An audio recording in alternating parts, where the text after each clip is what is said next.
Long before Saphienne came of age, 5 moments set her path.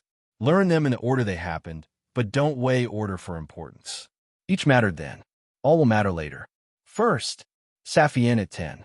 Spring touched the village, and her hair, like all elves of her kind, had turned the rich brown of tilled soil. Her skin held the pale sheen of birch bark.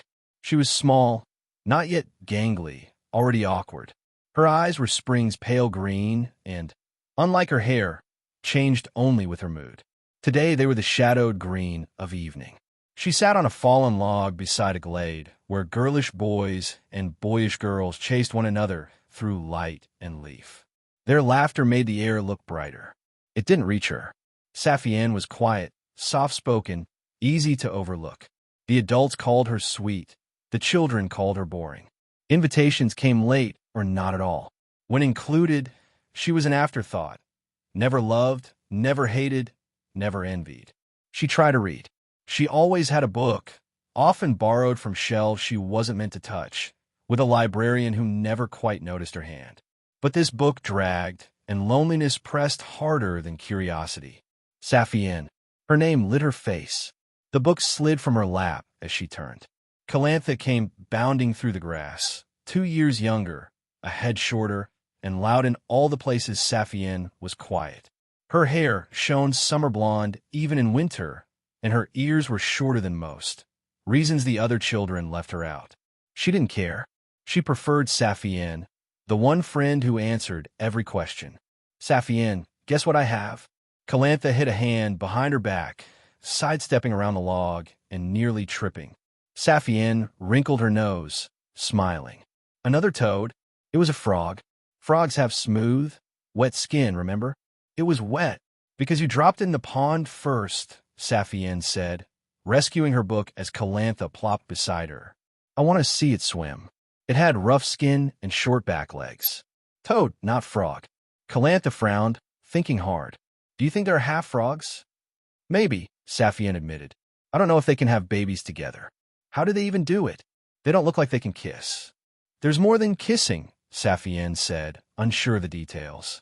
Maybe they skipped that part. Do frogs think toads are ugly? They look almost the same. Saphienne watched the branches sway. Toads do better on land. Frogs live in water. Maybe frogs envy toads. Maybe they think they're beautiful. I think a half-toad would be prettiest to a frog, Calantha decided. What? Looks like a toad. Fits better with frogs.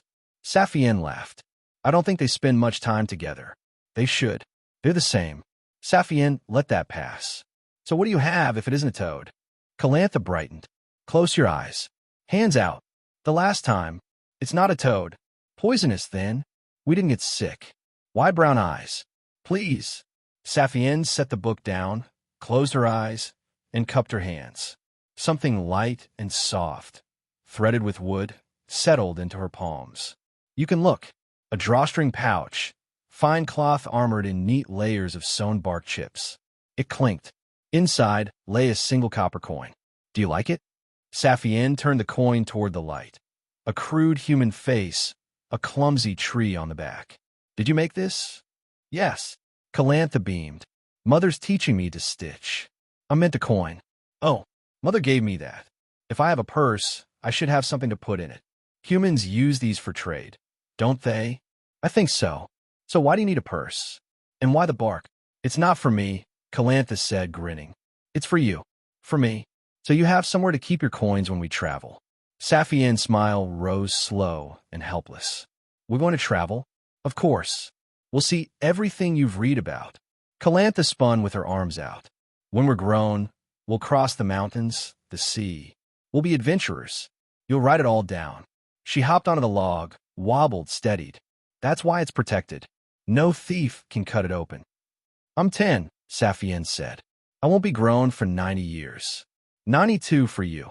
Then we'll prepare. I'll learn to fight. Calantha thumped her chest. I'll be a knight. I'll protect you with sword and song. And me? Saphienne half knelt on the log. What should I be? Whatever you want. Calantha thought. Just don't steal. Even if I give it back. Calantha scowled. Especially then. Calantha didn't care for the other children's games. She wanted places. Let's go to the lake. It's far, Saphienne said. We're not old enough to go alone. It's just water. That's where I got the frog. Toad. Same thing, Calanthus sniffed. No one will miss us. And who cares if we get in trouble? Our mothers, Saphienne said literally. They'll shout. Mother likes when I explore. The smile again. Don't you want to see the toad spawn? Saphienne wanted to. She also wanted to obey. We could go to the library. Enough books. Calantha snatched it away, holding it at arm's length. Today is for exploring. Hide and seek. Not exploring. Your house. A shrine. Boring. Yawn. Saphienne searched for courage and found Calantha waiting expectantly. Then I know a place no one told us we can't go. Where? The wizard's house. Calantha's grin matched hers. They knew wizardry the way fish know water, which is to say not at all. Magic hummed in their village like wind and leaves. Only the spectacular stood out. On New Year's, Master Almond painted the sky with color. That counted. Master Almond, Calantha whispered. I think. They crouched in bushes, unaware that white clothes don't hide among spring leaves. An elf in heavy blue silk stepped from the towering tree that was his home. The robes looked too thick to move, yet he moved easily. He turned his back to them, lifted a hand, and scattered sapphire sparks into the air. The sparks gathered themselves into a bolt that thundered into the earth and cooled into a length of blackened wood, ember glowing. The girls didn't breathe. Master Almond picked up his new staff and strolled away. Maybe we should go back, Calantha whispered. Saphienne stood and pushed through the hedge. You said somewhere new. We did. Calantha hurried after her. That was new. We're finished. We haven't been inside, Saphienne said, quickening. Journeys go to the end. He's not home, which means he won't notice. Saphienne glanced back, borrowing Calantha's bravado. And who cares if we get in trouble? What's the worst he'll do? Turn you into a toad, Calantha said, smiling. Or you into a frog. Calantha paused, suddenly serious. Could he? Only one way to know. They slowed between the flower beds, flanking the door. You first, Saphienne said, nudging. Your idea, Calantha said, nudging back. You wanted new. I wanted the lake. Arms folded. I'm not going in. One of us has to, Saphienne said. Or it doesn't count. Stalemate. Calantha thrust out her hand. Give me the coin. Saphienne handed it over. Calantha flipped it high. Heads. It fell among the flowers, tree side up. Oh, she said, paling. I called it wrong. Does that mean? You choose what you want, called the side. If it lands your way, you win. If not, she climbed a step, grabbed the handle, and tried the door. Locked. They stared, then burst in a laughter that shook the bushes and cleared the air. They ran. Calantha doubled back, gently uprooted a blooming hyacinth, and sprinted on. Why? Saphienne asked, worried. For Mother. Calantha grinned. It's only a flower. I'm not a thief. Put it back later, Saphienne said, taking her hand as they fled. Happiness first. Then the first moment that truly mattered. A year and half again later, autumn red in Saphienne's hair and change in her body. The library door banged open. Shouting, Boots! She was deep among quiet shelves when a man in brown leathers followed the librarian toward her. Calantha! Calantha! Calantha collided with her, clutching her tight and wailing into Saphienne's shoulder. Calantha! Are you hurt? Saphienne asked, holding on, heat and cold fighting in her face. The man waited while wailing became sobs. He crouched, voice gentle and sure. Finish your goodbyes, girl. The words drained the room of warmth. Goodbyes, Saphienne whispered, tightening her arms. Calantha looked up, red-eyed and raw. When she spoke, her voice rasped. Saphienne, they're taking me away. Saphienne had always felt safe in the library. Mornings were quiet there. Light from the tall glass windows woke the colors in the stacks and set her at ease. In rain, she curled on a cushion and let the drum of drops slow her breathing. In snow, she sat by the hearth and shared its enchanted warmth with the librarian in companionable silence. No one bothered her. The library welcomed her. That morning, with Calantha sobbing into her arms, some distant part of Saphienne understood she would never feel the same about that place again. A tall elf in autumn armor had stepped into her sanctuary and broken it. Later she would feel guilty for the thought, knowing she had first mourned her own loss instead of the friend being torn from her. But she was a child, and some griefs arrive too large to feel while they are happening. "They're taking you away?" she whispered. Calantha tried to nod and sagged against her, breath hitched by fresh sobs. An older Saphienne might have pulled Calantha behind her and stood between her and the world. The child she was could only look up at the crouching stranger. "Why? She is a half-elf," he said. His moss-green eyes held sympathy, but Saphienne heard it was for her. "She's cursed to wither. She will decline before your childhood ends." "I'm sorry." Saphienne squeezed tighter. "Why does she have to leave?" "Because it would be an unkindness for her to stay among us." Saphienne pressed her feelings beneath a problem she could turn in her mind. She needs kindness. Someone must care for her when she's sick. Someone must help her when she's frail. Is her mother going with her? Calantha's cry tore through the shelves. Heat stung Saphienne's cheeks and spilled down them. "The kindness is for you," the man said softly. "And for her mother. It isn't fair to make you watch. No parent should watch a child diminish." "But she wouldn't want." "She knows," he said. "She has said goodbye. And so must you." Then Saphienne understood why Calantha had run here. Not to her mother's arms, but to the only person who still wanted her without condition. The librarian, who had been looking away, drew a breath and stepped around the man. For heartbeat, Saphienne thought she would bar his path. Instead, Philarel stood behind the girls and laid a gentle hand on Saphienne's shoulder. "Saphienne," Calantha moaned. "You can't take her," Saphienne said, staring at the stranger's gloves. He rose. As he moved closer, Calantha clung harder. "Saphienne." "You can't," Saphienne repeated, thin-voiced, while his hands closed on Calantha's arms and tugged, careful at first, then more insistent. "Saphienne, help!" "Saphienne." Saphienne could not help. She watched, eyes streaming, as her only friend was pulled away and carried out of the world she knew. I said Saphienne was quiet. She was quietest on the walk home. Philarel held her hand back to the living tree that was her house, and Saphienne wasn't truly there for any of it. Her mother came downstairs, tying a silver robe at her waist. "Saphienne, what's the matter?" "Calantha left," Philarel said. "Oh." Her mother paused on the stair, fingertips on smooth living wood. "I forgot it was today. What unpleasantness." "Thank you, Philarel. You knew?" Saphienne asked, looking at her as if for the first time. "Oh, my darling." Her mother finished the stairs and bent close. "They told me last season. I wanted to spare you. I meant to tell you last night. But things—" Saphienne didn't hear the rest. She tore free, ran past, up the stair and down the hall into her bare little room, and slammed the door hard enough to shake the tree from roots to leaves. She did not answer when her mother called her to lunch. She did not come when dinner was ready, not even for acorn cake, once her favorite. At sunset, when the door opened, she faced the wall. Her cheek was cool beneath her mother's kiss. All that night, and the whole next day, she lay on her bed and breathed. Not quite nothing. She clutched a poorly sewn pouch of cloth and barked to her chest, and cried in silence until it hurt to breathe. On the second morning, her mother stripped back the blanket, hauled her to the bath, dressed her in clean clothes, and set a tasteless breakfast before her. While Saphienne ate, her mother talked over the pain she refused to touch. "When you're grown, you'll see it had to be this way.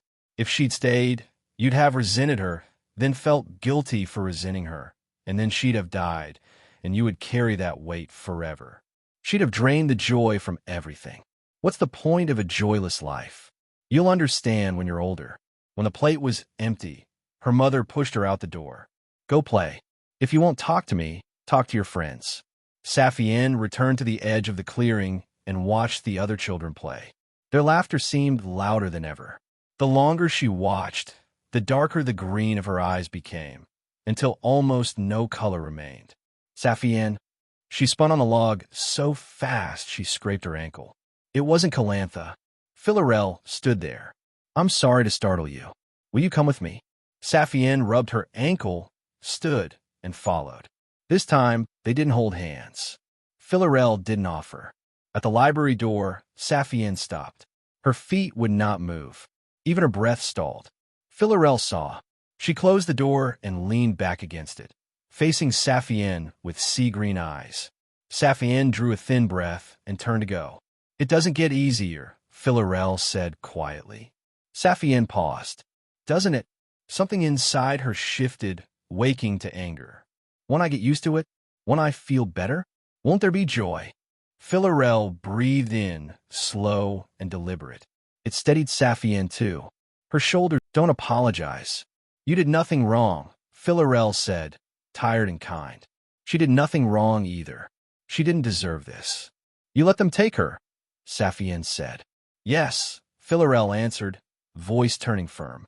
"And I couldn't have stopped it. Neither could you. You won't believe me now. Perhaps never. But it's true. Are you finished?" Philarel smiled without happiness. "No, but words won't help. I won't say more about her unless you ask."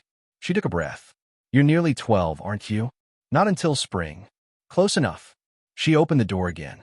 "At 12, children begin searching for their art. I don't know yours, but I know you love this place. I'd like to teach you the art of books." "I'm too young," Saphienne muttered, "and I don't want to read anymore." "You don't want to come in," Philarel said. "I know." Her tone sharpened, not unkind.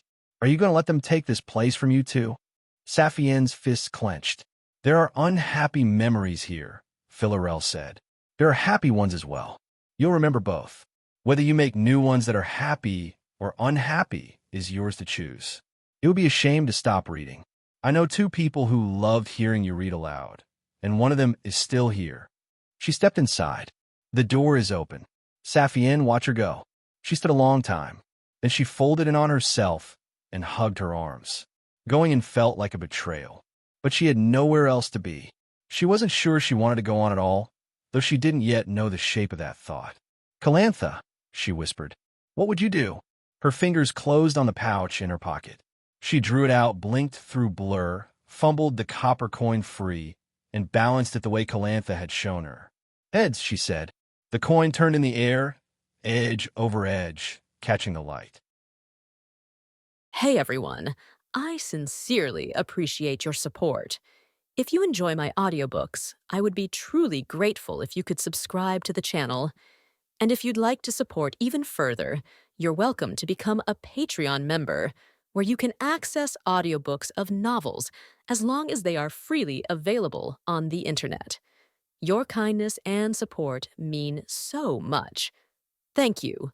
Earlier, I said there were 5 moments that defined Saphienne. The first was when Calantha was snatched from her arms. This was by far the saddest moment. For more yet remained to be told, and it may please you to hear that they are altogether quite different in character. The next is not too much further, though there is one more fact about Saphienne you must first learn. Perhaps you have already guessed? Let's see.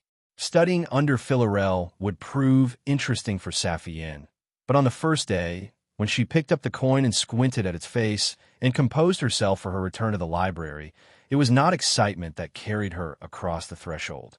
She was very afraid of what she would see when she entered, or what she would not see. She expected that she would feel Calantha's absence and relive the memory. Only, another memory of her friend helped her inside.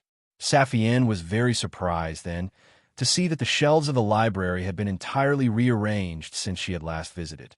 Never before had she seen them moved, and the novelty stopped her by the doorway as she tried to think it through. Even the tall curtains by the windows were different, as were the cushions on the sills below them. For a moment, she felt as though she was in an entirely different library.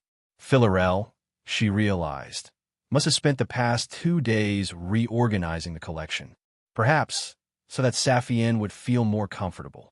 But that thought seemed foolish to her. Who would put that much effort into making her feel better? Even her own mother wouldn't inconvenience herself that greatly. Philarel was examining returned books next to her desk. She paid no notice to Saphienne until the young elf walked over, at which point she set the books down and gave her a polite nod. "Follow me, then." At the back of the library was a closed door, behind which were stairs that wound upward to the next floor. Saphienne had never been upstairs, and she climbed them with growing curiosity. There were no doors at the top, and she emerged into brighter light to discover. There's another collection? Philarel was amused. What did you think was up here, Saphienne? The shelves were twice as tall, with ladders on wheels neatly arranged at the end of every other row. Overhead, the roof curved upwards and large glass skylights revealed the rest of the tree from which the building grew, along with the branches of the even taller trees and the bright, cloudy sky beyond. Saphienne stared, bewildered. I thought that this was where you lived. The librarian laughed, a high and playful sound. No, this is the mature collection. Mature. For adults. That is, she hastened to add, containing subject matter that is not appropriate for elves under the age of 14. Which is not to say that it's all scandalous. Most is actually quite boring, just not the sort of knowledge that should be available without supervision. But, Saphienne objected, turning back to her, I thought the adult books were toward the back of the, lower collection. The area for young children is near my desk, so I can watch them. Downstairs is otherwise arranged by the difficulty of reading level. The reading level rises the further back you go, until it then becomes arranged by subject. She gestured to the small, metal plates screwed onto the ends of the shelves. Up here, everything is arranged by subject. There's also a reading area for anyone who wants peace from the children. Present company accepted, of course. This was all a little much for Saphienne, who tried to take a seat on the steps of one of the ladders, then jumped upright when it moved slightly. But I'm too young to be up here. Saphienne the child, though a voracious reader, is far too young to be up here. Philarel smiled as she walked over and tapped a wheel with her foot, engaging the brake. Saphienne, my assistant, wise beyond her years, is just the right age to be trusted. So long as, she added, you show me whatever you take from these shelves and promise to trust me should I ask you to wait a little longer. Why? Why do you trust me, I mean? Her smile became fainter. As of recently, you understand that there are some things which are simply too much for children. You are still a child, but I think you understand. I'm not trying to clip your wings. My wings, a human expression.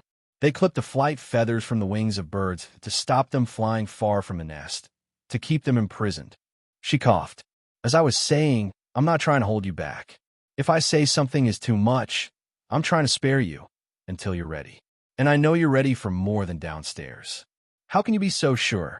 Saphienne, I was younger than you when I started stealing books I wasn't supposed to read. Who do you think left the principles of elven anatomy among the travel tales for you to find? Did you think I didn't notice you sneaking it out, stuck between half a dozen larger books? Bright red, Saphienne studied the carpet. I know you hear it said a lot, but you're part of a very long tradition. Reading what you're not supposed to is a rite of passage for anyone with a decent mind. So what does your assistant do? That depends, Philarel grinned, on the strength of your calligraphy. Do you have nice handwriting? Asterisk, asterisk, asterisk. She did, as a matter of fact. Philarel, nevertheless, had her practice for 2 hours every day and held her to a much higher standard than was usual for a child. Regardless of what she would one day choose as her art, being able to write well and quickly was a skill worth developing, and laid the groundwork for learning to take notes. That came next, the librarian having Saphienne read and summarize increasingly more complicated books, first nonfiction and then whole novels. Philarel would read her summaries and ask detailed questions, questions that became more thoughtful and required greater reflection the longer the practice went on. This content has been misappropriated from Royal Road. Report any instances of this story if found elsewhere. Autumn turned to winter and then winter to spring. The librarian taught her student how the collection was cataloged and then how to spot books in need of repair. 2 hours practicing calligraphy, 1 hour working on the summary of the week, 1 hour touring the shelves assigned to her, while checking for misplaced books and worn bindings. This is what Saphienne spent every day doing, as well as reading for, about 7 to 12 hours a day. Philarel had to make her go outside, to eat, to take in the fresh air, and sometimes to bathe. The sheer breadth of knowledge that Saphienne picked up in those 6 months was quite staggering, and she felt herself growing intellectually as she began, in fits and starts, to grow toward physical womanhood. She was still some time away from the most unnerving changes, but her mentor nevertheless made sure she was prepared for what her mother, who cared little for the library or the comings and goings of Saphienne, would certainly forget to explain. When the snows melted, Philarelle surprised Saphienne with her own key to the library. The librarian had to leave for a week, gone away to trade for new books, and she left detailed instructions on how her assistant was to maintain the collections in her absence. The building would be closed, and no one was to be allowed to fetch anything from within, not unless there was a serious emergency. Nevertheless, she suggested Saphienne use the time to catalog a particular part of the library she'd previously been directed away from, a suggestion Philarelle gave very casually, as though it weren't after Saphienne was mystified by the books she found there. Then she was intrigued, and then she discovered several other feelings, and their names, as well as new names for things that she had once read about in the Principles of Elven Anatomy. Eventually, she stopped reading, recognizing that she simply wasn't ready to know more, though she had learned what came after kissing. 2 years later, she would return to the subject with greater maturity and keener interest. Spring turned to summer, and Saphienne learned to bind and repair books. She enjoyed that work. After that came what Philarelle called scrivening, which sounded more interesting than it actually was, copying books. Though she enjoyed reading and calligraphy and physically assembling books, writing them out by hand was deeply tedious to Saphienne, who never learned to enjoy what Philarelle found quite soothing. When the red returned to her hair and she reflected on the past year, Saphienne asked what came after scrivening. "Whatever art you want to try next, Saphienne." Saphienne paused atop the ladder, holding the books that Philarelle had passed up to her to set back on the shelves. "I thought I'm supposed to be learning the art of keeping a library." "You are, and you could continue doing this. But your heart isn't really in anything but the reading, and I think your talents are wasted studying under me." Thoughtlessly, proving her mentor's point, Saphienne set the books down on the shelf without regard for where they ought to have been, then turned and sat on the ladder. "I haven't mastered calligraphy yet, or bookbinding, and my notes are, your calligraphy would be excellent for an elf twice your age. Your bookbinding works well enough for everyday purposes, though I wouldn't have you bind any first editions. In your notes, Saphienne," she said with great sincerity, "betray a keener mind than mine, or the minds of anyone else in this village, I think. I used to believe you were precocious because you read so much, because you're quiet and don't get on well with the other children. Actually, it's the other way around." Saphienne hunched over as she stared down. "I don't understand.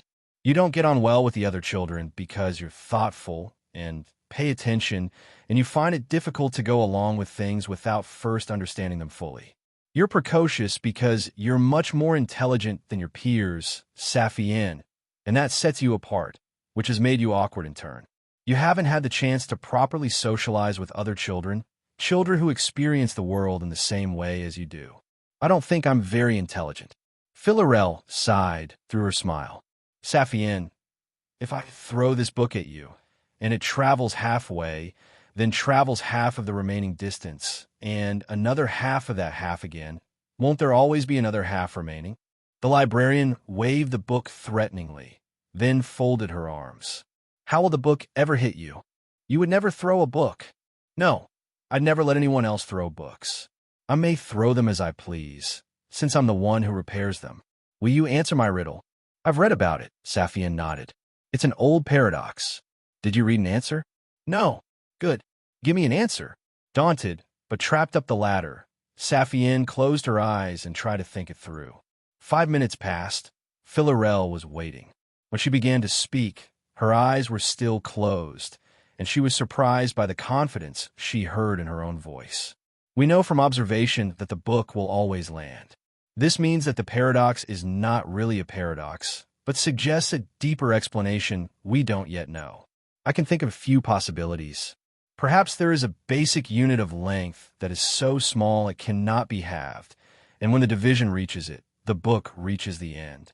That would mean distance itself has a built-in scale of measurement, which would also set a limit on how small anything could become. Nothing could be smaller than the smallest possible distance, and any two objects closer than that distance would be touching. On the other hand, Maybe there's a flaw with the way the question is framed.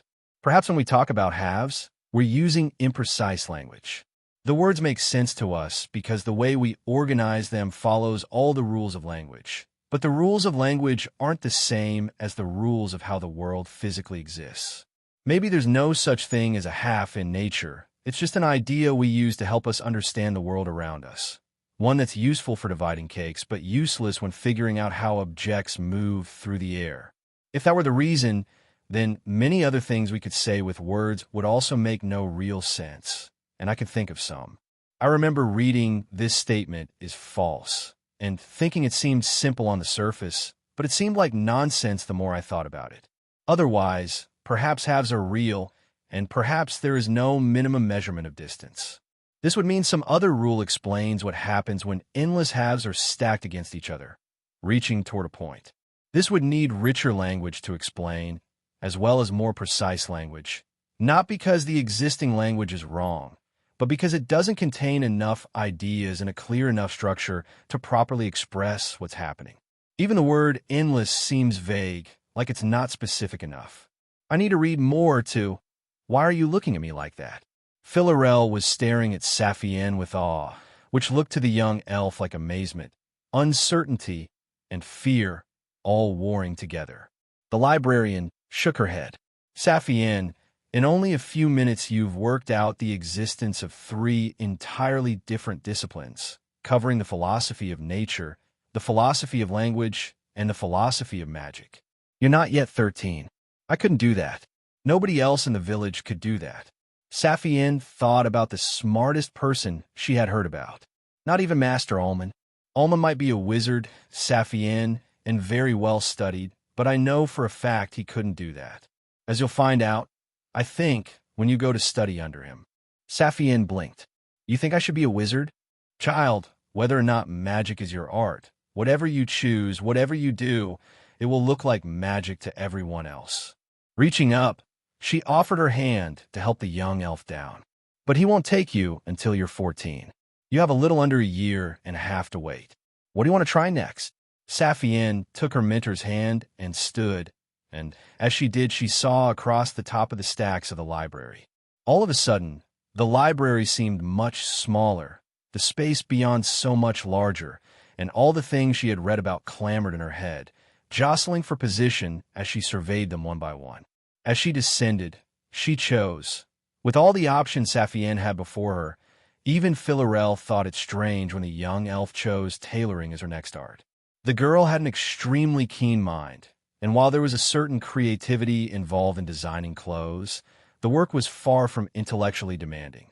And as for personal interests, she had never shown particular care in how she dressed herself, nor had she ever commented on what others wore. Still, when Saphienne swapped the library for the small studio where Jordan made garments for the village, her first mentor concluded that it made a certain sense. The girl enjoyed bookbinding. Perhaps what she really enjoyed was the stitching. Whatever the reason, she would only be there for another year or so, until she was old enough to study magic under the aloof Master Ullman. Jordan took this as a challenge, although he was content to use the time as well as he could, and so prepared a syllabus that would thoroughly ground her in the skills of his trade. On their first day together, he confessed that his ambition was to make her stay. While he accepted magic had ceaseless wonders, there was satisfaction to be found in working by hand and heart and eye, and he set out to goad her into learning it. He was disappointed when, in response to his asking what commanded her interest, Saphienne said she wanted to focus on sewing, measurements, and the sartorial principles that went into designing flattering garments. That she wanted to do what he was going to insist that she do, well, that clearly irked him. The tailor had expected that she would be keen to design an outfit immediately, much like every other elf who had come study with him. But Saphienne was not like the other children. She was quite serious about learning, and Philarel had taught her the most important rule: learn the fundamentals under supervision, so that no bad habits would creep in. Once that was accomplished, everything else could be acquired through independent study and simple trial and error, though an excellent student would always seek advice from those more talented than herself. Jordan did not approve. Where was her whimsy? Where was her naive irreverence for the craft? How could she learn the discipline of tailoring and thereby understand its special value if she was already disciplined? Saphienne was not there to be molded in his likeness. She was there to learn how, not why, and her reasons remained her own, as did the way she studied. Whereas once she had devoted 2 hours to calligraphy each day, she now practiced needlework. She spent the remainder of her time taking and retaking measurements of the elves who came to visit, as well as making detailed notes as she listened to Jordan explain the different cuts and styles available to them. She would also write down her opinions of the choices each visitor made, and then re-examine her assumptions when the outfits were completed, confronting her misconceptions and learning what worked and what didn't work for different shapes of body. Not that elves varied greatly. They were almost all tall, almost all thin, almost all light in build and deft in movement. The rare exceptions made for particularly interesting subjects, especially when Saphienne noticed what they all had in common. Jordan, she eventually asked, after an unusually short elf had left, why did you propose the traditional style of dress to her? Pausing in his sketches, the tailor eyed her warily from his place before the window. An indulgent smile pulled at the corners of his lips. Why ever do you ask? A low waistline contradicts what you told me about a flattering fit.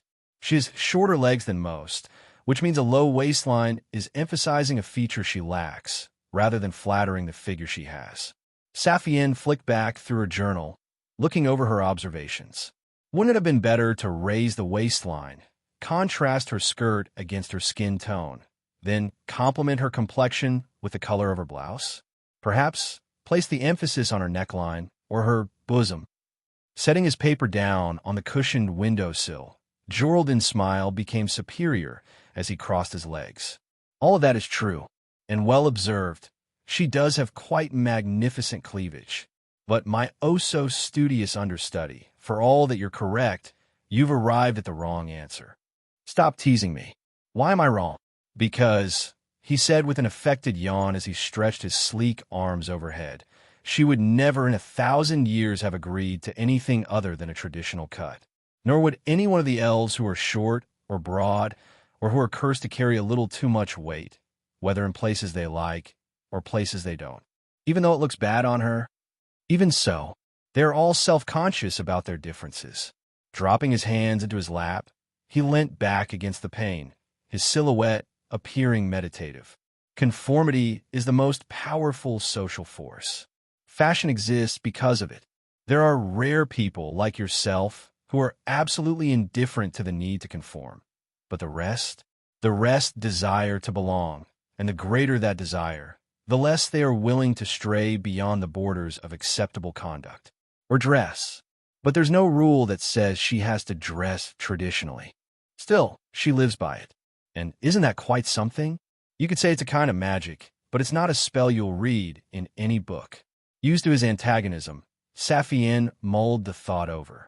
Anything but a traditional dress would have made her too uncomfortable to be at ease, she reasoned.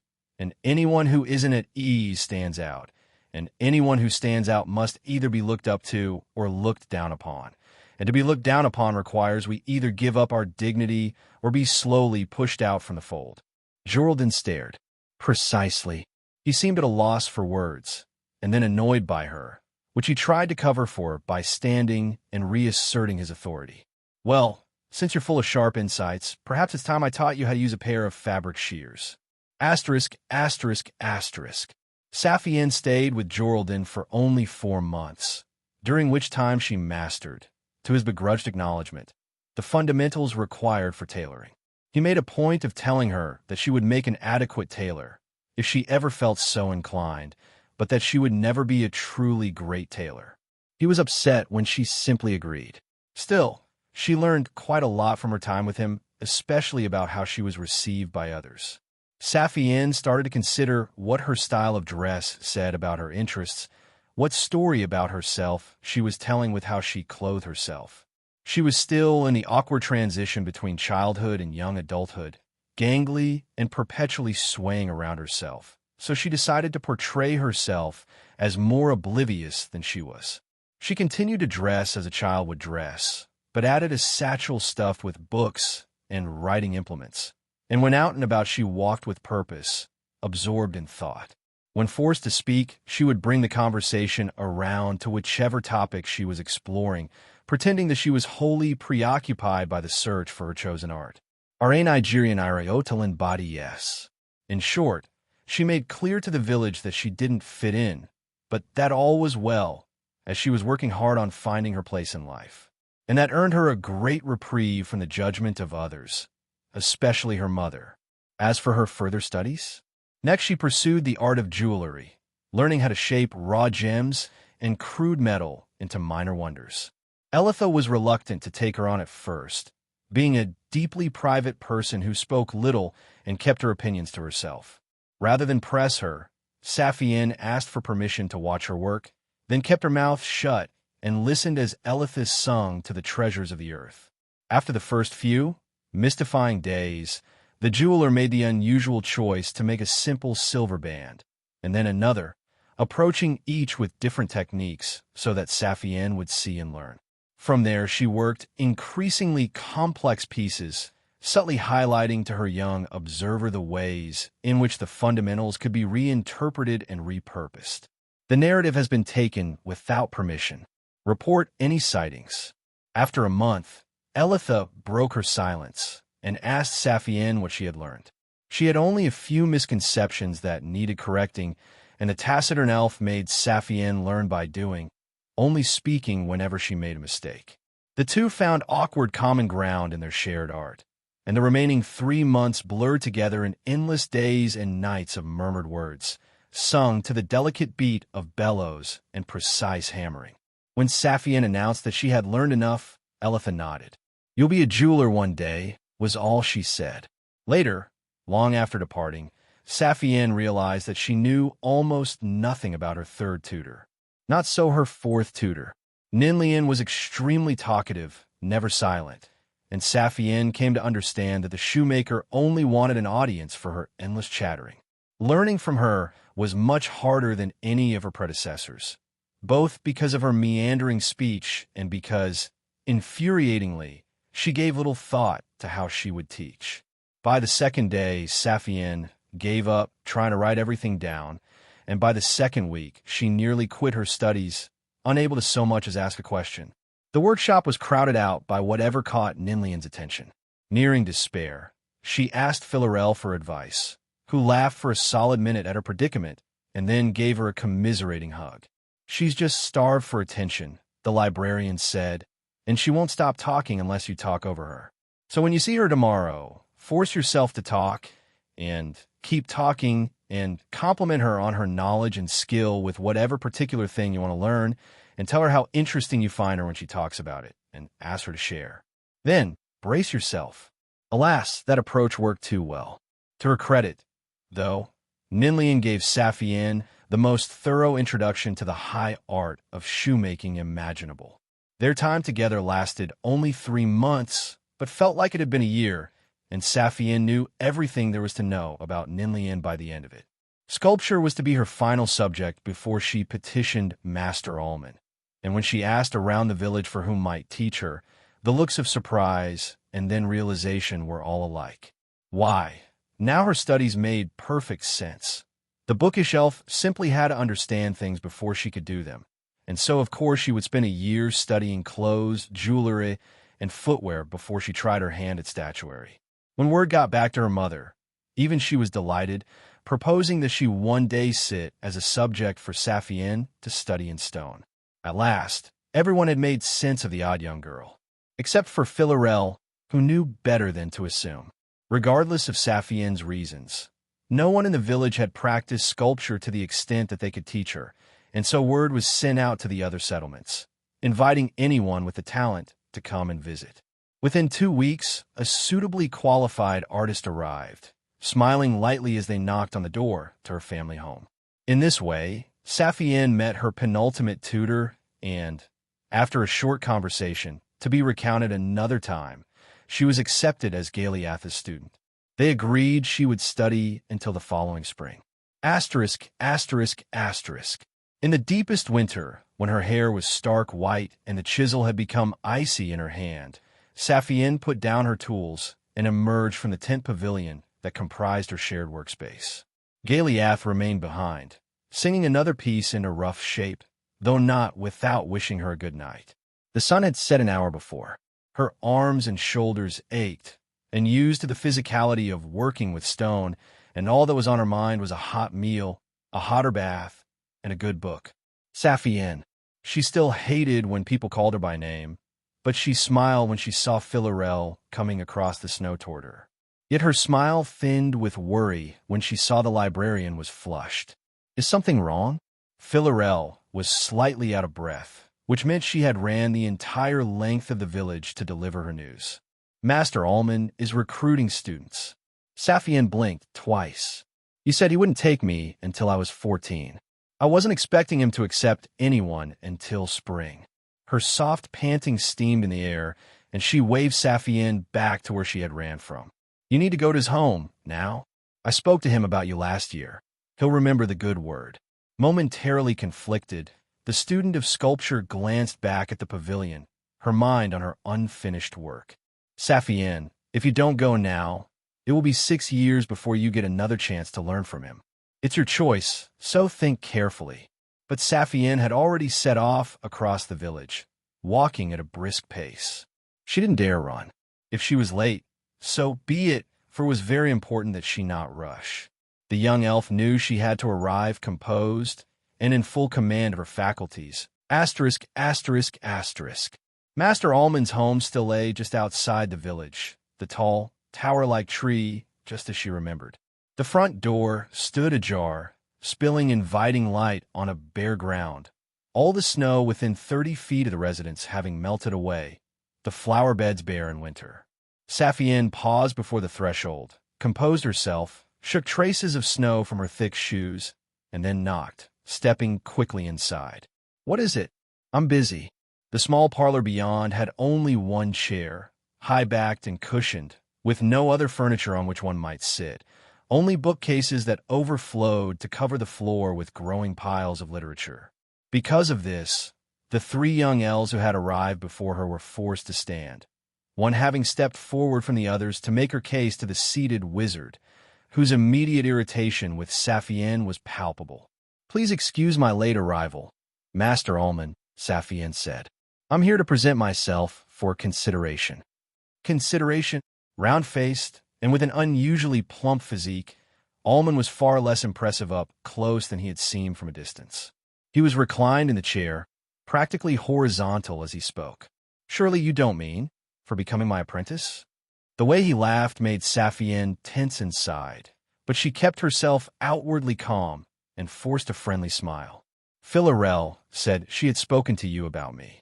Oh yes, Philarel. He waved his hand as though swatting away a fly. She did mention a girl. Of some intelligence, she assured me, for what little that's worth. He sat up suddenly, more nimble than his appearance would suggest, and pointed to the others. But look here, child. What do these 3 have that you lack? Saphienne examined the other children properly, and her heart sank with the realization. They were noticeably older than her. The eldest looked as though he might be close to 18, and the youngest, she was at least 2 years her senior. So you see, perhaps you are intelligent. Alas, another time, girl. Almond dismissed her bluntly, turning his attention back to the elf who had been speaking. Continue, Selena. What is it about you that makes you worthy of the great art? Red-faced, humiliated, Saphienne slunk from the room, and she shut the door behind herself as she went. Then she just stood outside, and she shook where she stood, but was not shivering from the cold. The path of magic, it would seem, was not open to her, and the longer she trembled there, in the snow-lit dark, the less sure she became about herself, what it was that she wanted. Perhaps Philarel was wrong. Perhaps she should be a sculptor. Perhaps this rejection was for the best. She certainly didn't want to spend years learning from such a horrible elf as Almond. No, she didn't. Didn't she? Slowly, she drew the coin purse from her inner pocket, where it always nestled, close to her heart. The copper coin glinted when she took it out, well polished by her touch, and she turned it over in her trembling hand, staring at the face and the tree stamped upon the warm metal. If magic, she whispered, then heads. She tossed the coin. Something like relief washed over her when she saw the tree shining up at her. And so Saphienne accepted she was not meant for magic, and sighed, and bent down to collect the coin from the flower bed. Yet, as her fingers brushed the metal, she hesitated, another emotion stirring in her chest as she saw the faint shadow of her reflection. What was, she didn't know. Here at last is the second moment. Saphienne swallowed, and with a hand that was no longer unsteady, she lifted the coin, turned it over, and placed it back down. How long she crouched there, silently, not even breathing, she couldn't say. Long enough that her lungs burned within her chest. Long enough that the nameless feeling settled deep inside. Then she snatched the coin up as she stood, held it tight in her palm, and knocked upon the door so hard that it crashed open. What in the world? Another interruption? The wizard had remained seated in his chair when the door flew open under Saphienne's knock, though the three elves that stood before him had jumped, surprise written on their faces. Alma maintained his cool, sitting back. I told you, girl, another time. You are far too young to begin. Saphienne strode into the room, not caring that the door hung open. You asked me the wrong question. If before she had irritated him, now she annoyed him.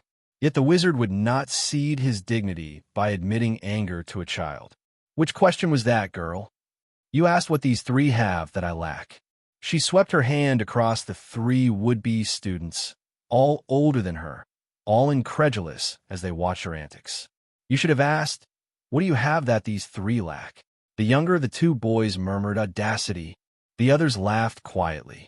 Yet Almond wasn't smiling. His fingers had come to dig into the armrests of his high-backed chair, and he leant forward to stare her down frostily. And what is it that you possess, that you say these three fine young elves lack? Saphienne ignored the indignant looks they gave her. Nothing. This confused the other children, but intrigued Almond, who spoke more lightly than before. Nothing. I'm sure they're disciplined, they're motivated, and they've made something of their necessary intelligence. They surely have many virtues. They lack for nothing. She paused and breathed in. But I'm their equal, and I've attained it quicker than them. I'm probably better. The girl, Selena, couldn't restrain herself. Cheeky bitch. She flushed as Almond snapped his fingers at her, immediately muttering an apology to Saphienne that she didn't mean. The wizard hadn't even looked at Selena as he admonished her, and he was still staring down Saphienne, smiling. Is that so? Perhaps it might be. You arrived after everyone had finished giving their credentials. His fingers drummed against his chair as he contemplated how to proceed, and then he made his mind up, whispering a word and waving his raised hand. Behind Saphienne, the door slammed shut. She tried not to flinch. She didn't know whether or not he noticed. A wizard, he began, must be prepared for the unexpected. And a wizard must be prepared to inform the ignorant wherever he goes, for wherever he goes, he sails his ship in a sea of ignorance. Finally, he looked away to the students. Let's see if she is right. Phalar, please restate your credentials.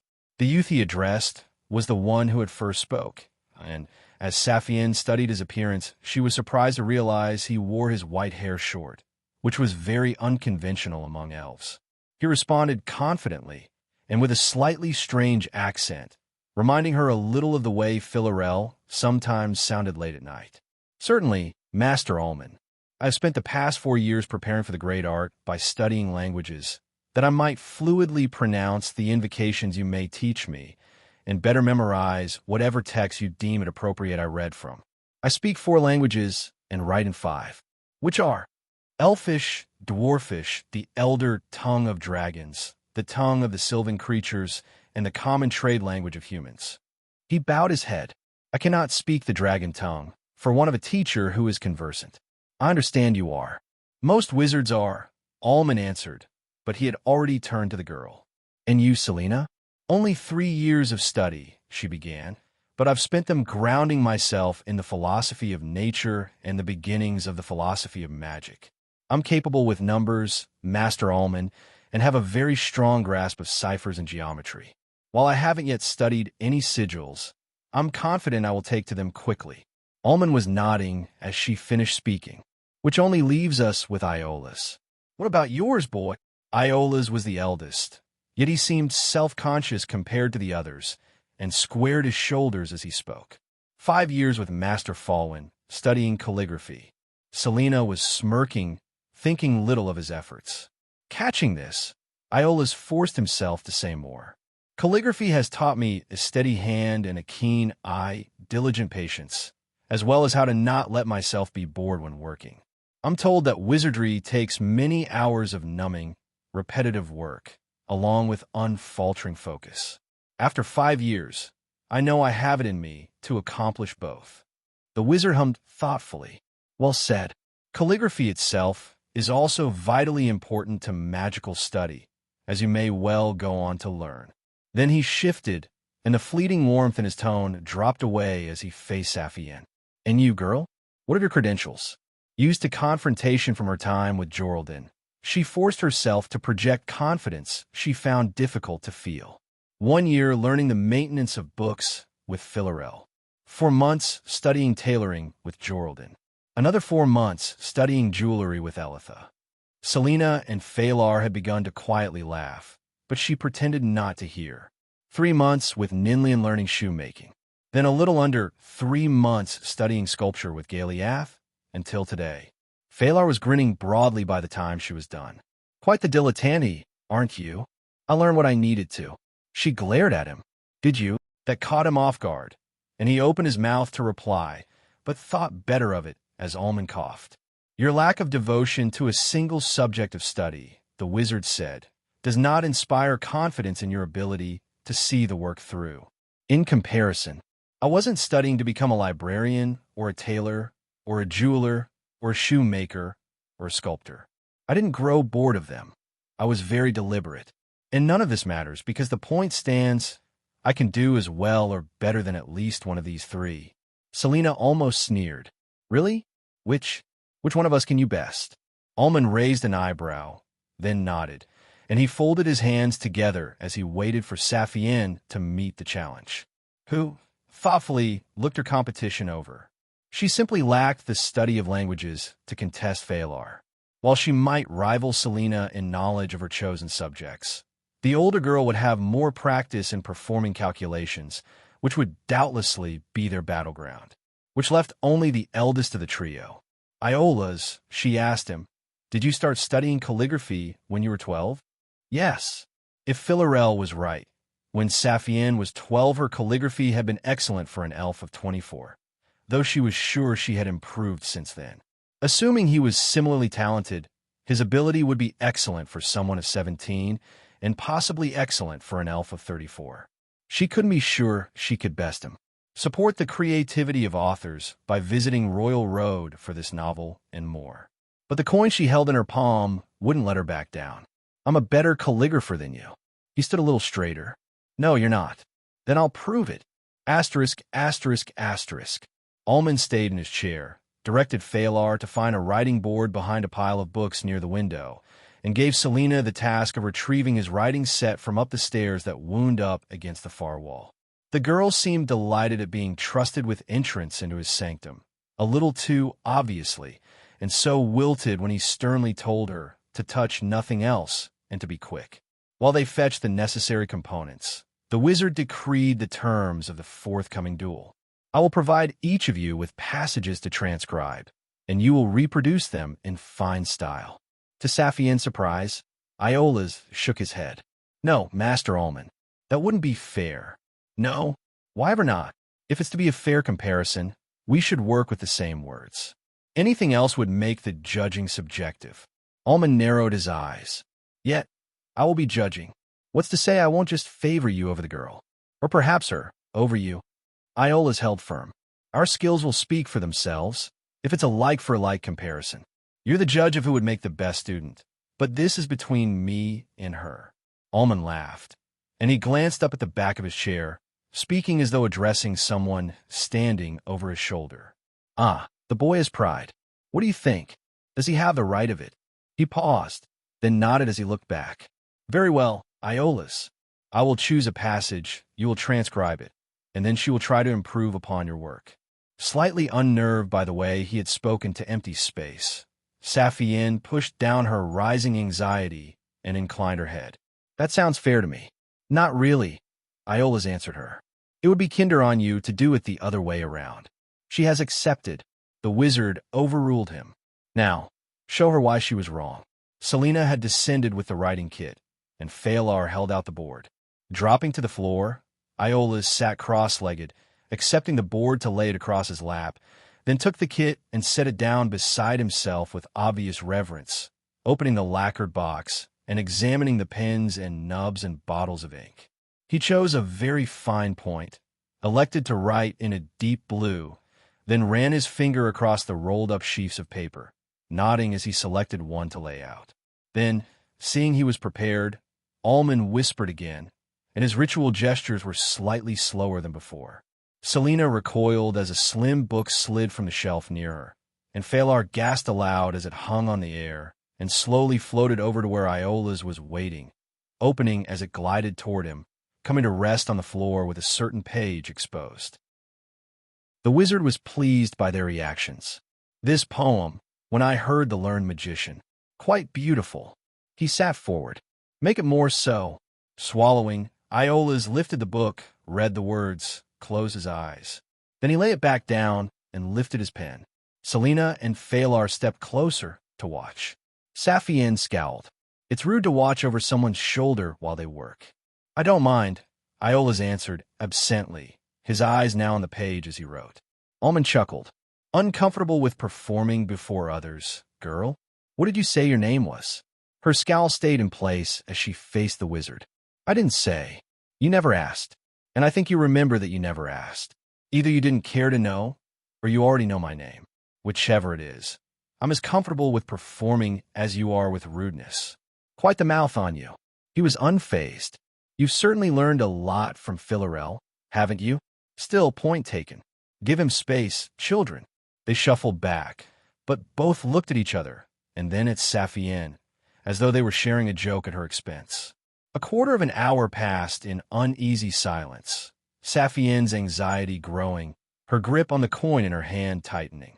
At last, Iolaus sat down his pen, and there was contentment in his blue eyes as he held up the page for the others to scrutinize. I could do better with longer, but this will stand. Saphienne knelt down to study his work closely.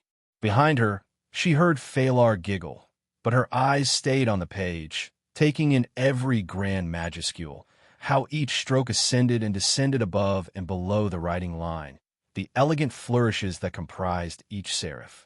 Almost every letter was well-proportioned, every hairline confident, and the embellishments he had placed inside many of the counters were small, tasteful renditions of the stars with which the poem was concerned. It's beautiful, Selina whispered over her shoulder, and her voice sounded childlike in her sincerity. Saphienne nodded. It's good. You're a talented calligrapher. Then she shifted to sit, crossing her legs as she took the page from his hand and laid it on the ground before her. I like what you did with the stars. In her mind, she was deconstructing his strokes, working out how he had danced the pen across the page. You have a very light hand. Iolaus took the compliments well, and his voice was low. Still think you could do better? She could feel Selina's mocking smile beside her cheek. Wordlessly, she held her hand out for the board, then waited as he returned the pen and nib and ink to the writing kit before sliding it across to her. When her turn came, she lifted the nib he had used and the cloth he had wiped it on, carefully polishing it to make certain there were no remaining traces of blue ink. She needn't have bothered. He knew what he was doing.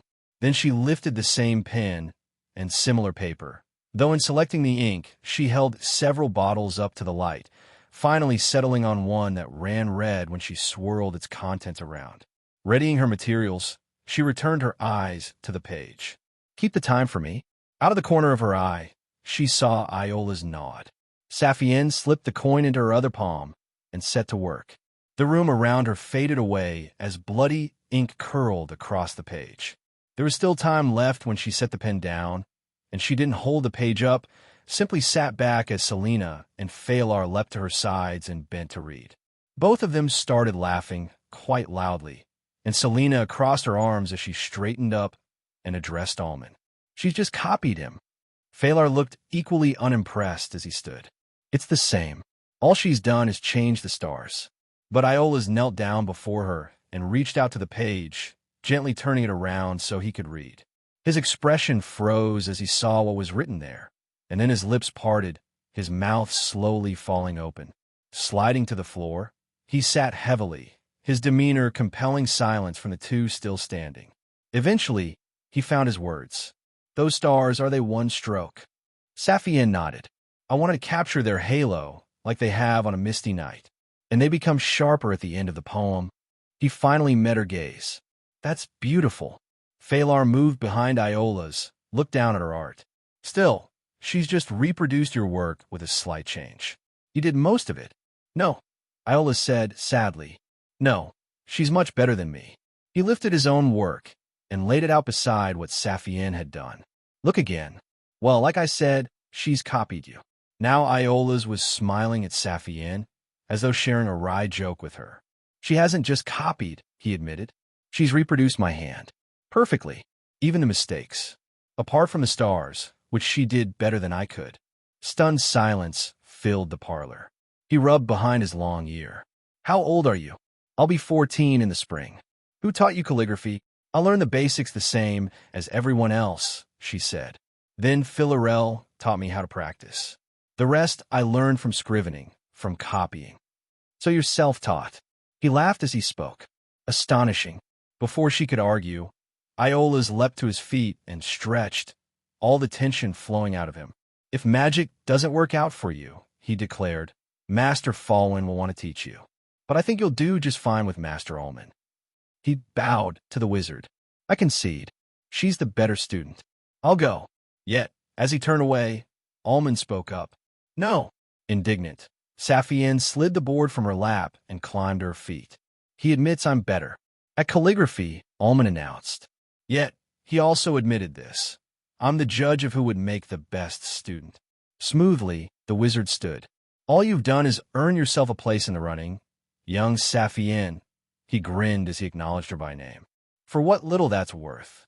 Iola's slowly returned to stand beside her, shame on his face, hope writ in his eyes. Sensing what was expected, the others fell into line as well. Ullman walked behind his chair, and he leant his elbows on the back, shifting his arm as though he brushed against something the four children couldn't see. "I have heard from the other three, Saphienne. So now you will answer." All hint of humor fled from his face. "Tell me, what is it about you that makes you worthy of the great art?" Months before Saphienne stood in the parlor and answered the wizard, she had been examined for apprenticeship by another accomplished artist. Galiath had arrived at her family home early in the morning to be met by her mother, who brought the sculptor inside and called up the stairs for Saphienne. Descending toward them, Saphienne heard a casual offer of wine despite the early hour, along with the surprise behind the polite refusal that swiftly followed. She tried not to show any irritation toward her mother as she entered the living room and sat opposite Galiath, choosing to pretend that her parent wasn't there. The only one she cared to speak to was her potential tutor, who was something of a mystery, smiling amiably, dressed in a weathered traveling cloak that had seen better days. Galiath's hair was drawn up in a simple, masculine braid, framing lips that were painted in delicate, feminine style. The artist wore an elaborate earring that drew the eye, scandalously held in place by a piercing. Yet the clothes worn beneath the fraying cloak were austere and utilitarian in style. There were no clear tells as to whether Galiath was an effeminate man or a masculine woman, for the sculptor contrived an appearance that was coyly androgynous. So, Galiath asked, "What is it you want to sculpt?" Before she could answer, her mother interjected. "Her heart's been set on sculpture for over a year.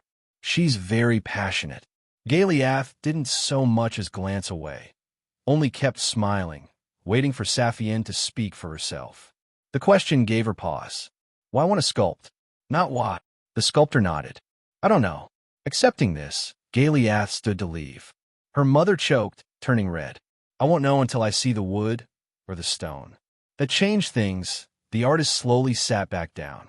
"Why do you say that?"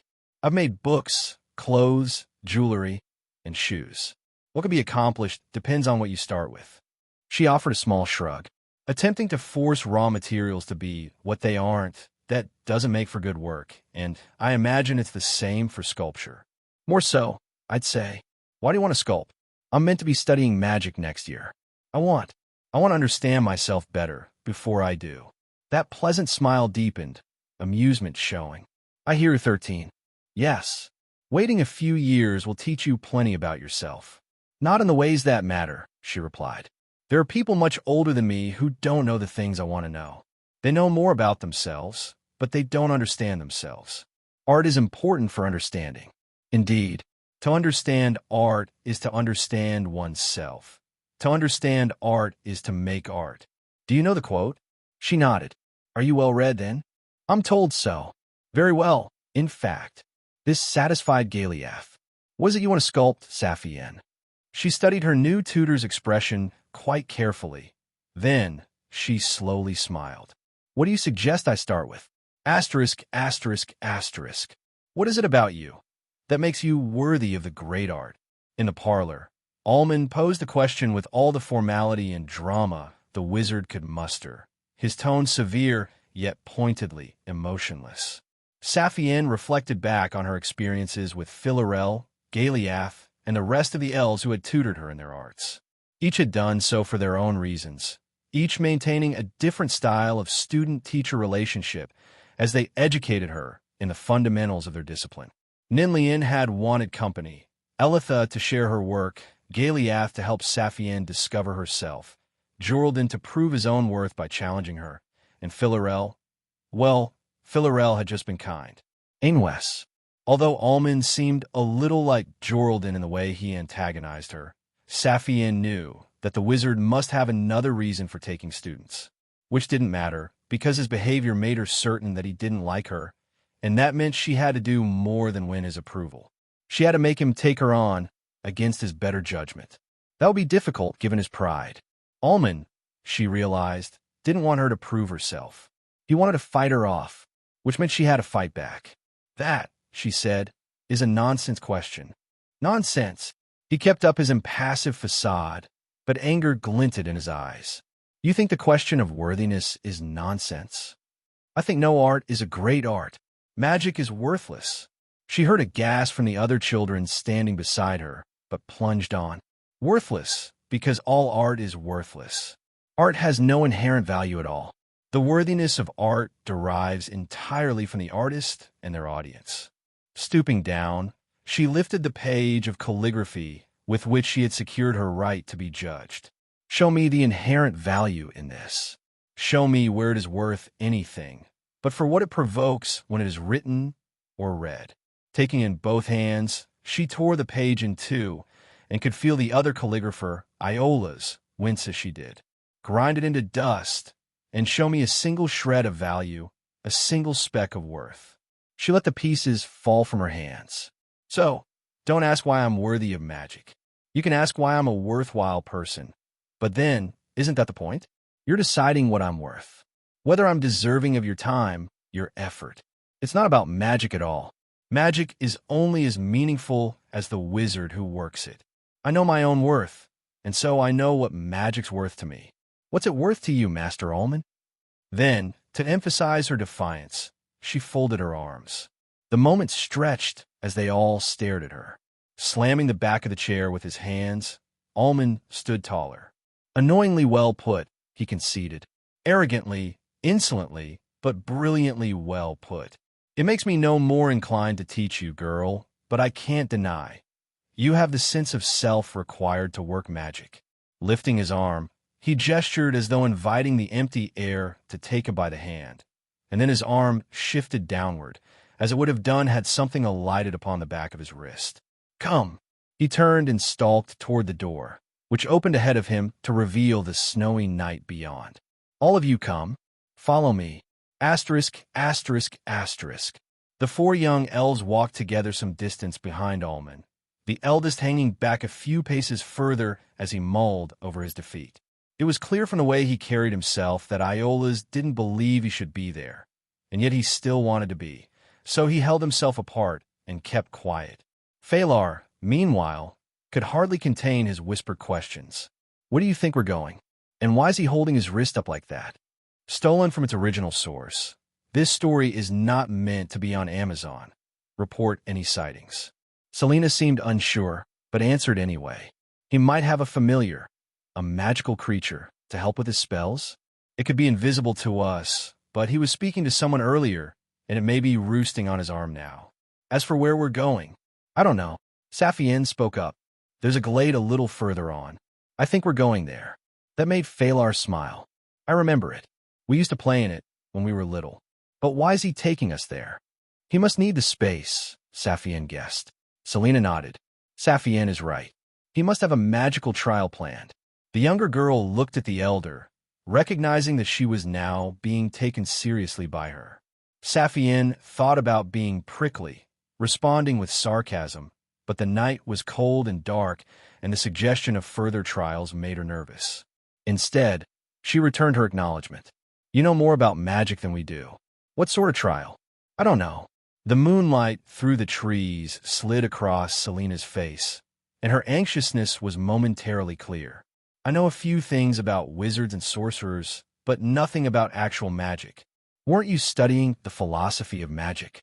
The girl flushed. I might have exaggerated a little. Didn't you? She looked Saphienne over from the corner of her eye. Well, maybe you didn't. They continued the rest of the way in silent anticipation, brushing soundlessly across the surface of the snow. Saphienne had wondered whether almond would be heavy enough to leave impressions there, but the glittering drifts were undisturbed by his footfalls. Idly, distracting herself from her worries of what lay ahead, she wondered how much heavier than Els humans would have to be that they would leave their footprints. When they reached the clearing, they paused, finding that the snow lay untouched where it had fallen late in the evening, unblemished, and now set aglow by the light of the full moon. The wizard proceeded on to the very center of the glade, where he turned and waited for them to attend him. Phalar squared his shoulders. Let's find out who's got it, then. They arrived together as a group. Asterisk, asterisk, asterisk. Almond watched them inscrutably, perhaps testing their patience, perhaps examining some other quality. Saphienne took the opportunity to examine him in turn, realizing that he looked thinner when he was standing, the layers of his silvery robes hanging to form a series of vertical lines that balanced out his weight. The style he favored was unconventional, his clothing far from traditional, and her keen, elven eyes saw that his innermost layers showed contrasting shades of blue where they reflected the pale light. What? He finally asked them. Do you see around you? When no one immediately replied, Selena took a deep breath. Boundless potential. The wizard gave her a withering look. Potential for what? Magic, he sighed, and she looked as though she wanted the snow to fall again, to cover her, sparing her from more awkwardness. Iola's reclaimed his voice. We're in a field, Master Almond. Good. And what do you see in this field, Iola's? The snow. And us. The season of winter. Correct. He gestured around them. Winter is upon the forest. There is nothing to be seen here but water, turned to ice, arranged as snow. But is that all that is here? He pointed to Selena. You girl, try again. She swallowed, and Saphienne saw her clasp her hands together behind her back, squeezing her fingers quite hard. Though we can't see it, there's also magic here, Master Almond. And so, her voice was very quiet, and so there is also potential for whatever you're about to show us. Pitying her, he smiled. Close enough. If any of you should prove suited to magical study, learn from Selena's mistake.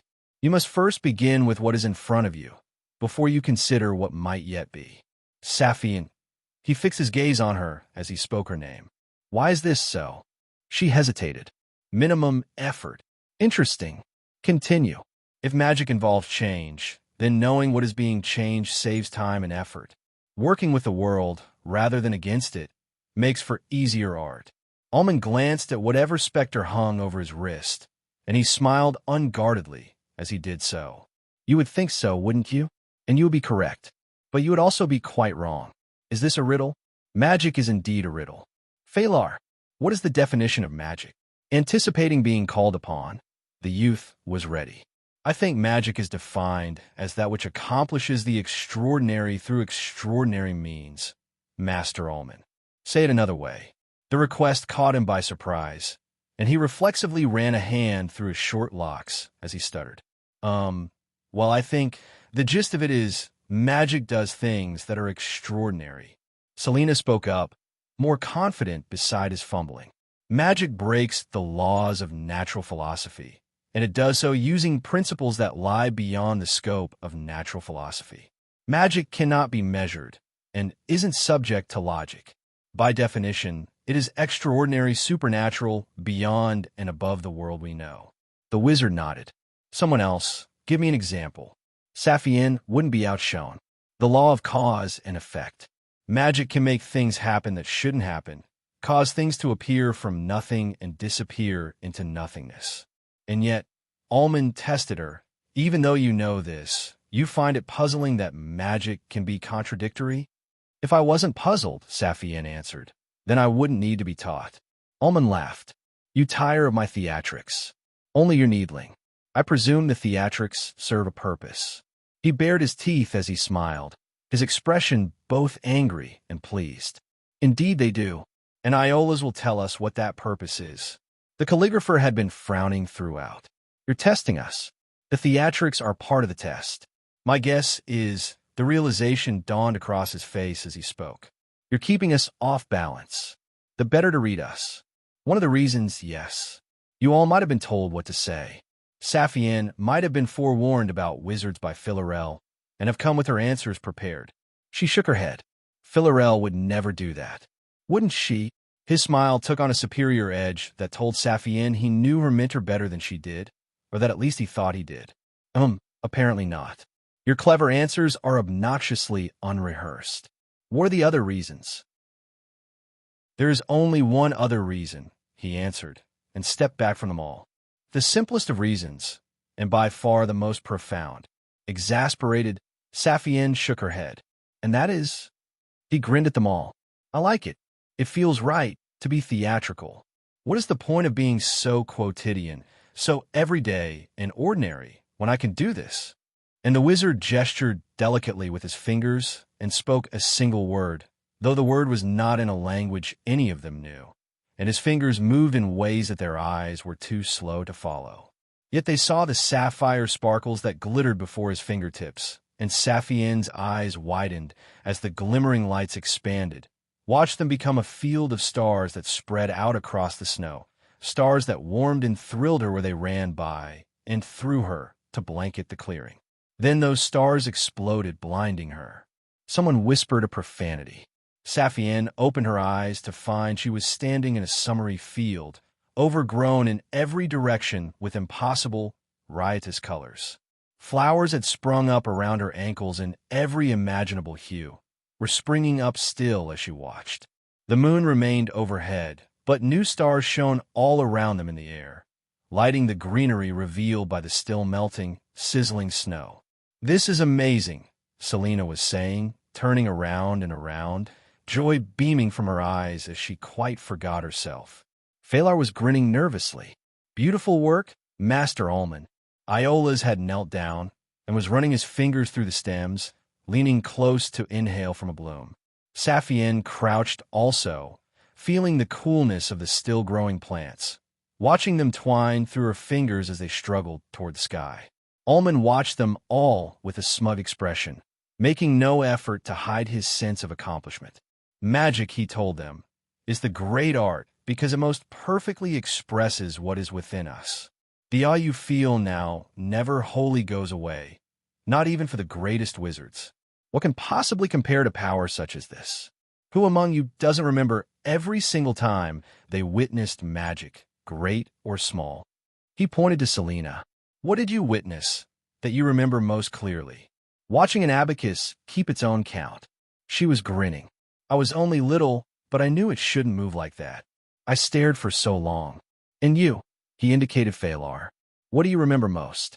Phalar shrugged. Your own work, Master Ullman.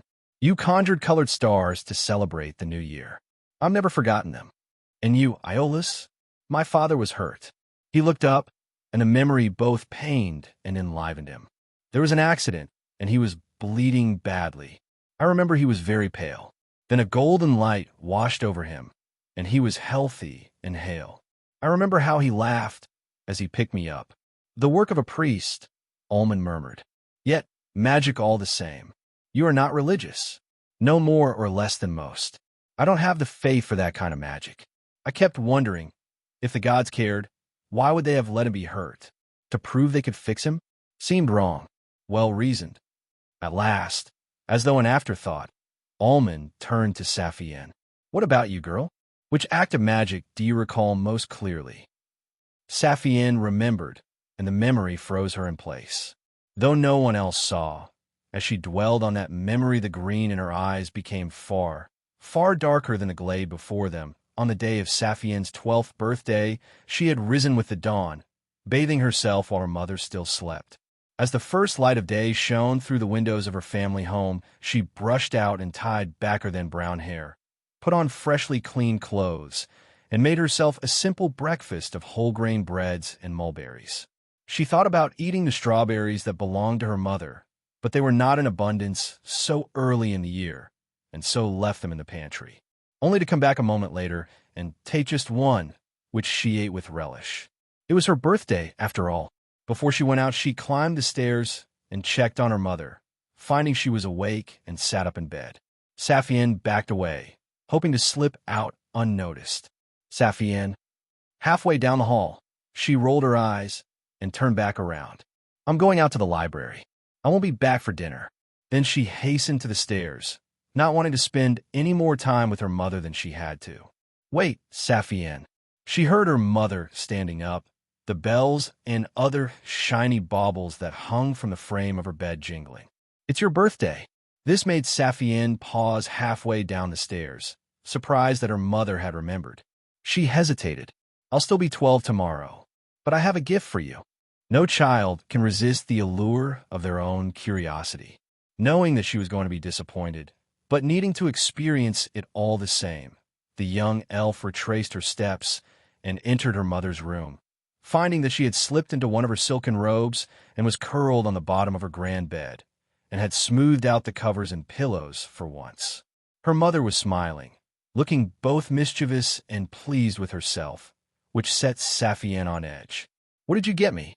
Saphienne asked, her question reluctant. You don't need to be so nervous. Her mother teased her and reached for the chest by the foot of the bed. I put a lot of thought into this. Saphienne doubted it, and yet, her mother produced what was obviously a book, wrapped in brown paper and tied with a ribbon in the same ocean green as her mother's now smiling eyes. Dubiously, Saphienne accepted the gift, carefully loosening the wrapping so as not to tear the paper. Happy birthday, Saphienne. The book was one she had read before, many times. The Girl and the Gulls, Saphienne repeated aloud, and found herself smiling despite knowing better. Open it. Inside the cover, before the title page, her mother had left a message. Saphienne read it aloud with amazement. Saphienne, may this always remind you of how much I love you. Happy birthday. She ran her fingertip over the untidy calligraphy and paused against the signature beneath the inscription. For once, her mother said nothing, only watched with pleasure. Eventually, Saphienne met her gaze. This is my favorite book. How did you know? Oh, I asked Philorel, she answered. I wanted to get you something to mark the occasion, now that you're no longer a baby. Does this earn me a hug? Dutifully, Saphienne let herself be embraced, feeling very conflicted to be in her mother's arms, who held her there and whispered, I know you've had a difficult year. You've been very preoccupied ever since you started the library. I want us to be closer than we are. You're a good girl, Saphienne. Oh, yes. Saphienne pulled away, looking at her feet. Thank you. She trailed off into silence, unsure how to return the compliment. You don't need to say anything. Nodding, the girl turned away from her mother. I should get to the library. Oh, but what about the second part of your gift? This time, when she looked back, her excitement was less tempered. There's more. This time, her mother slid along the bed and reached under her pillow, withdrawing a polished, dark gemstone that reflected the light in flecks of violet and blue. It was set within an elaborately wrought circle of silver, large enough to be held with both hands, within which the gemstone could be spun about its axis. You've seen this before, haven't you? Saphienne had almost every day. It was her mother's most prized possession. She spent hours of her life gazing into it. It's your toy. Be honest. Have you ever used it? When I wasn't home. She shook her head. You don't go out much. And you said it wasn't for children. I suppose I don't. And it isn't. Her long fingers traced the ring. Well, not without an adult to watch. But I think you're old enough to use it once in a while, and you've been working so hard with Philorel, and it's been a difficult year for you. She lifted it in both hands and held it up so Saphienne could see. Would you like to try? Saphienne was just old enough to have a terrible sense of foreboding. Alas, no child can resist the allure of her own curiosity. She nodded and let her mother move her to sit back on the bed, propped up against the pillows. The book was placed on her lap. You want to read this while you use it. Saphienne was mystified. What does it do? It's called a fascinator. A kind of hat. What? No. Her mother rolled her eyes. Where in the world did you read that? No, a fascinator isn't a hat. A fascinator is made with magic. As she spoke, she turned the crystal so that it flipped over within the ring, where it began to glow with an ethereal, seductive light, tinting the room in shades of rippling pink. I can't really explain. Just look at it and relax. Let your mind rest. Saphienne felt scared, but despite all that had happened, she still trusted her mother not to let her be hurt, at least not physically, and so took reassurance from her smile. As the fascinator was set beside her on the bed, she looked deeply into it, feeling its light penetrating beneath her skin, into her bones, curling around her thoughts until it settled in her like a fine mist, then a thickening fog. Read your book, Saphienne. The fascinator had not made her suggestible, but she listened all the same and ran her eyes across the first line of the story. Then gasped. What had been her mother's bedroom became the shore from the tale, the gentle crashing of the waves against a pebbled beach, the roaring of the small stones as the water withdrew and left only vanishing foam. Gulls circled overhead, calling, and the scent of salt was in the air, the bright sun warming her skin. Yet the bedroom was still there, only transfigured, the shining baubles around the bed made luminous by the haze within her mind, their reflections amplifying the vividness of the pure, miraculous light. How does this work? She asked. Her mother was beside her, glamorous, wreathed in fey-like charisma. You picture whatever you want to, and the fascinator makes it feel real. You could daydream with it, or you can use stories. Go on, read more. I'll watch you. And so Saphienne did, reading the stories within the book as though for the very first time. They were about a young elf who lived with her mother beside the sea, and about the adventures they went on together, as well as the short lives of the gulls who lived around them. The stories were meant for children younger than her, but she had always been comforted by them. If you discover this tale on Amazon, be aware that it has been stolen. Please report the violation. This time, they did more than comfort her. When Saphienne read about the girl, she felt as though she were the girl, and could feel every single emotion described within the book, from the simple joy as she learned to swim to the sadness as she found the bones of a gull high on the cliffs. Every triumph, every heartache, every fragile moment was magnified beyond what she felt in daily life, became realer to Saphienne than her own feelings. And most beautiful of all, she felt the girl's love for her mother and the love of that mother for her daughter in turn. And saddest of all, that was the first time Saphienne had ever really felt such feelings reciprocated, for she had never truly known her mother's unconditional love. Throughout, her mother remained near. Her presence ran through the story, and without her mother really intending or realizing, Saphienne projected onto her what she felt from the fascinator, nourishing their relationship by what she took from the book. Saphienne was a very fast reader, usually, but that day she slowed to a crawl. Hours passed, though it felt as though time were racing. When she closed the book, her mother was by the window and came over to flip the fascinator, dimming its light. Saphienne returned to herself slowly, grinning from ear to ear, her eyes sparkling with emotions she couldn't even try to name. It's really quite fun, isn't it? I love you. Oh, Saphienne. Her mother leant down and kissed her cheek, slightly surprised when Saphienne slid her arms around her and held her tight. I love you too. I knew we'd find something in common. When they parted, Her mother returned to the window, collecting the glass of rosy wine she had been drinking from. An open bottle was beside it, and another, emptied, sat on the floor. She brought the rest of the wine with the glass as she returned to the bed, sitting up beside Saphienne. You've had enough for today. Maybe you can try it again in a few days. When you're grown, we can see about getting you one of your own. Contented, Saphienne snuggled against her. I'd like that. Good girl. Now you should go play. She reached for the fascinator. Your friends will be wondering where you've been all day. Tempted to look at the gemstone as it began to glow again, Saphienne instead glanced to the window, surprised to see the sun was setting. The red light shone was met by a renewed pink glow, which she dutifully turned away from, moving to the door. There, she hovered. I love you, Mother. Her mother did not reply, a small smile on her lips as she gazed upon the enchanting gemstone. Mother? I said I love you. HM? Oh, I love you too. Run along now. Can I stay with you a little longer? I won't look at it. There was no answer. Hugging the book to her chest, which suddenly ached, Saphienne left the room and exited her family home. Asterisk, asterisk, asterisk. Her 12th birthday did not end there. Saphienne set out for the library, moving through the village as though dazed, the world around her seeming lifeless and dull compared to the dream she had just lived. And the further she walked, the grayer everything became, and the more the pain in her chest grew, becoming sharp as she surmounted the steps and pushed open the door to see Philarel. Happy birthday, Saphienne, Philarel grinned. I didn't think you were coming today. You should practice your calligraphy.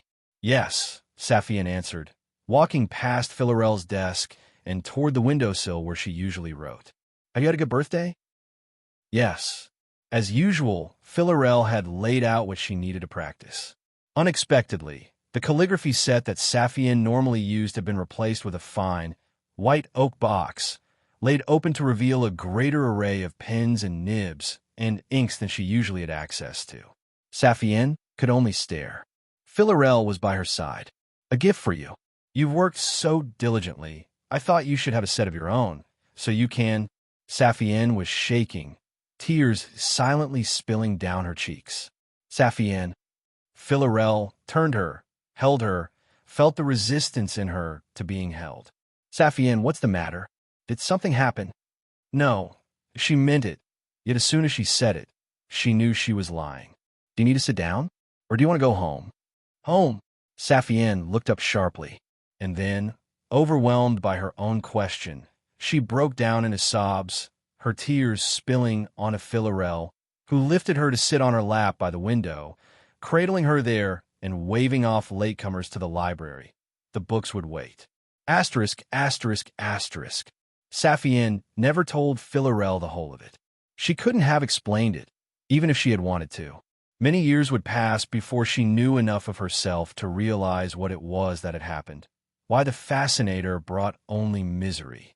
For Philarel, it was enough to know that Saphienne had been traumatized by the magical device.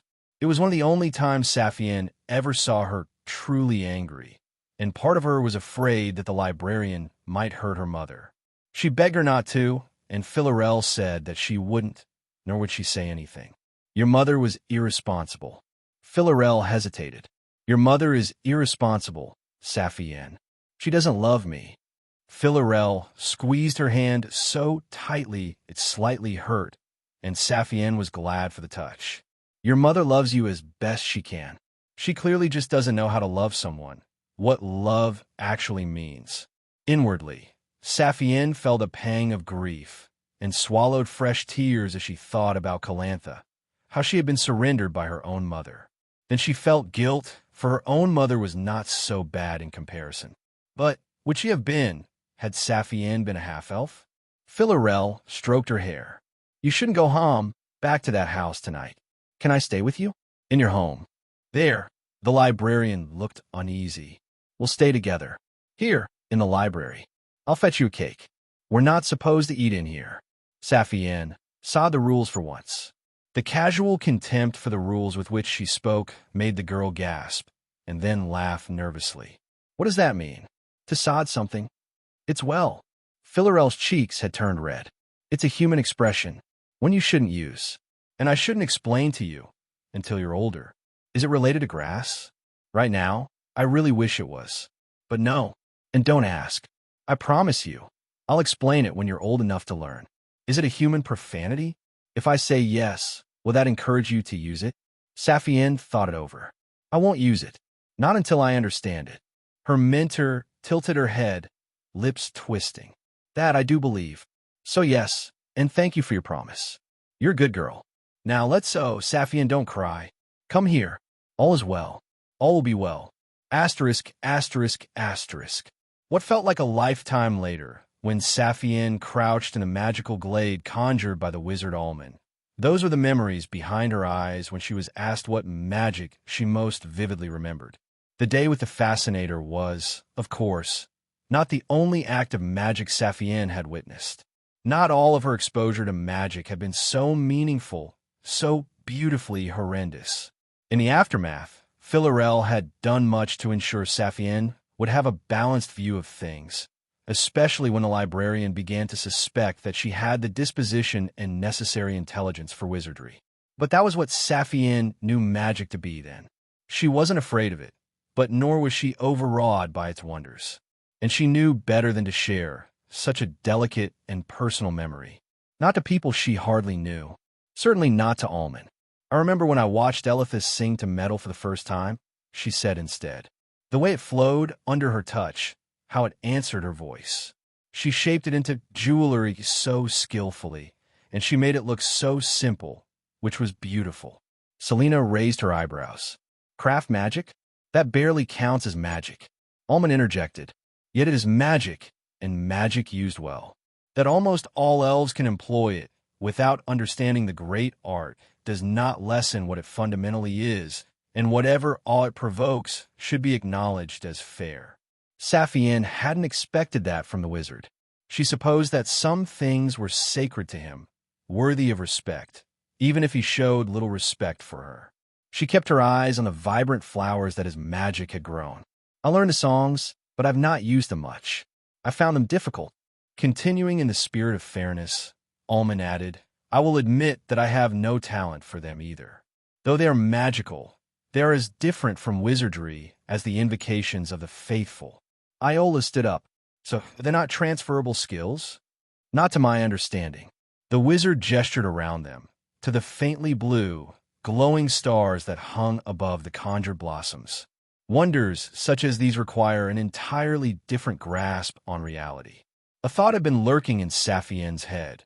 His words drew it into focus. Reaching down, she uprooted one of the flowers, hearing Selena tut in disapproval at the casual act of destruction. Superficially, it looked like lavender, except it wasn't growing from a shrub, and the leaves on the stem were rounded rather than pointed. It was also, she realized, slightly the wrong hue. She climbed to her feet slowly, casting a critical gaze over the other plants. None of this is real. Almond turned away from Iola's a little too quickly. What did you say? Staring at the flower in her hand, Saphienne repeated herself to herself. None of this is real. In full sight of the others, she waved her hand through the flower.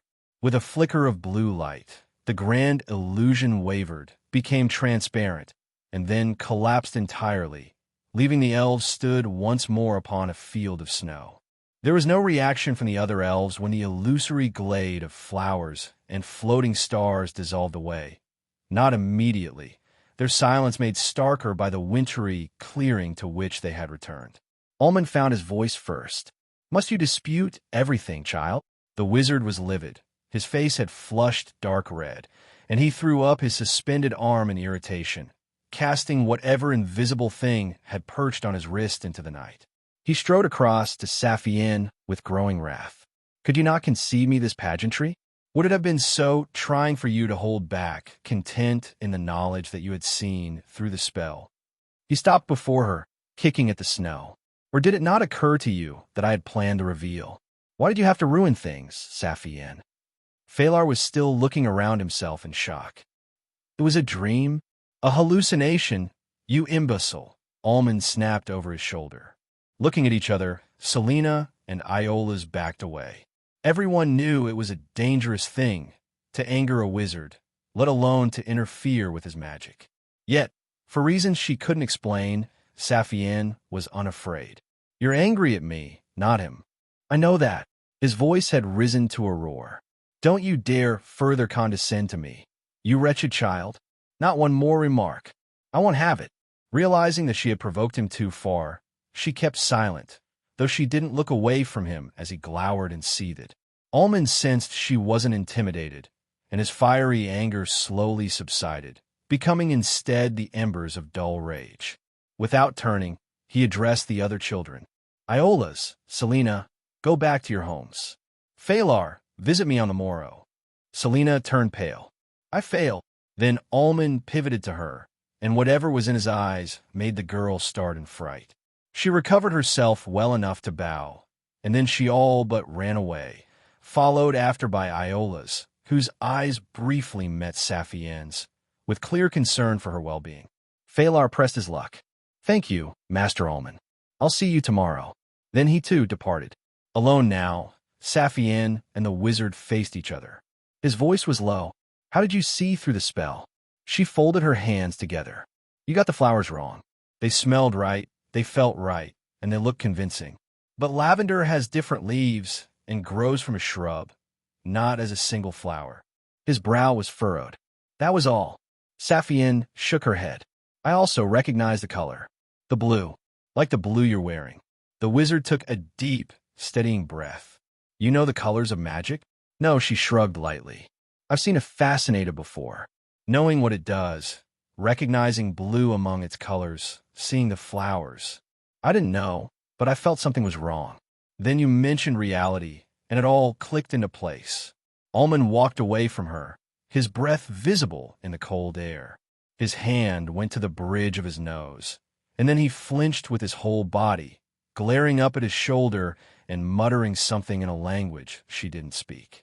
He paced back and forth for the better part of a minute, grumbling all the while. When he returned, his fury had subsided into familiar annoyance. "Had I reason to suspect you were so observant," he sighed, "I would have disguised the spell. Red would have been the appropriate color. Nubate S. Red is the color of another type of magic, another discipline." His lips were drawn, downturned. "Conjuration. Blue is the color of hallucination. But any half-decent wizard can alter the gross appearance of their magic, should he have need to. I didn't do it to spite you." He studied her face. "Why did you?" "I needed to know what was real." Unexpectedly, he smiled. "Had you not taken me by surprise, your hand would have brushed across the flower. My force of belief is usually much stronger, but I hadn't even considered the possibility that one of you would have cause to doubt my work. Your belief in the hallucination? The discipline of hallucination hinges on belief. A wizard must know the illusion to be false, and yet believe anyway, in order to sustain the magic." He looked up at the revealed night sky, contemplating the truer, more distant stars. "So too a wizard must not lose their knowledge that it is false, or the magic will unravel. The art of hallucination lies in sustaining a waking dream, which requires a fertile imagination and suspension, but not annihilation, of disbelief." Saphienne looked away. "I apologize for ruining your theatrics. I don't believe you regret it, Saphienne, but I accept your apology all the same." "Why?" Almond folded his arms. "You're clearly, irrefutably proud. Offering up your pride when you don't believe you were wrong, that means more than contrition." Too late to make a difference, Saphienne grasped what drove Almond to teach, and thereby what it was he looked for in prospective students. Yet the knowledge only puzzled her. "Why did you choose Phalar?" "Phalar." His expression was dismissive. "I simply owe the boy an apology. He is hardly intelligent, but he's hardly an imbecile. My misdirected anger makes the fact that I'm refusing him all the more awkward." Saphienne felt as though the ground beneath her was beginning to shift. "Then, why wasn't he suitable? You tell me, since you're so observant." She closed her eyes as she reflected on the night. "He kept complimenting you. While he didn't notice the differently drawn stars in my calligraphy, he dismissed their significance and went on to argue with Iola's when he said my work was better. He stressed how well prepared he was, But when you asked him to rephrase an answer to your question, he floundered. And so, Saphienne met his gaze again. He was prepared by someone else. He's got a good memory for turns of phrase, so he knew the things to say, but they weren't things he understood because he struggles to learn since he's unobservant and doesn't know when to defer to more learned people. You might be accused of that last failing. Smiling very brightly, she answered with levity she didn't feel. Well, whoever thought that would be wrong and not worth deferring to, wouldn't they? Almond didn't return her smile, now keeping his emotions at a distance, but there was a hint of not quite respect, though a sentiment similar to it showed in his eyes. What are the others, then? Saphienne didn't know what to make of events. You sent them home, which suggests you're done with them, but I had the wrong impression about your intentions toward Phalar. I can't tell what to examine them further. He shifted his weight, his expression remaining even. Both of them show promise for different reasons. Iola's interests me in particular. He clearly doesn't want to be a wizard. Not really, but he feels obliged to become one, and will try, even though he prefers calligraphy. The memory of Iola's willingness to concede his loss, together with his story about his father, supported what the wizard said. Is he doing it for someone else? I don't yet know. A hint of thoughtfulness crept into Almond's voice. The boy has will enough to stand up for himself, so perhaps he seeks my instruction for the sake of many other people, not to please one in particular. He would be happier with his inks and papers, but happiness and power seldom intertwine. This tale has been pilfered from Royal Road. If found on Amazon, kindly file a report. And Selena, a by-the-numbers candidate for wizardry. He permitted himself to smile at his own joke, then discarded his good humor. I will, in all likelihood, teach her. She seems a little impulsive and keen to make more of herself than she is, but I can hardly fault her for those tendencies.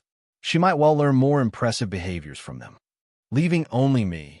The girl speaks as though she doesn't secretly hope. His tone was mocking despite his flat expression, and he loomed over her. You still think I'm going to teach you, after all that has happened? Saphienne felt more unnerved by that question than she did by the prior threat of his anger. She swallowed.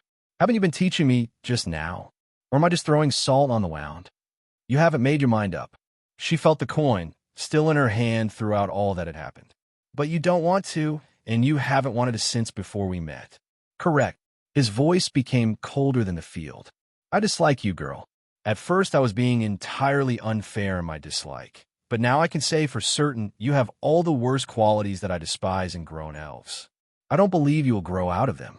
Still, he was undecided, which Saphienne thought over quickly. Which implies I have qualities that recommend me despite your dislike. Regrettably so. You have several, rare traits of character held by only the finest wizards. Do you expect me to name them for you?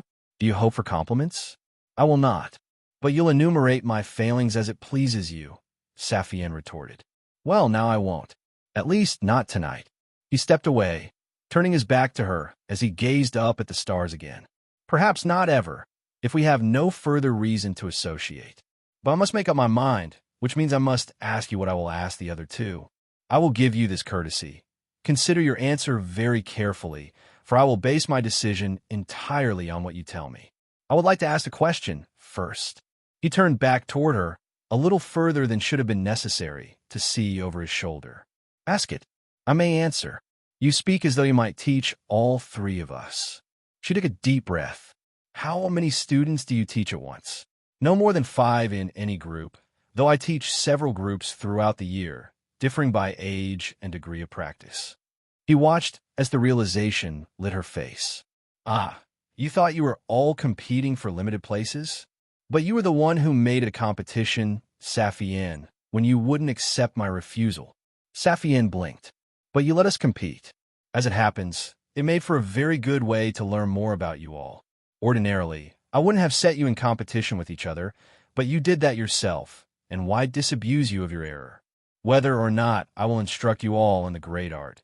Teaching moments must be seized upon when they present themselves. Looking at the portly wizard as he studied the night sky, Saphienne felt both shame for her conduct and rising ire toward Almond. Had he not been set against her, she wouldn't have been so combative, wouldn't have had to force her way back into the fold. That he exploited the situation under the excuse of teaching made it worse, for really, she felt certain he did it for his own amusement. Pride, that was what drove him, and what he respected, and why he loved his theatrics, which were his way of keeping himself apart, and so superior. What he wanted was to feel proud of himself, but he accomplished that not through raising others up, but by climbing above them, even forcing them down, where he could justify doing so. Of course, he hated Philarel. She wouldn't think well of him at all, and unlike him, she could find her happiness in others. That was how she was with. Are you prepared? Eyes burning, Saphienne nodded, then spoke aloud. Ask your question. Almond faced her as he asked it. Saphienne, why do you want to learn the art of magic? Asterisk, asterisk, asterisk. Before Galiath had arrived to teach Saphienne sculpture, there was a period after finishing shoemaking with Ninlian where she returned to the library, falling into the old routine of practicing her calligraphy and helping with the books. Working alongside Philarel was pleasant, and even though they had still seen each other most days, Saphienne realized how much she had missed her prolonged company during her other studies. Saphienne, Philarel asked one evening, when no one else was visiting, why sculpture? Is it related to your other choices? Saphienne had been reading quietly by the fireplace, and she frowned, memorizing the page number before closing her book. No one else has asked. You're thorough, but you're not obsessive. I don't believe your studies are just stepping stones to you. Looking up at the librarian, she felt fully visible for the first time since Calantha had left, the memory of which she pushed down. She looked away, into the fire, very much a moody teenager. Aren't they? Philarel sat next to her. Not if I know you. Do I know you?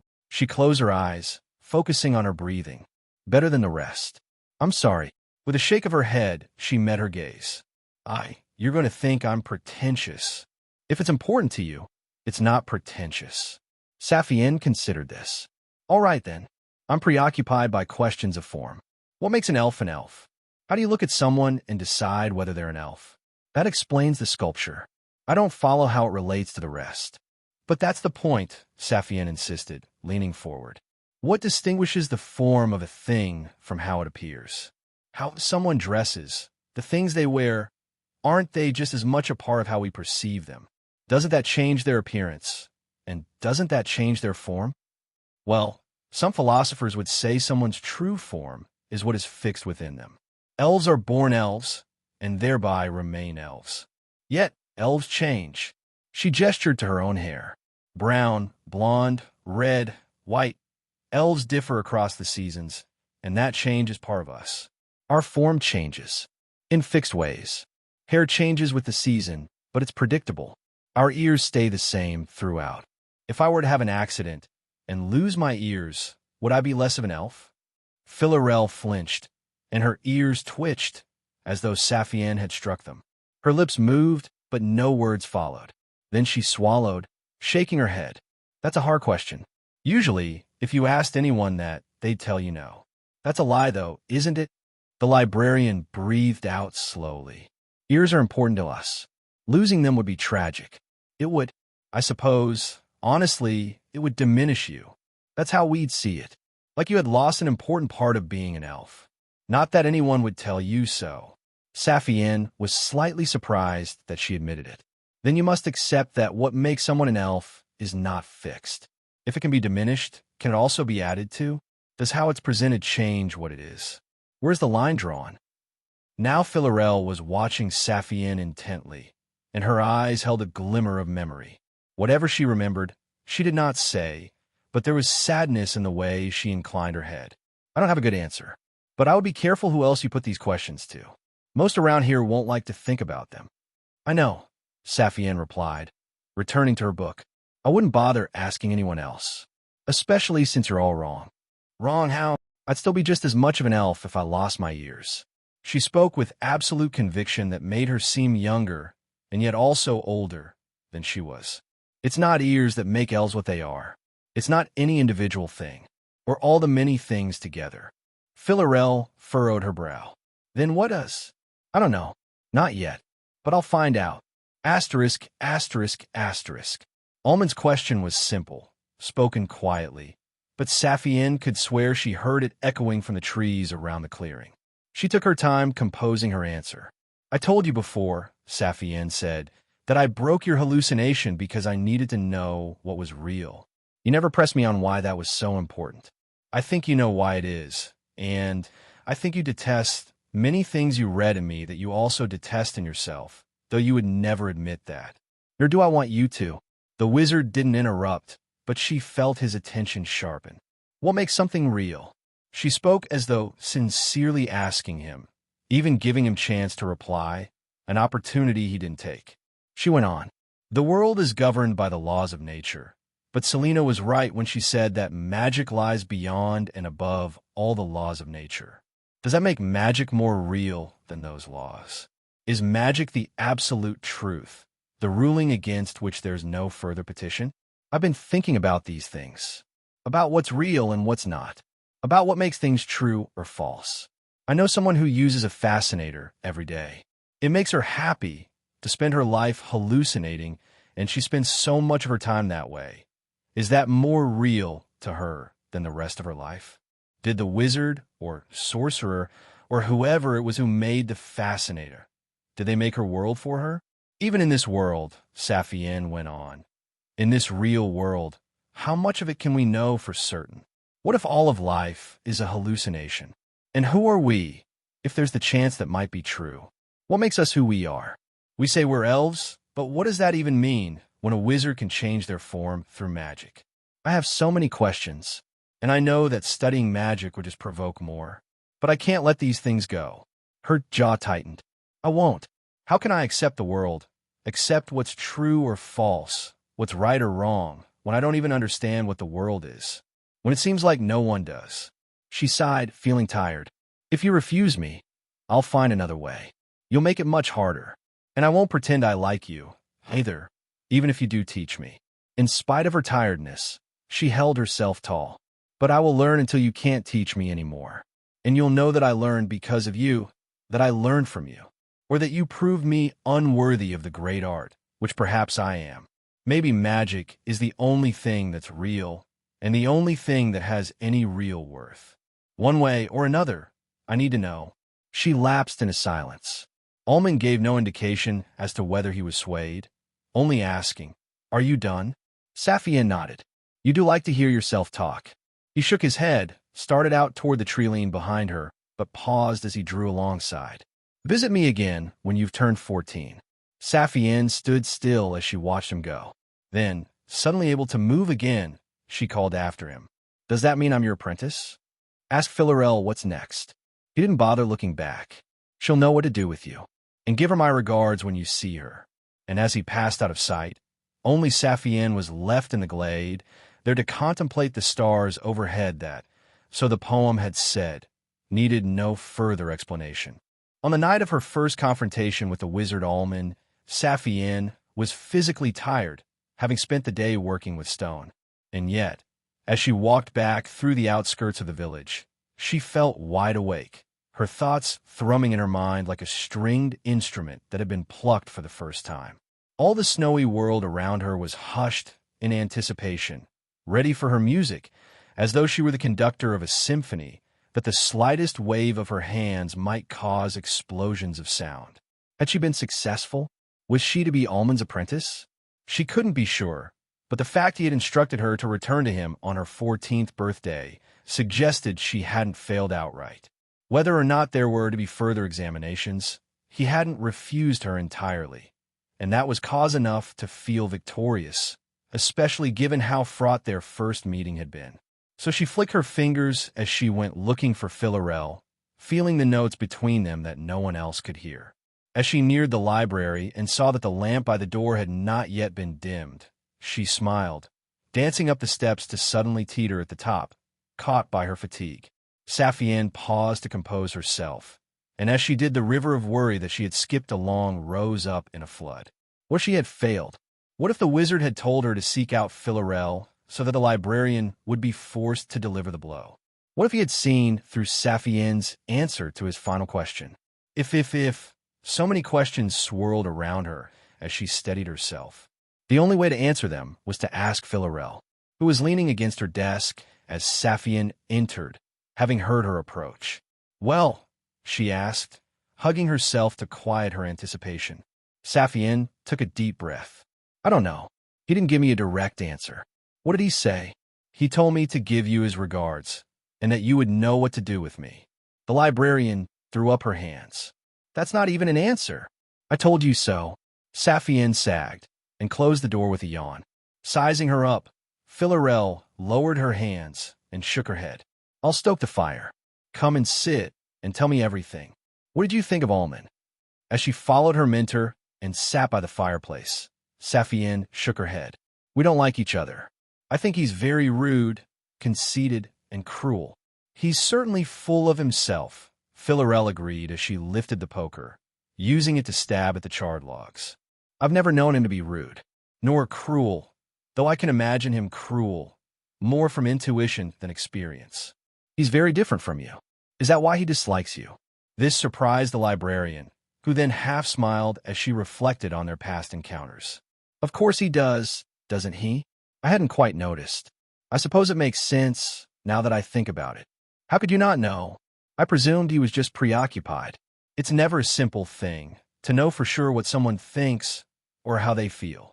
Philarel set the poker down, warming her hands by the fire. "Now that you say it, though, yes, I should have noticed before." Saphienne stared at her, then looked to the low, glowing fire. "He's awful."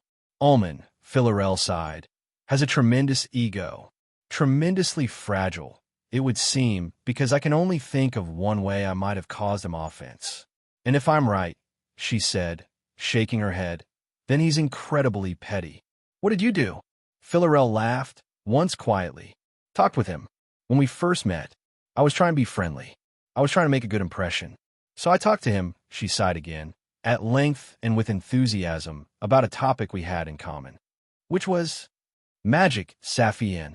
We talked about magic. We talked about wizards and how they go about their business." Several questions tried to force their way through Saphienne's mouth at the same time, and her lips moved soundlessly. Finally, she chose one to voice, holding the others back. "You're a wizard?" "What?" Philarel shot her a laughing smile. "Me? No, never. I don't have the talent, not even slightly. I can't even work craft magic. Believe me, I've tried. I tried for years before I gave up and accepted I'd be scrivening the slow way." Saphienne sat forward, leaning on her knuckles, the curiosity in her eyes burning brighter than the reflected fire. "But how do you know about magic?" "I spent a very long time around wizards," the librarian admitted, her gaze becoming distant. "A very long time. I got to know their ways quite well. And I learned a considerable amount about magic, but it was all useless knowledge, to me at least." She shook the memories away, giving Saphienne a forced smile. "So, when I met Almond, I talked about what I knew in what I thought was a friendly way. He grew more terse the longer we talked, to the point I believed I was boring him. Now, I see it was otherwise." The reason for Almond's dislike became clear. He felt threatened. Philarel nodded, then laughed, more loudly, and felt the heat in her own cheeks. "What a fool. Him or me. I'm not sure which. Almond is entirely full of himself, and the only established wizard in some miles. And there I was, talking casually to him about the great mysteries he prides himself on knowing. Me, a mere librarian, without a drop of magical talent." Saphienne could picture it, could see Master Almond beginning indulgently, happy for the chance to show off his learning, growing cooler and stiffer the more knowledge Philarel showed in turn, quietly aggrieved by the hand of friendship she offered him. How could she dare diminish his mastery? Who was this woman, this simple bookminder, so thoughtlessly undermining his status? Didn't she know how important he was? The librarian caught Saphienne's gaze. "He was very formal when I spoke to him about you. I thought he was avoiding favoritism. He made it hard for you, then?" Nodding, Saphienne lay back against her chair's cushions. "He tried to refuse me outright, said I was too young. I nearly gave up." Taking the seat next to her, Philarel reached over and held her hand quite tightly. "Share the story. What happened tonight?" And so Saphienne told her what had happened, recounting from the moment she first entered his parlor until he left her in the field, sharing every word the wizard had said. Her recollection was vivid, the experience having been so recent and so intense that she summarized accurately and with growing anger as she relived the injustice. She was squeezing Philarel's hand back by the time she was done, telling me ask Philarel what's next. She'll know what to do with you. And give her my regards when you see her. Then he left the clearing, and I came straight here to see you. Philarel didn't look angry, but she did look sad. What what a rude man. You can call him Precious, Saphienne replied, having misunderstood. He's incredibly precious about his magic. The narrative has been taken without authorization. If you see it on Amazon, report the incident. Philarel grinned, but didn't explain what had changed her mood. Well, yes, but one thing you glossed over. What was it you said to him? About your reason for wanting to study magic. Saphienne lowered her gaze. Asterisk, asterisk, asterisk. When Saphienne had first begun studying under Galiath, she had been amused to find herself practicing calligraphy again, using chalk to carefully write out passages of text that the sculptor would then inscribe. The purpose, she was told, was to familiarize her with the precise yet powerful touch required for sculpture, beginning in an area where she could fairly judge her own work. Why stone, she asked. Why not wood? Galiath only smiled more enigmatically. You're not the sort to work with wood. We'll begin with your best medium, and then we'll explore wood once you've found your feet. As a teaching method, it was effective. When Saphienne took over the chisels and tried to match what she had been shown, she immediately found it difficult. But the obviousness of her mistakes meant she could see where she was going wrong. She needed the sculptor's input less and less with each passing day, and was able to build up her strength gradually. Less delicate work would have exhausted her more quickly. This in turn allowed Galiath to pursue other projects while she practiced, which led to the two working side by side, the tent filled only with the sounds of their tools striking stone. On the afternoon of the 7th day, forearms aching, Saphienne lay her implements down and turned to watch Galiath, scrutinizing the block of sandstone that occupied the artist's current efforts. Every day, Galiath picked out a new piece of stone to work, half-shaping it with tools, roughing out the impressions of hands, of legs, of heads, creating the implication of posed figures, though never progressing to distinct features. The back of the tent was already crowded with unfinished pieces. Galiath sensed her watching. I can feel your question coming on. Will you finish this one? I'll finish them all, the sculptor answered, in the fullness of time. Are you holding back for my sake? So I can see the basics. There, Galiath looked at her. You think all that I do is for your benefit? That's not an answer. And no, I don't. Then I'll answer in kind. No, I work as takes my fancy. The sandstone, the sculptor explained, is because I have you working in the same material, but the pace of my work is set by my heart alone. Clever girl that you are, you'll understand soon. Galiath returned to the piece, smiling serenely with each tap. That called to mind another question, one that Saphienne had been putting off asking. Master Galiath, I'm not a master, the artist corrected her. My work may be good enough, but I haven't yet made a masterpiece, and quality aside, I'm too young for the accolade. Of the 250 years required, I scarcely have 141. Downing tools, the artist swiveled back to her. Now comes the real question. Ask away. Saphienne studied the elf. Shadowed eyes, a single earring, an effeminate style of dress. The day before, Galiath's hair had been worn in a masculine style, matched to traditionally male garb, and the artist had foregone makeup entirely. Try as she might, she struggled to resolve the androgyny the sculptor presented. Galiath, are you a woman or a man? Now the sculptor grinned. Why do you ask? Because I don't know the answer. And why does that matter? In case someone asks about you, she said, covering for her curiosity. I've been trying to guess since we met. Laughing, a high and rich sound, Galiath walked over and clapped her shoulders, delighted. Everyone wonders, the androgynous artist agreed, but very few people ever think to ask. They're afraid of giving offense, I think. You're not offended, though. So which is it? Their Galiath stepped back, blushing. Ah, but you catch me in a lie. She blinked. How so? The answer is neither. Or both. Or one, and then again the other. The sculptor gestured to the unfinished work. I am whatever the work requires, however my changing mood finds me. Which means I'm quite undecided. And quite an inconvenience, I suppose, being as elves are sensitive to differences. People like to conform.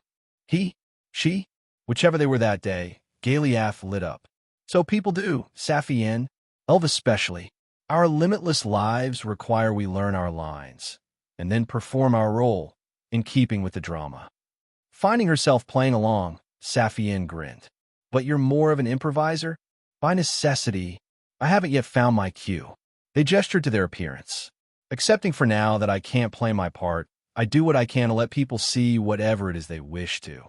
I present myself as a mystery, evoke drama, play to assumptions, and when I'm compelled to be forthright, I put myself forward in whatever way best suits my audience. You lie to suit them? Ah, but how can I tell a lie when I don't know the truth? What's true and what's false? What's real and what's not? Which court should I petition that will issue a decisive ruling? They laughed again, eyes dancing. No, I tell no lies, only present who I am in the way that will be best received in the moment. You mislead them. Yet, at heart I'm sincere. And if you would mislead others, you had best remember, every deception rests on a truth, just as everything that's true depends upon a lie. She laughed, waving them away. You're presenting yourself as a riddle for me to puzzle through, but by your own admission, I can't trust a word you say about yourself. Then Galiath proposed, ask no questions. Just take me as I am, and let the rest work itself out. Saphienne glanced at the statues in progress and grinned. In the fullness of time, the pair of them laughed together. I lied to him. Sitting with Philarel in the library, Saphienne stared at her feet as she answered. He asked me why I wanted to study magic, but I don't really know. I went along with it because you recommended me, at least at first, but when he turned me away. She could feel the librarian studying her face, and she burned with shame. I was so angry at his refusal, at how unfair it all was, that why I wanted to learn didn't really matter. I just wanted to prove he was wrong. I wanted to stand up for myself, to choose for myself, rather than accept a choice that someone else made for me. Saphienne took a second deep breath. So I made up an answer, a lie that I thought would appeal to him. Philarel let go of the hand she held. And he didn't see through it? No, I don't think so. In her other hand, Saphienne rubbed at the copper coin with her thumb. I based my answer on what I told you about my questions on form and what it means to be an elf, but I rephrased them to suit his interest in illusions. Then I dressed up my answer with other things I've heard. She closed her eyes. I'm sorry. Philarel giggled. Saphienne turned to her in surprise. What's funny? Oh, come on. She was smiling broadly. A girl of 13 challenges the mighty wizard, and not only wins against the odds, but does it by taking his measure, and then lying to his face? I thought you'd be disappointed. Saphienne, consider who you're lying to before you lose sleep over it. She thought for a moment, then nodded to herself. He's a prick. Astonished now, Saphienne's reply was involuntary. You're not supposed to swear. Well, you're nearly 14. One word a week won't harm you. And if ever someone deserved it, Almond earned it tonight. She thought this over. Nervously, as though expecting reprimand, she watched Philarel as she spoke. He really was a prick? Philarel burst out laughing, louder than Saphienne had heard before, and it took the librarian a long moment to calm herself down. When she did, she hugged her. I can't compliment your delivery, she told her, but the sentiment is there. I'm sure practice will make perfect. Saphienne smiled into her embrace, feeling devious. Am I old enough to know what sod means now? Don't push your luck. Philarel was still smiling when she sat back. I said one word a week, and that's at most. You can ask again when you're 14. The reminder made Saphienne sit up, anxious again. So what did he mean? Why am I to see him? Am I? Philarel shushed her with a gesture. Yes, Saphienne. I think so. Whatever lie you told him, it must have been a good one. He clearly intends to teach you when you're 14, though I wouldn't expect him to be any nicer about it. Saphienne was boiling over inside. but she kept a lid on herself. What happens next, then? Next, Philarel answered, yawning. You go home and get some sleep. Tomorrow, go tell Galiath you'll have less time than you thought. Then come see me, and I'll teach you what you have to practice before you start your lessons. She finished yawning and scowled. Almond's way of emphasizing my limits, making me teach you a little before he takes over. Prick, that's better, Philarel nodded, then poked Saphienne in the side. But that's enough out of you for this week. Go home, Saphienne. But couldn't you tell me a little? Philarel stood. Home. Bed. Wizards must have patience, young apprentice. Despite her eagerness, Saphienne was smothering yawns of her own. She supposed the magic could wait one more night. But only one. By now you have a faint inkling of the woman Saphienne would become, and the people who shaped her as she grew. 2 of the 5 moments that defined her have been described, and we crossed out of her early childhood some time ago. So too the hour that you were to listen has elapsed. Tell me, does the hoard still command your attention? Would you care to fill your pockets now?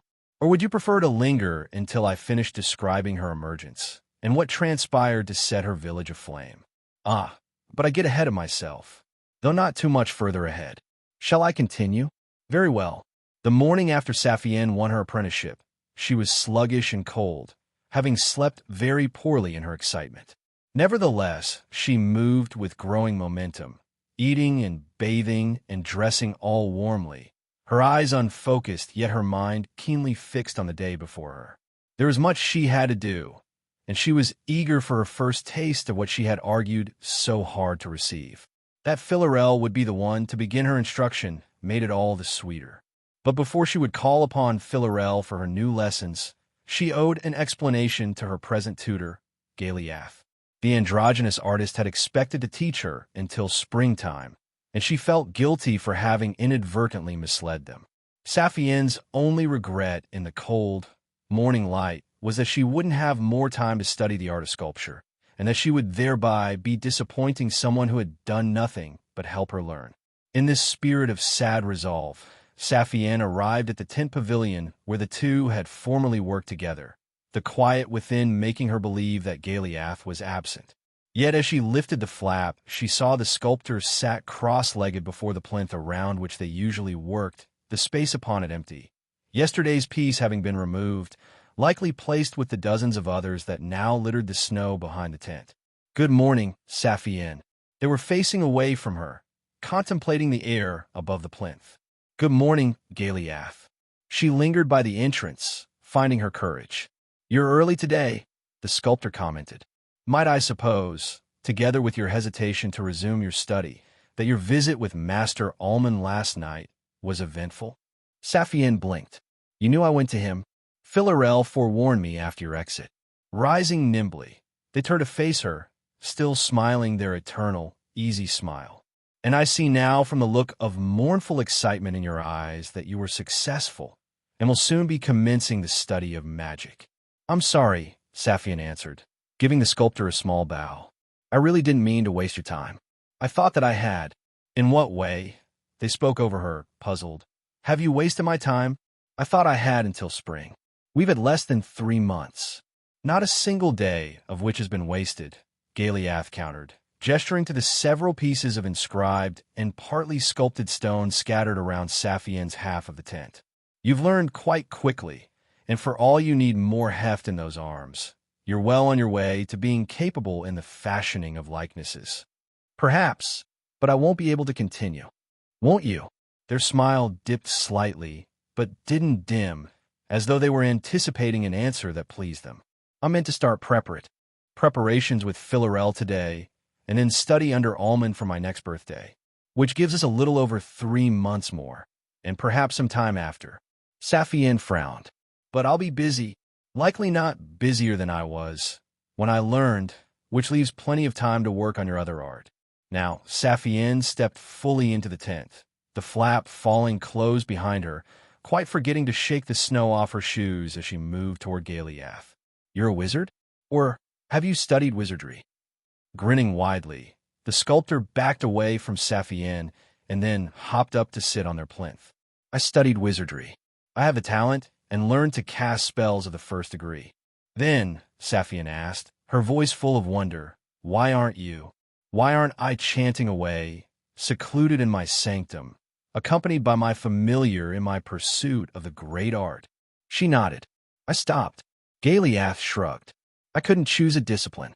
Dumbfounded, she just stared. Every wizard has to choose a discipline in which to focus their studies, the sculptor explained, and I simply haven't decided yet. I've been playing with sculpture during my studies and making great progress there, so I thought, why not take a break, think it over? Take my time to get my hands around the issue, so to say, with the cute new. Saphienne shook herself out of her shock. How long? How long since then? They shrugged again. Oh, perhaps 90 years. I've not been keeping track. I hadn't planned on such a long delay, but this work suits me, and part of me wants to see what I can really do with it before I go back to the incantations. It's not like there's any great rush. You've spent nearly 100 years, Saphienne managed, on an artistic diversion. You say it like it's odd. They tilted their head. Oh, the impatience of youth. For the first time in her life, the reality of elven timelessness struck Saphienne, and she sat down on the floor rather than fall over, landing heavily and curling her legs under herself as she stared up in wonderment at the laughing artist on the plinth. She had been so focused on all that she wanted to explore that the scale over which she would live and make those explorations had never really sunk in. Galiath saw her distress, and the recognition in their eyes tempered their laughter. Ah, Saphienne, they said, we're all free to lure at our leisure. You needn't think you'll take so long as I will. Most can learn spells of the first degree in 10 years. 5 if they're unusually gifted, and I'm told spells of the second degree take no more than another 25 to a diligent student. After 30 or so years, you'll surely be a wizard in your own right, perhaps bringing on students or receiving further instruction at. I don't have that long, Saphienne whispered. For the first time since they had met, Galiath's smile fell away completely, replaced by concern. But, Saphienne, they said, sliding off the plinth, why ever would you think that? You have as long as you want. They crouched down before her, and Saphienne took their hand, standing slowly.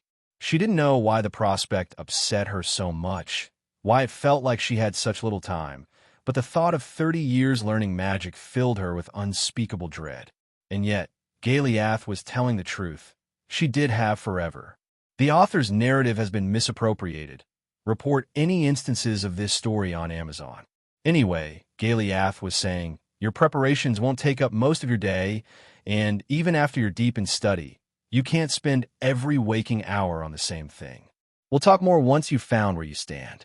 For now, I'm inclined to stay. Thank you, she mumbled, aware of how little she had slept. Not at all. Now, they smiled again, patting her on the arm. Why don't you run along to Philorel? I'm sure it'll all make more sense after seeing her when Saphienne met Philorel. However, her first concern wasn't magic, or what to do with her unending days, but whatever had happened to upset the librarian. Philorel was wrapped in a blanket by the fire, eyes red, and as Saphienne hurried over, she saw her mentor delicately blow her nose into a lace handkerchief. Philorel, Saphienne said her name loudly, fear gripping her. What's wrong? What's happened? But Philorel was waving her away. Wait, she sniffed. Saphienne did as she was told, and watched as Philorel lifted a swatch of green cloth, stitched with ferns, which she secured over her mouth and nose by means of 2 straps that she gently looped around her ears. Masked, she nodded for Saphienne to come closer. Confused now, Saphienne approached warily. Why are you wearing a mask? And why have you been crying? Crying? Her voice sounded strange to Saphienne, not just muffled but constrained. Saphienne, I've not been, You've never been sick before, have you? Sick? Her worry grew. No, I've never been. You're suffering from an illness. Yes. Philorel read the younger elf's expression, and her eyes crinkled in a smile. Just a mild sickness, don't worry. Humans would call it a cold, though I don't know why, since it's nothing to do with temperature. Keeping a little distance, Saphienne sat on the furthest chair. How did this happen? Oh, one of the children was sneezing a few days ago. I thought it was the smell of the glue I was using, she sighed, sniffling, but here we are. I'm probably as much to blame, breaking my routine last night, and then getting late to bed. Shouldn't you still be in bed? It's not that bad, Philarel soothed her, lifting a cup from beside the fire. More irritating than anything else. And I'm drinking willow tea, so I'll be more comfortable before long. This really isn't the worst I've ever had. The thought of Philarel being sick was distressing, and the thought of her being sicker made Saphienne pull her knees up against her chest, holding them with both arms. She studied her face, disquieted by the mask. Will you recover soon? Probably by tomorrow, which isn't so bad at all. Humans take much longer, and they sicken more easily.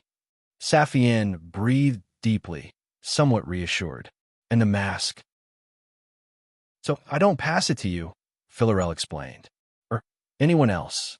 There's no point in making anyone else suffer. Or, do you mean? How does the mask work? It blocks transmission. Illness spreads by shared breath, by shared taste, by shared touch, or through exposure to things that have been in proximity to the same. Shared taste.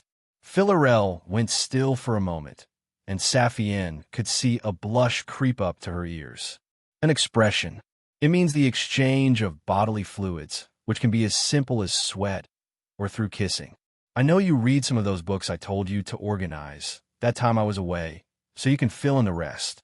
Burying her face in her knees, it was Saphienne's turn to blush, and she felt her cheeks and ears burning brightly. Anyway, Philarel went on, then paused to sneeze. Ugh, what I was going to say was, I couldn't stay home today, not after what you went through last night. Raising her head, Saphienne smiled weakly. I can wait another day. No, it really won't take that long. Do you want to start now? Saphienne nodded and brought her legs down, smoothing out the hem of her skirt. Then let's begin with the basics. Philarel shrugged off the blanket and leant forward, stoking the fire with her free hand. You will learn the fundamentals of magic in 3 stages, which I'll explain in reverse. In the last stage, you'll be educated in matters of arcane theory, as well as tutored in the words and gestures needed to marshal yourself and cast spells of the 1st degree. Don't worry about the different degrees of magic right now. That will all be in the middle stage. During the middle stage, you will be taught the conventions and history of magic, exposed to certain spells as may assist your learning, and given opportunity to practice spells that fall beneath the 1st degree. Wait, Saphienne interjected. If there are spells below the 1st degree, shouldn't they be called the 1st? No, Philarel shook her head, lifting up her mask to sip from her cup before drawing it back into place. No, the degrees are separated by specific criteria they each require, and spells that fall short don't qualify. You'll learn about them later. Just accept for now that real magic starts at the 1st degree. So, Saphienne repeated, the last stage has 1st degree spells, the middle stage has spells short of that, and the 1st stage has practicing meditation to hone your concentration. Saphienne nodded, a little disappointed. I suppose that makes sense. That's very mature, Philarel approved. Almost everyone asks if that's all there is to it. Most can't accept it's so simple. But even the complicated things start with simple practices. How do I meditate, then? I'll warn you, it's harder to do than to explain. And you need to do it every day, starting with half an hour at a time, working your way up to 2 full hours. You'll need 2 weeks of continuous effort before you'll start to make progress. Tell me what to do, Saphienne promised, and I'll do it. Every day. I know you will. Philarel smiled again, her eyes watery, perhaps from her illness, and she gestured to the fireplace. Do it first thing in the day, after you're fully awake, long before you're tired. We'll start today by having you look at the fire. Dutifully, Saphienne squared her shoulders and gazed into the flames. Relax your body, sit comfortably. Better. The librarian gave her a moment to settle. Now, the task is to watch the flames. Pay close attention to them. Pick one tongue and study it, and keep studying it. Philarel spoke slowly, as though she had taught others before, or perhaps was repeating what she had once been taught. Don't look away. Breathe, blink, but don't think. Do not let yourself be distracted by your environment or by your thoughts. Whenever you notice your attention drift away, return it to the fire. Saphienne concentrated. The fire appeared brighter. The longer she studied it, the more it seemed replete with hidden mysteries, pretending the magic that she would surely soon. Shaking her head, Saphienne glanced to Philarel. This is really hard. Philarel was simply staring at her, expectantly. The mask made her expression severe. Blushing again, Saphienne mumbled, "Sorry." "I see." She turned back to the fire, forced herself to pay attention. Philarel waited a few minutes before speaking again. "The fire isn't the important thing," she explained. "Some practice by paying attention to their breathing, some to the sound of the rain. The subject is not important. What matters is your focus and your control over your own attention, which, again, will take 2 weeks to start to develop. Can I ask a question? So long as it's deliberate and you stop meditating to do it and resume after." Nodding, Saphienne turned to her. "If I do this in the mornings, would it hurt to continue with sculpture in the afternoon?" Philarel smothered another sneeze and gathered her blanket back up. "You're allowed a life beyond magic, Saphienne. Just make sure you do 30 minutes every day. Starting now, no more interruptions. Asterisk, asterisk, asterisk." Whether it was through tiredness or inexperience, Saphienne struggled through her first session, with every single sound, every little itch magnified beyond measure. What she thought was her greatest advantage in life, her keen mind, had turned traitor on her, constantly seducing her away from her task with errant thoughts. Those were then followed with thoughts about her errant thoughts, then thoughts about how poorly she was doing, then thoughts about how good it was for her to notice that those thoughts about her progress were also interruptions. And then, she clearly had a long way to go. Saphienne was exhausted by the time she was done, and she left Philarel dozing by the fire as she made her way out of the library, planning to rest and consider how best to pass the remaining months until her birthday. There would be plenty of time for sculpture at first, but once she reached 2 hours of meditation a day, should she stop there?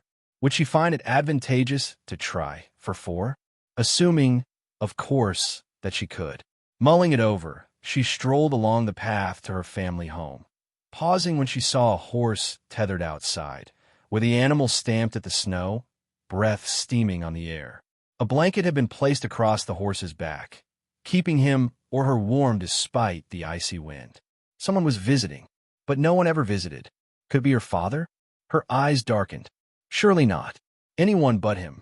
Saphienne steeled herself and crept the remaining distance to the front door, leaning against it to listen to the voices inside. In her countless hours in the village library, Saphienne had read that elves possessed much better eyesight and hearing than many other creatures, and that most of the shorter-lived peoples considered their senses miraculous. She found the thought that someone would be so easily impressed quite amusing, though imagining how much duller the world must seem to them made her sad. However, as she crouched on the frozen doorstep to her family home and pressed her ear against the painted wood, she found herself wishing that her hearing really was supernatural. The faint pinging of the settled snow was annoying. She covered her other ear, closed her eyes, and focused on what was being said. "How have you been sleeping?" Saphienne tensed. Though it was hard to tell for sure, she thought the speaker was a man, his inflection low. Was it her father? Better than before, she heard her mother answer. Her mother sounded different. Her voice was smaller than when she spoke to Saphienne. There was a moment of quiet before he asked another question. "And the nightmares?" "I've had less of them."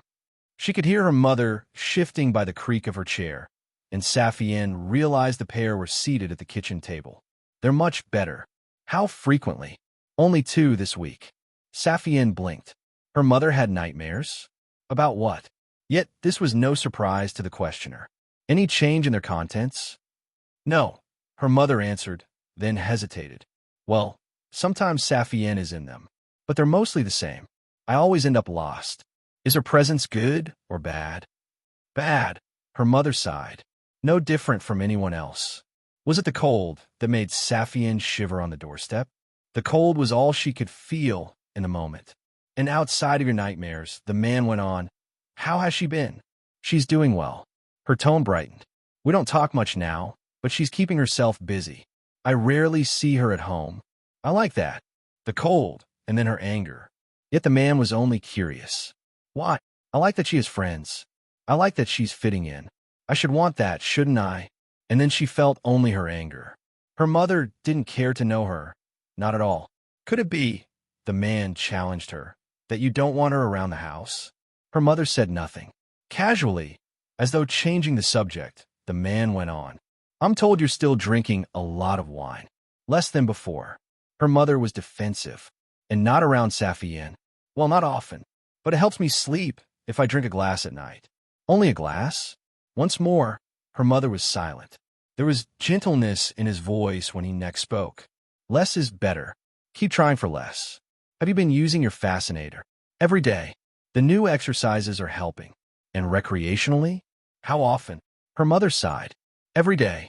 But I do the exercises first always. This seemed to satisfy him. Good girl. How often do you leave the house? Not much now. A hint of reproach crept into her voice. You know I don't like winter. I was going for walks before. When spring comes, try to find reasons to leave the house. Speaking of which, he said, shifting in his chair, what about your friend? What about him? Whether her mother was wary or evasive, Saphienne couldn't hear, though she could tell she felt judged. Are you still writing to each other? Might he come to visit? It will be good for your daughter to see him more. We're still exchanging letters. He wants to visit. It's just that he's nervous. Now Saphienne could hear judgment from the man. He needs to get over his nervousness and visit. He ought to visit you, and he ought to visit his daughter. With grave knew. Then Saphienne knew for certain that the man speaking wasn't her father.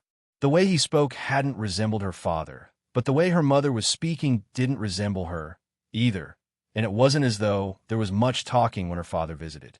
Saphienne still remembered his last visit, more than 3 years ago, and her confusion at why he would come all that way to see her, only for her mother to shoo her from the house. I'll ask him again. Her mother was promising, but I don't know if he'll visit. I would like to see him more. Maybe when Saphienne's older. Consider the possibility of visiting him as well. Not now, of course. Someday, when you feel more secure. I can't imagine. Then a voice boomed in Saphienne's other ear, and she started, slipped, and fell over on the doorstep. Asterisk, asterisk, asterisk, Saphienne. The voice repeated, worried now. Are you all right? Gathering her wits, Saphienne was surprised to see Phalar coming toward her, offering his hand to help her up while blushing furiously. She shared his blush, but didn't accept his help, standing carefully and then somewhat unsteadily, at least until she stepped away from the door. Phalar dropped his hand, looking mortified. Sorry, I didn't mean to surprise you. You're forgiven, Saphienne told him, brushing herself down. I shouldn't have slipped. My mother doesn't like to shovel, so she pours hot water on the snow. He frowned. But wouldn't the melted snow just freeze into ice? Saphienne flashed him a frosty smile. Correct. The tail has been illicitly lifted. Should you spot it on Amazon, report the violation. That seems immensely stupid. Yes, but she cares about appearances. Phalar shifted, uneasy.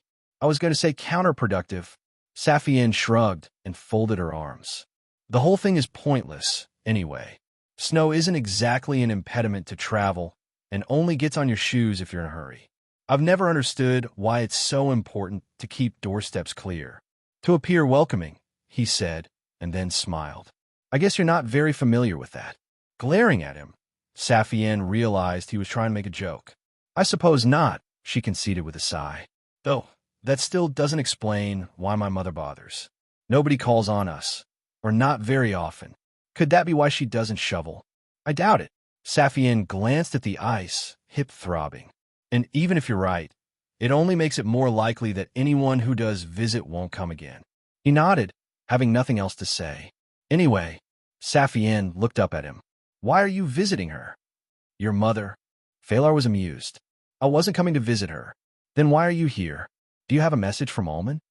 The mention of the wizard made Phalar's smile drop away. I was coming to speak to you, he said. And as he did, Saphienne noticed that his eyes were pink, as though the cold had made them run. I spoke to Master Almond. He apologized. And then he told me he wouldn't teach me. Saphienne slowly relaxed her arms, dropping them to her sides. I see. I asked about the others, Phalar explained. He says they're still under consideration. So I thought, he went on, forcing a fragile smile, that it might be good to commiserate with someone else. I asked around, heard you lived up here. I was gonna knock on doors, but then, feeling sad for him, Saphienne nodded. Then she studied him, sensing something more was expected of her. Almond's a prick. Phalar's eyes widened. That's harsh. And aren't you too young, too? He stopped himself and shook his head, self-deprecation in his voice. Now I'm being a prick. Sorry. I wouldn't call him that, but he was an ass to us both last night, wasn't he? Saphienne smiled, though her smile was tempered by a worrying thought. She pushed it aside for the moment. He was an ass, yes, she said, testing the new use of the word. And you don't know half the story. Although I shouldn't speak about it. Oh, come on, Phalar grinned. Share the gossip. His interest weakened her resolve. All I'll say, she admitted, is that I'm not the only one who thinks Almond is a prick. He's not very fair in the way he treats people. Right? Phalar laughed gently. He was really rude to you. You think so? She smiled sharply. You don't think I was too audacious? Remembering the first thing he had ever said to her, Phalar blushed and looked down. I deserve that, he muttered, still smiling, then met her eyes. I was trying to be funny, and to make a good impression. I guess, she teased him. You're not very familiar with that. Being funny. Well, maybe not. He frowned, then realized she had quoted him, and he laughed with more sincerity as he got the joke. You're a prickly person, Saphienne. Or is it just last night's bad news? I'm not a prickly, she stopped herself.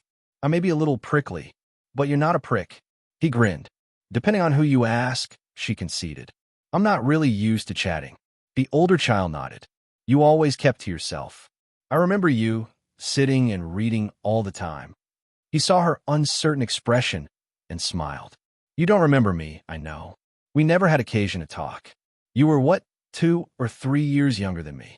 I mean, he corrected himself. You still are, but I'm talking about when we were little and everyone used to play together. I wasn't welcome. He frowned, then reluctantly nodded. Maybe. I heard it said that you were odd, and an elder told us to be kind to you, and to make sure none of the other children your own age picked on you. Saphienne blinked. Who said that? I can't remember. Really, I can't. I didn't pay you much mind. He was blushing again and awkwardly looked away. I shouldn't have told you that. Sorry, today's been emotional. Guilt made Saphienne purse her lips, the thought she pushed aside returning. Phalar, she said, it was nice of you to come to see me. He gave her a self-aware smile. Is that my cue to go? No, she said firmly. I just need to tell you, Almond didn't reject me last night. I'm sorry that he didn't take you as a student, but that's not what happened after all of you left. Phalar had become less animated as she spoke, and now stood very still, all his life and color bleeding out. Oh, his shoulders drooped. So, you're still being considered. No.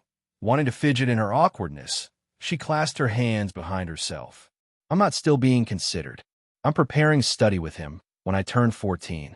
She watched as the boy ran his fingers through his short hair. Absently, he scratched behind his ear.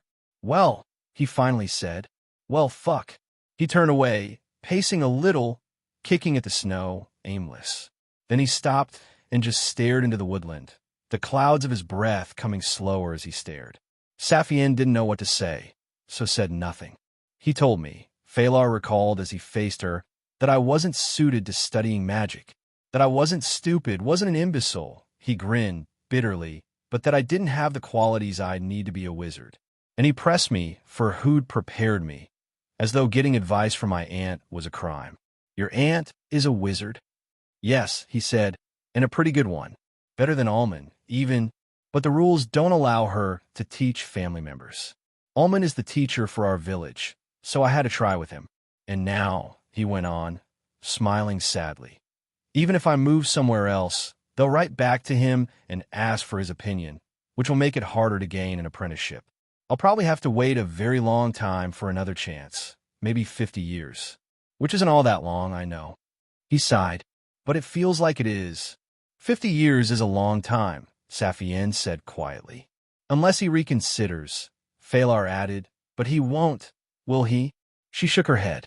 Not unless you're able to show he's wrong in a way he can't deny, and even if you do, you'll end up where I am. He'll teach you, but he'll be a prick about it. Prick or not, at least he'll teach you. He took a deep breath and wiped his eyes. Sorry, that's not.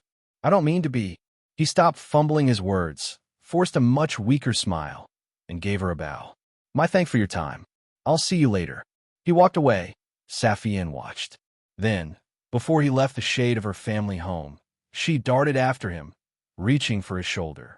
Phalar, wait. He halted, composing himself before he addressed her. Thank you, but I don't want your sympathy. She took her hand from his shoulder.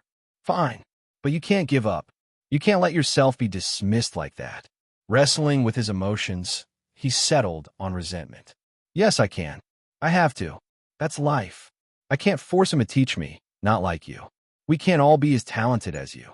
You're talented, she insisted. I only speak Elfish. You speak 4 languages and write in 5.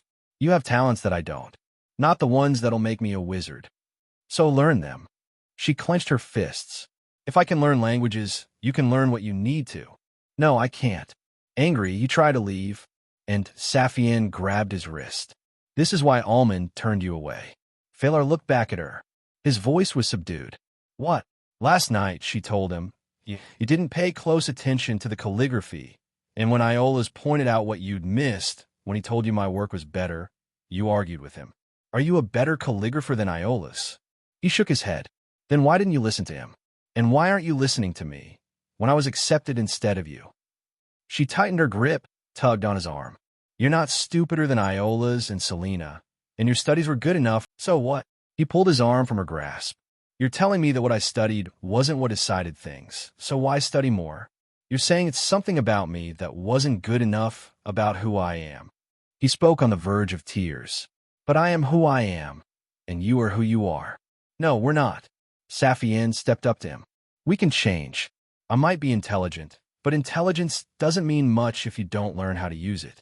You believe I'm just naturally right for wizardry. She glared. I was taught. I was encouraged to learn and taught how to learn. I was encouraged to think and taught how to think. And you don't know how? Or you'd know when to listen. You didn't listen, because I knew he was wrong. I knew there was more to me than he'd care to see, and I knew Philarel wouldn't have told me to try if I wasn't ready. I did listen, just not to the people in that room. She took a breath. If you want to grow, then listen to the right people. Like you, he said sullenly. Saphienne hesitated. She backed away. You need to decide that. I don't know you. Not really. So maybe I'm wrong about you. Maybe you're more stupid than I think, and maybe you're just good with words. But I know Almond better than I know you, and I know he was wrong to turn me away. If he was wrong once, she concluded, he could be wrong again. Phalar brooded on her words. She waited, and then, just as he was about to speak, the door to her family home opened. The man who emerged from Saphienne's family home was dressed against the cold, wearing a long, padded coat that was split at the front and back, the woolen scarf around his neck wound very tightly. He carried a saddle over his shoulder as he ducked through the doorway, and the braided tail of his long, white hair whipped back as he straightened up to see Saphienne standing with Phalar, only a little distance away. A pause as he considered how to proceed. Then he smiled a practiced smile. Why, hello to you, he said, his voice more melodious than when she last heard him through the door. You must be Linnariel's daughter. I haven't seen you in a long time, Saphienne. The way his smile stopped short of his eyes made Saphienne wary. Please excuse me, she greeted him, but I don't remember us meeting. You were barely walking when I last saw you. He stepped from the house and pulled the door shut behind himself, adjusting his hold on the saddle. And please excuse me, child, but seeing how quickly you've grown gave me quite the bittersweet moment. You must be nearly 14 now. Come spring, she admitted. Nodding, he walked across to them. But the youth with you is a little older. I'm 16, Phalar answered and promptly bowed. Phalar, might I have the pleasure of knowing your name? Now the smile arrived at the grown elf's eyes, which were an unusual light brown. Such a well-mannered boy. My name is Tolduin. You two are friends. Phalar began. We're friends, Saphienne answered, feeling Phalar's surprise. Tolduin studied their expressions. Just friends. Saphienne was confused, and Phalar hurried to speak. Just friends, he insisted. We only met last night. The tone of his voice made her look at him, and she wondered why he was blushing. Why would that matter? Her question caused Tolduin to grin, and he leant over to pat Phalar's shoulder fondly. You're quite fine. I was jesting. You're patently not about leading young Saphienne into mischief, and so long as you're patient, I'm sure the two of you will get along quite well. Phalar was blushing even harder. Please excuse me, Tolduin, but you have misread. The tree bequeaths its roots to its saplings, child. Tolduin grinned. Saphienne had no concept of what was going on, but she recognized the expression he used. Are you an elder? That I am, Tolduin answered as he let go of Phalar's shoulder. But only by a hair's breadth. I entered my second millennium a few years after your mother birthed you. Phalar's eyes had gone wide. Please forgive our manners, Elder Tolduin. I would never have addressed you so casually if I had known. Oh, be at peace, child. Tolduin waved Phalar's worries away. I'm also a master, and would have announced myself in the appropriate way if I cared for such honorifics. Practices of pomp and pageantry have their hour, but that time is not now. He looked to Saphienne. What made you guess, child? That expression is very old. The tree bequeaths its roots to its saplings, for the seed does not fall far from the tree. Since you used it, I wanted to know whether you were an elder, or, Tolduin chuckled, whether I was merely pretentious. Saphienne casually nodded, and Phalar covered his mouth, aghast, only for his expression to make the elder elf laugh loudly. Child, the elder addressed Phalar, I withdraw my implications, even though they were largely in good humor. I see now that you are a very good boy. You may have my apology for not taking you at your word. The boy lowered his hand. No apology required, Elder Tolduin. Tolduin, he corrected him. Just call me Tolduin for now. He had the pair of them with obvious mirth. Then, he grinned to himself as he reached a decision. Would either of you like to meet my horse? Saphienne and Phalar looked at each other, and then both nodded. Marvelous. Come, let me introduce you to her. The horse had a dark gray coat, and the blanket draped over her back had been matched to her mane, which was blacker than midnight. She trotted over to Tolduin as the trio approached, straining at her tether to brush her long nose against his hand as he affectionately rubbed behind her ears. Children, say hello to my horse. Horse, meet Saphienne and Phalar. Phalar greeted her, while Saphienne watched quietly. She wondered how best to speak to her. Does she have a name? Tolduin smiled at Saphienne, quite genuinely this time, and there was wistfulness in his eyes. Animals should not be named, he said. Watching them age is hard enough on the spirit, without imparting personhood upon them before they depart. Beside her, Phalar reached out, looked to Tolduin for permission, then very gently stroked the horse's neck. She's beautiful. If you'll forgive my asking, ELD, Tolduin, what is your chosen art? I have had a few, Tolduin replied, mildly, and he brought the saddle down, gesturing for Phalar to take it from him. Be precise with your question.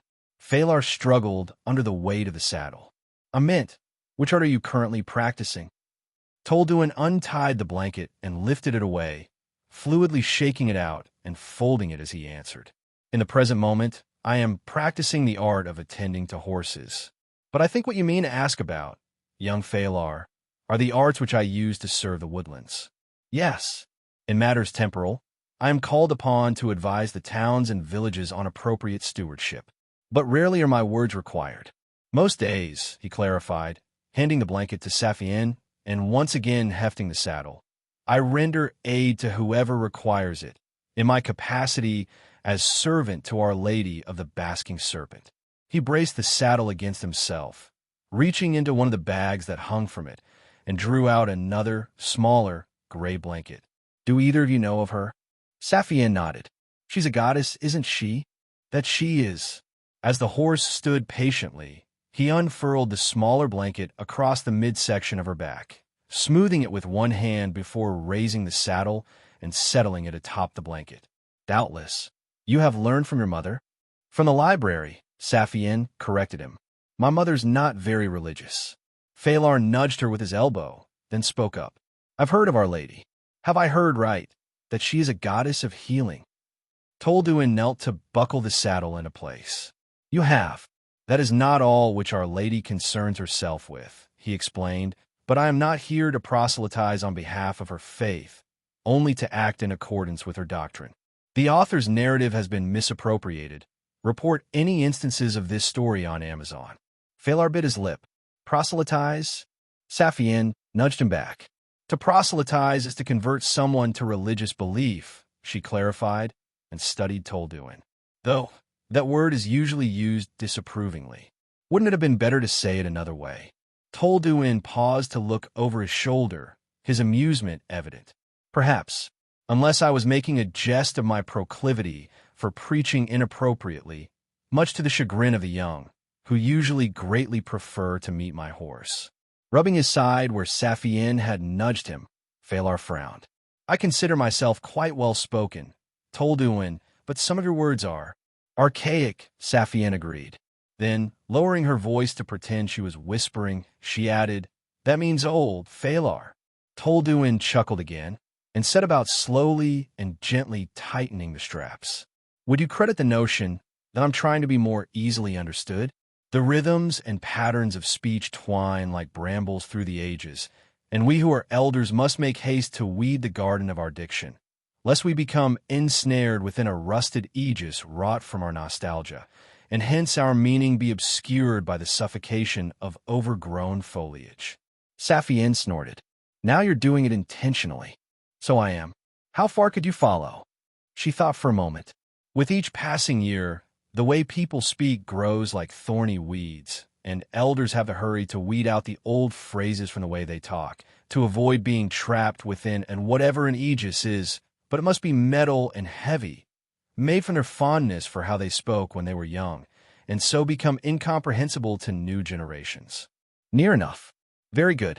He stood and tested the saddle, finding it secure. Feeling quite inadequate, Phalar changed the subject. So, you travel through the towns and villages on behalf of your temple, offering healing to whoever needs it. Yes, but with one qualification. Each acolyte serves Our Lady by specializing in particular remedies. When local healers find their skills inadequate, they write to our temple to request our assistance. Taking the folded blanket from Saphienne, he crammed it into the saddlebag. Were someone in immediate peril, I would help, but my skills are best employed where they are most needed. Thoughtfully, Phalar glanced at the door to Saphienne's family home. Would you mind me asking which illnesses you treat? Tolduin flicked his eyes to Saphienne, then swung up onto his horse. He looked down on Phalar with another practiced smile. I mind you asking. Saphienne said nothing. It took an effort of will not to glance at the door herself. We were well met, Tolduin announced. But the hour gallops toward noon, and I have far to travel. Further snows have been divined. He squeezed with his heels, urging his horse into a walk. They hurried to keep pace beside him. Phalar asked, How far are you traveling? The next village is 3 days away. I go north, following the river until I leave your valley, and then to the west. Saphienne frowned. Won't you be caught in the open, if the divinations are right, and there's snow? The elder was unconcerned. The wardens of the wilds have encampments along the way. I am promised to dine at one this evening. Should the snows strike early, I will be quickly found. They are always vigilant, and never far away, for all that they are largely unseen. The horse was outdistancing them. Phalar waved. Travel safe, Elder Tolduin. Thank you for speaking with us. And fare you well, young Phalar, young Saphienne. He smiled playfully to Saphienne. And though I hope you will never require protection, may you have learned the purpose and metaphor of an aegis when we next meet. That was enough for her to work it out. Armor, or a shield, a means of defense. Marvelous. Very well done indeed, child. He shifted, and the horse began to canter, leaving the children behind. Saphienne waved twice, once to the elder, and once to his nameless horse. Asterisk, asterisk, asterisk. Phalar was quiet as they traveled the short distance back towards Saphienne's family home, looking thoughtful. This suited her fine, as she had far too many thoughts of her own to turn over, finding yet more questions under every one. Was her mother sick? No sicker than ever. Tolduin had previously met Saphienne and had directly implied he knew her from the year of her birth. Why had she never seen him before? Perhaps because he had visited when she was away from the house. She rarely stayed in her family home these days, nor did she usually come back so early in the day. That would also explain why he paused when he saw her, unsure of how to greet her without prompting awkward questions. Yet, the elder had spoken about his art, and he had extended their conversation, also when he might have excused himself. This suggested to Saphienne that a significant amount of thought had gone into how he spoke to them, implying in turn that he either planned to one day meet her or that he had thought things through very quickly while stood in the doorway. Philarel's words from the night before, that knowing for sure what someone thought or felt wasn't simple, came to mind. Perhaps he hadn't planned at all. There was every possibility that the elder was caught off guard, had muddled his way through an awkward conversation as best he could. 1,000 years was a long time to practice his composure. If it wasn't for the way he had first smiled. Saphienne, Phalar interrupted. Do you really believe I can learn what I need to be a wizard? Well enough to make Master Alman reconsider. Glancing at him, she shrugged. I believe you can learn. Whether we can convince Alman is another question. He stopped walking. She paused as well. Why wouldn't I help? I don't like Alman. Proving him wrong again appeals to me. You're going to be his apprentice. Fighting with him is a certainty. He doesn't want me as a student. But he'll teach me anyway, because he believes I have potential for wizardry. He's going to push me to prove me wrong. She smiled. Why not push him back? Phalar just shook his head. You really are odd, Saphienne. I wish I had your confidence and your audacity. Now she grinned. Well, I want to learn other languages. He laughed. Want to trade? Saphienne took him seriously. I can't teach you confidence, she said, but maybe I can teach you some other things. Like meditation. I'm supposed to meditate every day now to improve my focus. I didn't actually mean, why not? She brought her hands together, clasping them as though around her forming plan. Why not teach me another language or two? And I could teach you what I know, prepare you for next time. Do you have a better idea? He shifted his weight, eyeing her dubiously. I'm not convinced. Well, be convinced. She resumed walking. Or just keep doing what you already know. That's working out well for you. Saphienne felt his eyes on her back as she went. Fuck me, Phalar said, and hurried after her. Asterisk, asterisk, asterisk. They met in the library the next evening, and together they planned out the months until her apprenticeship was to begin. Early each morning, Phalar joined Saphienne in the tent pavilion where she worked with Galiath, and there they would practice meditation together, Saphienne correctly presuming that the sculptor wouldn't mind. Then Phalar would go to the library and work his way through a reading list that Saphienne had drawn up for him, writing down his thoughts on each book when he was done. After she was finished with her artistic instruction, usually around dinner time, she would meet him at the library and they would go out to eat together. At first, this was at Saphienne's family home, with Phalar under strict instructions to ignore her mother, which he refused for the sake of politeness, leading Saphienne to instead collect food and then eat with him on the library steps. He knew better than to offer that they visit his home. On a windy day, Philarel eventually took pity on the pair and let them have dinner in the library, upstairs and by the far windows, never near any of the books, not under any circumstances, or she would have words with Phalar's family and take back Saphienne's key to the library. That last warning made Saphienne pale with fear, and after the first month, Phalar had to beg Philarel to stop Saphienne from watching him so closely while he ate. When dinner was finished, Saphienne would go over his notes, asking him questions about what he had read and written, much in the way Philarel had once done for her. She found he was quite a good writer, but his observations were very shallow, and she brutally stripped away his pretty prose to expose that he wasn't really thinking through what he read. Eventually, to escape her scorn, he started to hazard some thoughts of his own, which she did her best to tease out further. Phalar's progress was slow, but it was progress all the same. For the rest of the night, until well after the library closed, Saphienne would learn whatever she could from Phalar about languages.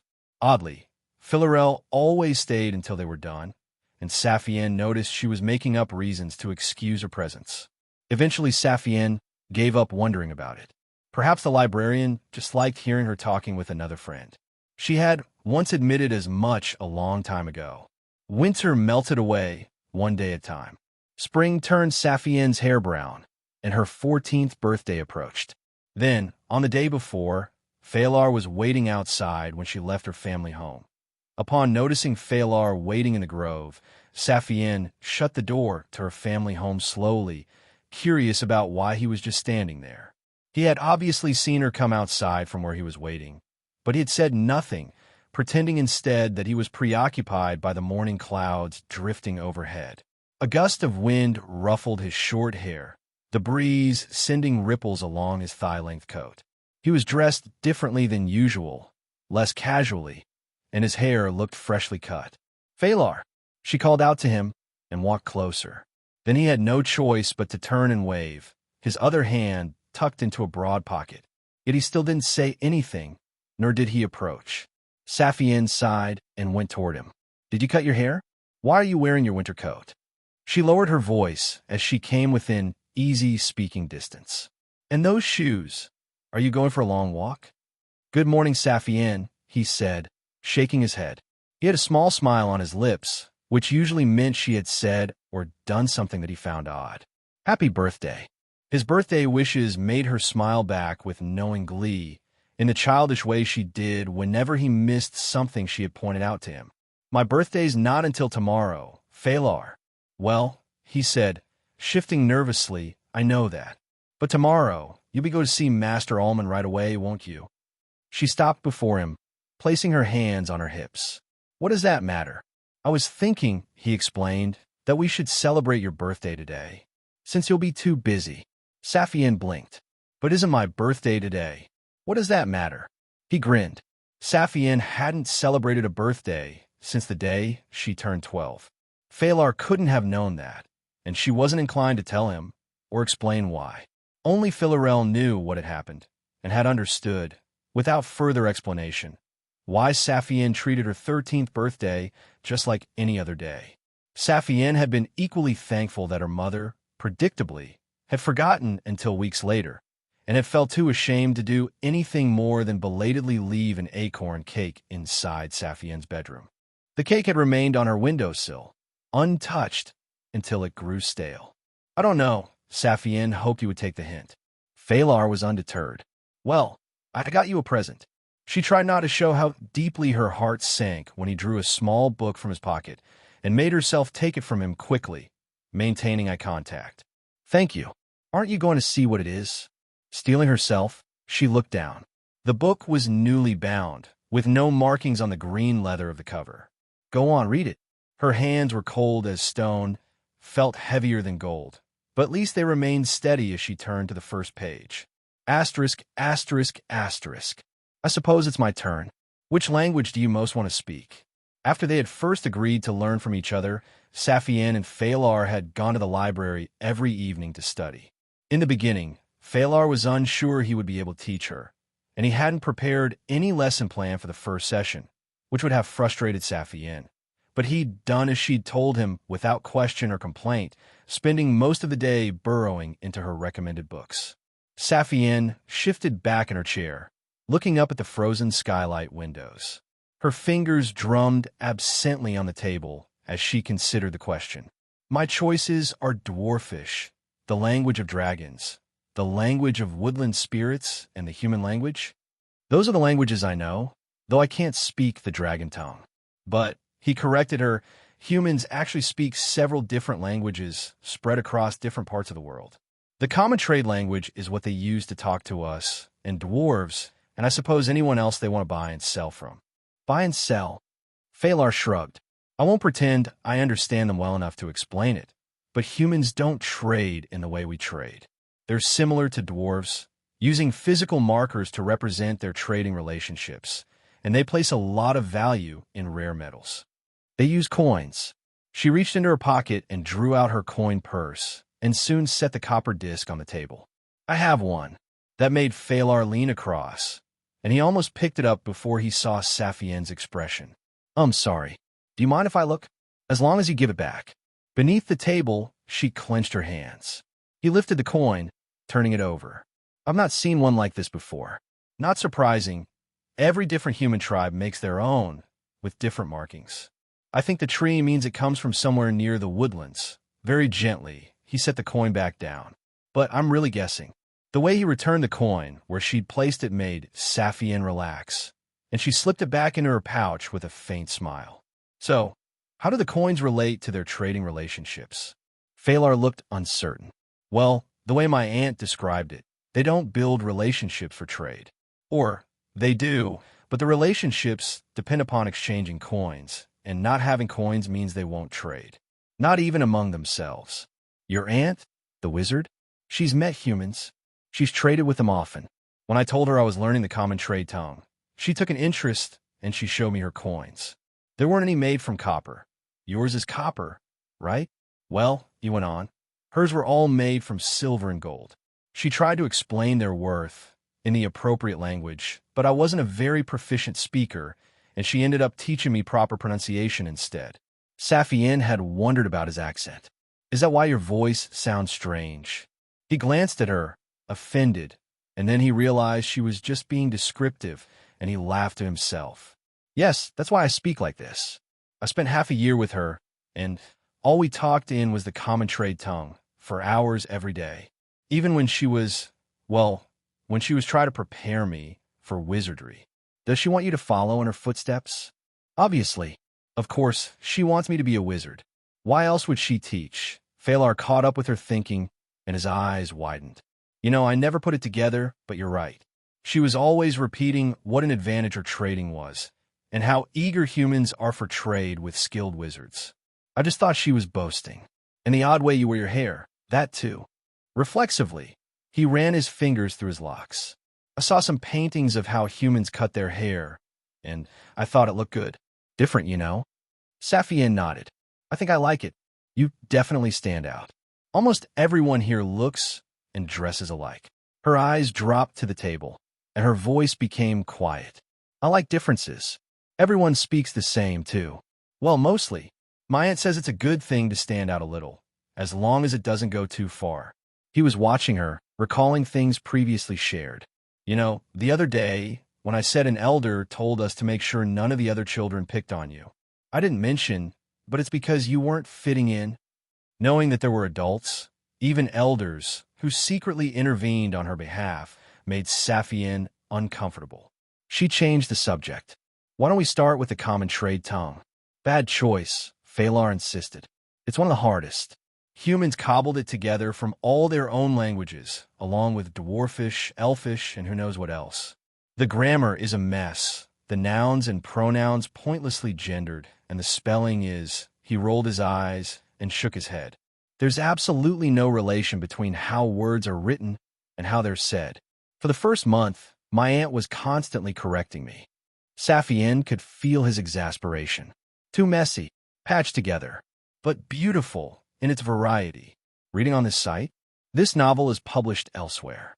Support the author by seeking out the original. How about, she considered, the language of dragons? Philarel once told me that many wizards study dragons. Phalar squirmed in his chair. I'm not very good at it, and it's another hard one. Wizards study dragon speech because magic was first taught to elves by the dragons. Or at least, that's what my aunt said she'd been told when she studied at. Dwarfish. Very boring. Lots of compound words. And, speaking personally, he sniffed, looking away, I think it's quite ugly. That leaves the language of woodland spirits. The tongue of the sylvan creatures. Are you a good singer? It's all about tone. Saphienne sank back in her chair. Phalar, she asked, sounding tired. Are you trying to... Guiltily, he looked down. I'm nervous, he admitted. I don't really know where to start, but I'll try. That he was less than 3 years older than her, still a child, for all he was taller than her, meant that it was unfair of Saphienne to expect him to know what he was doing, and she knew he was making an effort, not just to teach her, but to put up with her prickliness. So she clapped her hands as she sat forward. Where did you start? Let's begin there. A frown creased his brow as he looked back up, and then his eyes were bright, and his voice full of mirth. I didn't start with a language. You didn't start learning languages by learning a language? Not a real one. He laughed, and then laughed a second time, tickled by the memory. My mother's a warden of the wilds, and she used to tell me stories about her patrols. Every night she was home, when she put me to bed, she'd tell me a tale of adventure. She did impressions. Envious, with a deep ache in her chest, Saphienne was instantly spellbound and leant her elbows on the polished table, craning forward to listen. Phalar was too caught up in fondness for his past to notice how she hung on his words. My very favorite stories, he said, were her encounters with goblins. The wardens of the wilds have to shoo them out of the woodlands every 50 years, give or take. To hear my mother tell it, though, they were always memorable encounters. You know about goblins, right? Saphienne knew a little, but she didn't want to interrupt, and so shook her head. They're pitiful creatures. He was smiling still. They're short, ugly, brown like mud, or green like pond scum, and they're almost feral. They've got no culture, no ability to understand culture, and they don't feel any emotions but anger, fear, simple happiness, or childish wonder. They're also quick with violence, but only really dangerous in groups. And they have very short memories, so they can't even remember simple lessons, like staying out of the woodlands. He tapped the table. But they're so hopeless that they're funny. They're so outrageous and outrageously stupid that the wardens of the wilds gave up trying to teach them to stay away. Every time they show up, people like my mother track them down, see what sort of creative trouble they're causing, and then drive them out. For her part, Saphienne was smiling as well, though in confusion. What does this have to do with languages? My mother speaks the goblin tongue. Phalar smirked. If you can call it that. She repeated some of their words when she was acting things out, then answered my questions, and eventually taught me it. We'd laugh over how silly it was. Saphienne stood up. Sounds easy enough. I'll find a book on the goblin's language, and you can. Oh, but there aren't any. He saw her surprise. I told you, it's not much of a language. They have a few hundred words, and all of their sentences are exactly 3 words long. Their grammar is so simple, even a small child can understand. No past tense, no future tense, no adjectives, not even pronouns. Phalar waved his hand, as though calling forth the words. Goblins have very simple thoughts. Let's say I was trying to tell you, there are no books on goblin speech, sit down. Using our words instead of theirs, a goblin would say something like, Elf want book. Book is goblin. Elf look book. Elf get no. Book is no. Elf sit yes. Except they don't actually have a word for book because they can't read. Surely, Saphienne replied. Someone has to have written about their language? Phalar shrugged. Quite a few books about the study of language describe it, but only in bits and pieces. It's so primitive that it's not really worth learning. It's more useful for illustrating concepts that are found in proper languages. If you were to call it a language, its only virtue as a language would be as an introduction. Saphienne doubted him. I'll ask Philarel. At least one library in the woodlands must have a book on it. Asterisk, asterisk, asterisk. Except, when she had asked Philarel, the librarian had never heard of any such book. Nor was there a category under languages reserved for goblins in the standard she used to organize the library. Philarel was so intrigued that she unlocked the lowermost drawer of her desk and took out a tome that Saphienne had only seen her write in once or twice before, a magical tome, which contained within its pages messages written by other librarians, messages that were added to by means of matching tomes in other libraries. Saphienne had wanted to try writing the question, but Philarel flatly brushed off her excitement. As she lifted the pen, the librarian explained that her peers all knew each other's handwriting, so if they wanted a good answer, the question had best come from the known librarian for their village. Later, after a week had passed, Philarel would declare definitively that no librarian across the entire woodlands had ever heard of any such book, and that no less than 40 pages in the tome had been filled with arguments over the subject. In the end, there was a list of 17 books that mentioned the goblin language in lesser or greater detail, but only 9 covered the grammar, and only 2 of those featured word lists. Knowing Saphienne as well as she did, Philarel had requested a loan of them all. Meanwhile, Phalar had already found a few of the 9 in the village library, and Saphienne copied the relevant sections out before combining and rewriting the information in her own style. To this, she added a detailed list of all the words Phalar could remember, which she subsequently updated whenever a new word was found in the slow trickle of text from the other libraries. Phalar also checked with his mother, who had direct experience, and received a handful of corrections to the material Saphienne had researched. Although they had already moved on to Dwarfish by the time Saphienne's notes on the goblin language were finished, Phalar asked to borrow them anyway, in case reading them would remind his mother of anything else. Asterisk, asterisk, asterisk. Standing in the grove outside her family home, Saphienne should have been annoyed that Phalar had lied, but she couldn't smother the grin that bloomed across her face as she read aloud. An exhaustive compendium of the tongue of goblins, penned by Saphienne of the Eastern Vale, compiled by Phalar of the Eastern Vale, with thanks to the wardens of the wilds. She looked up at him manic. Tell me you included the sources. At the back. He moved beside her, took the book from her, and flipped it to the bibliography. Exactly as you wrote it, with added page references. For once, she had no idea what to say. Do you like it? He asked, closing the book and clutching it in both hands. Saphienne nodded. Is it really all my work? Every word, supplemented by some direct quotes from my mother and her fellows, in support of the corrections. He blushed, and maybe to slightly pad the word length, since you were a few pages short of a full book. Taking it from him, she held it against her chest. This must have taken weeks. Why did you? He looked at his feet as the wind stirred again. To thank you. I'd have given up. And truthfully, I couldn't think of anything else. He was even more flushed when he met her gaze. I know what you're like as a person, but I don't really know much about you. All we ever talk about is, well, studying. I have no idea what you do for fun. I read. Besides that, Saphienne felt self-conscious, which was a rare feeling. I work on my sculpture? I thought so.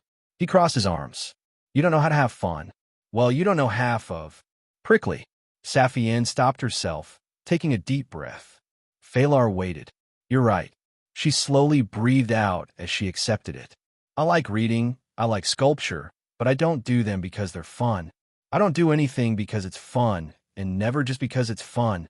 Phalar accepted this without judgment. Would you like to change that? In what way?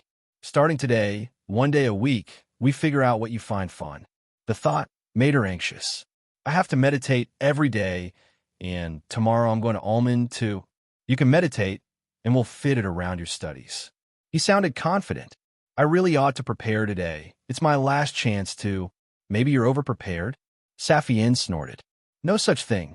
Well, maybe you need to finish getting ready by relaxing. He gestured out into the forest. I was thinking, maybe we go for a walk today up to the lake? We can meditate there, and then see what takes your fancy. I've never been to the lake, Saphienne answered quietly, a memory half stirring as she glanced down at her feet. I need to change my shoes, and wear a warm jacket, too, in case it rains. Is it all right to go that far? On our own, I mean. Children of 14 years or older can wander from the village, as long as they tell someone where they're going, and they're back before sunset. Phalar could see an objection in her eyes, and sighed. Nobody will care if you're a day early, Saphienne, especially if you're not alone, and definitely when you're walking the direct route in daylight. We can tell Galiath or Philarel or both. There is no good reason to refuse, not that she could think of, nor did she want to. Wait here, then. A few minutes later, she emerged properly dressed, still holding the book. In due course they told Galiath, and then Philarel, and then made their way into the local woodland. As they hiked, Saphienne wondered aloud whether there would be any frogs or toads spawning at the lake. Philar thought it unlikely, so far into spring, but supposed there might be, and promised they would look. Asterisk, asterisk, asterisk. The next day, on the day of her 14th birthday, Saphienne awoke from a deep and pleasant sleep, taking her time to bathe and dress. She breakfasted on the leftover pastries that she had enjoyed the day before, remembering how Phalar pleaded with the baker to bend the rules and let her request food for herself just a little before she was old enough. After all, it had been nearly her birthday, and wasn't that close enough? The leftover strawberry tarts were still delicious. She felt no fear as she put on the pale gray, well-fitted robes that Philarel had commissioned for the occasion, and that Jordan had expressed unexpected pleasure in tailoring. Her former tutor had even complimented Saphienne on her choices, sincerely, bizarrely reconciled to her pursuit of wizardry by the simple act of making her first robes. Philarel hadn't been able to explain why. People contradict themselves, was all she said. Fully prepared, and more relaxed than she imagined possible, Saphienne departed. Her mother was still asleep when she left, and Almond was waiting when she arrived. See Saphienne as she was becoming, the forthright young girl, 14 years old. Her hair was once more brown as the earth, and she was still pale, though even these features had begun to lose their resemblance to those of the quiet child she once was, her hair thicker, gloss beginning on her skin. Her eyes were still green, but their childlike openness and passivity had been replaced by sharp observation and implicit judgment, qualities which shone brightly even when she said little. She was tall, though not yet as tall as fully grown elves, and she was not so slight in build as before, though her figure was still reaching out toward her forthcoming womanhood.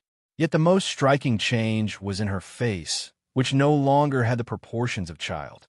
Saphienne now regarded the world through an expression of confidence, worn to mask her incipient resentment toward anyone and everyone who held authority over her life.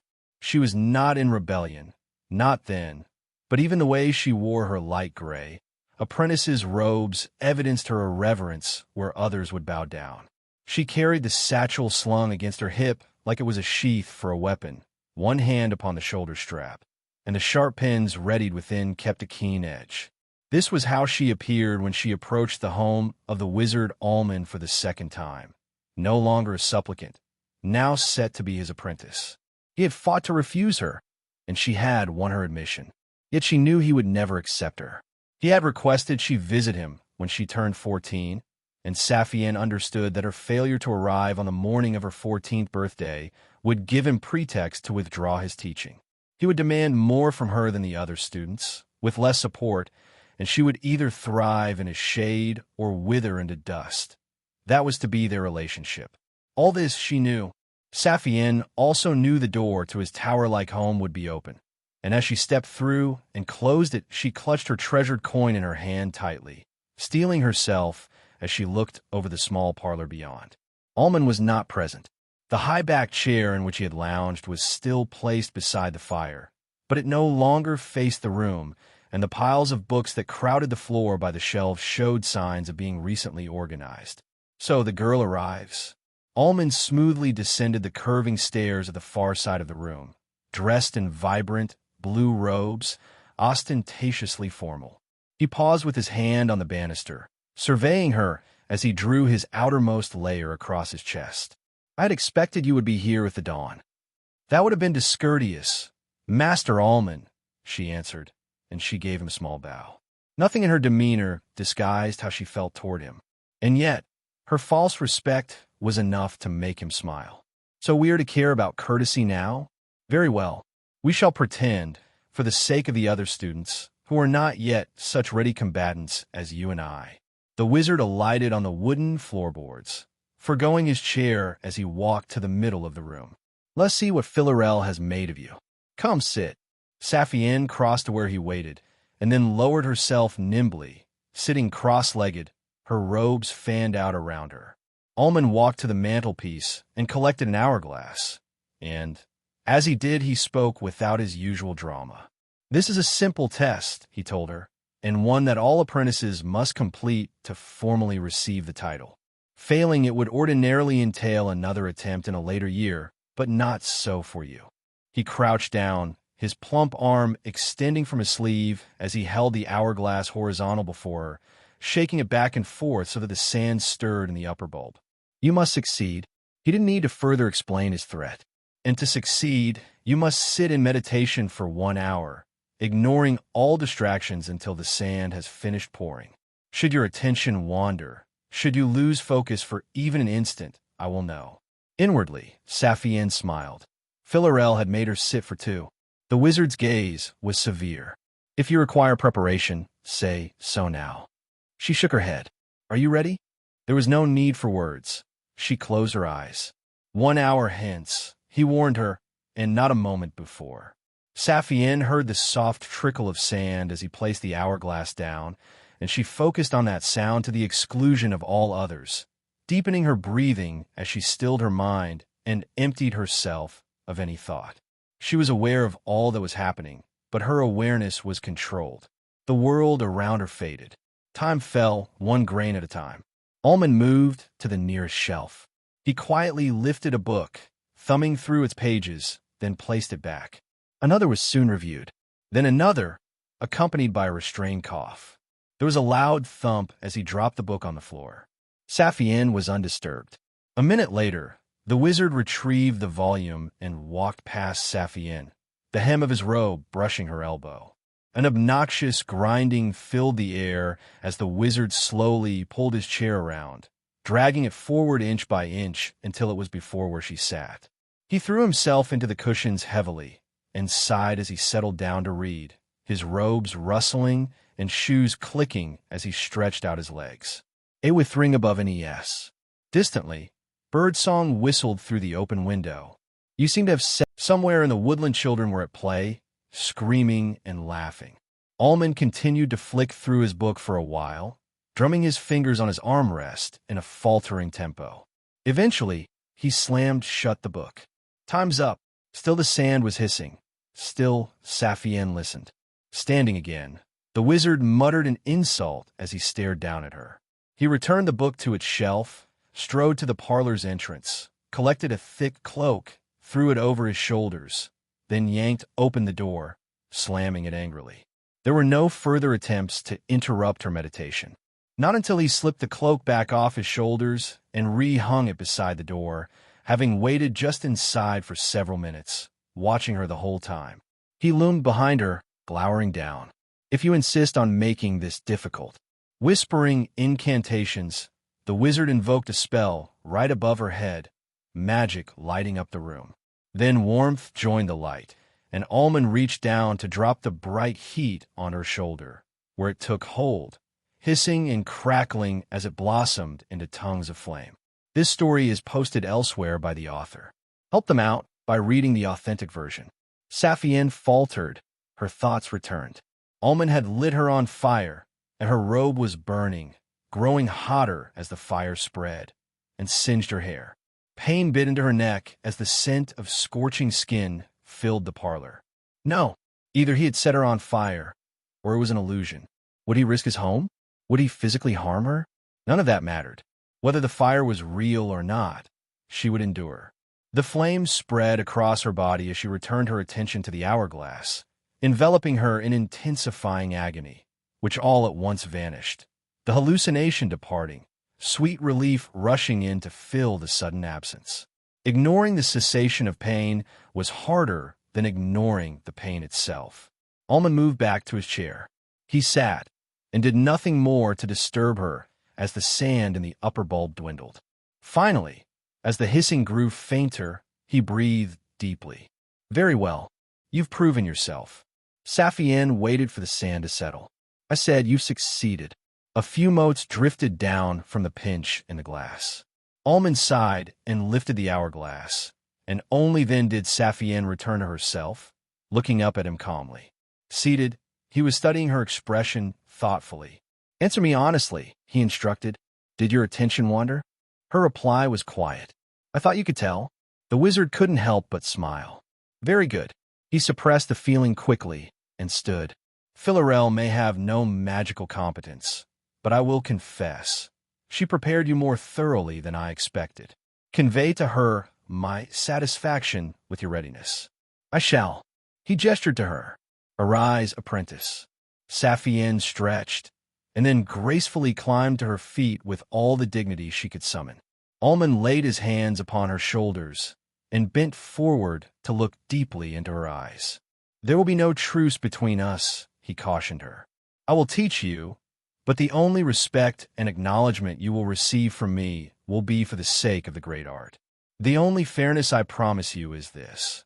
I will recognize your accomplishments, without praise, yet without belittlement. To this promise, I will add that I will give you every instruction offered to the other students. Saphienne nodded. But, he said, I will make no allowance for your youth. You are the youngest I have ever taught, younger than I believe wise, and I expect commensurate excellence from you.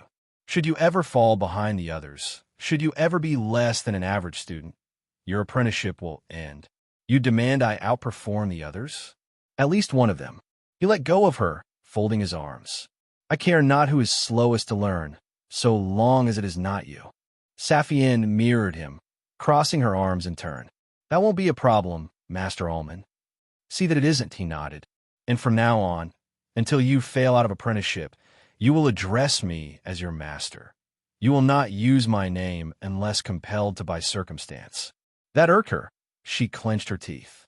As you wish, master. She bowed. His tone was dismissive. We are done. The wizard retreated to the stairs, speaking as he went. The others have been told to attend tomorrow morning for first lessons. Lessons will be 4 hours daily for the first month. After that, you will receive instruction 1 morning each week, and be expected to use the remaining time to complete such reading, writing, and magical work as I assign to you. When, in the morning, lessons begin when everyone has arrived. He paused halfway up. You'll be careful not to be last in attendance, won't you, my diligent apprentice? Saphienne left, and could hear him laughing at her even after she shut the door. Asterisk, asterisk, asterisk. Philarel was pacing back and forth at the front of the library. Phalar was leaning against the counter, practically sitting on his hands to keep still. Saphienne saw their silhouettes through the window as she passed by. Both turned expectantly to Saphienne when she mounted the steps and entered. Well, Philarel demanded. Phalar held his breath. Inside, Saphienne felt mischief stir.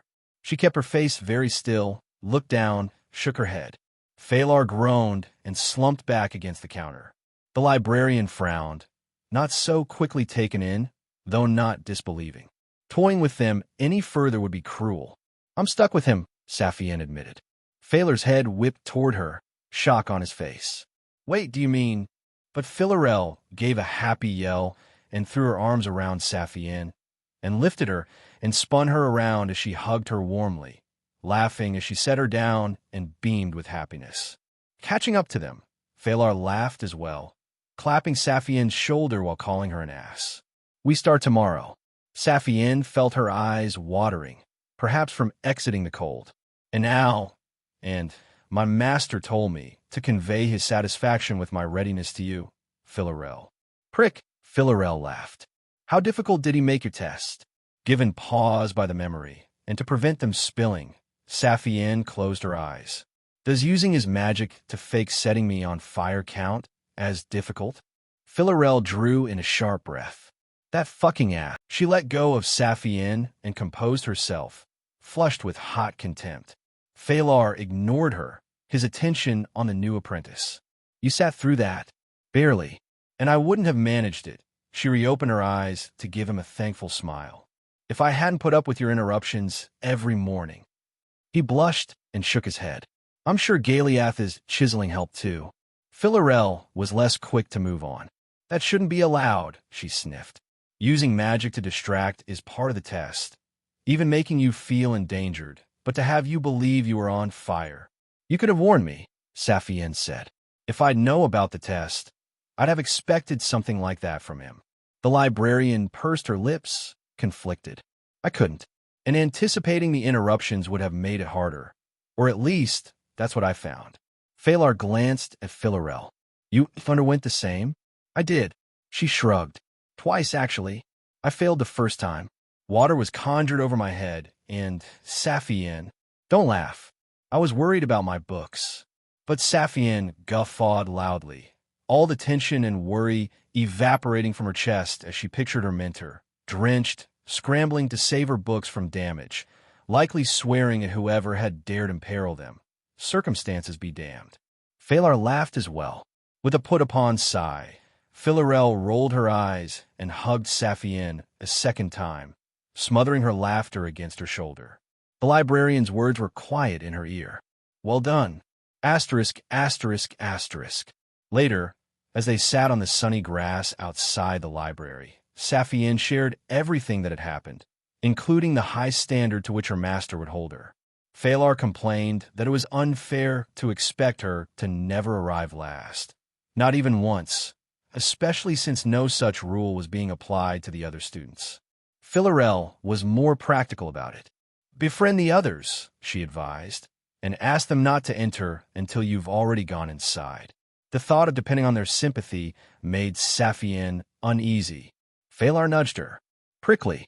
Fine, she accepted. Selena maybe, or Iola's. He cared about fairness. Do you think, Philarel wondered, either of them would be willing to hold back if you need more time with your studies? Phalar giggled. Come on. If anything, Saphienne will have to go a little easy on them. Philarel hesitated and then nodded. You're right. I'm sure you'll be fine, Saphienne. Just promise me you'll ask them for help if you find yourself struggling, and that you'll offer them whatever help they need. You'll learn quickly on your own, but you'll learn better if you study with others. Pondering this, Saphienne glanced at Phalar. That might be true.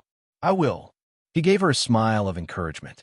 Rather than let herself worry about how she would win her peers over, Saphienne looked up at the sky and fell back on the ground. Anyway, she concluded, the hard part's done. I'm an apprentice to a wizard now. Just how difficult can it be, learning magic? Philarel answered after a pause, her voice distant. That depends on the person. A cloud drifted across the sun, dimming the day. Saphienne let her eyes close and touched her pouch where it nestled in her robe. I'll learn quickly. I'm certain. Don't I always? To ensure she wouldn't arrive last, on her first day of lessons, Saphienne set out for the wizard's abode even earlier, still yawning as she made her way through the outskirts of the village. Her lingering tiredness vanished the instant she came within sight of the towering tree, seeing another girl in apprentice's robes, reaching for the door. Selena. Selena stopped on the doorstep, surprised by the shout so early in the day, and she gasped in astonished delight as she beheld Saphienne sprinting toward her. Her fingertips withdrew from the handle as she turned around, her grin growing as she stepped a few paces forward and opened her arms. Saphienne, you made it. Saphienne had not intended to hug Selena, but her panic at being too late through the door had made her cry out, and the other girl had mistaken alarm for excitement. So what else was there to do? She closed the distance and embraced her fellow apprentice delicately. It's good to see you again. Selena let go and looked her up and down. And you? I had no idea our master accepted you. He only mentioned Iola's. She was shaking her head. You've gotten taller, haven't you? Embarrassed by her growth spurt, Saphienne looked away. It's just the robes. Jordan tailored them to make me look more adult. No, Selena disagreed. Definitely taller. And that's a good thing. She was still smiling. How did you talk him into it? Saphienne blinked. Well, you'll remember I studied with Jordan for a short time. Not him. Selena giggled. Our master. How did you talk him into it? He looked ready to murder you. Oh. Still faintly blushing, Saphienne tried to pretend it hadn't been a struggle and brushed her fingers through her hair. What can I say? He knows talent when he sees it. That made Selena grin even more broadly, mistaking her conceit for an indirect compliment. He does, doesn't he? Though, poor Phalar. Speaking of which, she changed topics. I've not seen much of him since that night. I heard he's been spending a lot of time with you, and I assumed that meant that I failed. Saphienne shrugged. Phalar made the same assumption the day he was rejected. He came looking for me, wanting to commiserate. Instead, we've been studying together. He's going to try again one day. Selena was quick to catch why they hadn't commiserated, along with its significance to herself. Wait, she leant back. You mean our master accepted you first on the same night you made him lose his temper? Well, yes. Oh. She wilted under the confirmation. Saphienne realized that Selena was more invested in Almond's opinion than anyone ought to be, and she opened her mouth to say so, but then wondered whether speaking poorly of the wizard on his doorstep was wise, and pursed her lips. I don't think he selected us by talent, she said, but by urgency? I was more of an immediate problem. Without quite understanding why they did, Saphienne saw her words made the other girl smile again. I've heard you called a problematic child, Selena teased, so I suppose that fits. Saphienne blinked again. Problematic? Selena shook her head. Not you. Yourself. More that. She trailed off as she studied Saphienne's expression. That other people can be judgmental. Well, Saphienne folded her arms. They can judge all they like. Who cares what they have to say? Wizards should be above such stupidity. The other apprentice laughed, loudly, and glanced toward the door. That we should, or should be one day. She offered her arm. Shall we go in?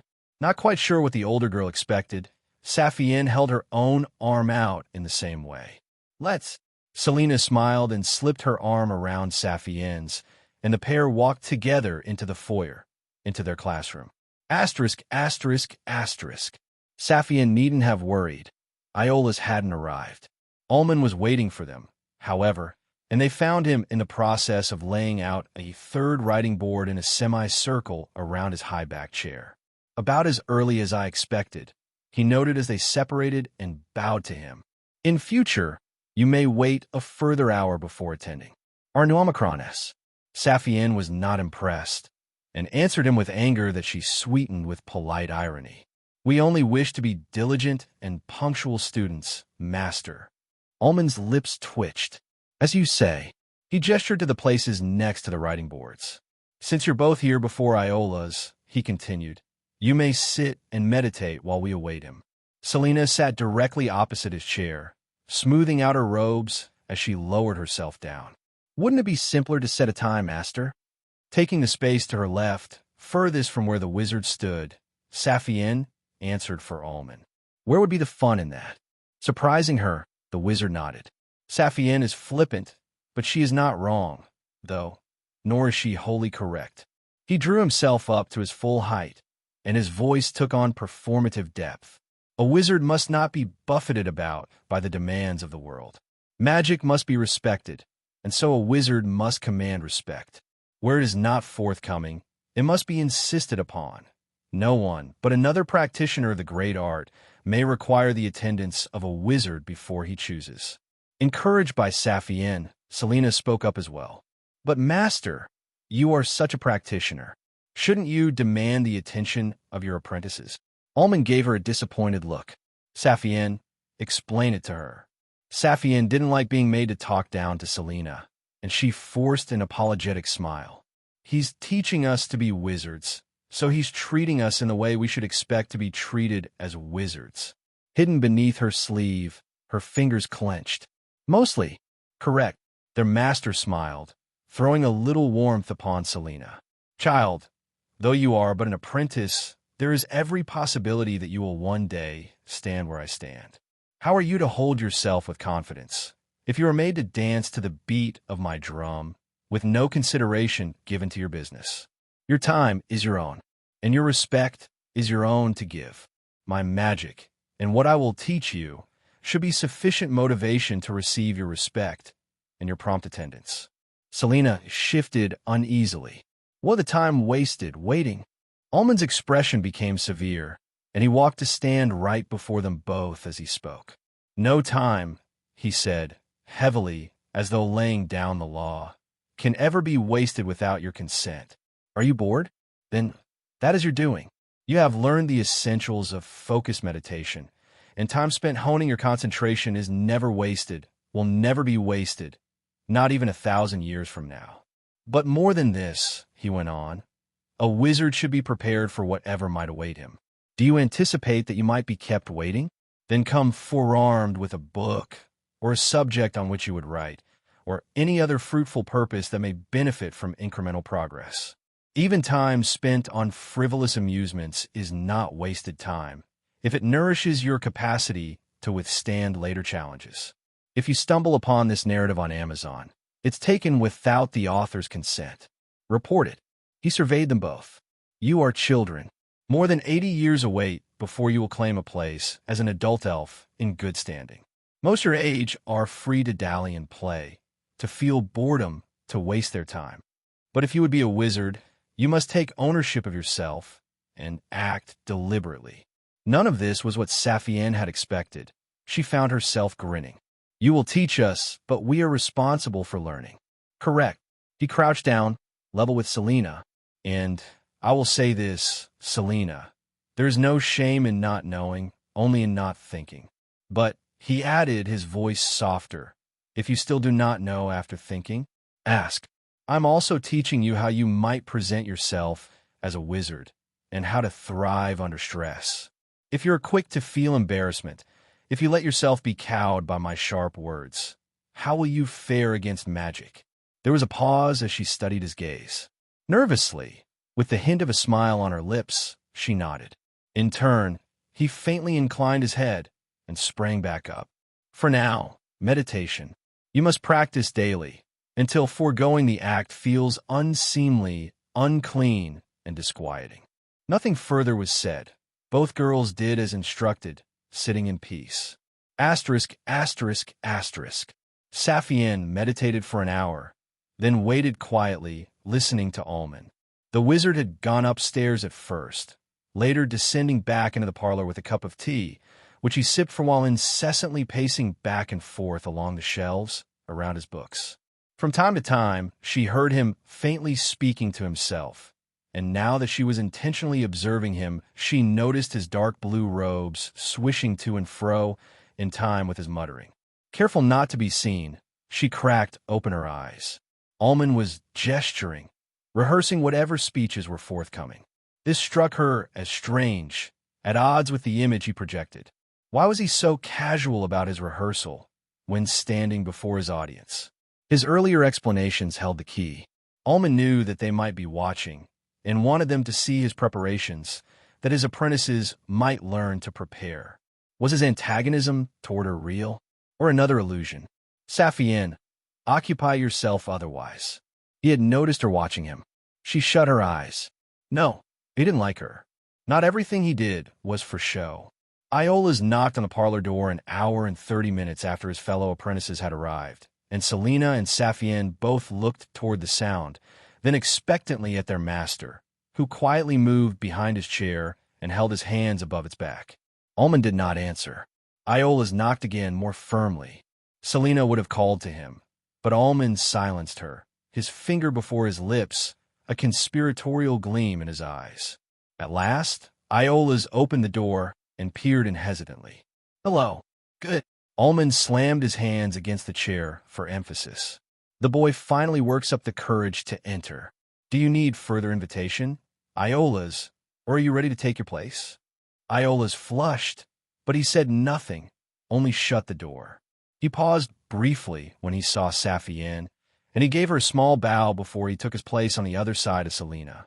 Learn from Saphienne's example, Almond told them. When you are expected, do not proceed with uncertainty. Announce your arrival with words. When you're unexpected, knock, wait, then knock again, and enter. And when you are unwelcome, but you must be present, knock and enter without hesitation. I was being polite, Iola said, clearly annoyed. No, you were nervous and hiding behind politeness. Iola's thought for a moment, and then inclined his head, reluctantly accepting the point. Selena and Saphienne may have more insights to share with you, having been here for longer. Suffice it to say, you are not late, nor is there a set time for us to begin. Saphienne was dissatisfied. Whether or not he was nervous, she said, leaning back on her palms, doesn't entering without warning risk catching people unprepared? Child, Almond sighed. Surely you can see? That is hardly disadvantageous. Selena shook her head. She means catching them in an awkward situation and souring their opinion of you. The wizard looked up at his ceiling. Very well. You take me too literally, so further clarification is appropriate. He looked back down at them, and then at Saphienne in particular. For the sake of all that is to come, consider that every lesson I teach you, I expect you to apply using your own judgment. Where you stood outside someone's bedroom, or even their home, and were you unexpected, then you might choose to forbear from such directness, unless you had good reason to proceed regardless. There are times when it is advantageous to transgress against politeness, if it serves a purpose. Iola shook his head. I don't think rudeness is excused by getting what you want. What were my exact words, Iolus? The boy furrowed his brow. Unless you had good reason. Almond came around beside his chair, and he rested one hand upon it as he spoke, his voice low. Learn to observe, not to assume. How things present themselves are not always how they actually are. You are too used to reading people's emotions, how they speak and behave, before you consider what it is that they say. Selena was thoughtful. You're saying, we should pay more attention to words and attitude. Close, the wizard nodded, but you must avoid giving either precedence.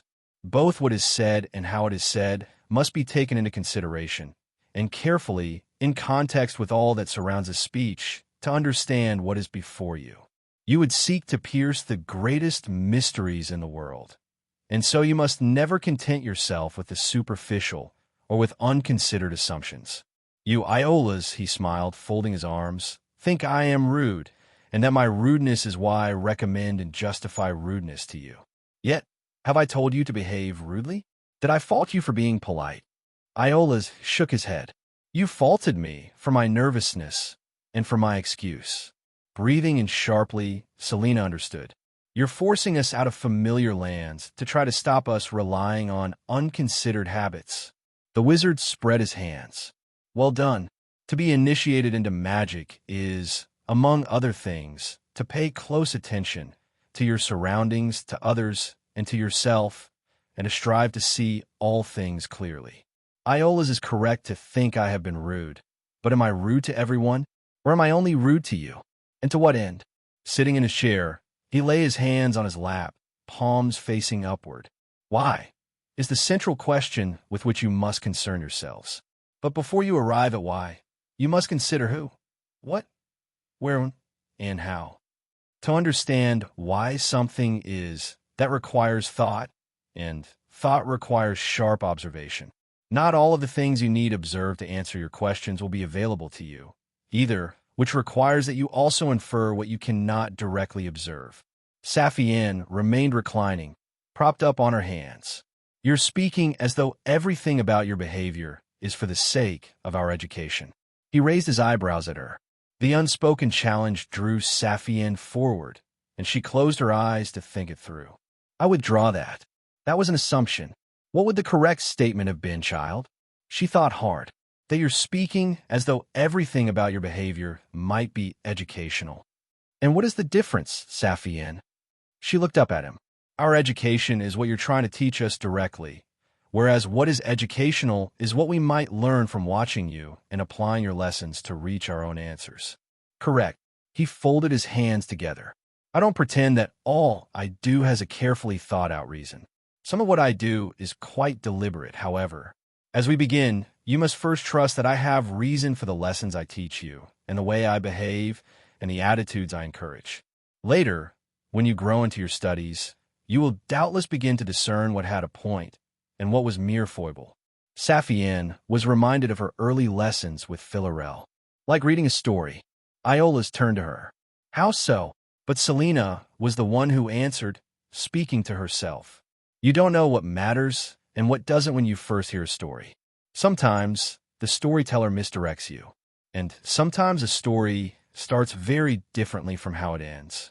You have to finish the story to know what's deliberate. Saphienne nodded. It's too early to know whether our master is a bad teacher. Almond laughed hard.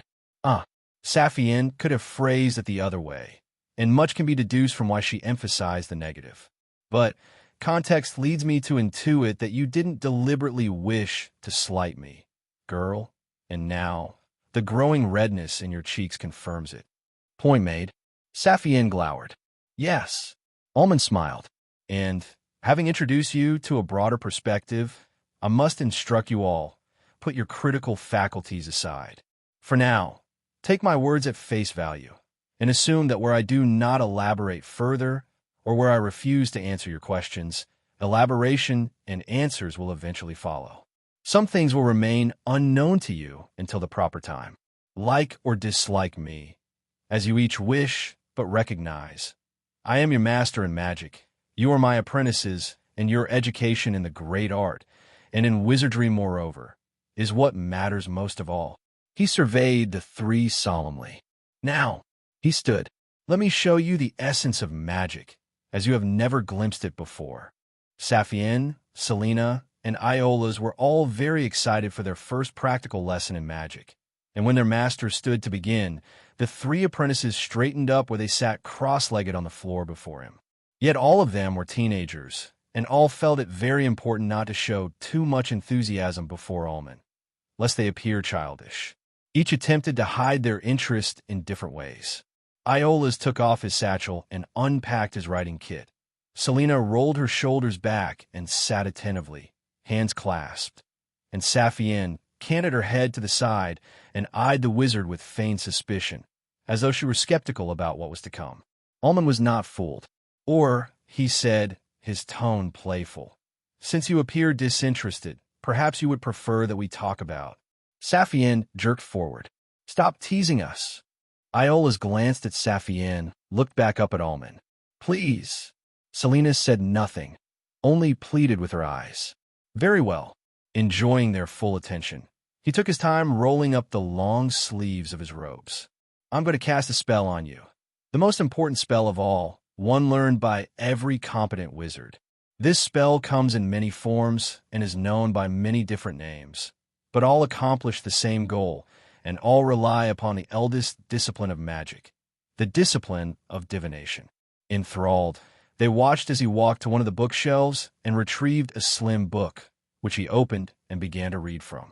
Ask any common person about the preoccupation of wizards and sorcerers, and they will say that magic is their preoccupation. This is not so. Those who would become masters of the great art are first and foremost pursuers of the unseen, catalogers of the unknown, and historians of the forgotten. He closed the book. That phrase, pursuers of the unseen, contains within it the whole of our practice, to my mind. The most potent magic is not that which conjures, or beguiles, or deceives, but that which unveils. Setting the book on his chair, he stepped next to Iola's. The spell I will cast falls below the first degree, and yet it is perhaps the most powerful spell in the world. All other magic depends upon its use. It will be the second spell you learn. Saphienne couldn't help herself. Shouldn't it be the first? Almond glared. Saphienne, what did I say about trust? Only a few minutes ago. She bit her lip. Sorry. As I was about to say, he continued, testily, it will be the second spell you learn, however, because you must first learn to sense intuitively what it reveals explicitly. He settled himself, flexing his fingers. And, as I said before, this spell is called by many names. This particular formulation is called the second sight. There are others which affect other senses, and more sophisticated incantations can affect all the senses at once, or supersede them entirely. The wizard paused. He regarded all three apprentices sternly. This spell will allow you to see magic, he raised a hand in caution. But heed my warning. Once the spell is cast upon you, magic will be revealed in this room. Magic that has remained invisible to you until now. You are free to contemplate what you see with all due wonder, but you must not, under any circumstances, attempt to disbelieve its existence. Iola's and Selena slowly turned to look at Saphienne. She managed a weak smile. You've used hallucination to hide something? Almond shook his head. Not in the way you think. But there's a spell from the discipline of hallucination alive in this room. And once you're able to perceive it, you must continue to be able to perceive it after your second sight is ended. If you disbelieve, it will cease to exist, but only for you. Saphienne frowned.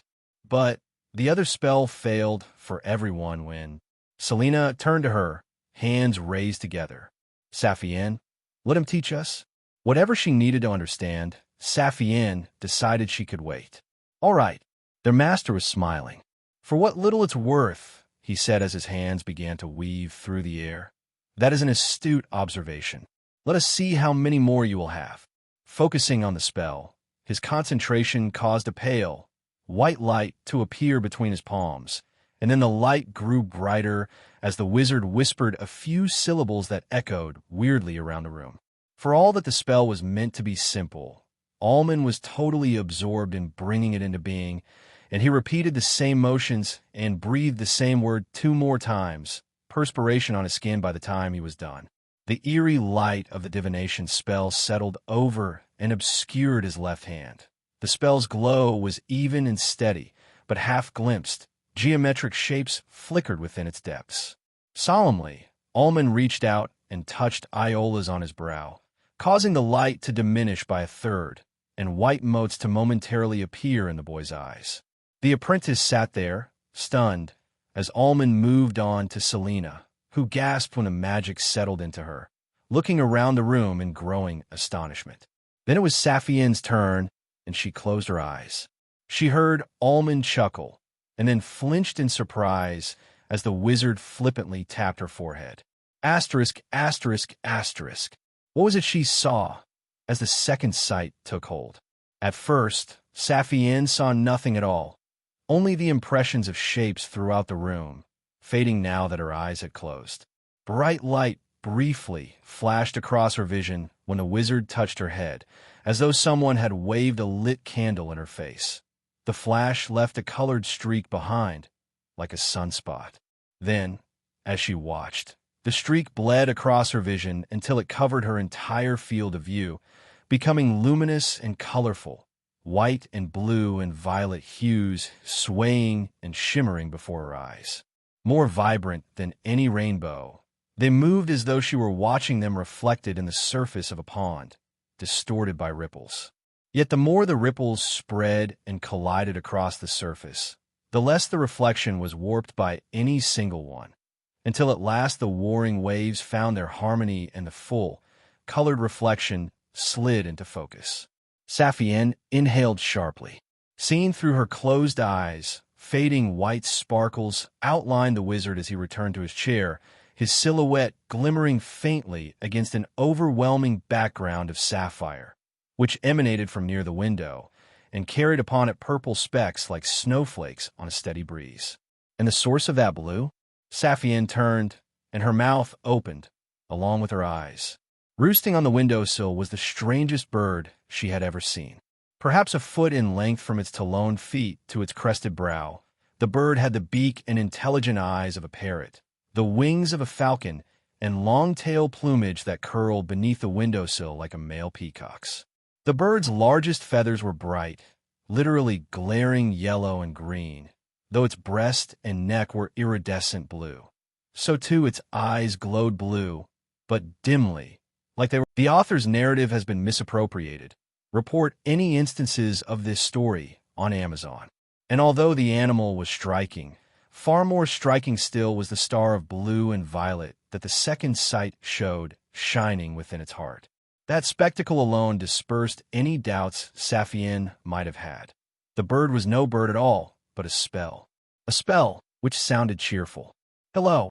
Saphienne glanced back at Selena and Iola's and saw the same astonishment she felt. Not only astonishment. Selena suddenly grinned. I knew he had a familiar. He does, the bird answered. A pleasure to meet you, Selena. You're very astute. Do you like my feathers? The bird unfurled its wings and preened. Saphienne looked to Ullman, who was watching her with guarded amusement. Did you make this? The wizard shrugged. Ask him. His name's Peacock. Oh, how rude of me. The bird buried his beak under a wing, pantomiming shyness, then perked back up. I'm pleased to meet you too, Saphienne. My name's Peacock. You gave me quite a fright that first night in the clearing. I hope you'll be kind enough to accept me, unlike the flowers. Saphienne continued to address Ullman. Is he a spell? Are you making him do this? My master is most certainly not. Peacock answered her, sounding wounded. He's never been able to make me do anything. In fact, it's a matter of debate whether he made me at all. Iola's recovered. What are you? And a pleasure to meet you, too, Iola's. Peacock bobbed on the windowsill. Your calligraphic interpretation of the poem was quite wonderful, I must say. You were there, in a manner of speaking. I could only see you faintly. We hadn't been introduced. Shimmying along, the bird leapt and flapped its wings, landing on the edge of one of the bookshelves. To answer your question, I'm a familiar. I'm also a figment. A figmiliar? A famint? A familiar figment, let's say. Saphienne stared at the wizard. What's a figment? Almond gestured to his bird. Tell her. Explain yourself, Peacock. With a flurry of feathers that made Saphienne jump, Peacock flew down to sit on the writing board in front of her, pushing up on the points of his claws to stare insistently into her face. A figment, he told her, is a form of spell cast from the discipline of hallucination. Figments are independent hallucinations that are sustained by the belief of more than one person. A figment not just of your imagination, but the imaginations of many people. Saphienne blinked. What happens if someone stops believing? I cease to exist, Peacock answered, hanging his head. Then he cackled and puffed up his chest. For them, and they cease to exist for me. But so long as others believe in me, the spell that gives me life continues, fueled by my connection to Almond. Master Almond, Selena interjected, of what use is an illusionary familiar? Peacock hopped on her writing board, and his voice was a perfect imitation of the girl's as he threw her own insult back at her. Cheeky bitch. Almond clapped his hands. Behave, Peacock. The familiar imitated his master flawlessly, though his tone was pompous. Behave, Peacock. Such a powerful wizard you are, ordering around your poor, enslaved figment. The wizard responded with a sigh. He's not enslaved. He just thinks he's funny. Thinks? How dare you? I am, and at least one of us is. Saphienne rubbed her eyes. What about her question? I'm useful for many things, Peacock replied, hopping back onto her board. I sing, I dance, I tell sophisticated jokes for appreciation by only the finest. Almond spoke over his bird. He assists in the casting and maintenance of my spells, particularly my hallucinations. The night I surrounded you with flowers, it was Peacock who maintained the spell after I had finished its casting. Powered by his belief, Peacock added, turning his head to stare pointedly at Saphienne with one eye. When you collapsed the belief, it wasn't my fuck-up. Utterly nonplussed by the cavorting, magical bird, Saphienne shook her head. Why are you like this? Talented? Beautiful? The bird swayed from side to side, unfurling his wings. Dare I joke, debonair, if you're as well-read as you say? Saphienne just stared. No fun, the bird sighed. Turning away, he glared across his shoulder, then fluttered up and landed on the back of Almond's tall chair, shifting around to sweep his tail feathers behind his wings. The great master Almond holds court over his many supplicants and apprentices. But tell me, what is a court without a fool? He lifted and fanned out his tail, the yellow and blue swirls mesmerizing. Almond rolled his eyes. Ignore him. The answer is, and since the position of fool is already occupied, Peacock pressed on, dropping his tail, and the fool presently seated upon his throne. It falls to me, the comparatively humble Peacock, to furnish wise and judicious counsel. Selena coughed. Master, is there a purpose to this behavior? The wizard's expression was mildly pained. Less a purpose than a consequence. Familiars are invested with sentience by their masters, which is to say that their minds are the seeming of their master's dreaming. He steepled his fingers. As a disciple of hallucination, my imagination is full of all sorts of glamour and senseless frivolity, from which Peacock unconsciously took shape, assembled from discarded, half-formed concepts. Peacock gave a loud click, or, one might say, from cuts of the finest material, as often remain on the drafting board. Quiet bird. Shan't. Almond ignored him. His quarrelsome disposition has one virtue. Irritation helps sustain the belief necessary to maintain him as a figment. He means he's fond of me, really. You can see, Almond addressed them, why I do not introduce him to others. But such is unavoidable when the magic that comprises his being is laid bare. The wizard almost looked apologetic. Now you're stuck with him, too. I'm not that bad. No, Almond admitted. There are some small benefits to his acquaintance. For one thing, he knows much about magic and can answer minor questions when I am otherwise occupied. For another, he can record and repeat messages without error. Peacock promptly demonstrated. No, there are some small benefits to his acquaintance. For one thing, enough. Almond's patience had run out, and for once his familiar quietened. Saphienne had been thinking throughout the exchange. You said it was important not to disbelieve him, she said. If disbelieving him wouldn't damage the spell, why does it matter? For the first time since they met, Almond looked deeply embarrassed. Peacock bent down to look him in the eye. Tell her. Explain yourself, Almond. As though it were agonizing to speak, Almond looked up at the ceiling, searching for the words. Because, he admitted, voice strained, if you'd snubbed him like that. His familiar continued to stare. He wouldn't have shut up about it. He sounded so very tired. Not for weeks. The bird swiveled toward them, opening his beak in the imitation of a grin. Saphienne's sides hurt as she suppressed her laughter. With Peacock hushed and shooed back to the windowsill, Almond reclaimed some of his dignity by standing and circling around the parlor as he spoke. Returning now to the purpose of this exercise, he said, the second sight will remain active for perhaps an hour. You are to use this time to examine whatever magic you can see and to write down your observations, which we will then discuss. Apart from the parrot-like familiar and subtle blue sparkles that trailed behind Almond's robes, Saphienne could see nothing else to study. She considered each glimmer carefully as she reached into her satchel and fetched out her writing kit, stopping only when she noticed Selina searching through her own pack with urgency. Saphienne knew that look. Without a word, she slid her pens and inks and paper halfway between them both, returning her attention to the magic as an idea took form. Selina froze, then lifted one of the pens with a barely visible nod of thanks. Almond had stopped by the window. Take care to note any differences. This is an exercise in discernment, observing the smallest. Saphienne stood, interrupting him. Saphienne, is something the matter, child? She shook her head. You said we have up to an hour.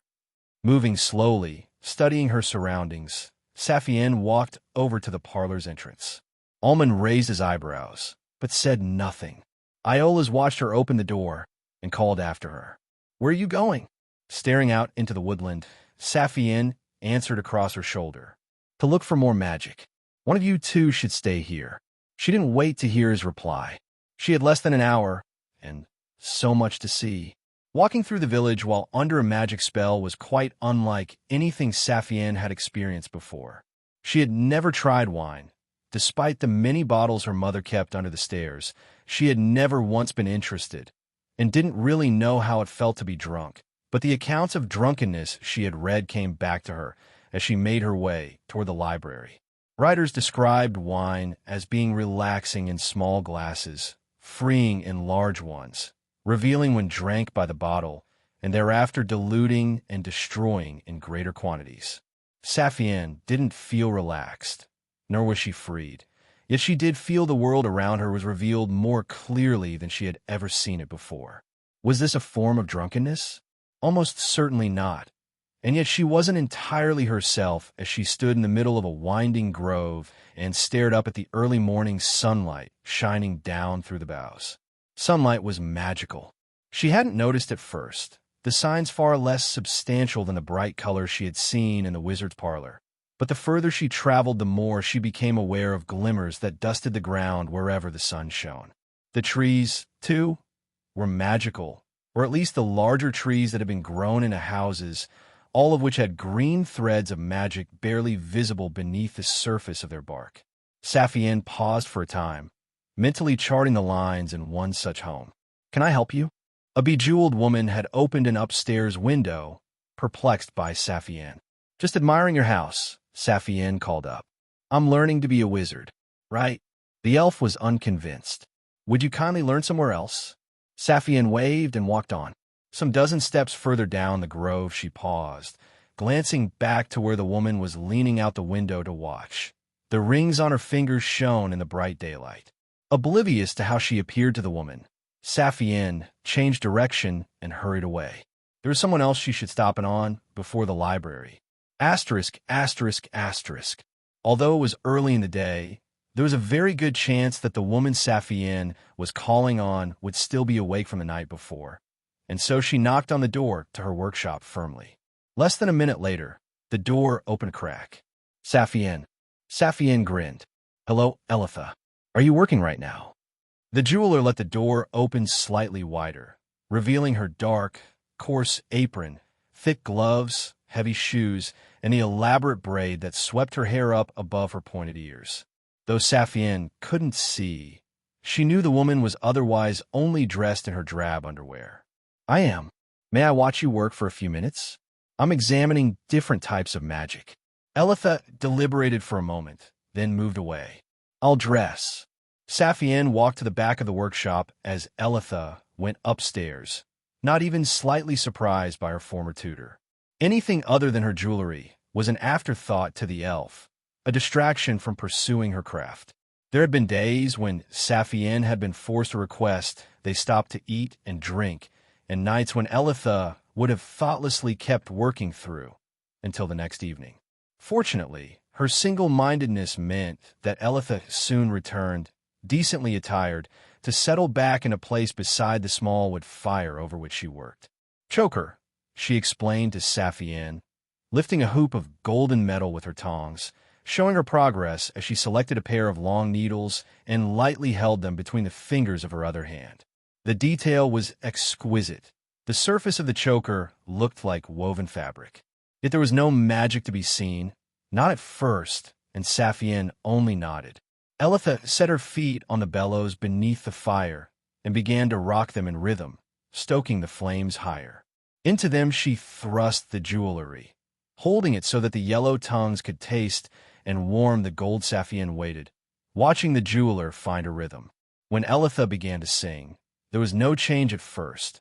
Her low notes sung so softly that Saphienne would have struggled to hear her over the bellows where she stood in the front of the workshop. Yet, as the song unfolded, the metal began to soften, its surface loosening, not quite flowing and not quite solid, able to be worked. Elitha set about doing this with her needles, and Saphienne was struck by the realization that the surface wasn't mere detail. The metal had been spun into strands, woven into a delicate braid, and was now being patterned through precise twists.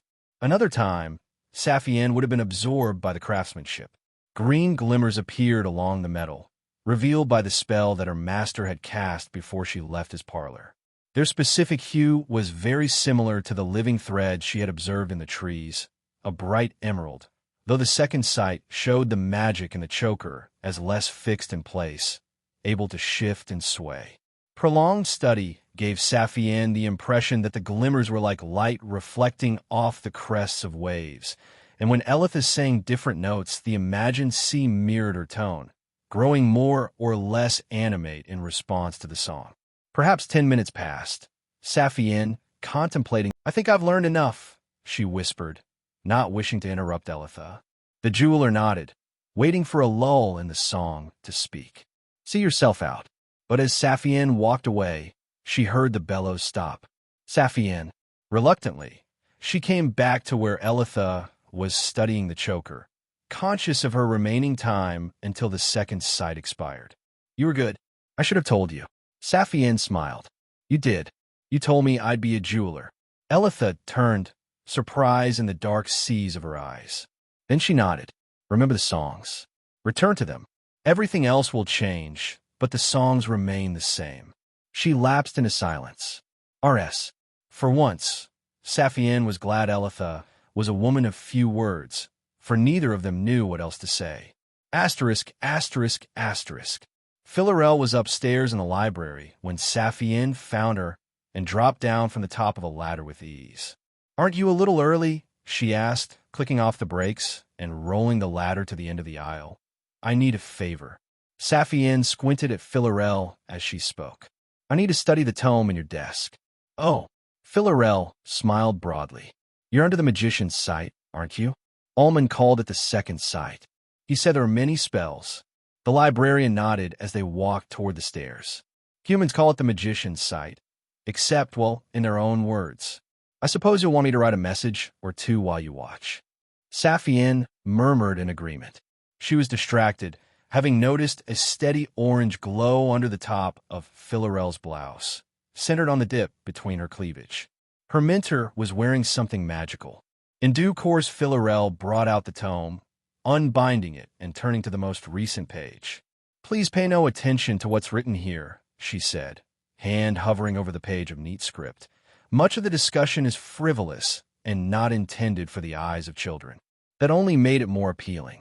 I'm interested in the magic. Thank you. Philarelle lifted her hand away as she readied the pen that paired with the heavy book. Pass me that ink, would you? There we are. Saphienne stole a glimpse of the passages written on the page, all in different hands, catching reference to an upcoming festival, and questions for what Philarelle had planned for an apparent next meeting. The narrative has been illicitly obtained. Should you discover it on Amazon, report the violation. The pen is not essential, Philarelle explained as she wrote a brief, coy reply, but it helps speed the magic. I won't pretend to understand how. Watching her write, Saphienne witnessed the magic in the pen at work. Indigo light brightened and dimmed with every mark she made, the intensity precisely varying in relation to the movement of the nib across the page. So too the writing on the page glowed with the same indigo, each completed word flashing briefly, the color exploding outward before fading away. There! Philarelle set the pen down. Shouldn't be long. Veril is always hovering over their tome. I'm certain they leave it open on their desk. Whenever someone spills ink 11 times out of a dozen, Veril is to blame. Saphienne smiled. It copies the ink stains? Thumbprints, too. As anticipated, suddenly the tome began to glitter with a fainter indigo, the sparkles drifting across the page until they stuck in place below the paragraph Philarelle had written, trapped there, accumulating. White luminance, Saphienne supposed it was a divination spell, flashed across the page, and then green fire snaked through the indigo points, ink racing after it across the paper to fill in the divine message. This looks complicated. Saphienne bit her lip. I think there's 3 disciplines of magic. Divination and another 2, I don't know. Philarelle was familiar with them. If you can see green, that would be transmutation. A deep shade of purple would be translocation. She tapped her bottom lip with the end of the pen. I can't recall anything else that would be particularly useful, and I don't want to cause trouble with Almond by explaining more about the disciplines. Saphienne's eyes flicked to the magic Philarelle wore, then back to the page. What about an orange color? Abjuration. Philarelle frowned, and her hand unconsciously clasped against her bosom as she leant over the tome. Why in the world are you saying nothing? Saphienne kept studying the book as Philarelle stepped away, the librarian now trying and failing to cover the orange glow with the palm of her hand. I should have realized, Philarelle said. She didn't look embarrassed, but there was an equally hot emotion in her eyes as she studied the wall. I never really think about it. Yes, I have magical jewelry on me. May I? No, Philarelle looked down. Sorry, but no. Maybe another day. Saphienne hadn't experienced being shut out by Philarelle so bluntly before, and for a moment she felt unspeakably frightened, like she stood on the surface of a frozen lake which had suddenly began to creak and ping as it cracked. Then her mentor sighed away all tension and gave her a soft smile. Oh, Saphienne, you haven't upset me. She opened her arms. Come here. They embraced. All throughout, Saphienne was aware of the magic that shone between them, so bright and warm, and yet so elusive. Asterisk, asterisk, asterisk. There wasn't enough time to visit Galiath, or the bakery, or any of the other places where Saphienne knew she would see magic at work.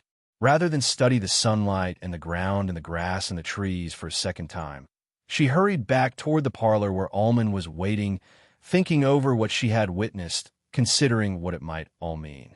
Iola's arrived back outside the wizard's home at the same time, coming from the other direction. He had a broad, happy smile on his face and waved to her as she drew closer. Saphienne, did you find anything interesting? I think so. She drew to a halt. What did you see? I went out to a woodland shrine. One of the attendants called. He stopped himself. I should talk about it the right way. One of the attendants cast a spell from the discipline of invocation and summoned forth a spirit of the woodlands. We made an offering, and I took the chance to study how it looked. And how did it? Lots of yellow. He blushed slightly. Golden yellow, too, especially around the shrine. I'm not really sure what to make of it. As they were talking, Saphienne had been only half listening, her eyes trailing up and down his body. Saphienne, he was blushing more deeply now. Is something the matter? The second sight. She walked around him slowly. You have a very faint, white glow. Standing in front of him, she stood on her tiptoes to peer deeply into his eyes, which made Iola's take a step back. But it's brighter in your eyes. Can you see the same in mine? Hesitating, Iola's moved closer. His flush slowly faded as he examined her pupils. She noticed his eyes were more cyan than blue. You're right, he said. I think I can see two dots in the center of the white, too. A deeper white. Brighter, I mean. Really, she focused and saw the same in his. They seemed to move a little. Backslash.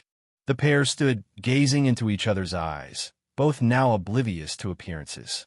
I think, Iola said, that's a reflection. The spell in your eyes is responding to the spell in mine. Saphienne squinted, then nodded. That's interesting. Can you turn to the side and keep your eyes trained on me? Iola's duly did, and she watched the pinpricks within the glow move, confirming that they were mirroring the spell cast upon her. I think you're right. She dropped her heels to the ground and stepped away. I'm impressed, Iola's. I would never have noticed this. I could say the same. Perhaps we'll impress our master. He gestured to the door. Shall we? Another thought had occurred to Saphienne. Go on ahead. I'll follow. Not expecting her refusal, he politely bowed and went back into their classroom. Saphienne walked away from the flower beds outside the wizard's home, then sat with her back against the nearest tree, stretching her legs out before herself. There she concentrated, studying her arms and feet, trying with all her might to see the same glimmers that she had spied around Iola's. Yet, no matter how she studied herself, the only sparkles were from the sunlight, too insubstantial to be mistaken for the divination. Gradually, the sparkles began to waver. Nodding, Saphienne stood up, brushed herself down, and went in to meet the challenge. Asterisk, asterisk, asterisk. So she returns, Almond noted as she came into the room. Peacock perked up. Hello, Saphienne. Did you have a nice walk? She ignored them both as she sat before her writing board, took out paper, pen, and ink, and wrote down her thoughts. Peacock grumbled. Beside her, Selena had written 4 pages of observations, and Iola's was approaching the end of his first. A moment later, the wizard shook his head. Time enough. Pens down. Iola's and Selena dutifully complied, while Saphienne kept writing. Saphienne, I told you put your pen down.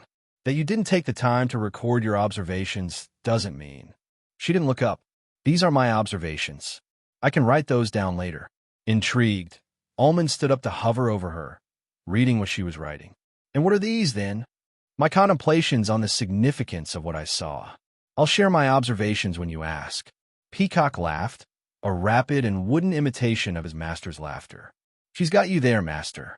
Yet, the wizard insisted, your direct observations matter, and should be written while they are still fresh in your memory. Will they remain so sharp later today? Saphienne stopped writing and set down her pen. No, she answered as she looked up, but that won't be a problem.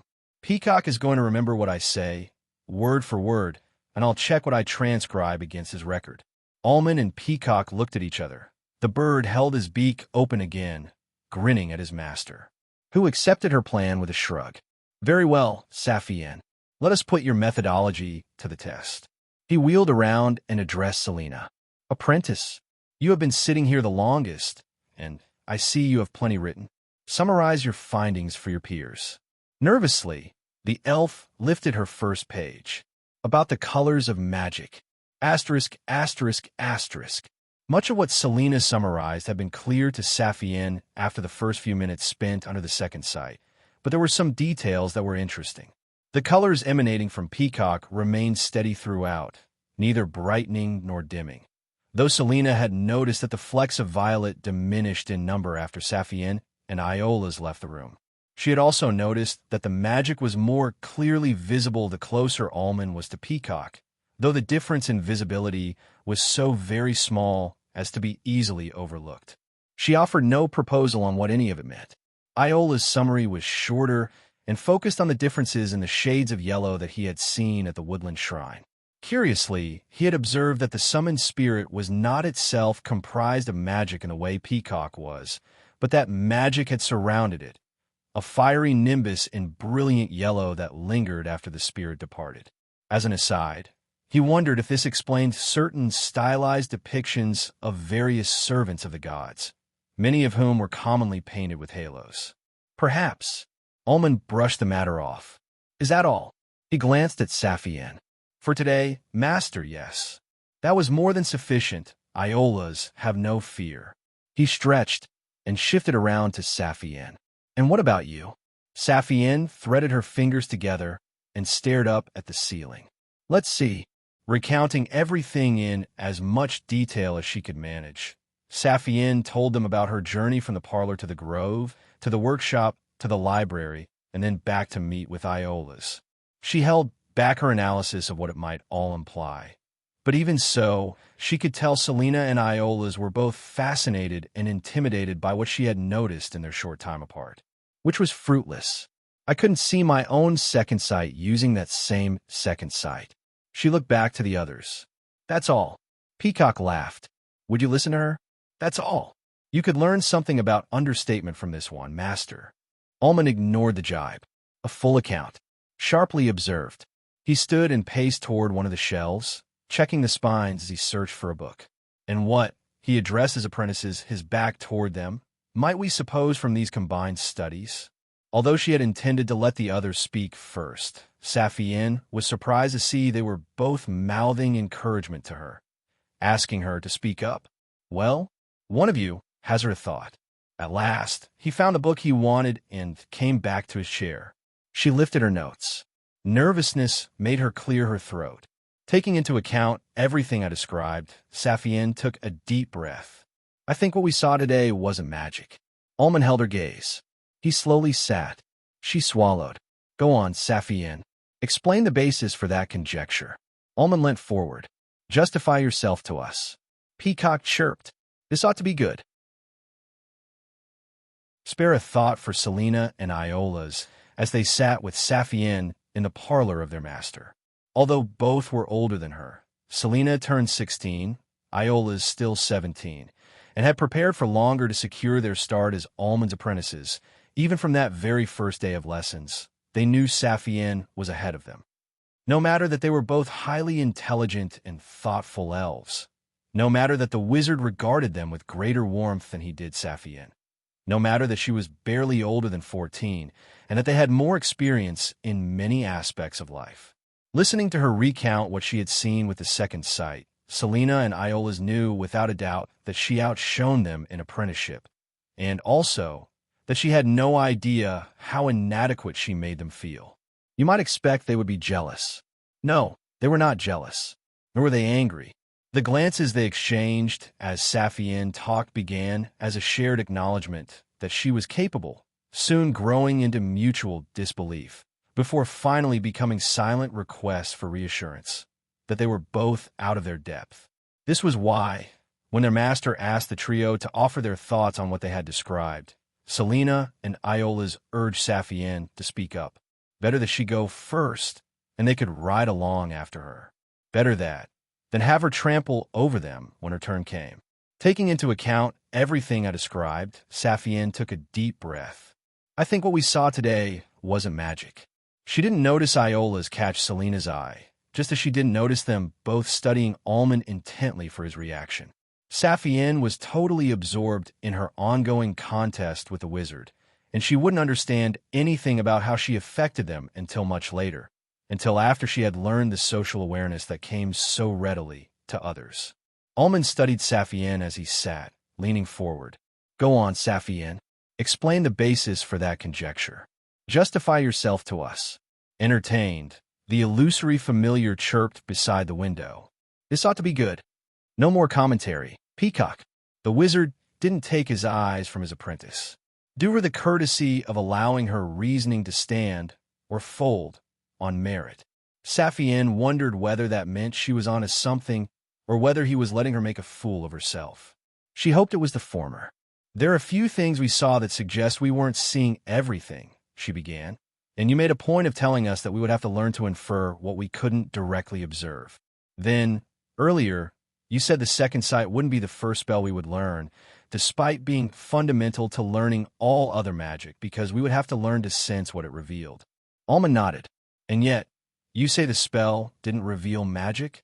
That puzzled me, until I considered something else, that you might not be speaking with precision and instead giving us a simplified explanation. Why else would you instruct us, despite all you said about judging from context and inferring hidden truths, to take your words at face value? An instruction you presently ignore. He wasn't annoyed. Continue. I'll start with the tome in the library.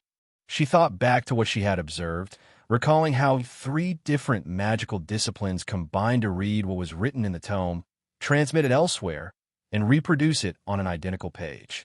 I saw indigo flashes whenever a word was written. Yet, the flashes faded away. Then, when someone wrote a reply, specks of the same color appeared on the page and clustered around the area where the reply was to be written. A white flash followed, and then green lines traced out the message as it was writing itself on the page. Continuing, she matched the colors to their disciplines of magic. Philarel told me that indigo is the color of translocation spells, and that green is the color of transmutation spells. The divination spell you cast on us was white. Alman addressed the others. All accurate. To facilitate discussion, I will add that the discipline of invocation appears yellow, while hallucination is blue, fascination is violet, abjuration is orange, and conjuration is red. The specific shades vary and can be concealed or misrepresented by a competent wizard, but let us ignore these complications for now. He returned his focus to Saphienne. What is your point, child? She looked questioningly at Alman. If the second sight reveals magic, showing its presence as color, then I have to wonder, where did the magic appear from? And where did it return to? Selena's voice was quiet. I don't understand. Saphienne tried to clarify. The colors were only visible while the tome was in use. Where were the indigo and the white and the green before? What about afterwards? Having not meant to interrupt, Selena was blushing. She sought permission from Alman with a raised hand before she tried to answer. If indigo is the color of translocation, which I think implies movement, could the magic have gone to the other pages in the matching tomes? Did it send knowledge of the words there to be copied? I had the same thought, Saphienne answered. That would also explain why specks of indigo appeared on the page before the reply. But where was it before the writing began? None of the colors were visible at first. I didn't see any on the pages. Alman leant back. The enchantment lies in the binding of the cover, he explained, along with the pen. The pages aren't magical at all and can be swapped out once the book is filled. Such an enchantment is harder to discern when it isn't performing its purpose, and so can be difficult for an untrained eye to notice. Saphienne frowned. I missed that. Knowing this now, does it change your conjecture? She thought it over. The fact he asked the question, rather than moving on, suggested there was more. No, I think Iola's observations of an invocation spell suggest the same thing. Iola's perked up. How? You said that the summoned spirit appeared to be surrounded by a yellow glow, but that the spirit itself wasn't yellow to the second sight. Contrast this with Peacock, who we know is a figment, and who glows with blue and violet to the second sight.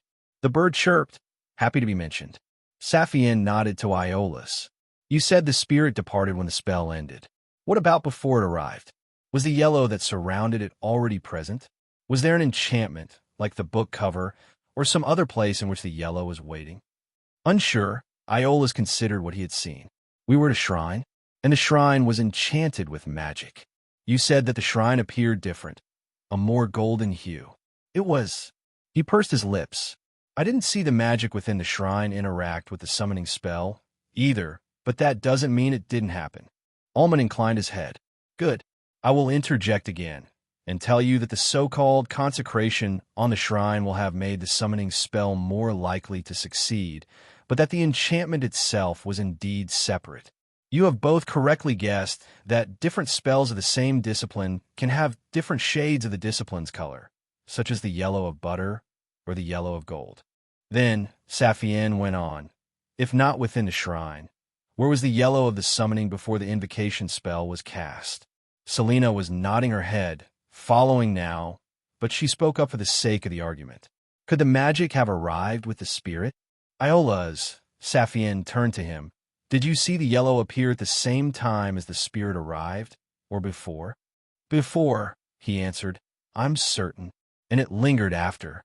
So either it was called from the place where the spirit was, and came ahead, and then departed after the spirit had gone, she concluded, or it appeared during the spell casting, opened a way for the spirit, and then the spirit departed before the spell was finished. If you discover this tale on Amazon, be aware that it has been unlawfully taken from Royal Road. Please report it. The wizard scoffed. Feels a little thin. You need more in support of your theory.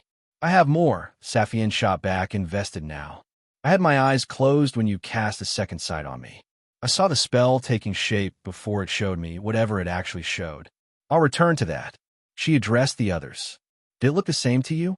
Like the colors were swaying, rippling, before they came into focus. Iola shook his head, but Selena nodded. To me, Saphienne continued, it looked like the colors were being reflected on another medium. Like the surface of a pond, let's say. Almond tutate. Looks can be deceiving. They can. She smiled. For example, the second sight you cast on me let me see the identical spell that you cast over Iola's. He could also see my second sight spell. But when I tried, I couldn't see my own second sight spell, not while using that same spell. She looked to Iola's for confirmation, which he gave, and she went on. The only glimpse I got of my own spell was when I saw its reflection in the spell cast on Iola's. Why couldn't I see it directly? She took another, deeper breath. I think the second sight showed me the spell you cast on Iola's responding to the spell that was cast on me. I saw his spell, showing him my spell. At that, Almond ceased to pretend skepticism, or to say much at all. He watched her, waiting for her to conclude. If the second sight reveals magic, and the second sight is a spell, and a spell is magic, why can't the second sight see itself? Saphienne glanced at the other apprentices, but they remained silent. And, when I watched Elitha sing her craft magic, it seemed that the green appeared in response to the singing, and changed with the singing, but neither Elitha or her voice on the air appeared green. Saphienne gestured to Peacock. He's made of magic. But second sight doesn't show the magic he's made of, does it? It only shows the magic at work. The second sight doesn't show magic, does it? The second sight shows spells. I think spells aren't the same thing as the magic they use. And what, Saphienne, her master asked, is the distinction? She glanced at the page of thoughts she had written, but the answer wasn't there. It's to do with the sunlight, she realized, thinking aloud. The sparkles from the sunlight weren't spells, but appeared like spells to the second sight, which would suggest. Peacock bobbed his head, encouraging her. Spells are the intersection between magic, whatever it actually is, and the world around us. Saphienne looked at Almond, hopeful, who then sighed and shook his head. Damn. Iola sounded disappointed. I thought you had something there. But the wizard surprised them. She does. Almond stood abruptly, striding to different shelves from those he had previously browsed that morning. Saphienne has, in fact, crept up to the edge of a foundational magical theory, one of several competing theories, each of which describes magic differently. Where is the... He squinted, and then pulled out a thick, slab-like book from a lower shelf. Here we are. Meditations on the Ether is the title, originally written by High Master Eljuin some 2.5 millennia ago. He proposed that spells being cast and magical phenomena, such as enchantments, are not magic itself, but the point where magic touches the world. Saphienne could feel the glow of her own happiness. Is that what we'll be studying? Her master smiled cruelly and set the book back on the shelf. No, not for quite some time. Her eyes lingered on the spine. But why ask me to? You weren't supposed to make such intuitive leaps after your first experience with the second sight, he answered, folding his arms. Were it not for the fact that you're so transparent about your emotions, I'd think someone had explained Eljuin's theory to you. No, Saphienne.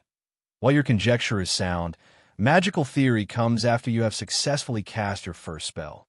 Even Selena was frustrated. But why? Why indeed? Almond studied Saphienne. Why did I let you explore this, Saphienne? Why watch you swim into these waters, only to drag you back to shore? There was the hint of more than antagonism in the way he spoke, and Saphienne searched his face for an answer, finding no clues. So she shut her eyes, thought about all they had discussed, and groped in the dark for the reason.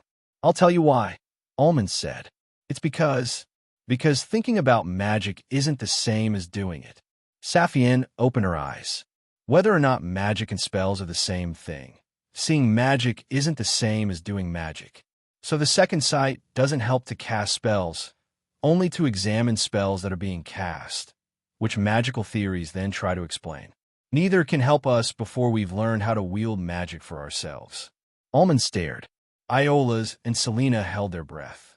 And Peacock, beating his wings, burst into triumphal song. For all that his apprentice annoyed him, the wizard sighed again, even more deeply, and gave Saphienne a shallow bow. Precisely so. Asterisk, asterisk, asterisk. For the remaining hour, Almond explained how their apprenticeship was to proceed. Each day of the week ahead, the wizard would be preparing them with an extended casting of the second sight, and then demonstrating a spell from one of the other 8 disciplines of magic. They were to use the opportunity to observe the differences between each spell, and were not to try to understand how they were cast, nor were they to try examining the underlying nature of the magic that the spells brought into the world. You must let yourselves feel wonder, he urged.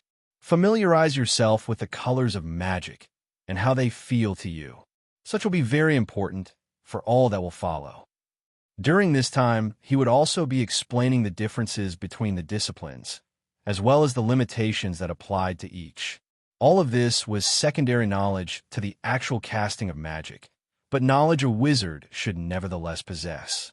After that week was done, the remaining 3 weeks of the month were to be spent learning about how magic was organized and practiced in elven society, as well as throughout the world beyond. They were to be informed about the degrees of magic, what distinguished the degrees from lesser forms of magic, and how wizards and sorcerers should introduce themselves accordingly. He also intended to clarify what it was that made a sorcerer, and how he and his apprentices, as wizards, differed from sorcerers. Throughout the month, Saphienne and the others were to begin to practice a new form of meditation, or rather, to apply their current practice in a new way. Every day, their master would be concluding their lessons by casting a spell, and they were to meditate while focusing on whatever they could perceive before the spell ran its course. Each spell was to be new to them, chosen from across all 8 disciplines of magic. When all this is done, Almond declared, I will present each of you with a copy of your first spell. Lessons will thereafter be held on only one morning each week, and we will divide our time between teaching you how to read magical writing and studying all manner of esoterica that a wizard ought to know. Once you have learned to decipher your first spell, you may attempt to cast it, and you should busy yourselves with your attempts whenever you are not occupied with assigned reading or writing.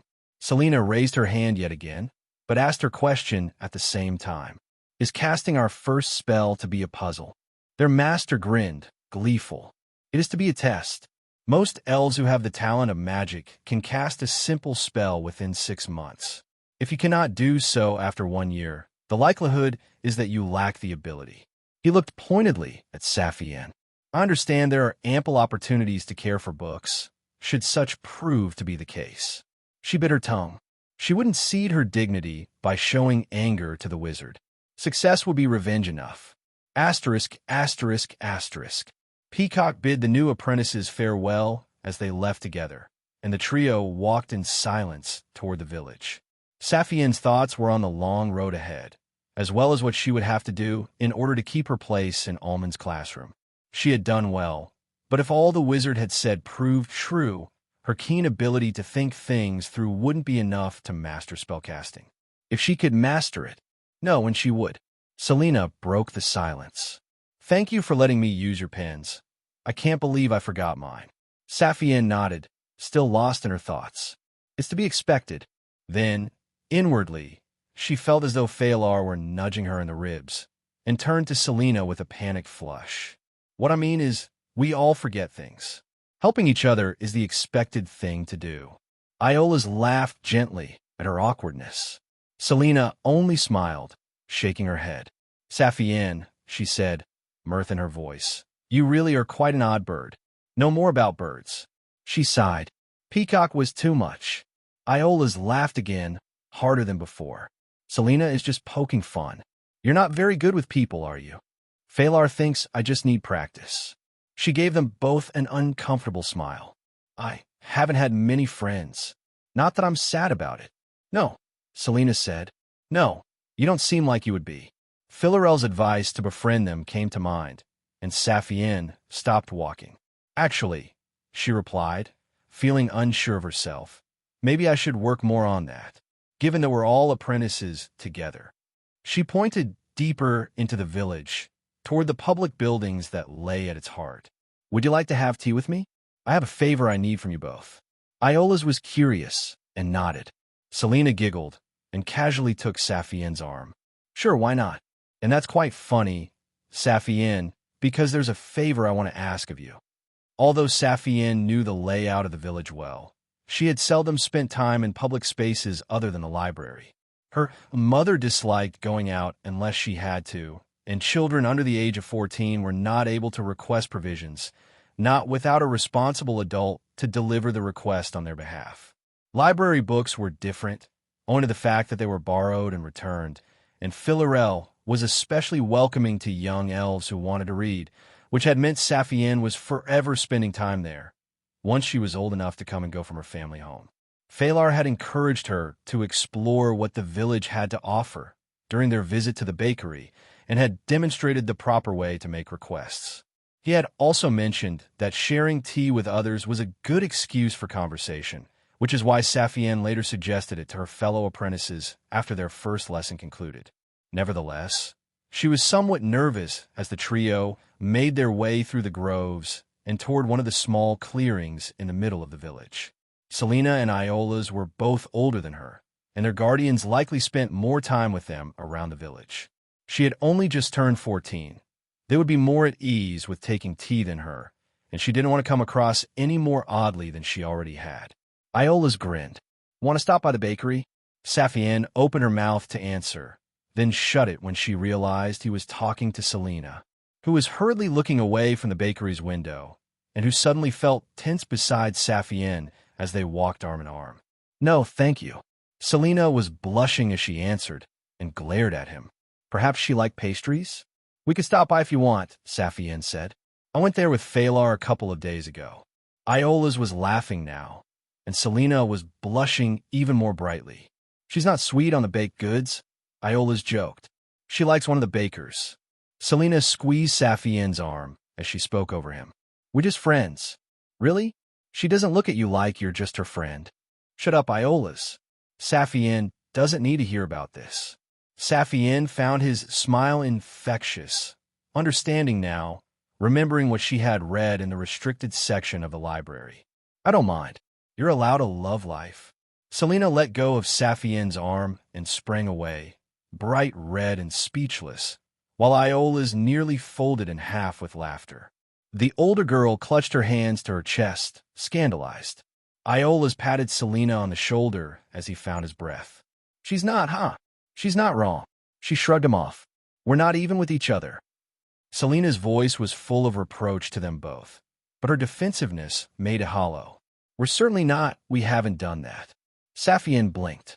I didn't say you were, going to bed with her? That's the implication of... Selena glowered at Iola's as he started laughing again, and her temper frayed. Oh, shut up, Iola's.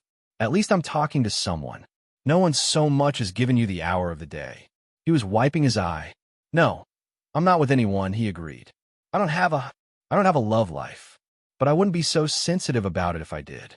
That's because you're an insensitive. Selena caught herself and stared at him as she took a deep breath. He folded his arms and smiled back. Oh, leave me alone. She hung her head and turned away to grab Saphienne's hand and continue on. Ass. Saphienne, all. But Iola's was catching up with them when she glanced back. Selena still blushed, though made an effort to raise her head and square her shoulders. A with grave new Thailand body. Sorry, Saphienne whispered. Selena gave her a small smile. I didn't expect that from you. And we're fine. Just ignore Iola's. He likes to make fun of things that don't concern him. Selena, Iola's said as he fell in beside them both, likes to tease people, but she gets hot around the ears when she's teased back. She shook her head. And Iola's isn't as polite as he would let you think.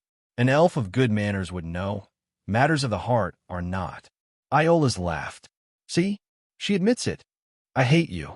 And that's another lie. Saphienne studied them both. You're friends, right? They glanced at each other in confusion. Most of the time, Selena answered testily, when he's not being an ass. Then she read Saphienne's expression, and her irritation softened. Yes, we're friends. I'm not actually angry at him. Not too angry, anyway. Iola's agreed. We became friends a few months ago. We hadn't spoken much before that first night at Almonds. Selena and Phalar knew each other better.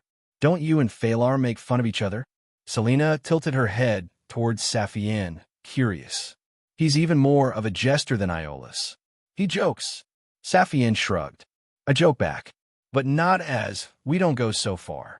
Well, Selena squeezed her hand. I suppose he makes allowances. Coughing.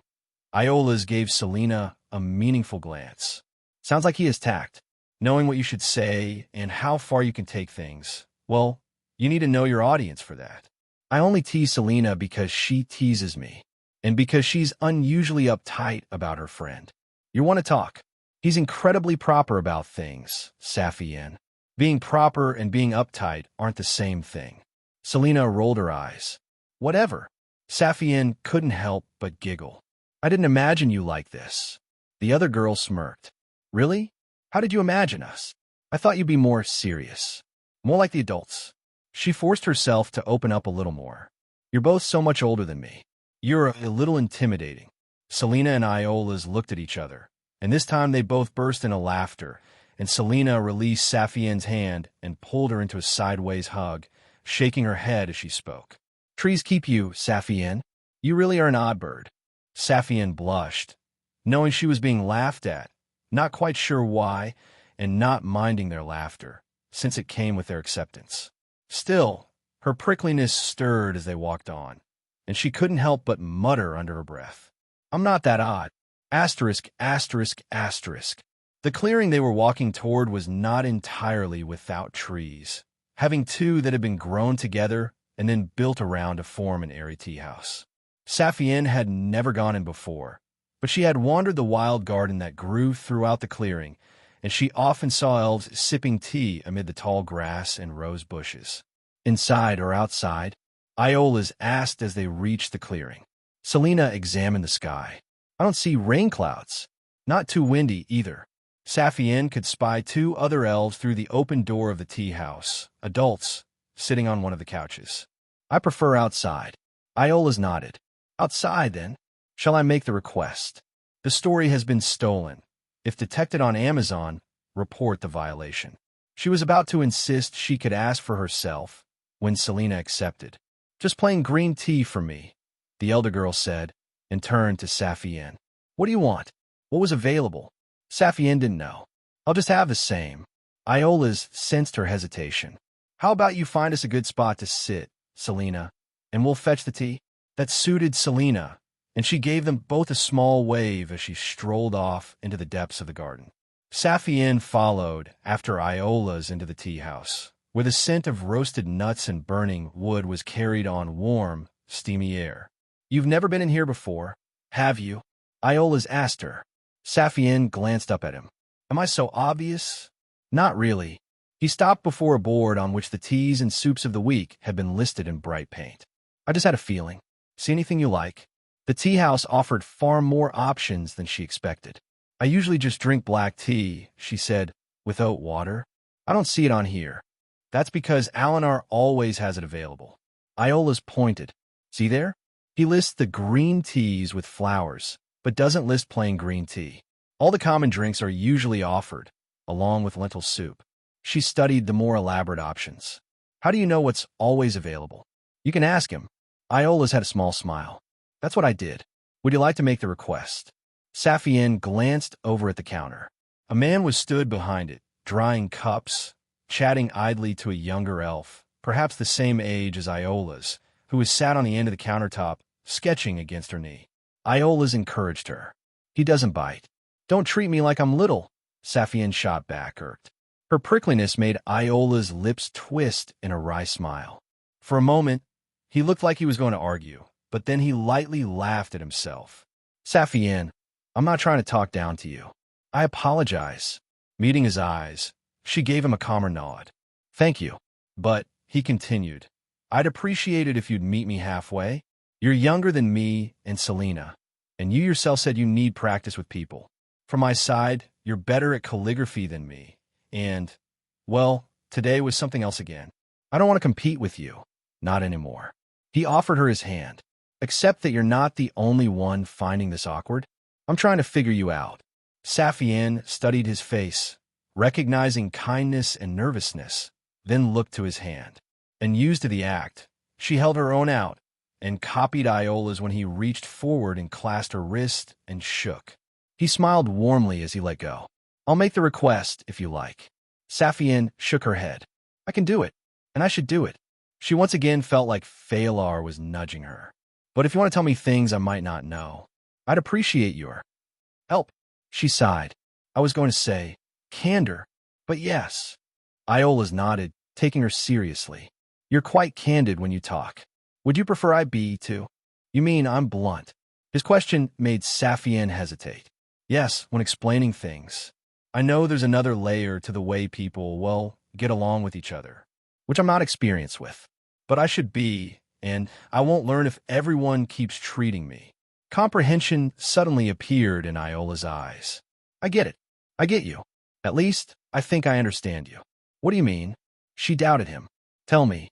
Iola's tensed, having not expected her question, and struggled to think of how to explain without offending her. You're not used to being around people, being included, he suggested, so you don't know how to relate to people when they're in groups, and I guess that makes it difficult for you to approach people. Or be approached. He sighed. I don't know, it's a feeling. You're obviously not stupid, but you feel like you're not taken seriously? Like you need to be heard? Is any of this making sense? Everything he said made too much sense. She swallowed. You're very perceptive. I'm just older than you. He shrugged, uncomfortable. I don't know. I could be an idiot. Shall we get the tea? Asterisk, asterisk, asterisk. Alinar ended up being quite friendly, and after Saphienne introduced herself and placed the request for drinks, he chatted easily with her and Iola's before he set to work. The girl sitting on the counter waved to Iola's, but otherwise said nothing, focused on her sketching to the exclusion of conversation. As they waited in companyable silence, Saphienne thought about Iola's. She could read individual people quite well. She had read Almond very successfully and only really felt confused when she had to understand people in groups. Iola's struck her as being quietly earnest. He had a sincerity about him that felt deeply reassuring, like he was a tree with roots that were burrowed in deep against the wind. She hadn't expected him to concede their calligraphy contest so readily, just as she hadn't expected him to be so frivolous with Selena, but she felt as though these expressions of his character weren't just for show. Whatever made him the way he was, she felt he was trustworthy and considerate. I'll take Selena's cup, he volunteered, after they had thanked Alinar for their drinks. Entering the garden, they wandered past the bushes and flowers until Iola's spotted Selena, and they joined her sitting on the grass. She was watching a ladybug scurry across the back of her hand when Iola's gave her the green tea, and she flicked the beetle away before she took a sip. Saphienne was surprised at how good her own tea tasted. I thought you wanted green tea. Selena had noticed the milky cloud in her cup. Shrugging, Saphienne leant back on her other palm. I didn't know Alinar made this kind of tea. I was trying to keep things easy. Oh, what are you drinking? Black tea with oat water. She looked at Iola's. He told me what they served. Iola's nodded, accepting her quiet acknowledgement. Her first visit. He sipped his own drink, then crossed his legs. So, Saphienne, what was the favor you wanted from us? Thinking about Almond made her grimace and sit forward. I have a problem, she admitted, and I don't think I'd be wise to handle it on my own. Selena was wary. What kind of problem? The problem is our master. She shook her head. He doesn't like me. I don't like him. He's teaching me in spite of the fact he doesn't want to. Our master wants me to fail my apprenticeship. Iola smirked, and Selena giggled. You don't understand. She carefully set the cup down on the grass and leant toward them both. He's holding me to a higher standard than normal. He said that if I fall behind both of you, even if I'm making progress, then my apprenticeship is over. Saphienne, Iola said, his voice gentle. After today, I really don't think, including if I'm the last one to arrive for lessons. Selena snorted into her drink. Sorry, he said if you two arrive before me, I'm done. Iola's eyes blazed, as brightly as on the night they had competed. His tone was more measured. You're sure he was being serious? Saphienne nodded. Really? I got a fright when I saw Selena outside his door. Selena laughed, nervously. That's ridiculous, though. You're certain? Her smile subsided. And you sat through his whole speech about not. What was it? Not dancing to his drum? That a wizard should choose when they show up. She tooted as she remembered. What a hypocrite. Beside them, Iola's looked puzzled despite his anger. I must have missed that. You'll have to fill me in. Regardless, he said, never being last is entirely unfair. We should all be given the same opportunities and held to the same standard. What does our master have against you anyway? Selena gestured to Saphienne with her cup. Something to do with the librarian? What was her name? Philorel? She taught you for a while, didn't she? Surprised that Selena had remembered, Saphienne nodded. He doesn't like her. That's really all there is to it. And I shouldn't say any more, other than to say that his reasons appear quite petty. Iola's put down his cup. So all his behavior toward you stemmed from a grudge against your old teacher? At first, I think I've given him cause of my own now. Oh, damn that. Iola's turned away, jaw tight. He's a grown man taking out his frustrations on child. Selena studied Saphienne. Perhaps. Are you sure it's not part of his teaching? The way he explained it to us this morning? It might be contrivance. Saphienne shook her head. I really don't think so. And he kept trying to make you both resent me during the lesson, making me explain things to you on his behalf and telling you to learn from me. Selena's eyes widened, and then she grinned in disbelief. Fuck, that's what was going on. Clever. I'm surprised you realized. Iola's bitterness at it all came through as he spoke. Saphienne's a little awkward, but she's sharper than us. Damn him. He shifted back around, breathing deeply. Is there anyone who can rein him in? Are you joking? Selena laughed. He's a wizard. He's the wizard of our village. Surely you've seen how everyone behaves when he speaks up at meetings. All the sudden agreement? Everyone might as well bow at his feet when he walks past. She scoffed at the thought. Only someone from the Luminary Veil could censure him. And so long as he's not breaching the consensus of the Woodlands, they don't care. Saphienne frowned. What's the Luminary Veil? Selena sat up a little taller, became a little more serious, and drained her cup before setting it down. The Luminary Veil, she answered, is a hidden veil somewhere deep within the Woodlands. Some say it's invisible to anyone who isn't a wizard or sorcerer. The greatest, most important elves gather there, studying magic and teaching lesser wizards and sorcerers who prove themselves worthy. One must be fully acknowledged as a wizard to even visit the veil, and any elf who wishes to teach magic must first be examined there. Iola showed interest, but his voice was still scathing. So, will they let him teach? Knowing the way he is, they must approve of him. He sighed heavily. Well, that's great. He stretched his arms out, tensing them to release his tension, and then looked between the other apprentices. We'll have to handle this ourselves. Why don't we each take turns to walk Saphienne to our classroom? I can meet you at your home tomorrow, Saphienne, and then Selena can meet you next day. An hour after dawn, Selena thought about it. We can, and I suppose, if Saphienne has other trouble, we'll take turns pretending we're having difficulties. Iola smiled faintly. I don't think that'll be a problem. Yes. Watching how quickly they agreed to help her, Saphienne felt feelings she'd never known before, or perhaps had long forgotten, and she closed her eyes for a moment to quell them. What about you? She finally asked Selena. You wanted a favor from me? Pausing, Selena tried to remember. Oh, she laughed. I was wondering, could I copy your notes? Or we can share our notes, if you think mine are worth your time. Saphienne blinked. I assumed we'd share notes. She looked at them both, and their friendliness made her open up further. We could study together if you like. I would like to. If you would. I would. Selena nodded. We could study at my house, most afternoons. Iola's lifted his cup, nodding for Saphienne to do the same. We're agreed. He proposed a toast. We'll get through this, together. Although her cup was empty, Selena grinned and lifted it. As you say, together. Together, said Saphienne, and her heart was raised with the cups. When the tea was finished and the wind stirred restlessly through the bushes, the apprentices stood and exchanged farewells. Selena hugged Iola's and then Saphienne before she took their empty cups, and she departed to the tea house with a promise to see them next morning. Iola's walked with Saphienne toward her house, lengthening his stride to keep up with her as she floated through the groves. You're in a good mood. I am. She smiled brightly and twirled toward him, walking backwards. We're going to be wizards. Isn't that a reason to be happy? The older child returned her smile. Watch yourself. Today was only the first day. But it was a good first day, and there'll be more. A lot more. His smile broadened into a grin. Yes, today was a good first day, and there probably will be more.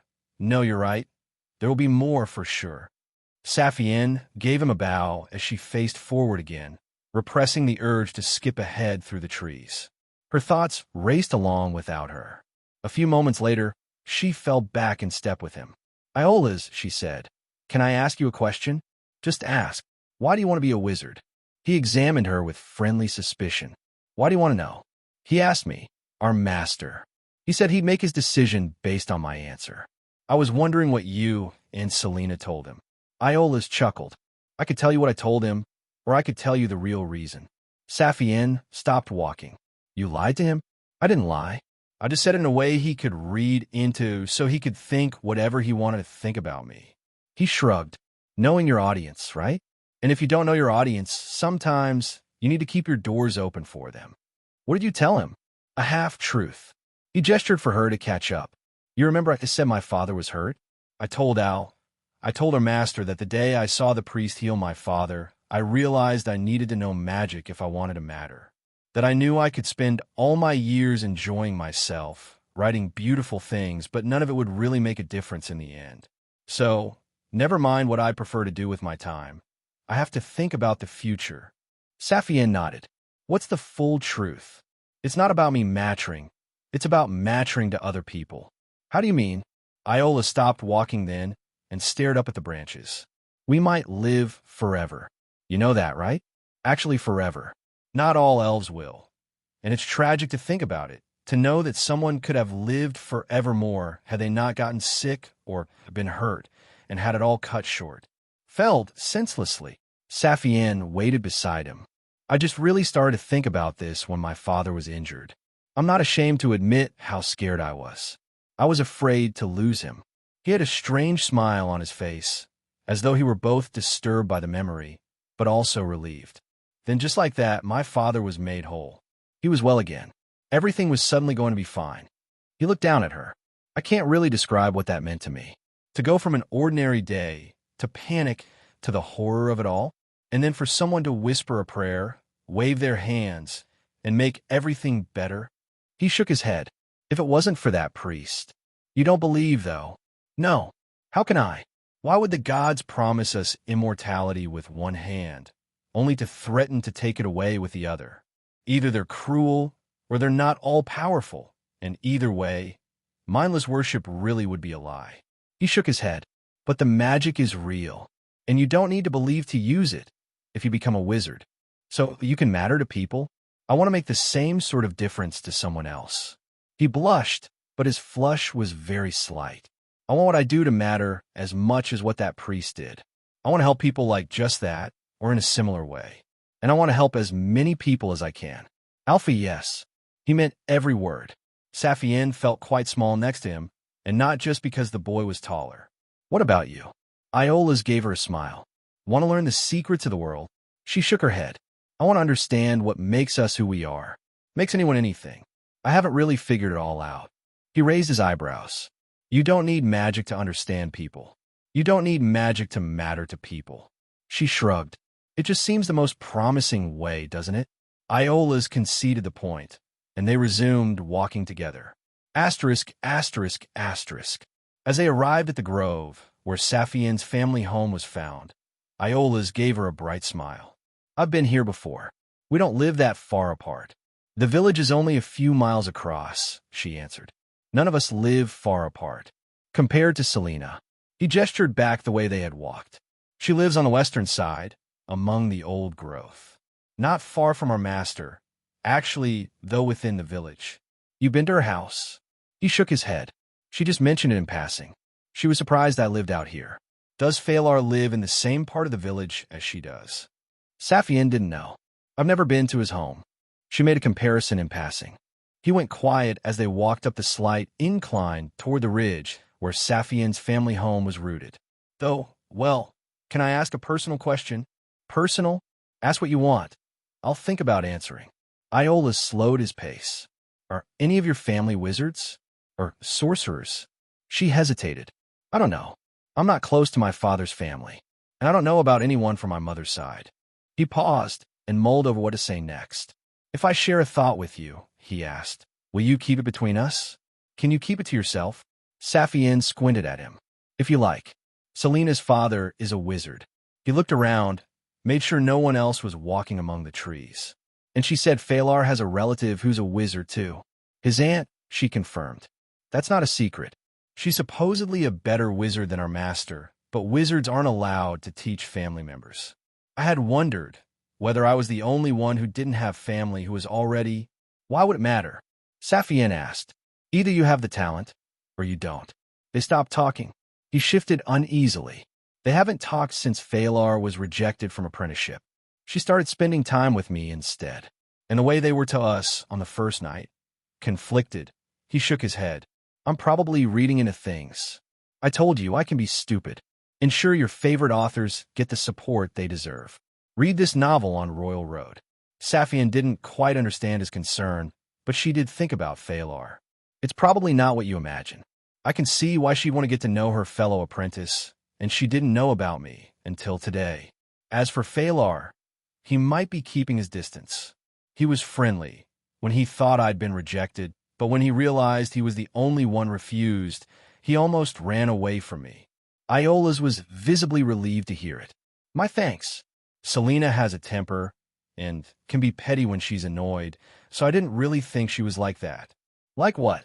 I don't know. Cold-blooded? Selfish? Only caring about wizardry.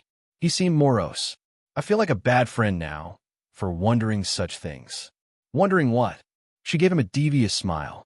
I didn't hear anything. Slowly, Iola smiled back. Doesn't change that I thought it. But thank you. He made a show of looking around and stretched his legs as he did. So, which house is yours? Saphienne let the subject drop, and she turned to point to the top of the ridge. It's that one over, oh no, dressed in heavy clothes, with a knitted bag slung over her shoulder. Saphienne's mother had just emerged from the front door. Something wrong? Iola's glanced between Saphienne and her distant mother. Is that someone you don't? She's my mother. Saphienne sighed, and then grabbed Iola's by his sleeve. Come on, we should hide. What? He went along with her as she strode toward thick bushes that grew around her neighbor's home. Why are we hiding from your mother? I don't want her to meet you. Iola's pulled his arm away, but he kept following her. He stared at her as they slipped behind the hanging branches into the dimmer, more open space beyond. Saphienne, he said quietly, can I give you some advice? I don't need advice about family. Not that. He crouched down for comfort. You might want to stop and consider what people will read into your words when you say something like that. Someone might think, for example, that you're ashamed or embarrassed to be in their company if you don't want to introduce them to your family. Saphienne froze. She blinked, and then again, and then a third time. Silently, she knelt down next to Iola's. That's not it. That's not it at all. He studied her face. I thought so, but only wizards can read minds. Everyone else looks for clues about how the other person feels, what they think, and everyone reads between the lines. If you want people to feel welcome, You need to be careful what you show them and what it implies you think about them. I'm not embarrassed about you. Or Phalar. I believe you. And that's not the point. He relented. I'm not upset. I'm just trying to be direct, like you said you wanted. Saphienne bowed her head. I'm sorry. Thank you. He peered out of the bush toward her house. What's she doing anyway? Moving closer to him, she followed his gaze. Her mother was rocking back and forth on the doorstep, eyes closed, her hands clenched tightly by her sides. As they watched, she finally took a quick, heavy step away from the door, followed by another, like she was fighting against a howling wind to make her way into the grove.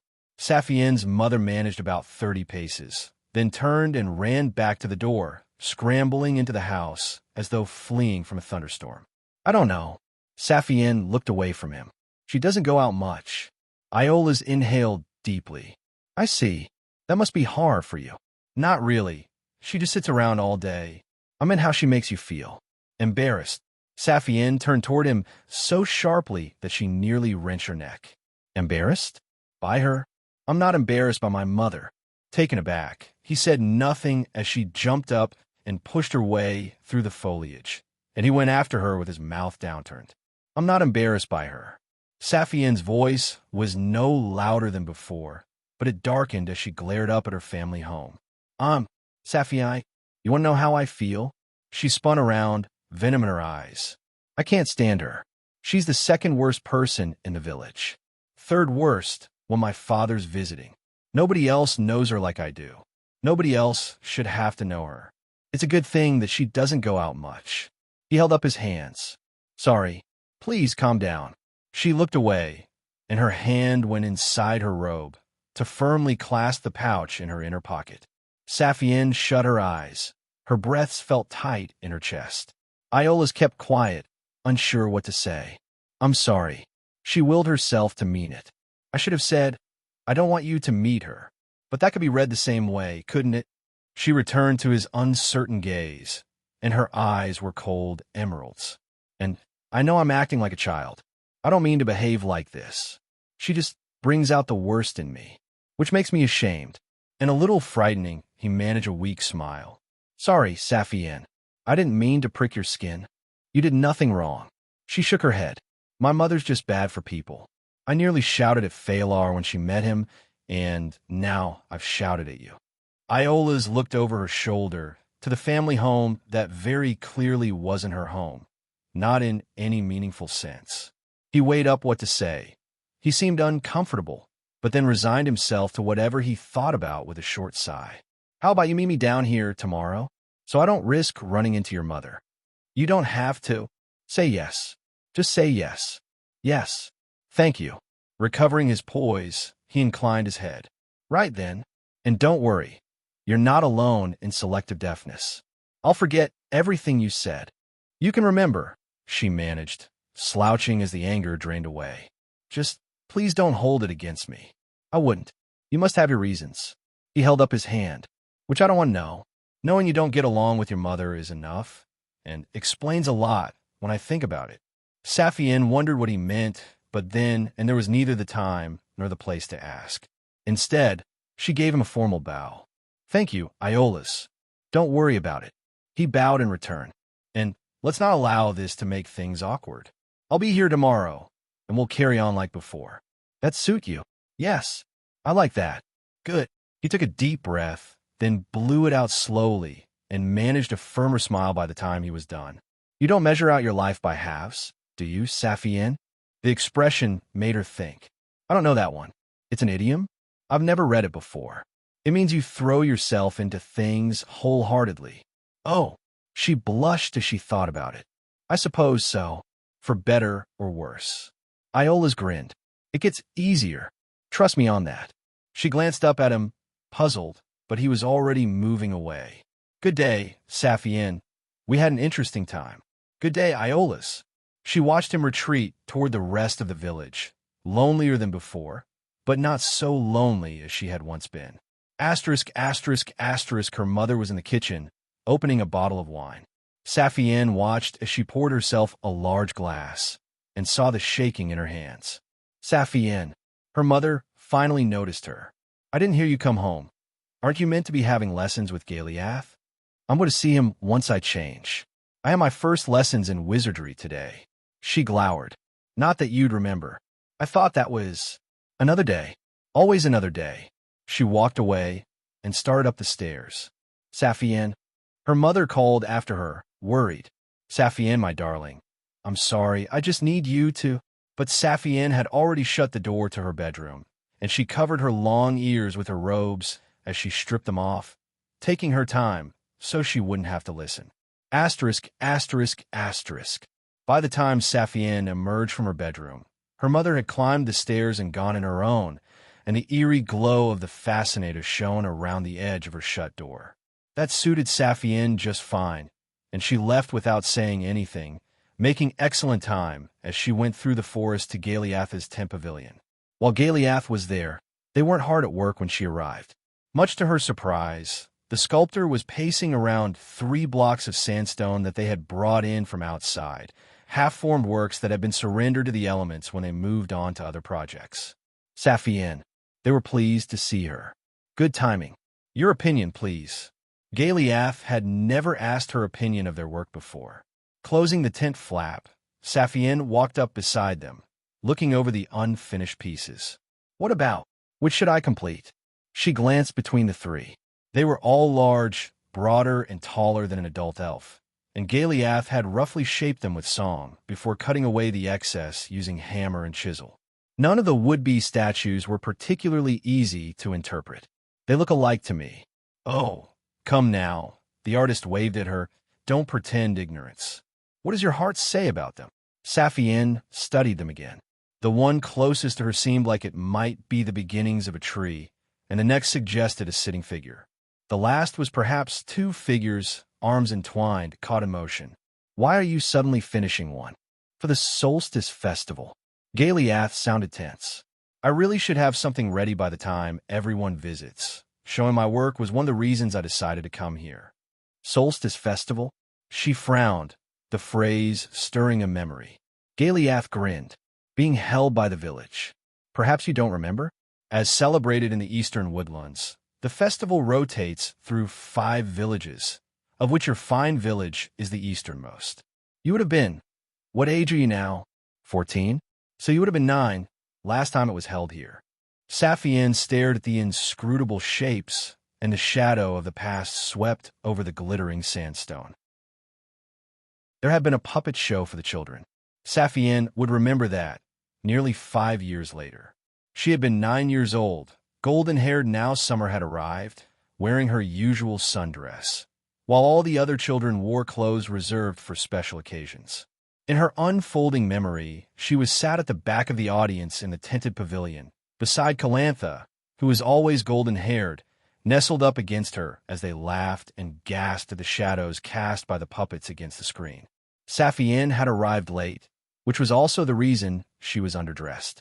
Her father was visiting her mother, and they had both promised her they would walk her to the festival grounds before evening came.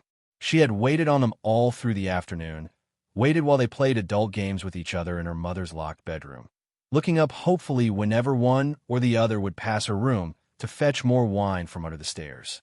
Then the sun had turned yellow in descent, and she couldn't wait any longer, and had washed herself, and fed herself a meager dinner, and put on yesterday's clothes, and walked by herself to the festival grounds, where the young children had all been dropped off by their guardians hours before. Because she was late, she had missed making paper flowers, but she held one anyway as she leaned against Calantha, a single daffodil that her friend had given her for safekeeping. The yellow leaves and green stem were thick, and the bloom was slightly askew from the excessive, tacky glue and string that held its parts together, but it still looked pretty, made with care and attention and the earnest love of a child for her mother. Saphienne clutched it like a talisman, but held it lightly, and it shook with her laughter every time the nimble puppets fell over. Understand, this was a happy day. There were no dark thoughts back then. All the world was on the stage before them, where forest wardens shooed goblins and fought dragons to save maidens, and magic glimmered in the shadows to make the sounds that accompanied the actors' exaggerated voices. Calantha and Saphienne both joined in when the puppets asked the children whether the dragon should eat the maiden. No. And they cheered when the dragon was driven off, and laughed when the goblins crept back and once the elves were gone, bickering over the scales and broken arrows left behind. Eventually, the tale was done, and the tent was full of cheers. The lamps were lit, and gentle music played as the harpist returned to her chair, and one of the forever energetic caretakers stood before the puppet stage and shouted an invitation that was not voluntary. Who wants to play a game? But Saphienne and Calantha didn't join in with the cheering that time. Instead, they looked at each other, Saphienne anxious and Calantha wrinkling her nose. "Come on," Calantha said. "Let's explore." Saphienne bit her lip. "We're meant to stay here. We're not grown enough for the festival."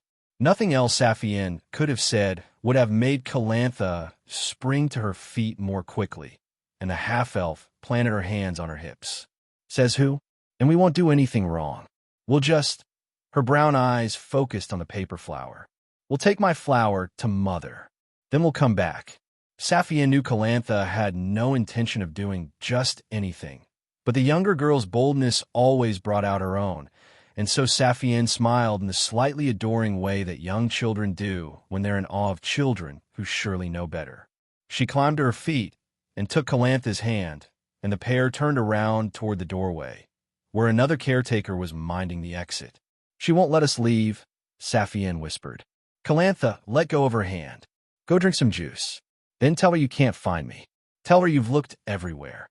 But you're here." She blinked. "You want me to lie?" "No. You won't find me." Calantha smiled an impish smile. "If you want to try to find me, you can try." Saphienne liked playing hide-and-seek with Calantha, and she giggled. Calantha almost always won, but every time was different.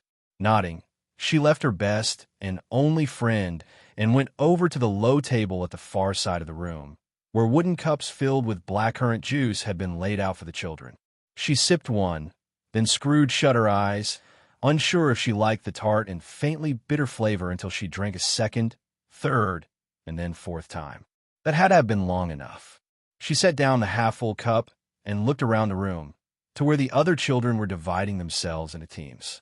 Not wanting to wait around and be forced to be included, she hurriedly glanced under the table and behind the stage and up at the lanterns, then walked over to the caretaker by the door. "Is something wrong? Saphienne? Do you need me to take you to the bathroom?" The caretaker knew her, but Saphienne didn't know the adult elf's name, though she had a warm smile and kind eyes as she bent over to address her. "I can't find Calantha." Technically, she was telling the truth. "I went to have juice, but I can't see her anywhere." Exasperated, the caretaker sighed as she straightened up.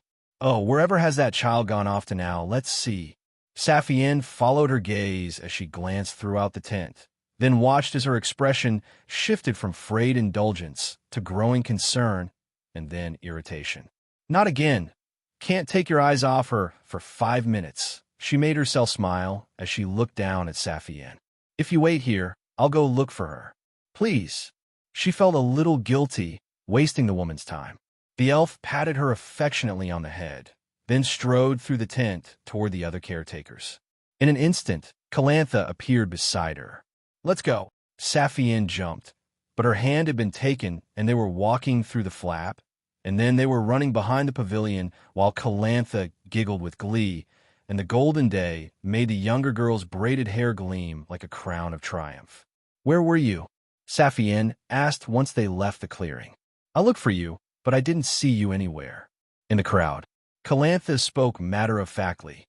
"I told Selena I'd do whatever she told me. Then I stood on my tiptoes and hid behind her team.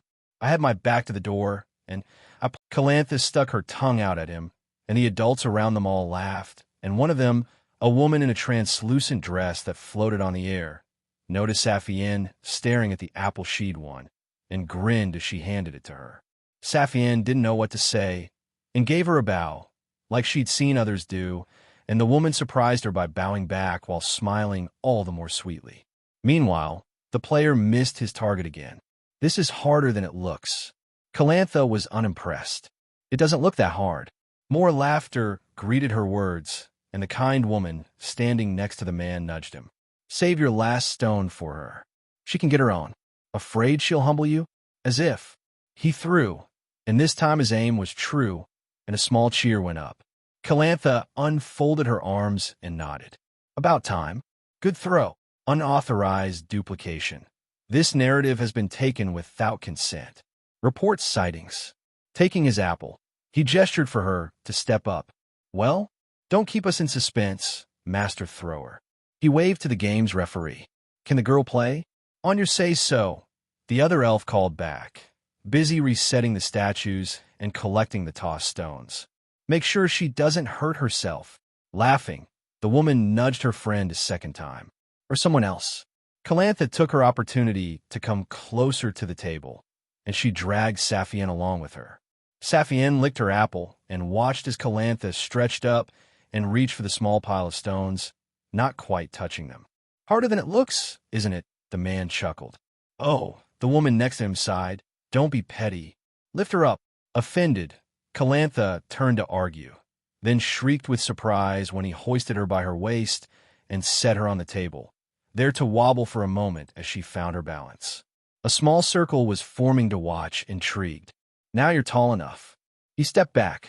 You get 3 throws, wait. Let him come back to the table, girl. Calantha had snatched up her stones in an instant. Restraining herself took effort. She looked down at Saphienne, surprised to see she already had an apple. I was going to win you one.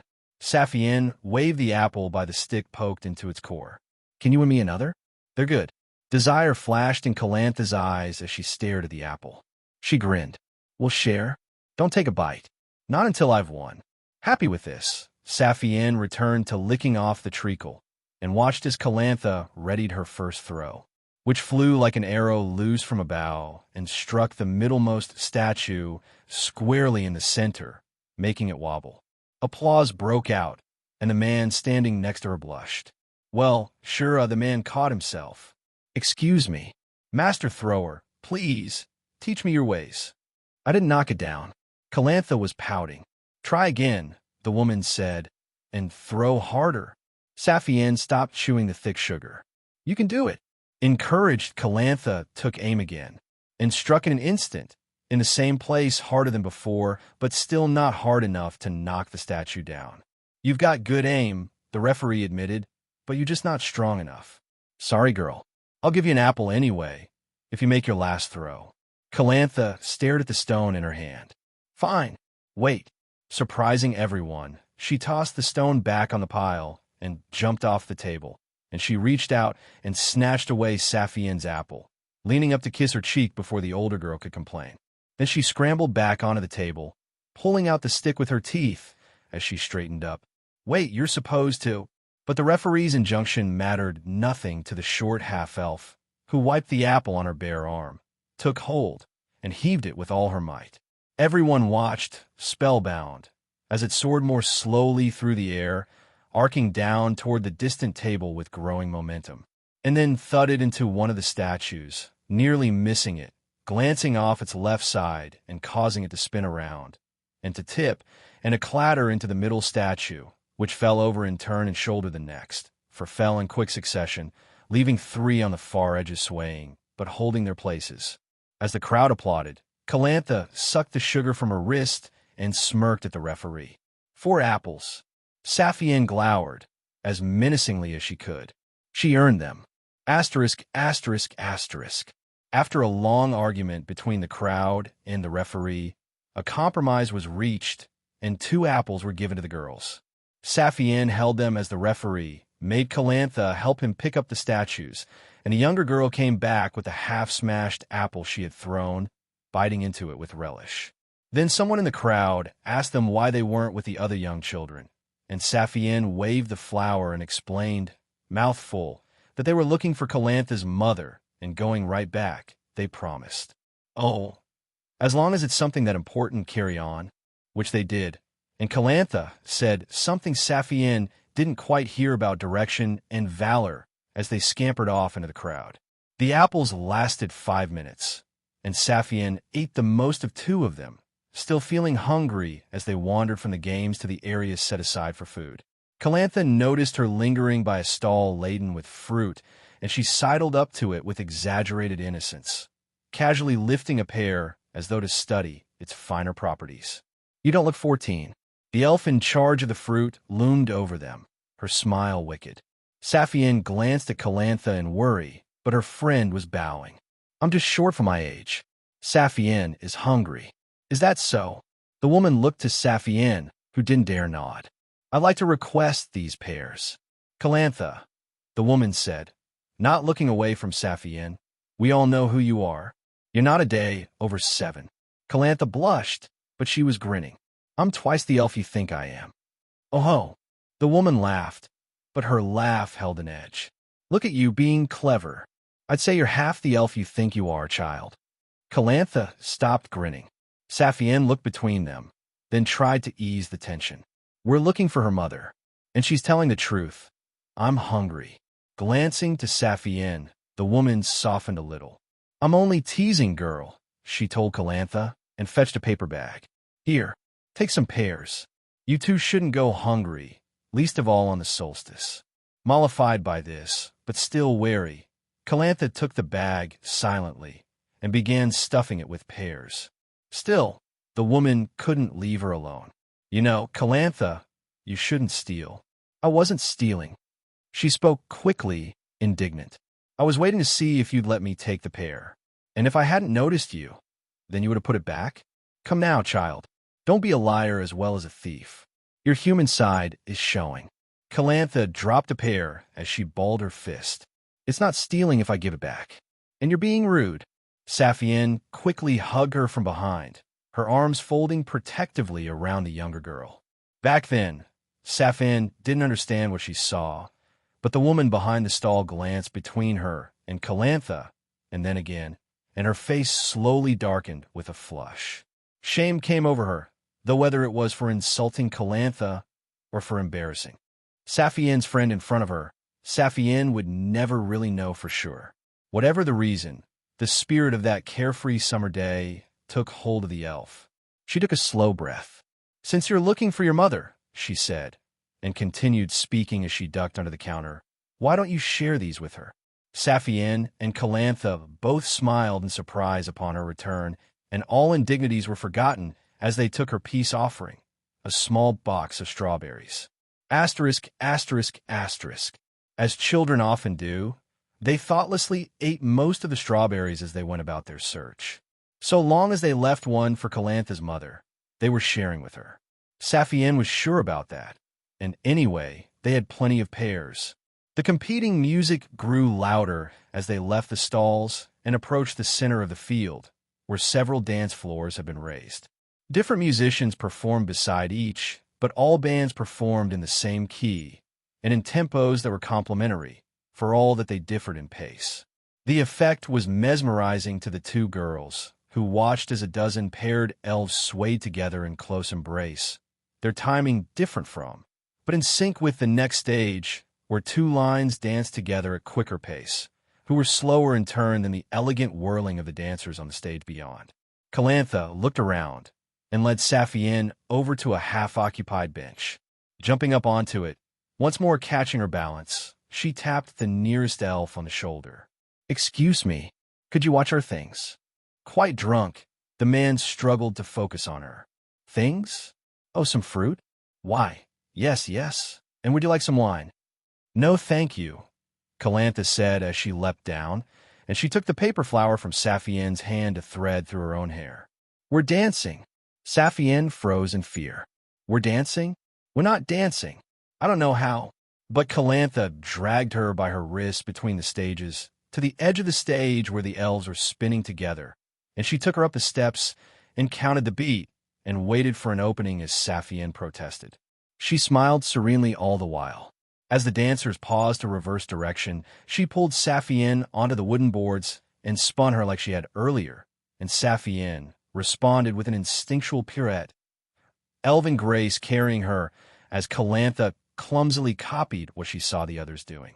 There was laughter, but the laughter wasn't cruel, and the smiles werentharred, and the dancers shifted and rolled around them to drive them to the center of the dance floor, and some whistles from beyond the stage heralded a change in the dance.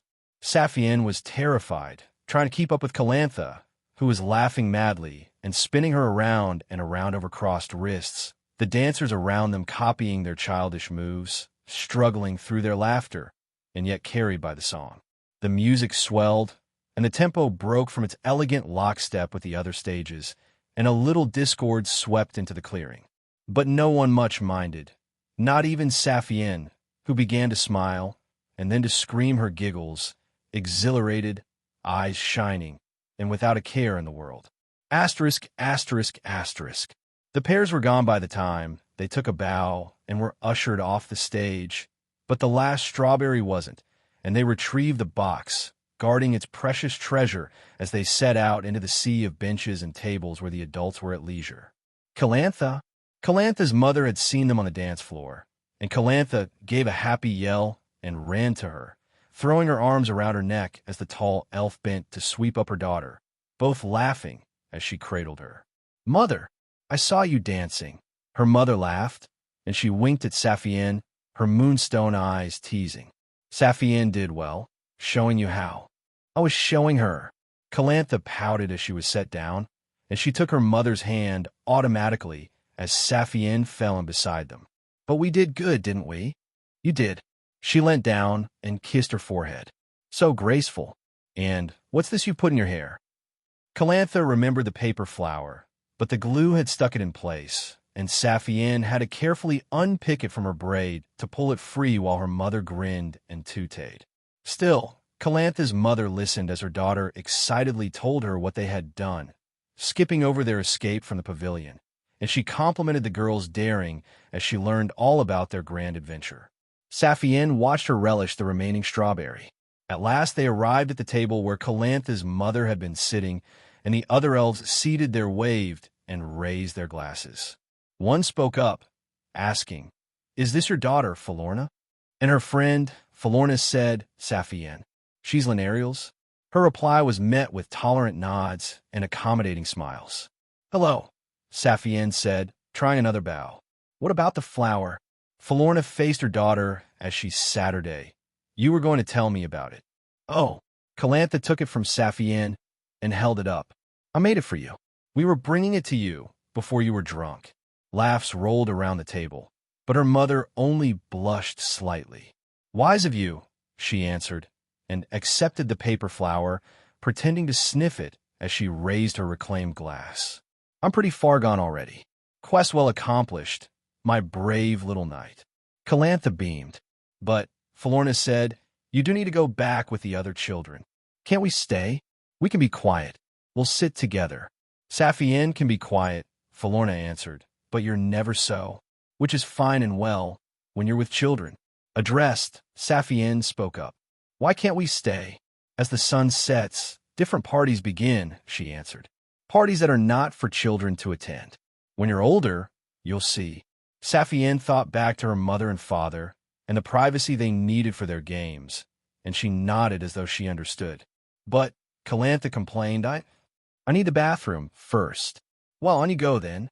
Falorna pointed some distance away, beyond the sprawl of the tables. "I'll wait for you here." "Saphienne, do you need to go as well?" Saphienne shook her head. Beside her, Calantha seemed a little disappointed. "Won't you come with me, mother? You're a brave knight." Falorna stroked her cheek. "You can rove forth alone. We'll still be here when you come back." Saphienne felt tremendous envy. Then, seeing the affection between mother and daughter, Calantha straightened up, and with a nod to her friend, she turned on her heel and "Other way, dearest," in a languid curve toward the bathroom, perhaps to get lost on the way. Across the table, another woman stood, and when she came around, she kissed Falorna deeply on the lips before sitting beside her, caressing her hair. "It's good that you're encouraging her to be independent." Falorna nodded, and for a moment her expression grew still. "It's too early. She needs more time. She'll have it.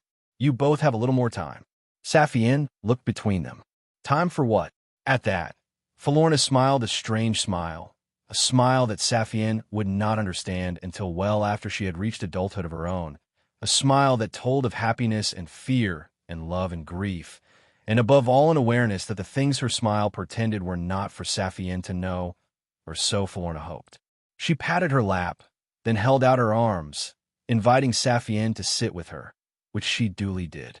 Time for her to learn about herself, she whispered to Saphienne, and held her more tightly than her own mother did. She's got a lot of growing still to do. Saphienne accepted this, just as she accepted the embrace.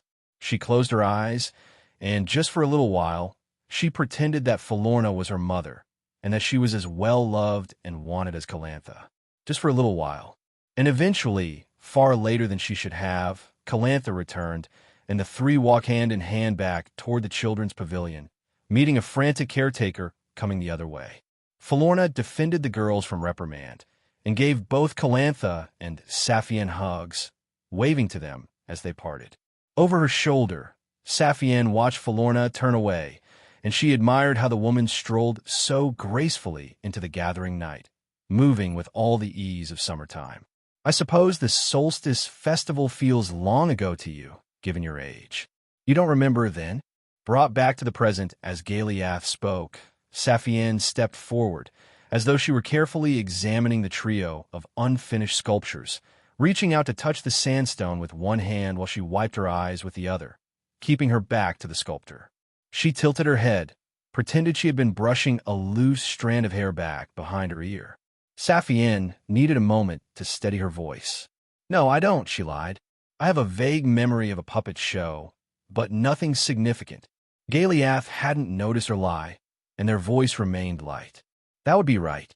The festival lasts for 3 days, and on the day of the solstice, there's always a special event to entertain children under the age of 14. You would have slept there overnight. They were trying to help her remember, unaware that she wanted to forget. This year will be quite different for you." So, Saphienne moved their conversation on. "You want to exhibit one of these?" "That would be my plan." They came up beside her, half folding their arms and resting their cheek against their palm.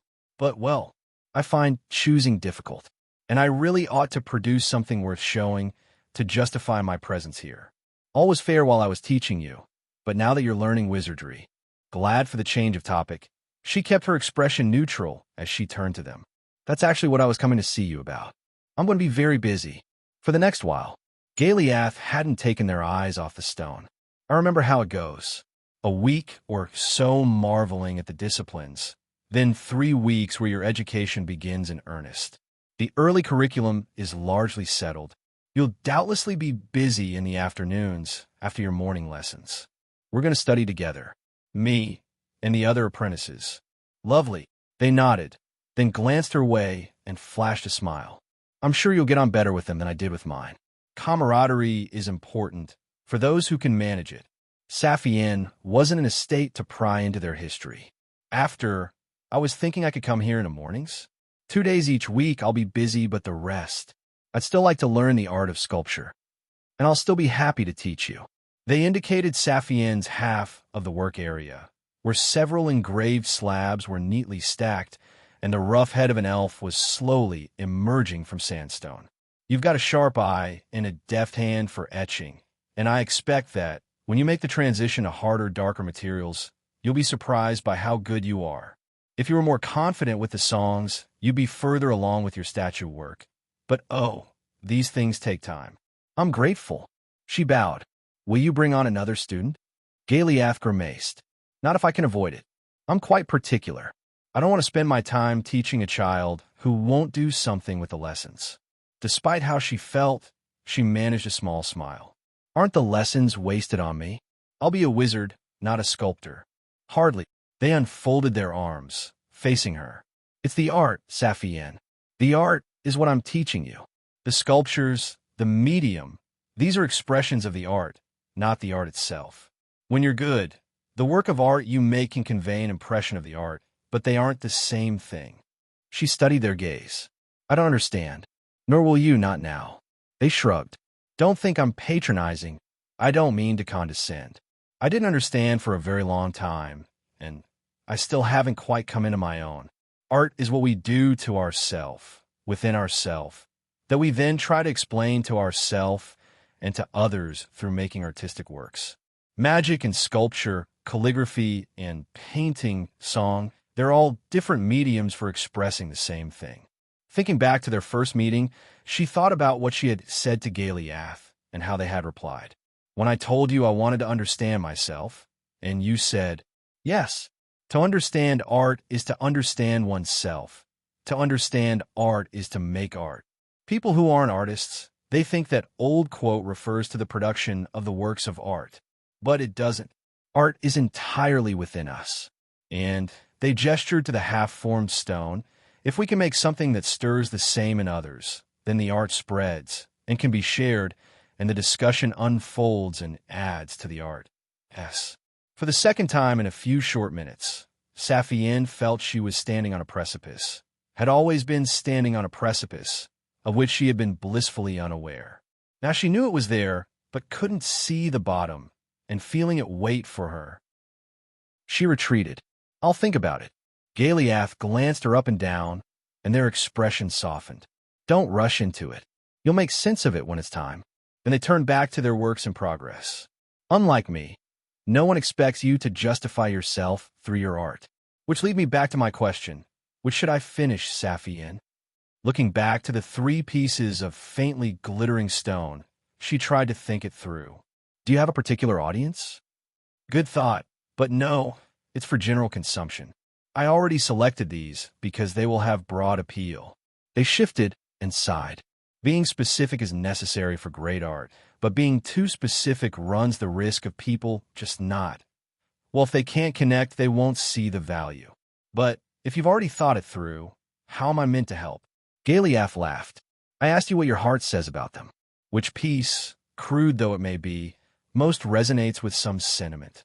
Which makes a connection, knowing that will help me choose.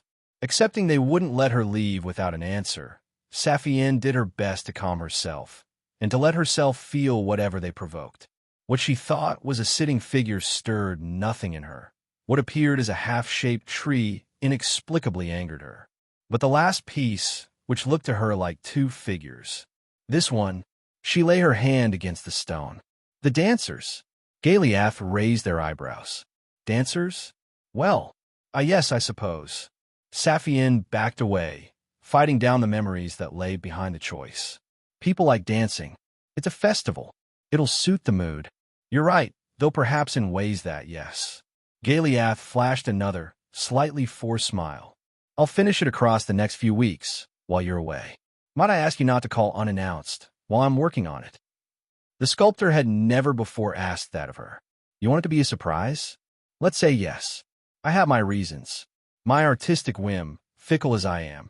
She inclined her head. Of course. Thank you. She leant toward the door. If you'll excuse me, I need to. But Galiath had already shifted their attention to the work, and from their sudden focus on the figures, Saphienne knew that their choice was made, and that they were reading lines in the stone, or within themselves. That would soon be visible. They waved to her despite their distraction. By all means, enjoy your break, and when you return, we'll finally see how you fare against wood. Everything in Saphienne wanted to run from the pavilion in relief, but she waved back and left as though at ease. Asterisk, asterisk, asterisk. Part of Saphienne wanted to go straight to the library, but she was too upset, and the thought of having to pretend all was well to Philarel and Phalar made her feel even more wretched than she already did. Instead, she went for a walk, picking her way through the woodland while staying within the outskirts of the village, her eyes on the ground and her senses turned inward. This story has been taken without authorization. Report any sightings. Why had she remembered the festival? For over 3 years, she had kept the memory of that day carefully buried. And not just that memory. There were others that she avoided dwelling on whenever they were prompted. Unconsciously, she took out the pouch containing her copper coin and clutched it against her chest as she went on. Perhaps losing her temper in front of Iola's had loosened her control. That memory embarrassed her, even accounting for how easily her mother provoked her. Acting so childishly to him on their first meaningful day together felt shameful to Saphienne. She had only herself to blame. Still, being off balance from humiliation, that went some way toward explaining why Galiath's question had cut right through her defenses. Or was there more? Was being in the tinted pavilion, much like the one raised on that day, Partly responsible? She thought not.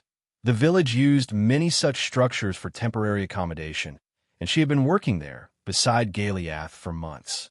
Then again, the unfinished sculpture resembled dancers, and the combination of things together could explain. Saphienne sighed, and her eyes fell shut. She knew why. She had friends again. Had just made friends that very day.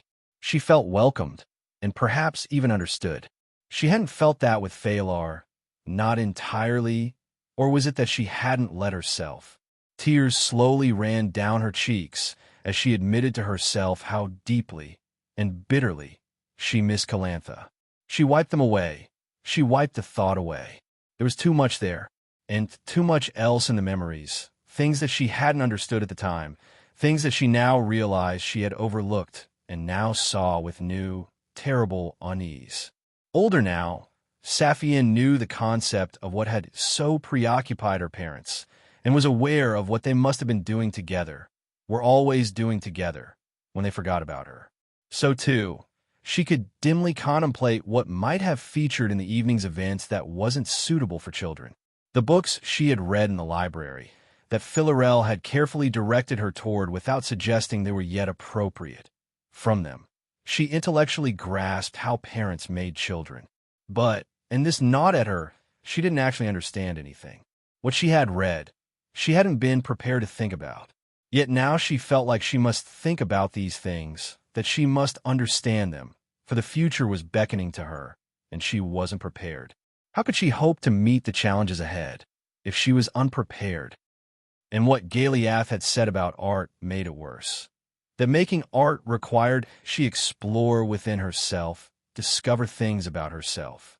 There was a whole part of adult life she couldn't comprehend, a whole part of what was presumably herself that she didn't know, and she was inevitably, terrifyingly growing into an adult.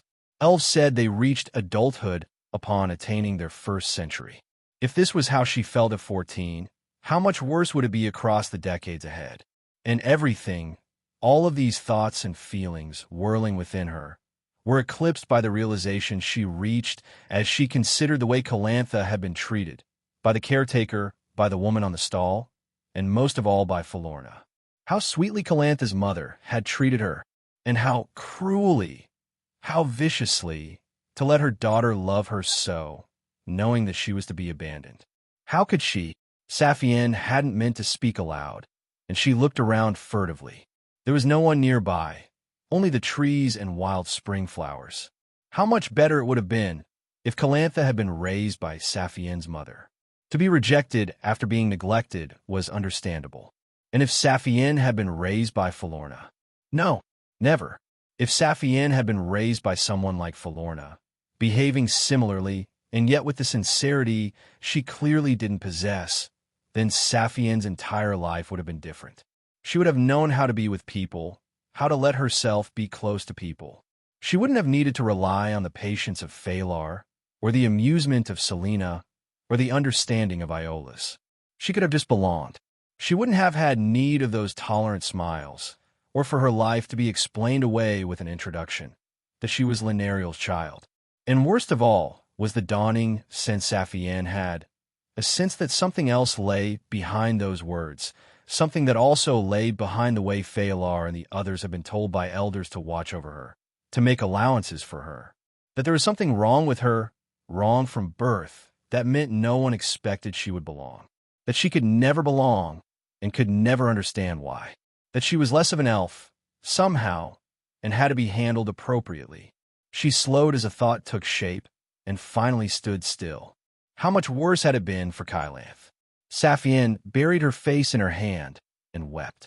Asterisk, asterisk, asterisk. Much later, she would look back on those tears. She would be yet older and know yet more. Saphienne would come to realize that part of her died that day. Even so, you must realize, this moment was not one of the 5 moments that shaped Saphienne into who she became.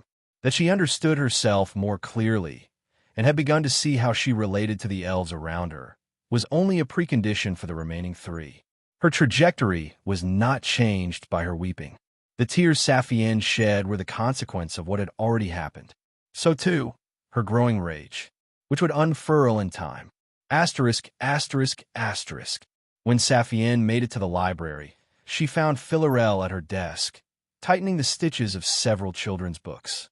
They greeted each other pleasantly, and Saphienne ascended the stairs to where Phalar was studying. Although, from the way he was slumped in a chair as he read, his heart wasn't in his studies. He glanced up as soon as she entered the upper collection, and his smile told of both his happiness to see her and his relief at having a reason to quit the book. Saphienne, you're early. She smiled as she came across to where he was sitting. We finished early. Lessons are in the morning, and today there's not much more to do. Philarel said you were here before, he said, and that you were using a spell. Using, but I hadn't cast it. I was learning to see the magic behind the world, or something like that. The look of envy on Phalar's face made her heart ache for him.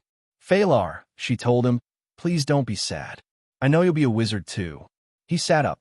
I'm not sad, he insisted, a little petulantly. I just wish I was there with the rest of you. Knowing you're getting to learn magic while I'm stuck here reading, it's hard to swallow. Is that why you've not been speaking to Selena? He immediately blushed and looked away. Did she mention me? Yes, right away. She feels bad for you.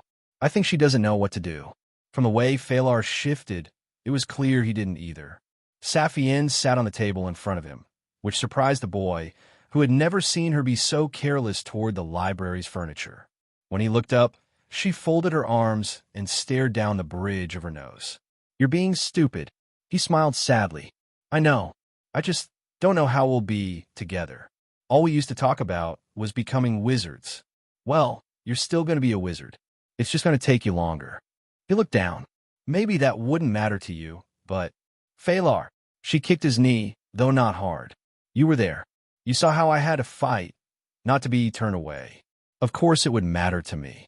Rubbing where she kicked, he scowled. I meant the embarrassment. You don't care how people look at. Reflexively, Saphienne kicked him again, harder. Ow, stop that. Swallow your pride, and accept you were humbled. She glared. And I do care. I just don't always understand. Not yet. But I can tell when people judge me. As painful as it feels, you can't let their judgment get in the way. Easier said than done. He pulled his knee back, fearful of another kick. But fine, I'll find the courage. His gaze softened, became vulnerable. You think she misses me? I think she'll make fun of you. Saphienne smiled. She likes to tease. She's been teasing Iola's, and I think the way she teases is innocent enough. I don't think she'd admit to missing you, but she talked about you a few times, like she wanted to know how you were. Like she cared. His smile, when he found it, was less fragile. I do miss her. You're right, I'm being prickly. Phalar laughed. Oh, fuck me, you're right. I am. He looked her up and down. You seem different. Does learning magic change you so quickly? Saphienne rolled her eyes as she slipped off the table. No, I've just had a lot to think about. My moss. She stopped and surveyed the shelves to make sure they were alone. Alma might insist that learning wizardry is the most important thing in the world, but I'm starting to think there's other things that matter. And thank you for that. Grinning now, Phalar leant back in his chair. You are different. Good different. You seem more relaxed. Never. She flashed him a smile. But you have work to do, and I think I've earned a break. Enjoy yourself. He groaned as she walked away, settling back into his book. As she passed the shelf of adult literature, Saphienne paused, her composure wavering. Then she shook her head. The future could wait. She had more than enough to contend with already. Instead, she went downstairs and sought out a book she hadn't seen in years and curled up on a cushioned windowsill to reread it. Philarel later found her there, fast asleep, and approached to wake her until she saw the piece on her face and read the title of the book she held. Though Saphienne would not know for a very long time, the sight of that book brought back memories of Philarel's own, memories of two little girls in the library, one reading aloud, the other swinging her short legs as she listened and questioned and argued about the difference between frogs and toads. And Philarel, too, wiped away her tears. Yet, she smiled as she left Saphienne to her dreams, if only for a little longer. In retrospect, Saphienne realized she had made an assumption. She had counted on the fact that Peacock would be able to read her notes. She realized her oversight while walking with Iola's to their second day of lessons, but said nothing to him, preferring instead to practice small talk about the weather. She didn't want to give him any further reason to think less of her. As they came within sight of the wizard's home, Iola's changed topics. Which discipline do you think he'll show us first? Saphienne opened her mouth to correct him, then stopped herself. Iola's, am I being too literal if I say he showed us hallucination first and then divination yesterday? His sigh, which ended in a laugh, told her she was. He patted her amiably on the shoulder. You're a quick learner. I've been thinking about how I seem to others, which made me think about how I see others. And I wonder if sometimes she trailed off as she saw the mirth in his eyes. Am I saying too much? For most people, you can share with me, he promised. What did you wonder?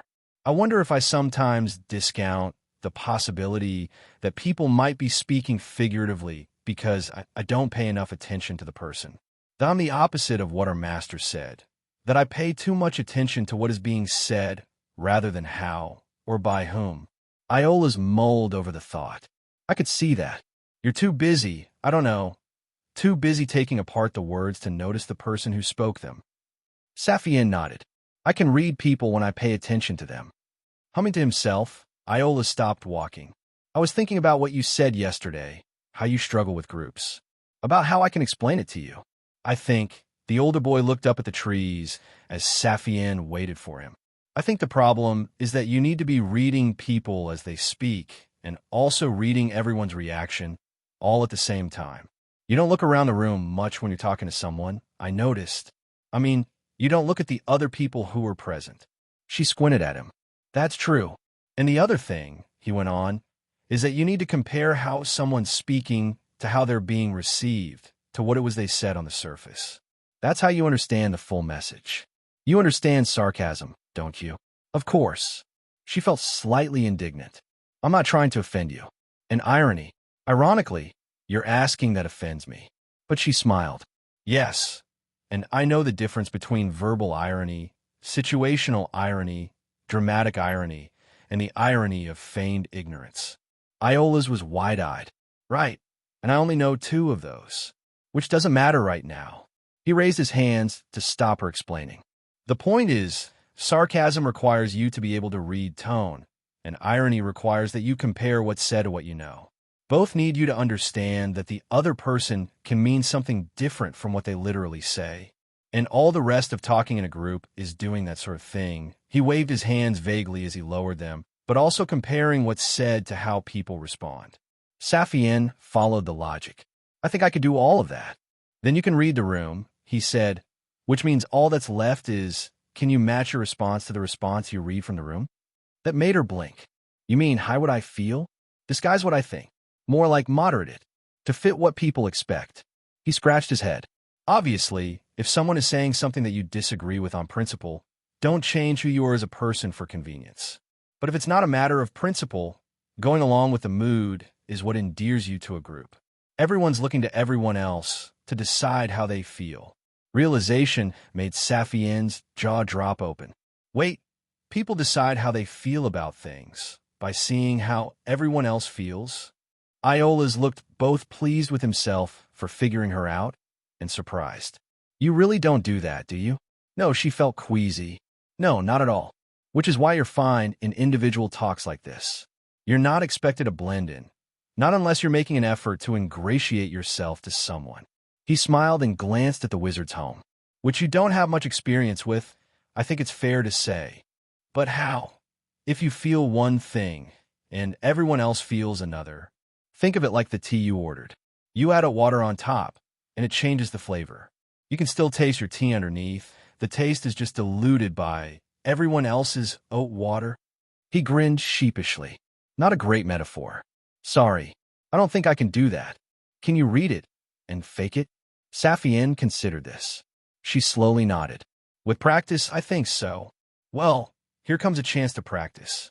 Panicked, Saphienne turned and saw Selina waving to them from across the grove as she hurried closer. Her relief made her smile, and then she caught Iola's eye and read his amusement at her, and that he knew she read him. They both laughed, at her undue concern, at her obvious relief, and at the irony of it all, in context with what they had just discussed. Selena slowed as she came closer, looking puzzled. What's so funny? Iola's beckoned for her to walk with them. You wouldn't get it. Asterisk, asterisk, asterisk. Their master wasn't home when they arrived. Peacock was perched on the back of the wizard's chair and chirped as they entered. Almond is waiting for you. You'll find him in the back garden. As Iola's and Selena went out the way they had entered, Saphienne reached into her satchel and drew out her observations from the day before. Peacock, she asked, feigning certainty that he could, would you mind reading over my words? I'd appreciate any corrections. Peacock bobbed his head. Are they double-sided? Yes. Then I'll read half of them. He gestured with his talons, which looked wickedly sharp. Can't touch anything that doesn't believe in me. Remembering that he was illusory, Saphienne accepted his obvious limitations, and then felt a weird sense of dislocation, as though she were simultaneously seeing the bird and not seeing him, the dissonance growing the Hey! Peacock leapt forward and beat his wings in her face as he bounced off her shoulder, the shock of which drove her back. Quit it. I know that look. She shook her head as both she and the bird settled back down. Peacock reaffirmed in her mind as entirely real. Yes. Sorry. You can check the other sides later. I'll write single-sided for you from now on. He gave her an appreciative whistle and opened his beak in a smile. Asterisk.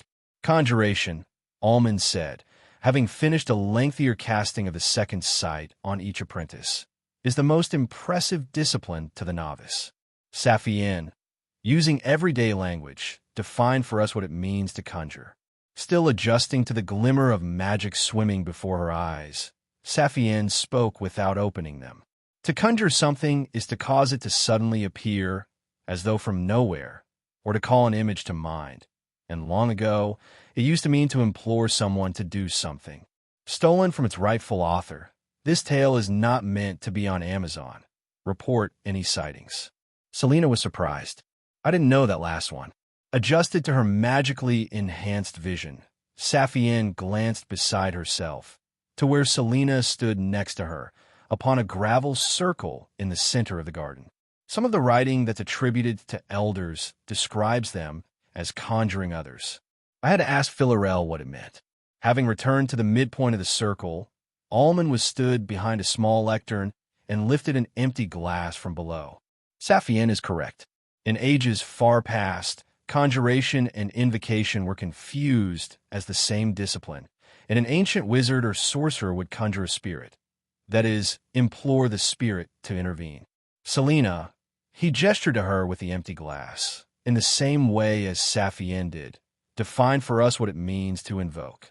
Selena's eyes flicked nervously to Saphienne, but she squared her shoulders. To invoke is to call upon someone, in the sense of requesting their assistance or presence, or to appeal to an authority in support of something. Alma nodded. Mostly correct. Saphienne, correct her. Saphienne gave Selena what she hoped was an apologetic look before she did.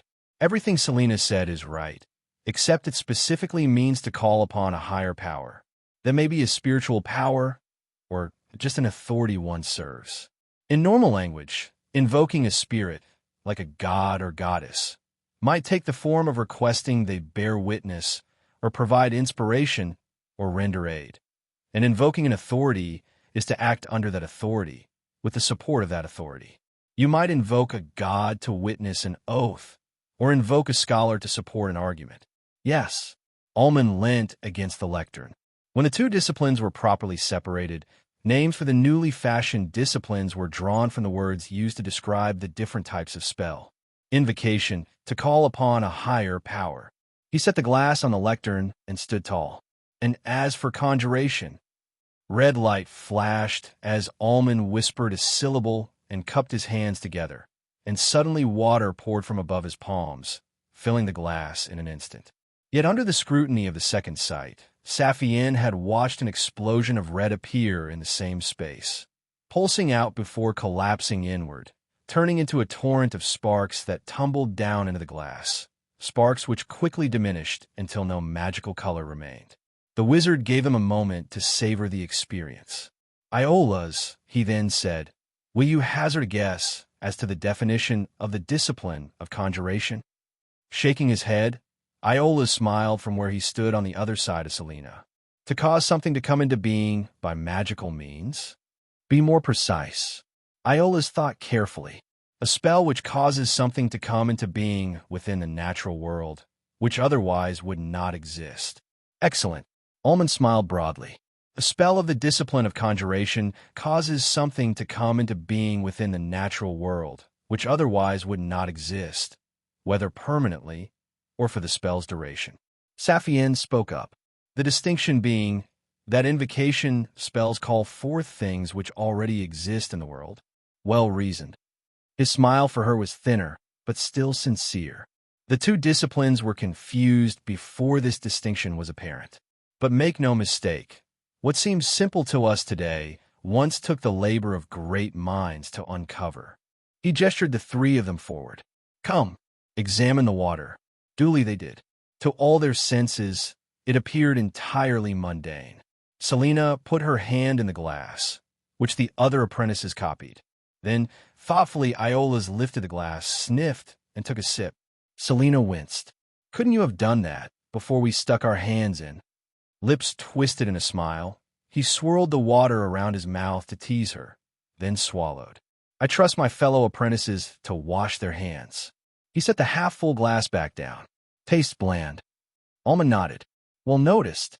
Conjured water is entirely pure, unless care is taken to conjure minerals with it.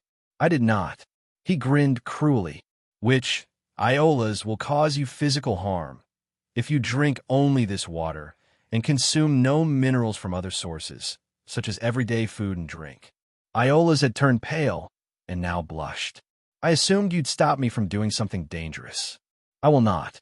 Going forward, assume I will only temper the harm. The wizard looked over his apprentices with severity. Magic must always be treated with caution. Respect the great art, for it does not respect you. I will, however, answer any questions before you act. Rolling back his sleeves, the wizard conjured again, this time flicking his fingers upward, and the word he whispered was different. Again, the second sight showed an explosion of red, but this explosion shot upward and blazed brightly as the tongue of fire that appeared at Almond's fingertips. Selena and Iolaus had stepped back. Saphienne peered closer, though was careful not to lean too close. This is different, Saphienne said. The red remains in the fire. That is because the fire is sustained by the magic. The fire uses magic for its fuel. Now watch closely. Gathering the flame onto his left hand, he dipped his fingers into the remaining water, and at once the burning tongues disappeared, but to the second sight, the red blaze continued, and when Almond withdrew his hand from the water, the fire reignited. Would anyone care to offer their conjecture? Selena raised her hand and spoke. The fire cannot be conjured where it would not normally burn. Ah, Almond countered, but would it normally burn on my fingers? Hesitating, she glanced to Saphienne. Saphienne? Thinking it through, Saphienne tilted her head. It would burn on your fingers if there were fuel, but it wouldn't burn underwater even if there were fuel. Selena is correct. Almond smiled. Yes, Selena, you are. Next time, think carefully, and then either amend your conjecture, retract it, or stand by it. Do not abandon it when pressed. Recognizing her error, Selena bowed. Almond ducked down at the same time, but it was to retrieve a small bundle of kindling, which he held up to the flames in his other hand, letting the fire catch. Then, while it smoldered, he held the two apart. Further observations? Iolaus spoke up. The fire you summoned is smokeless. Almond flicked his blazing fingers, nearly catching Iolaus with their fire. What did we just discuss at the start of this lesson? Having sprang back, Iolaus slunk forward. Excuse me, master. I meant to say that the fire you conjured is smokeless. And why is it conjured, not summoned? Iolaus sighed. The fire you hold is created, not brought from somewhere else. I'll be careful in future. Be not careless in word or deed, young apprentice. Today, you are embarrassed. Years from now, the outcome could be far more gruesome. Almond flashed him an encouraging smile. But, yes, the fire of my spell emits no smoke. Saphienne could see why. Under the second sight, the fire that's on the kindling doesn't show as magical. Based on what you said earlier, you're not sustaining that fire with the spell. It's sustaining itself. Correct. With a magical fire danced, Almond closed his fist, and the spell collapsed. Impress me, Saphienne. Explain to me the laws that govern conjuration spells. The challenge made her freeze. I can't do that. I haven't observed enough. Good. Then explain the laws you can infer for what you have observed today. Beside her, Iola's folded his arms. This is unfair. You can't hold her to a higher standard than us. Are you prepared to explain in her stead? Irritation showed on the wizard's face. Do so, then, or content yourself with. Conjuration, Saphienne interrupted, has limits. You cannot conjure something into the natural world where it could not exist in the natural world, and where the conjured thing would require specific conditions in the natural world to sustain its existence. If those conditions are not present when the spell is complete, the conjured thing once more ceases to exist. Therefore, to conjure something where it cannot sustain itself and keep it there, you must concentrate on maintaining the spell. Almond grinned. See? She was capable.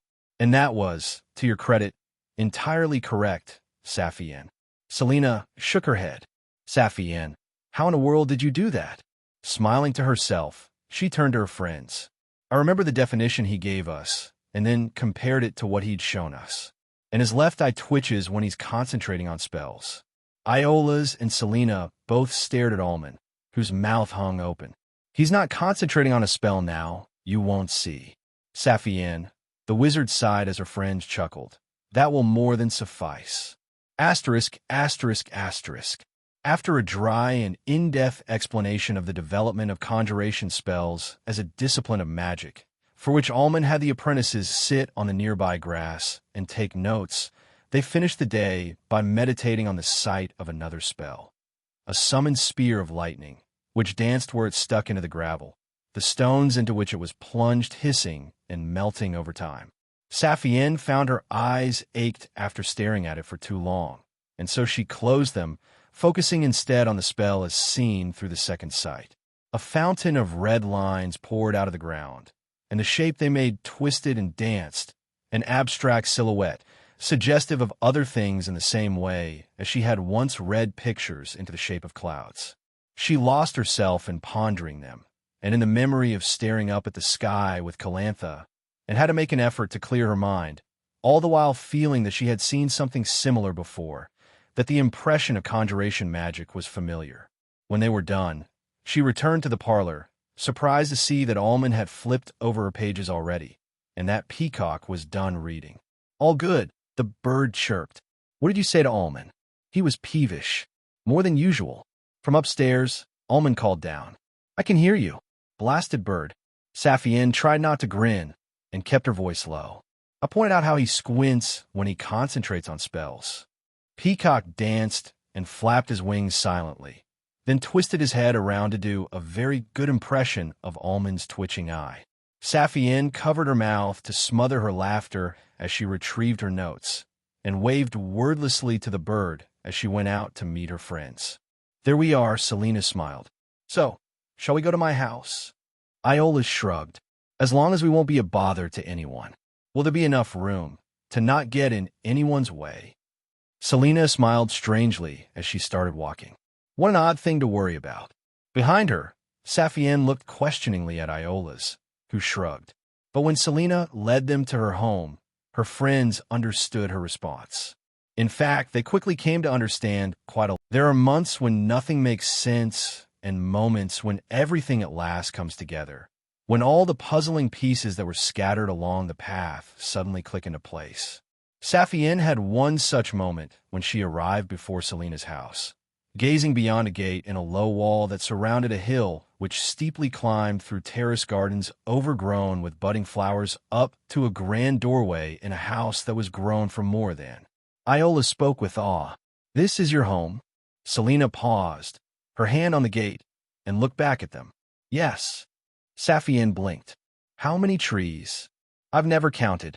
Selina glanced up through the gardens, considering the grand building which she called home and the great trees that wove together to form its rooms. 3, I think. One of them is much younger than the others, though. Father expanded the house when he decided he wanted a child. Tearing their eyes away from the sight of it, Saphienne and Iola's shared a look. Selina hesitated and stepped away from the gate. Is something wrong? Shaking his head, Iola strolled past her. No, I just never imagined you living in a place like this. Like what? Selina blushed, self-conscious. Is it the gardens? I know they're a little wild, but I'm not really much of a gardener, and they're only tended to every other month. Realizing that Selina was oblivious, Saphienne smiled, and for once she was the one to reach out to her. The gardens look beautiful, she promised her as she took her hand. We just weren't expecting your home to be so impressive. Although reassured, Selina was still perplexed. You're impressed? What's so impressive about the house? Iola started laughing as he pushed through the gate. This explains a lot. What does? Selina let Saphienne lead her into her own gardens. And what does it explain? Why are you stop laughing? But neither of them could help their giggles. Not until they climbed the hill.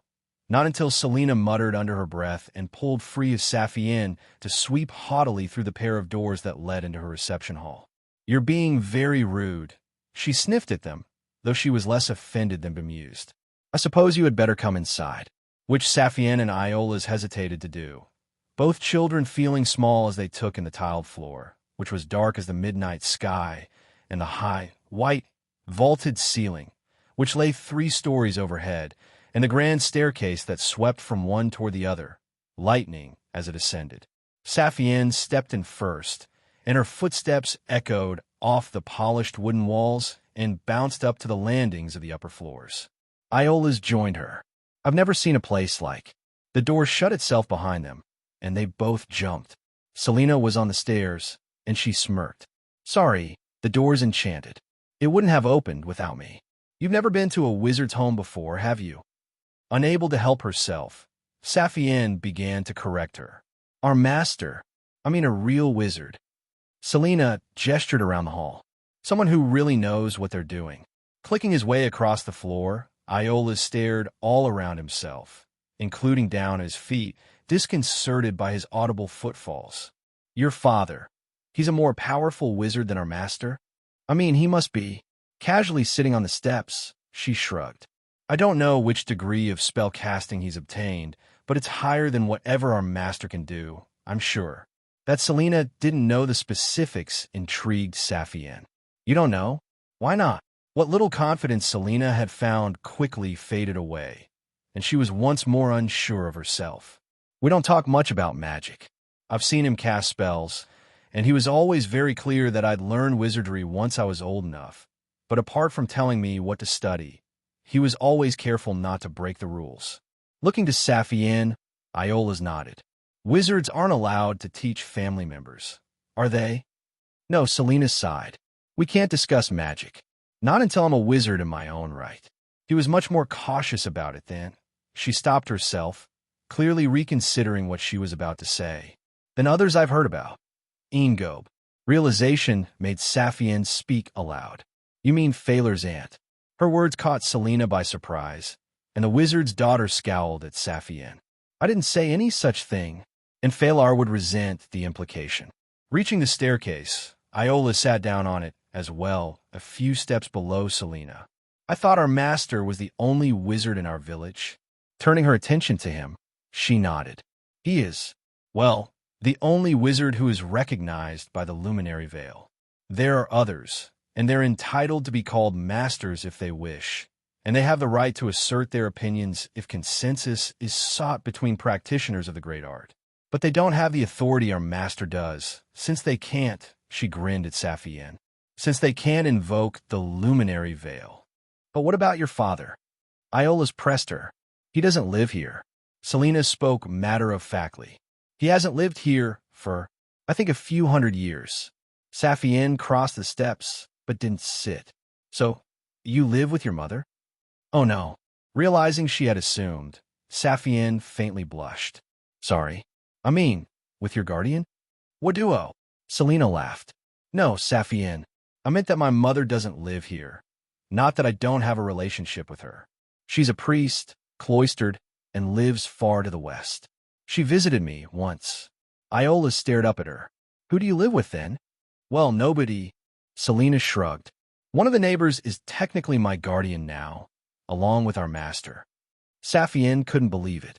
You live here alone? Why wouldn't I? Selena glanced between them both. I stayed with father in one of his other houses when I was very little, and then he had someone from the village look after me when I first moved here. Madras, if you've met her. She smiled warmly. She's really lovely. Sometimes she visits for tea. Disturbed, Iolas shook his head. Don't you get lonely? Selena furrowed her brow. Lonely? A wizard has to be comfortable being alone. Solitude is important to our work, and I have plenty of friends. That's very sad, Selena. Unauthorized duplication. This tale has been taken without consent. Reports sightings. Once more caught by surprise, she held his gaze for a moment, then looked away, and her eyes glimmered as she shook her head. Don't be odd. Selena smoothed her apprentice's robes as she stood and turned away from her friends.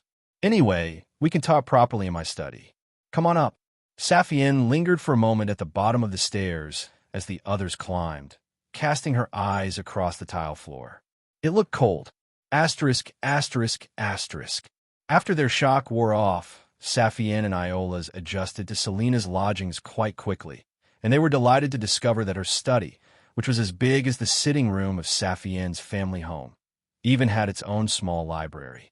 Saphienne's enthusiasm dimmed slightly when she realized that she'd already read most of the books, and she was puzzled as she wondered what the point was. Why did Selena have private copies of so many texts, when a village's library could provide all she would ever need? Did she reread them so often? Were they all of sentimental value? Sentimental? Selena laughed at Saphienne's question. Not at all. Doesn't every decent wizard need a library of their own? Don't you have one? How about you, Iolas? He shook his head in reply. Selena thought they were both quite odd. Later in the afternoon, in the middle of their note-sharing session, Selena abruptly looked up, then jumped to her feet and threw open a window, greeting the magpies that had come to roost outside. She introduced each as she fed them with seeds she kept in her satchel, explaining their family history, along with their rivalry with the local crows, which she was doing her best to calm by feeding the two flocks together whenever she could. She beckoned her fellow elves over, introducing them in turn to her avian friends. Iola's already knew about the seeds. She really likes birds, he said to Saphienne, gently petting one of the tamed magpies as it ate from his palm. I just didn't know she liked them this much. Asterisk, asterisk, asterisk. When evening came, Saphienne lingered outside the imposing doorway after Iola's had left, and she stared thoughtfully at Selena until the older girl blushed. What is it, Saphienne? Saphienne made up her mind. Would you like to have dinner with me? Her question was not what Selena was expecting and caused the girl's flush to deepen even further, alarm appearing in her eyes. Saphienne, I'm flattered, but you know I have a friend and you're too young. Too young to eat with me? Saphienne tilted her head. I'm going to meet Phalar at the library. We eat dinner together. I thought you might want to join us, since you both should be friends again. Selena's expression had quickly danced through several different emotions as Saphienne was speaking, and now settled on awkward relief. I see. You shouldn't have phrased it like that. Endeared by her, she managed a smile. Odd bird, you're avoiding the question. Selena coughed and looked over Saphienne's shoulder, watching Iola's pass through the gate. I was meant to ask you where you live, wasn't I? I suppose you could show me after dinner, but she sighed and returned her gaze to Saphienne. Do you think Phalar wants to see me? He does. She leaned against the frame of the door. I spoke to him yesterday. He said he misses you. I don't even know what to say to him. Hello, Phalar. Nice to see you. Sorry you're not cut out for wizardry. His heart was set on joining us. She stared down at her shoes, her brooding reflected in the black tiles. I don't know what else we have in common. Saphienne lightly stepped on Selena's foot and glared at her when she looked up in surprise. Find out. And he is cut out for wizardry. He's just taking longer to get there. Don't you dare discourage him. Studying her face, Selena seemed unconvinced. Isn't it cruel to give him false hope? I'm not pretending. Saphienne folded her arms. He's learning a lot. And just because he was turned away, that doesn't mean he won't be back. Ullman turned me away at first, remember. You're not meant to say his name. You're supposed to call him your Moss. Oh, fuck all that. Saphienne felt her cheeks burning and used as swearing. Which matters more, respect for wizards or your friends? Selena opened her mouth to answer, but no words came. She looked startled and then conflicted, and when she finally spoke, her voice sounded much smaller. Both matter. Do you miss Phalar? Selena nodded. Then come have dinner with us. Tease him like you used to. Wavering, Selena went to step out, then stopped, glancing down at her robes. Let me get changed first. I know we're meant to wear the robes, but... Saphienne blinked. What? I don't want to remind him that I meant about the robes. What do you mean? We're meant to wear them. Selena took a moment, and then she smiled. No one told you? Wizards who are welcomed into the luminary veil, or want to be welcomed there, are meant to wear their robes when out in public. Apprentices with such ambitions are supposed to do the same. Saphienne still didn't understand. Why? Appearances. Selena gave her an indulgent smile. Being a wizard has to matter to you, more than anything, and you have to show everyone else that it matters. Also, people treat wizards with deference. I don't see why that really all of the time. Most of the time. Enough that people are surprised when you don't wear them. Her eyes were bright. Father told me all about it. He sent me a very long letter.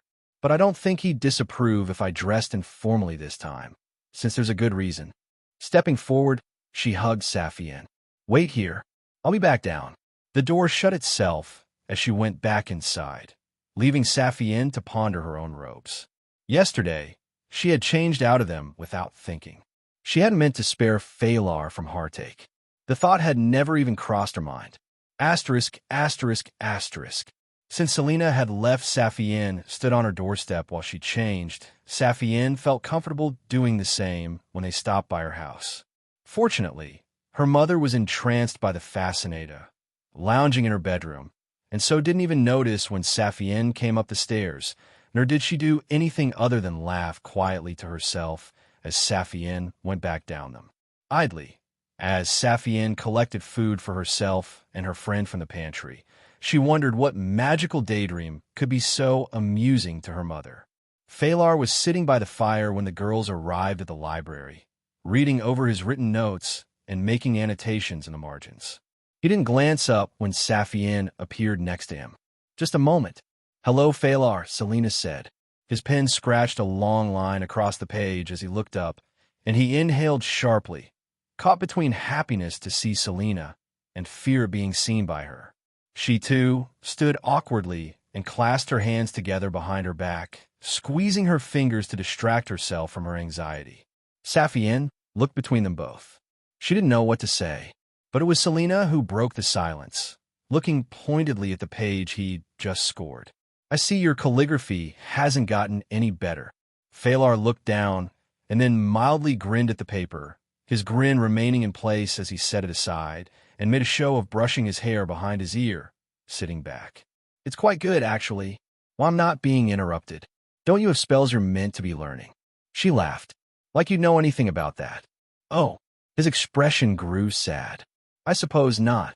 Selena turned pale, and she started to apologize, only for Phalar to burst out laughing, and he stood up to hug her as she warmed to a rosy red. She slapped his back. Ass, good to see you two. Saphienne smiled, though her smile was short-lived, as Philarel coughed meaningfully at the three of them from her desk, glancing from them to a small child who was reading within earshot. We should go upstairs, Saphienne said, lifting the basket that held their dinner. Selena glanced at the librarian and lowered her voice. Are we allowed to eat in here? Phalar and I can. He agreed. There are rules. You better follow them, or Saphienne will turn you into a toad. She can do that now, she said. Saphienne blinked. No, I didn't.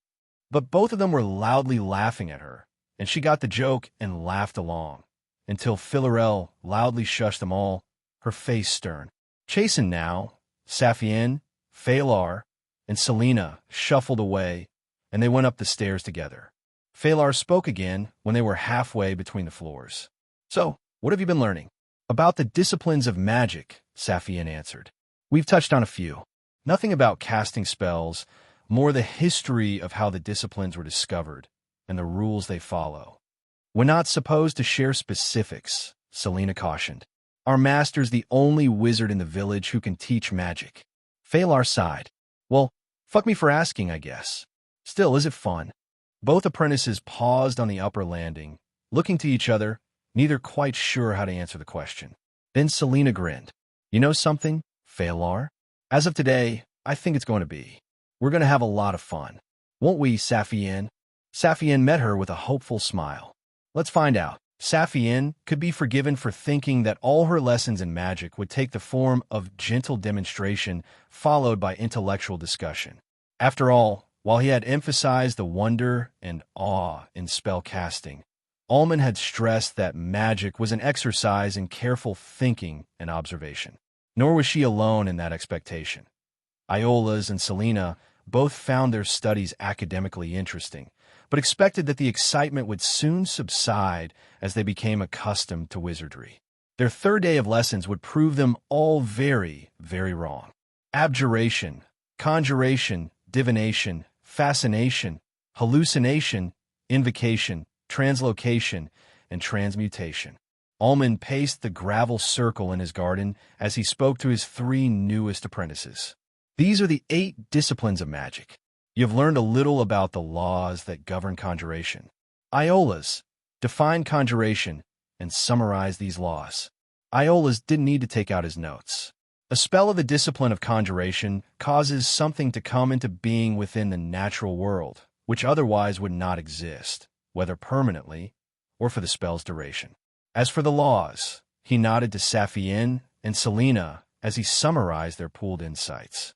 "A wizard cannot conjure something into the natural world where it could not exist in the natural world. Where something conjured would require specific conditions to sustain itself. If those conditions are not present when the spell is complete, whatever was conjured ceases to exist. A wizard who wishes to maintain a conjuration that cannot sustain itself must therefore continue to concentrate on the spell." "Good. And you have used the language properly." Ullman ceased pacing. "A spell of the discipline of conjuration is called a conjuration spell. The result of that conjuration spell is called a conjuration. So too, a spell of the discipline of abjuration is properly referred to as an abjuration spell. The result of that abjuration spell is properly referred to as an abjuration. So too for the other disciplines, which produce divinations, fascinations, hallucinations, invocations, translocations, and transmutations." Saphienne thought it over. While the language was awkward, she didn't find it confusing. "So, when you talk about conjuration, in general, you mean the discipline of conjuration. When you talk about a conjuration, you refer to something that has been caused by a conjuration spell." "Correct. Casual discussion may confuse the terms, but wizards must be precise." Which also means, he instructed them, you should avoid using the names of the disciplines in the way that a common person might, at least when talking to a wizard or a sorcerer. If you say someone is fascinated, that could be mistaken for meaning that they are under the influence of a fascination spell. Iola's nodded. "Priests talk about their invocations, which may refer to the invocation spells they use," Ullman sighed, "or may simply mean their prayers. They see no reason for precision, for spells and prayers are the same thing to them. Invocation is the only discipline they use." That made the youth frown. "But I've seen priests do things that—" Seizing the moment, Ullman interrupted him. "Things which would appear to fall under the purview of the other disciplines. Quite confusing, isn't it?" The wizard folded his arms. "Consider yesterday's lesson on conjuration. You heard that conjuration was once confused with invocation. So too, other disciplines can be confused with invocation, and before the first schools of magic were identified and separated out, they were—" Saphienne had a thought. "Wouldn't they be obviously different to the second sight?" Ullman challenged her with her own question. "Wouldn't they?" Forced to think it through, she slowly shook her head. "The second sight is a divination spell, And you told us it's not the only divination spell that achieves the same goal, which suggests the spell was developed after magic was split into multiple disciplines, wasn't it? And so, the second sight shows us disciplines as different colors, because whoever discovered the spell identified the disciplines with those colors. She looked at him. Did older variants of the spell not make the same distinctions? Correct. Yet Iola's was unsatisfied by this. Wait a moment. When you've cast hallucination spells, even without the second sight, they've appeared blue to the naked eye. Wasn't that always the case? The wizard gave Iola's a small bow. Well observed. And no, it wasn't always the case. Nor does the magic of dragons, or, let us say, humans appear the same as ours, not without magical scrutiny. This is one of the mysteries about which there has been much speculation. He began to pace again. A wizard can change the presentation of his spells when they are cast, and a skilled wizard can even change how they appear when examined with spells such as the second sight. But this is not what the wizards who learn outside our elven tradition are doing. Selena sounded surprised. There are other traditions of magic? Indeed, the way that dragons cast spells is somewhat similar to our elven tradition, but still quite different. So too, the juvenile traditions that humans follow. He waved his hand as though dismissing a thought. Oh, they have similarities, and our spells will interact with their spells in mostly the ways you might expect. But there are subtleties. Take conjuration as an example. Humans misunderstand the discipline and mistakenly believe it is two separate disciplines. Saphienne wondered, is it? Her master glared.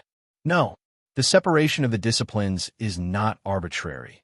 They're separated based on cause, while humans confuse themselves with mere effect. She was prepared to accept his explanation, but the mystery still intrigued her. Why the differing colors in each tradition, then? What are the theories? There are several. None of them are conclusive. Almond paused, deliberating whether to say more, and for once took pity on her curiosity. They are not relevant for today, but I will share one, which I personally believe to be most likely. When a wizard casts a spell, the spell takes form in his mind, and each mental formation has significance to the wizard. A wizard who is taught that hallucination spells are blue will feel they are blue, and so will cause those spells to appear blue, unless he deliberately intends otherwise. So spell casting is subjective?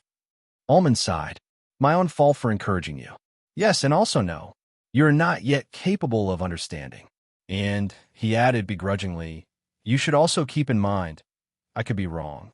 My favorite theory could be incorrect.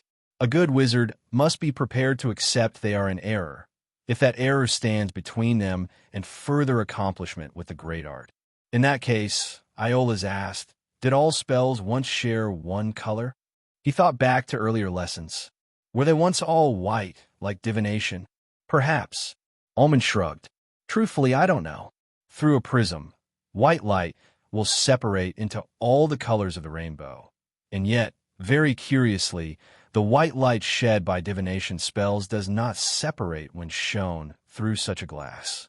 While divination is the eldest discipline, it does not contain the other disciplines within it, nor does the color of its magic contain their colors. Perhaps a truly ancient elder would remember, but such a wizard would be far too busy to disturb with such an insignificant question. The wizard looked over his students, realizing that he had wandered far away from his intended lesson. He unfolded his arms and clapped his hands together. Enough. Let us return to the pertinent topic. That invocation spells appear to do many of the things that other disciplines accomplish. Why do you think this is Iola's? I'm not sure. He shifted, staring at his feet. If I were to guess, the clue is in the name. An invocation spell is invoking a spirit to achieve an effect, rather than directly doing it yourself with magic. But that seems too simple. Correct. Iola's looked up, his smile disbelieving. Really? Their master laughed at him, amused by his innocent surprise. Really? And that insight was once obscure, back when every feat of conjuration was believed to be the result of invoking spirits. After all, both disciplines appear to cause something to emerge as though from nowhere. Selena half raised her hand before dropping it and just asking her question. Does that mean invocation is the most powerful discipline?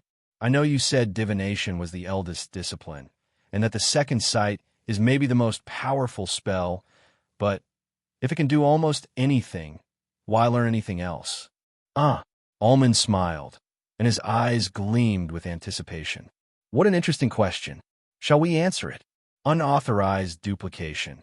This narrative has been taken without consent. Report sightings. Asterisk, asterisk, asterisk. The wizard let his apprentices watch his preparations for the next spell, but he refused to answer any questions while he worked, only cast the second sight on each of them, and urged them to watch closely. From a nearby flower bed, he plucked hyacinths and bluebells, along with immature blackthorns and violets, the ease with which he casually uprooted them, disturbing Selena and Iola's. Saphienne was unconcerned. There was nothing wrong with harvesting the bounty of the wilds, so long as it wasn't wasted. Almond obviously knew what he was doing, and as much as he enjoyed his pageantry, she doubted he would vandalize his garden without good cause. Their master stripped the petals and leaves from the flowers and then tore apart the stems, scattering the remains in the center of the gravel circle where yesterday his podium had stood. Then he gestured for his students to retreat, and he took 5 measured paces from the center, turning to face it as he raised his hands and let his sleeves fall away. Almond walked as he cast the first invocation spell, one hand swaying, his fingers rolling in slow waves as he enunciated several different words, none of which the students knew.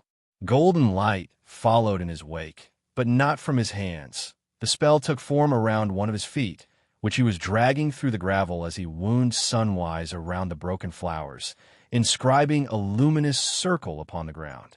This accomplished, he then stood before the space he had marked out, and began to cast a second spell, this one causing yellow light to appear about his hands and rise up along his arms, gilding his throat as though he wore a collar that shone like the afternoon sun.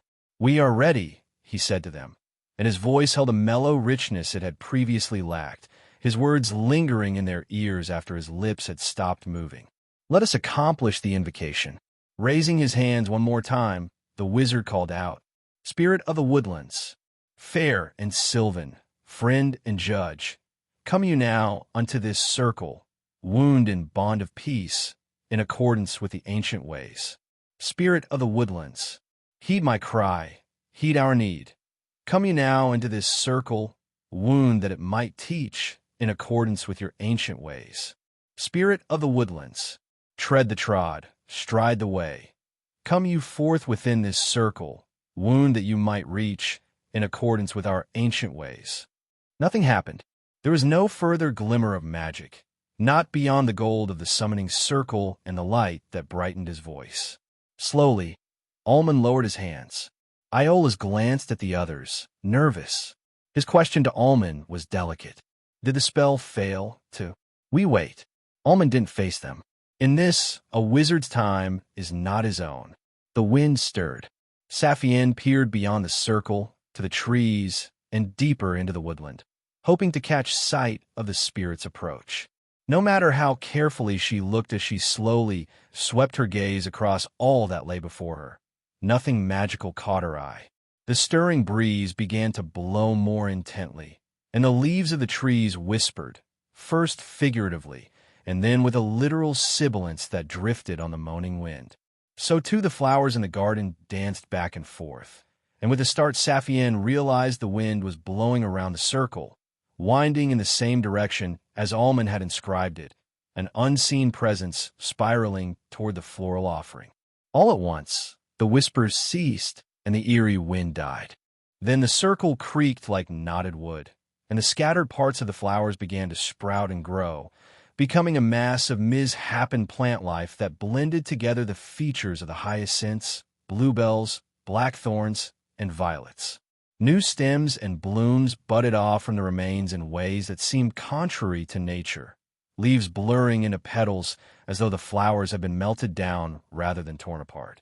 With another creak, the puddle of nature wrenched upward, the outline of a limb, an arm, taking shape, the plant mass flowing around empty space, put on like a garment by the spirit that climbed to its feet, completely invisible to the second sight.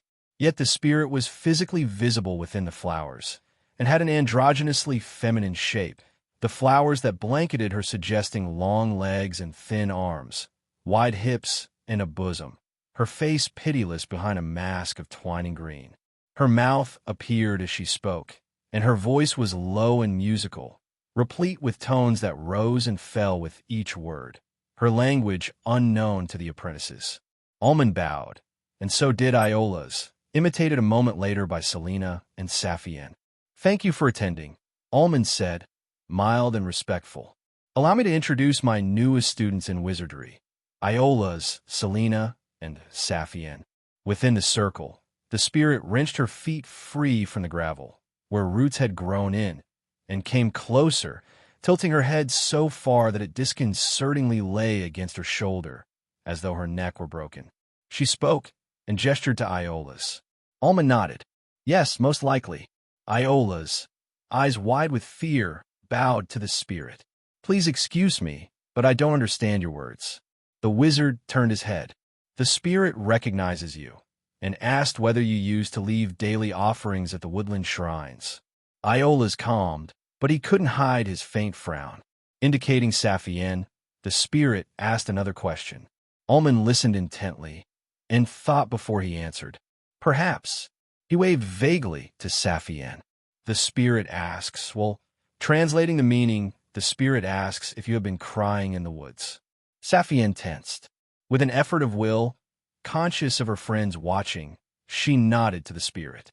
Lastly, the spirit focused on Selena and pointed to the satchel at her side. Almond raised his eyebrows and bowed to the spirit before addressing his apprentice. "Selena," he asked, "are you carrying seeds?" She flushed. "Yes." "And do you regularly feed the birds?" She nodded as well. Not needing Almond to answer, the spirit raised and rattled her head in response, dropping her arms back to her side as she stood and waited for whatever was to follow. Apparently satisfied that introductions were concluded, Almond thanked his visitor for showing an interest in his students, then stepped away from the circle. "Make your examinations," he instructed the apprentices. "This spirit is friendly to elves." Nervously, the apprentices gathered themselves together. Asterisk, asterisk, asterisk. Iola's was the first to find his courage, and he bowed yet again to the spirit as he came forward, walking around the circle while studying her. She turned her head to follow him, twisting it in a full circle that made Saphienne uncomfortable, but otherwise did not respond. "I don't see the invocation spell on her," Iola's concluded. "This isn't the same as how a spirit was summoned at the shrine." Saphienne was still on guard, but she joined him. "The circle looks like the golden yellow you described seeing on the shrine. Is it the same?" "Almost." He studied it closely. "There's something else to it. I don't think it's the same sort of spell. Well, beyond being an invocation spell, I mean. Our master said that the enchantment on the shrine would have aided in the invocation of spirits." Saphienne scrutinized the space within the circle. "Perhaps this accomplishes the same in a different way." Selena approached as well. "I think the spell on our master is translating. To invoke someone means you have to talk to them, and the spirit isn't speaking elfish." Almond interjected. "Well reasoned. The spell is translating my words for the spirit." What he didn't say made Saphienne glance his way. "But not translating the spirit's words for you. Does that mean you speak the tongue of sylvan creatures?" He narrowed his eyes. "Also well reasoned. Yes, the spell is for the purposes of demonstration. We could converse without it, for I speak the sylvan tongue." Iola's had crouched down to examine the circle more closely. "So this is what's doing the conjuring." He reached out as though to touch it, but held back, having learned better from the day before. "Master Almond, if I touch the circle, will harm befall me, or anyone else present? Will it lead to negative consequences?" "So long as you do not break the circle," Almond replied, "the spell will continue without interruption. And no, merely touching it shouldn't result in anything you would regret." Reassured, Iola's ran his fingertips over the indentation in the gravel where the yellow light pooled. "I don't feel anything." Selena stepped closer and leant forward to peer at the spirit, who mirrored her. She blushed and bowed, and the spirit's floral face playfully reflected her expression, fresh violets blossoming on the spirit's cheeks. Perhaps it can only be felt by spirits. She held her hand up, and the spirit copied her. Saphienne nodded. I was thinking the same. Unless it feels different inside. Iola's wondered. Selena nodded. That's a thought. Glancing down, she quickly and carefully stepped over the glowing line. Stunned, Saphienne was slow to lunge for her. Selena, wait. But she had crossed into the space with the spirit and was unperturbed. The spirit's friendly to elves. She shrugged. And it doesn't feel different in here. Iola's urgently stood and addressed Almond. Is she in danger? Can the spirit hurt her? The wizard was smiling oddly. Danger is relative, Iola's. And yes, the spirit can hurt her, but won't. As Saphienne watched, the spirit offered its hand to Selena. Grinning, the girl took its wrist and felt it clasp her own. See? She's friendly. All at once, the mass of green collapsed at her feet, falling apart. Whatever had held it together now gone. What did you do? Saphienne stared at the wilting flowers. Did you? She sought an explanation from Almond. Did she hurt the spirit? Not so, said Selena's voice, in a chiming tone that was not her own. Feeling goosebumps rise on the back of her neck, Saphienne spun to face Selena, her eyes wide. Selena touched her own hands, her own arms, and then felt her own torso, running her fingertips over her body like one might trace the bark of a tree. Then she opened her eyes, and they were a vibrant, buttercup yellow as she smiled. Observe that I am well, sweet child of elves. Iola's backed away. What have you done to Selena? Selena, the spirit purred. Yes, that is the form I wear. 'Tis such a very pretty elfish name. Selena, child, did not my pack beware, and so I don her flesh to play this game. Her smile split too widely as she stepped out of the circle, flowers sprouting beneath her every footstep. I have revealed enough. Flee from hither, that I may chase and catch. Run thee thither. The horror that Saphienne and Iola's felt as they watched the spirit leave the circle was joined by terror, both apprentices swiftly backing away from the creature now inhabiting Selena. That something terrible had happened to their friend was immediately apparent. She moved with stilted clumsiness, as though her legs were new to her, yet carried herself with a relaxed ease that the elf had never before shown, not even when feeding her birds. Her smile stretched too far, and her eyes were the most terrible sight of all, her irises shining with bright, radiant yellow, like a pair of sunflowers. Stumbling, Iola's nearly tripped over himself as he kept his distance. Stay back.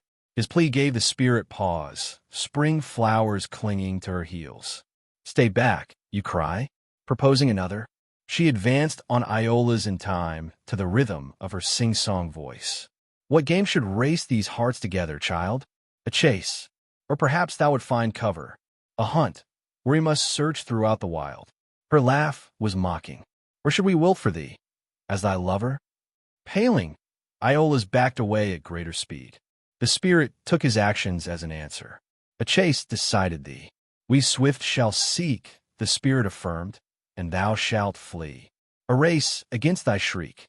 Saphienne heard Almond whispering to himself, and turned in time for the second sight to reveal orange light flaring around him as he spun and dragged a second, tighter circle in the gravel. She knew at once that an abjuration spell defended him, but only him, the wizard leaving no room for Saphienne or Iola's.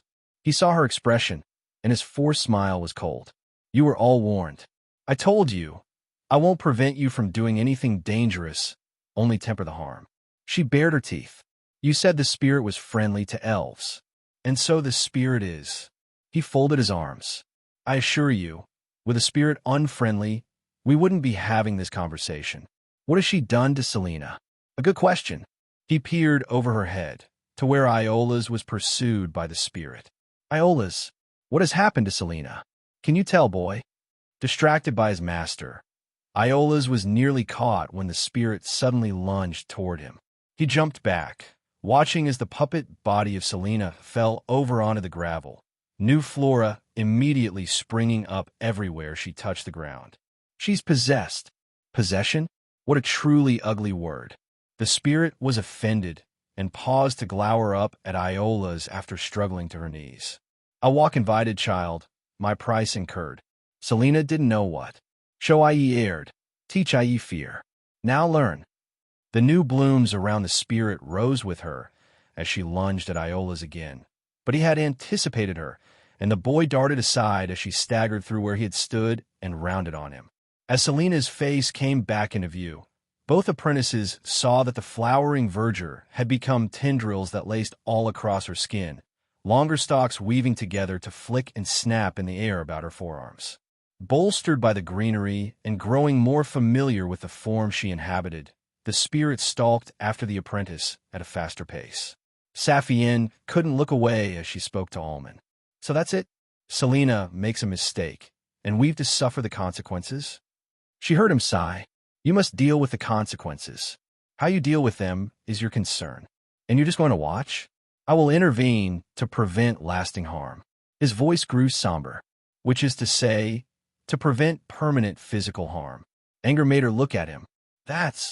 We can discuss the ethics of this pedagogical method later." Above the glowing yellow of the spell upon his throat, his expression was calm.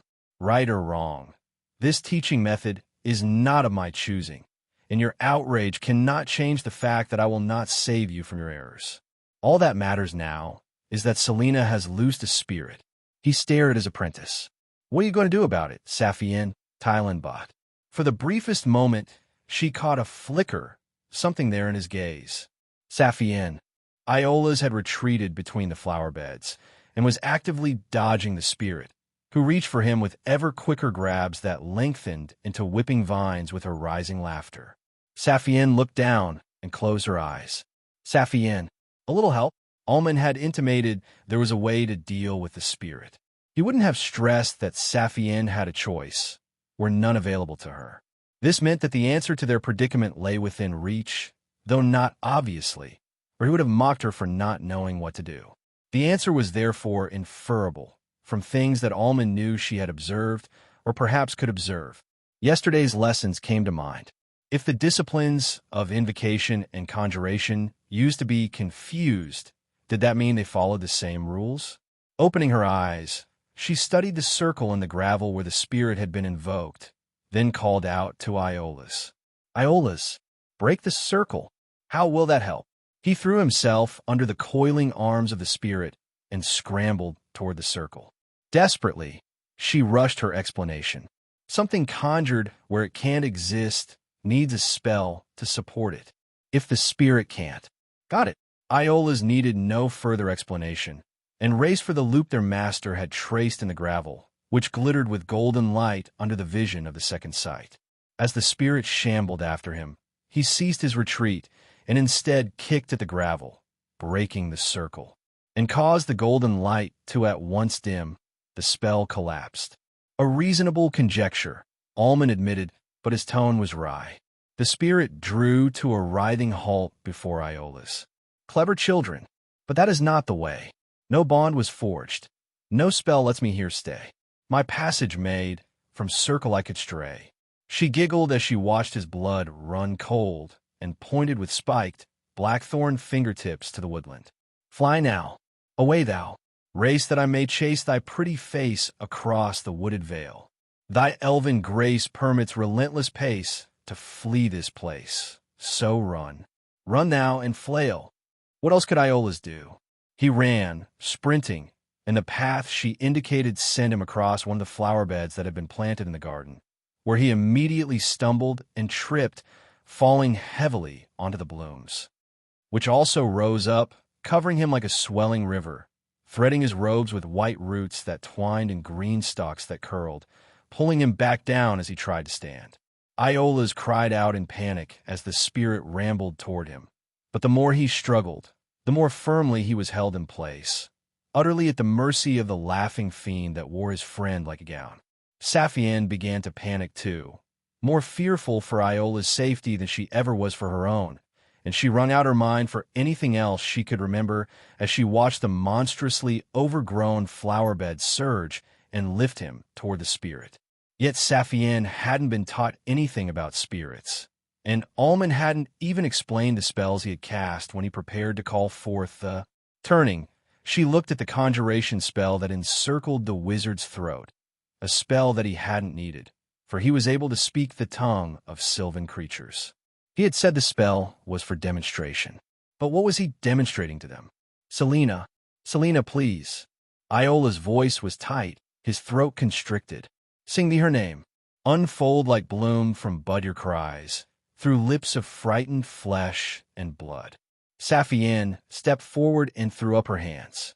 Spirit of the woodlands. And the spirit paused. Taking a deep breath, Saphienne marked a crude circle in the gravel with her shoe, frantically trying to remember the words that Almond had used.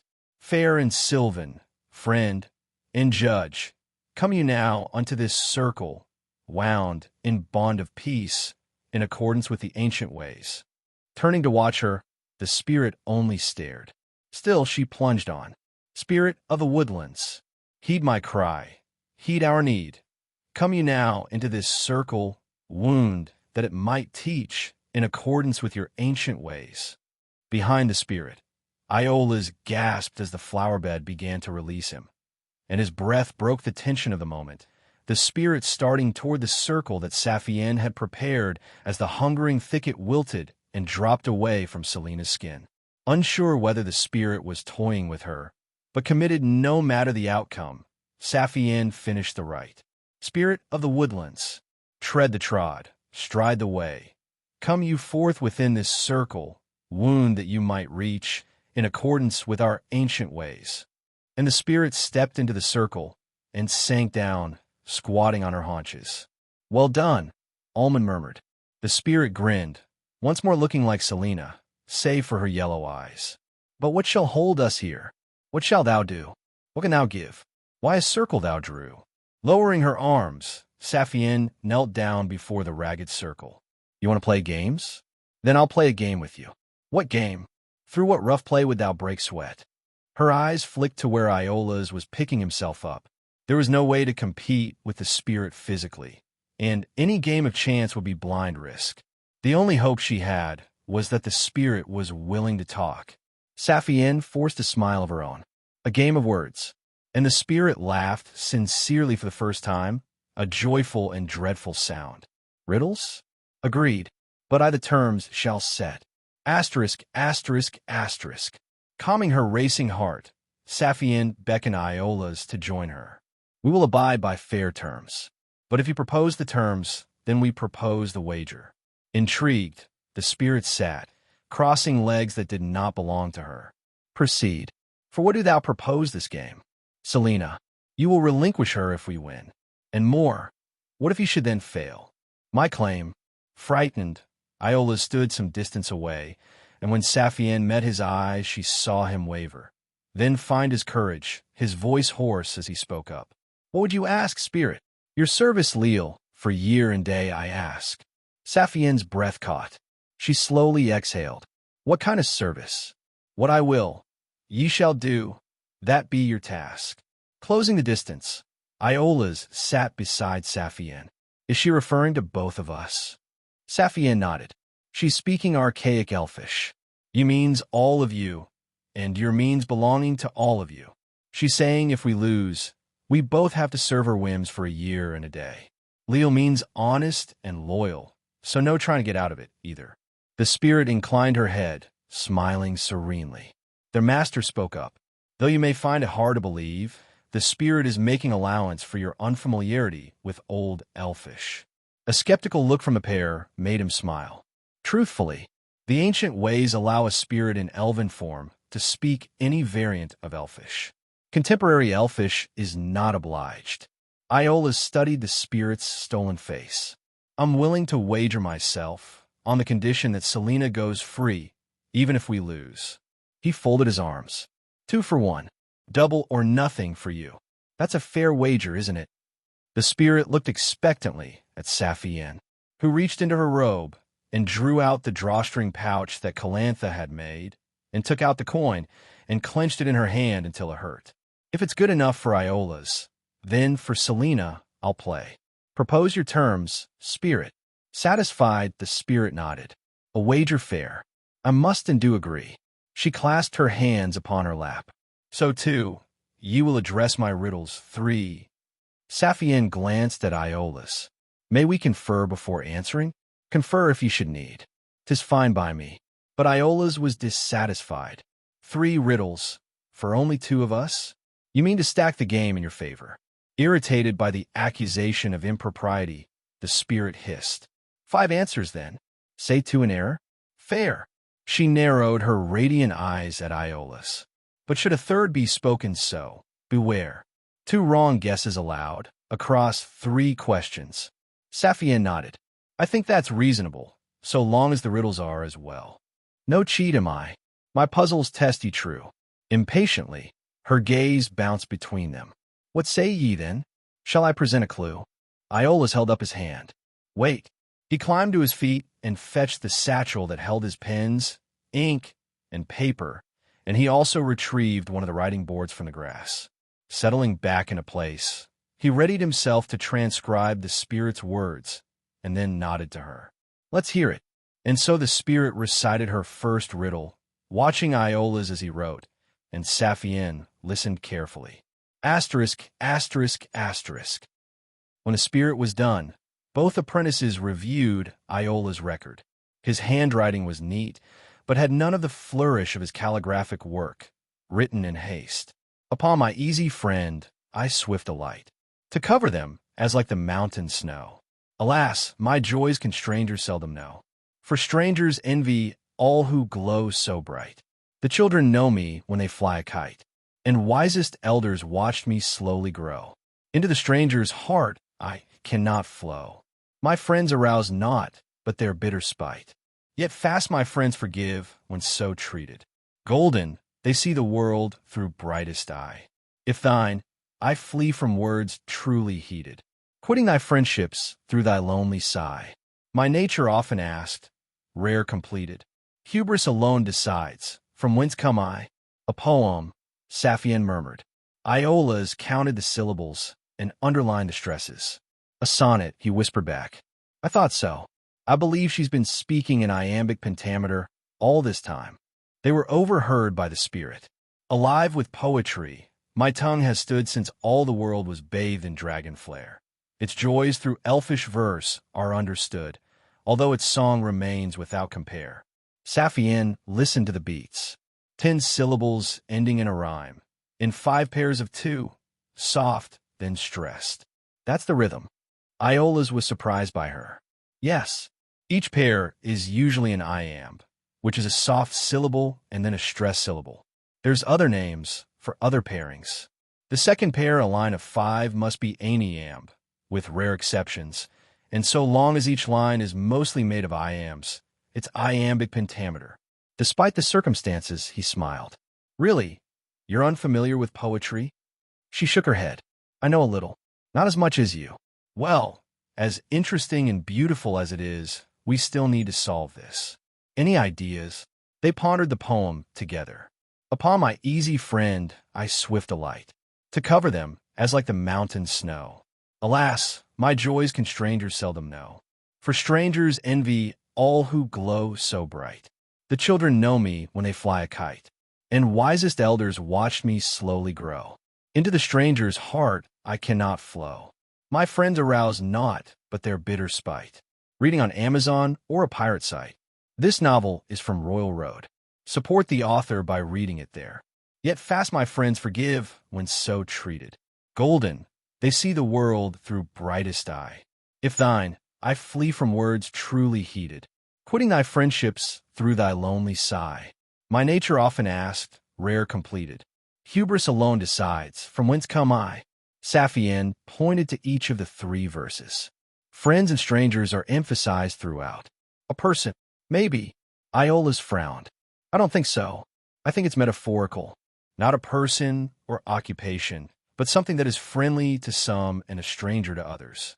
The breeze is also mentioned a few times, as falling snow, as a flying kite, and as a sigh. maybe also implied by the word flow, but I could be reaching. Examining the spirit, Saphienne had a thought. When the spirit arrived, she arrived upon the wind. You think a spirit is the answer? He scanned the poem. Well, she's certainly aroused our spite by claiming Selena, and her eyes have turned a shade of yellow, which could be golden. I can see it. He nodded to Saphienne. Let's try it. She squared her shoulders. A spirit. But the spirit giggled and shook her head. Though I am charmed that you would think of me, my riddle's key is still unknown to ye. Damn. Iola's sighed. Let's try again. Upon my easy friend, I swift alight, to cover them as like the mountain snow. He tapped the first lines. Not a person, not an occupation, not a spirit. It alights upon them like snow on the mountains. Frustrated, Saphienne tried to follow along. On their peak, like snow on the peak of the mountain. Iola's puzzled it through. Atop the mountain, settling gently, and maybe rolling down across the rest. Alas, my joys can strangers seldom know. For strangers envy all who glow so bright. Saphienne pointed to the following too. It has joys, and the people estranged from it seldom know them. And the people estranged from it envy the people who know its joys. And to know its joys is to glow brightly. The children know me when they fly a kite, and wisest elders watch me slowly grow. Iola's nodded. I'm with you. And children know it when they fly a kite, and elders have watched it grow, slowly. Wisest elders. Not all elders. What makes an elder wise? Iola's mused. Well, Philarel told me wisdom is the key to living a good life. Iola's shook his head. But what makes a life good? Don't we each decide that for ourselves? Saphienne returned to the poem. Into the stranger's heart I cannot flow. My friends arouse not, but their bitter spite. It talks about not being able to flow into the hearts of people estranged from it, she said. Only two things flow in a heart's, blood and feelings. So, it's a feeling. Iola sat up straight.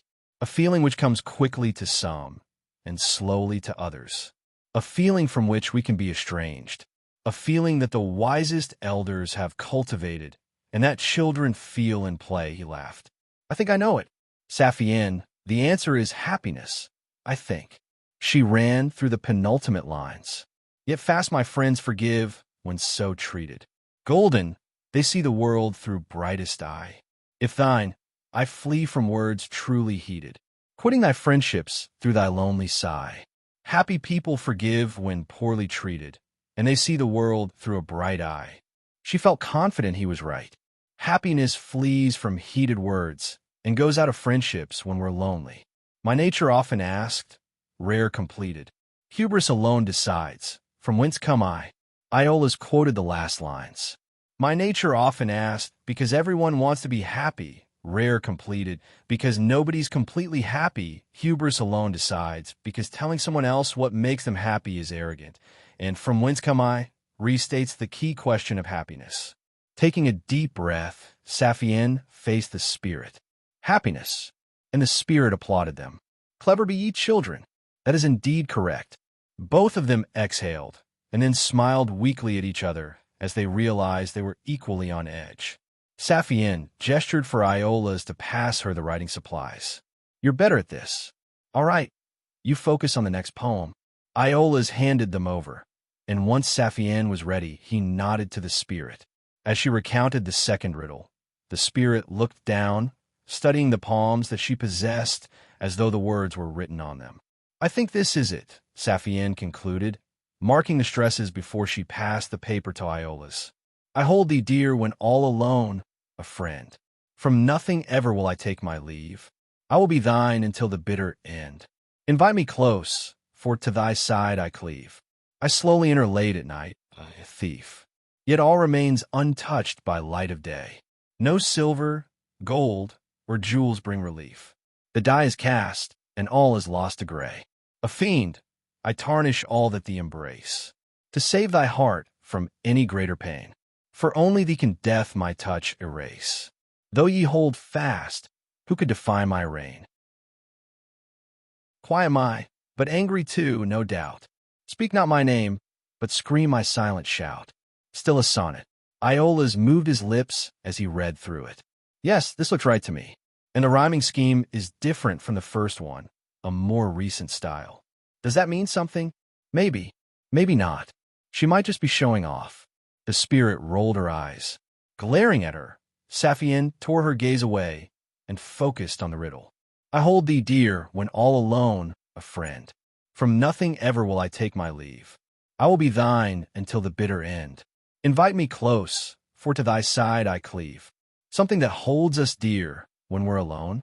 She knew that had to be metaphorical, and it won't leave anything. It's something that will stay with us until the end. The bitter end, death. Iola's shifted, discomfort by the thought, but it still wants us to invite it closer. I hold thee dear when all alone, a friend. I slowly enter late at night, a thief. A fiend, I tarnish all that thee embrace. She pointed to the first lines of each main verse. It calls itself a friend, then a thief, and then a fiend. Iola's saw the pattern. That last one is probably the most honest, since it comes at the start of its line, while the other two are at the end. It's emphasized. The subtleties of the poem became clearer to Saphienne. So, it's a fiend, and it starts off by representing itself as a friend, then proceeds to steal from us, and finally we see it for what it is. Which means the way the first verse is written is it's seducing us. He retraced the opening lines with his fingertip. I hold thee dear when all alone, a friend. From nothing ever will I take my leave. I will be thine until the bitter end. Invite me close, for to thy side I cleave. I think so, Iola's said. The first stanza stresses how it holds us dear, that it's loyal, but also that it won't leave. We can't get rid of it, so we might as well invite it in. His finger moved lower. I slowly enter late at night, a thief. Yet all remains untouched by light of day. No silver, gold, or jewels bring relief. The die is cast, and all is lost to gray. But what does it steal? He asked. It says it comes late at night, but when daylight returns, nothing's been taken. What does the die is cast mean? That's a historical illusion. It means one's committed to a course of action and there's no going back. He mimed a gentle throw. You roll the dice, and it'll be whatever it'll be. So in the poem, something's come to pass, and all has been lost to gray? Could it be darkness, do you think? Saphienne read the last of the main verses. A fiend, I tarnish all that thee embrace, to save thy heart from any greater pain. For only thee can death my touch erase. Though ye hold fast, who can defy my reign? She paused. Does darkness tarnish what we hold on to? Does it save us from greater pain? Does death erase its touch? Iola's grinned. Not darkness, night. The night is inevitable, and only sunrise can defy its reign. It's also quiet, but a lot of anger comes out in the night, and we feel its silence as though it's a loud shout. So, she was unsure. Maybe, promptly turning to the spirit, Iola's trusted in himself. Night. Wait, Iola's. And the spirit shook her head. 2 errors made. All else must be well played. Asterisk, asterisk, asterisk. In the awkward pause that followed, Saphienne lamely pointed to the first line of the second stanza. I slowly enter late at night, a thief. It slowly enters late at night. How could it enter during itself? Beside her, Iola's choked. He looked down, then up, then, finally he looked away. Sorry. Closing her eyes, Saphienne calmed herself and thought it all through.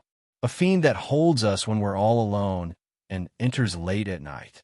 It steals something, but not anything physical, and tells us that we can't change the past and that everything is lost. Returning her gaze to the page, she picked it up. Not just lost, but lost to gray. Gray a color? No, a gray feeling. A fiend, I tarnish all that thee embrace, to save thy heart from any greater pain. For only thee can death my touch erase. Though ye hold fast, who can defy my reign? She broke it down further, and it goes on to say it tarnishes all that we embrace, which I suppose means all that we love and hold dear. She clicked her tongue, except it doesn't say that. It says embrace, because it claims only it holds us dear. Whatever it is, the feeling is trying to seduce us, to capture us by saying there's nothing else in the world to hold dear. Saphienne looked at the spirit, who was once more studying her stolen hands. Really, it was Selina that Saphienne was looking at, and as she studied the girl, Saphienne thought about their visit to her house and how Selina had explained her living arrangements to them. It tarnishes all we love to save our heart from any greater pain. It says only death can remove it from us. It asks who can defy its reign, rhetorically saying it's inevitable. And it's quiet and angry, and we don't talk about it, but we scream silently. Iola's watched her. I don't know what it is, Saphienne. She put the paper down. No, but Selina does. The spirit looked up sharply, and that made Saphienne smile. Did you notice, Saphienne asked him, how it was looking at you when it gave us the riddle about happiness? And how it looked at Selina for this one? She turned to him, eyes blazing. Those were clues.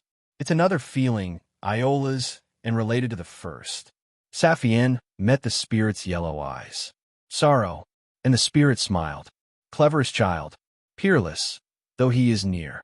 Enough. Saphienne flushed, hot with embarrassment, and with anger on Iola's behalf. I don't want your compliments. Give us the third riddle. Then give to us the paper. We will write. The spirit held out her hand. 'Tis only fair. A poem each is right. Asterisk, asterisk, asterisk. Unnervingly, the spirit didn't look down as she wrote, but kept her piercing gaze on Saphienne throughout. It is completed, she announced, passing them the final poem. Be defeated. That remains to be seen, Iola's growled back. He marked the stresses as he read through the poem. To face me, thou art sure to lose thy sight. Against my might thou can do naught but heave. Should thou embrace me, others join thy plight. All ye I smite in turn, without reprieve. I rest upon thy bosom, should thee grieve, and follow close at heel, gravely cheated. What thou must bear, I would thee relieve. I pose with victor and sore defeated. With memory I have oft repeated. I am refreshed to hear thy laugh or cry. Though sudden stirred, I can fall depleted. And when denied, the rain abets thy lie. Resent me not within thy joys and fears. Who else but I will run through all thy years? Then slumped where he Saturday. I don't know, Saphienne. It's still a sonnet, in an even more recent style, but I can't follow.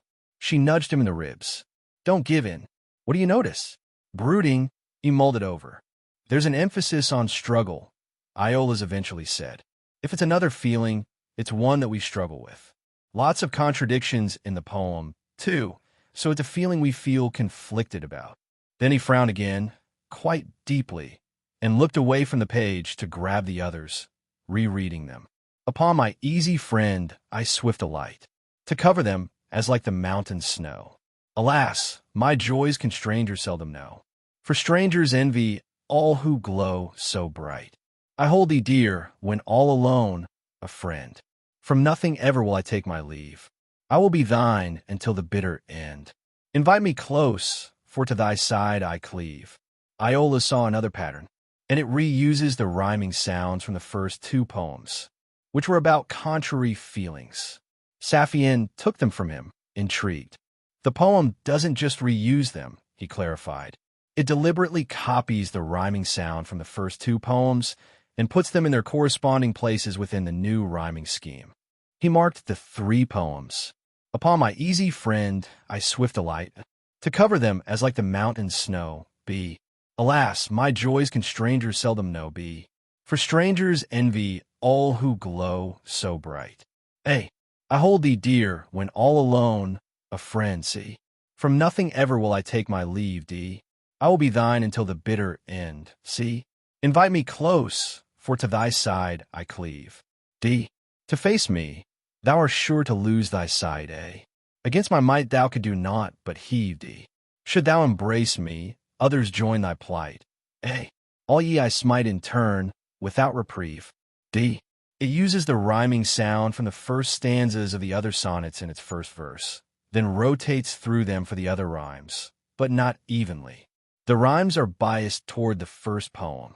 Saphienne was confused, eyes flitting between all three poems. I see the reused rhyming sounds. I'll take your word for the rest. Her gaze caught on the concluding couplet. Resent me not within thy joys and fears. Who else but I will run through all thy years? She drew his attention to them. Those last two lines, though, that rhyming sound is new, isn't it? Fears and years don't rhyme with any line from the other two poems. A clue. He narrowed his eyes at the spirit. So the structure did matter. Whether or not it did, the spirit pretended not to notice him, still watching Saphienne, who was beginning her fourth read-through of the riddle. To face me, thou art sure to lose thy sight. Against my might thou can do naught but heave. Should thou embrace me, others join thy plight. All ye I smite in turn, without reprieve. We don't fight the feeling, we face it, and when we do, we lose our sight. She tried to feel the implications through. But it doesn't say we're blinded, which maybe implies the loss is temporary. Against its strength, we can't do anything but heave. But heave what? And if we embrace it, others suffer along with us, and it smites everyone without mercy. I rest upon thy bosom, should thee grieve, and follow close at heel, gravely cheated. What thou must bear, I would of thee relieve. I pose with victor and sore defeated. Iola's caught up with her. It rests on our chest, if we grieve. It follows us closely if we're badly cheated. He raised his eyebrows. No, that's a pun. Gravely cheated means both badly cheated and cheating the grave. It follows if we come close to dying. I see it. Feeling confident again, he leant closer to the page. And look, she wrote, what thou must bear, as in to lay something bare, rather than bear, as in carry. I don't think that's a mistake. Another pun. Saphienne grimaced. Hilarious. And there's yet another soon after, sore defeated, where sore could mean both badly and painfully, I think. So it's related to being cheated, coming close to death, carrying a burden, revealing something, being defeated, and pain. Not just that. He laid out the pieces. If it's like the other poems, it's a feeling, one that comes to us when we cheat death, when we're burdened, when we reveal something in victory, when we're defeated, and when we're in pain. The third verse drew her in. With memory I have oft repeated, I am refreshed to hear thy laugh or cry. Though sudden stirred, I can fall depleted. And when denied, the rain abets thy lie. Saphienne felt understanding stir in the back of her mind.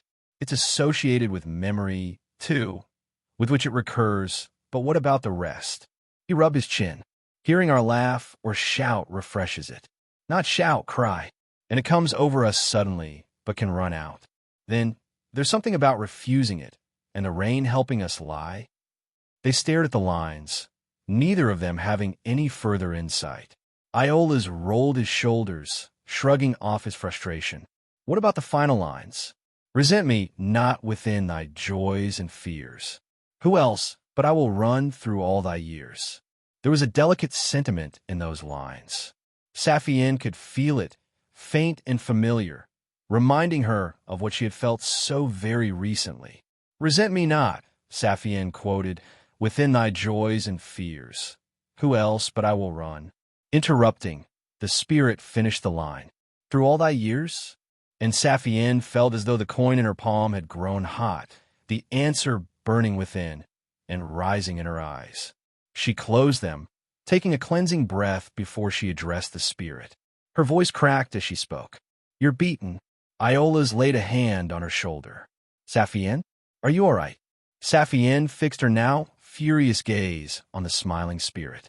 Tears, and the spirit was still grinning. But tell me this, truly, which dost thou shed? Upon what spirit has thy heart been fed? Iola's tightened his hold on her shoulder. You heard, Saphienne. You're finished. His patience had run dry. Release Selina to us. Shrugging, the spirit yawned. Are we finished? We let the wizard tell.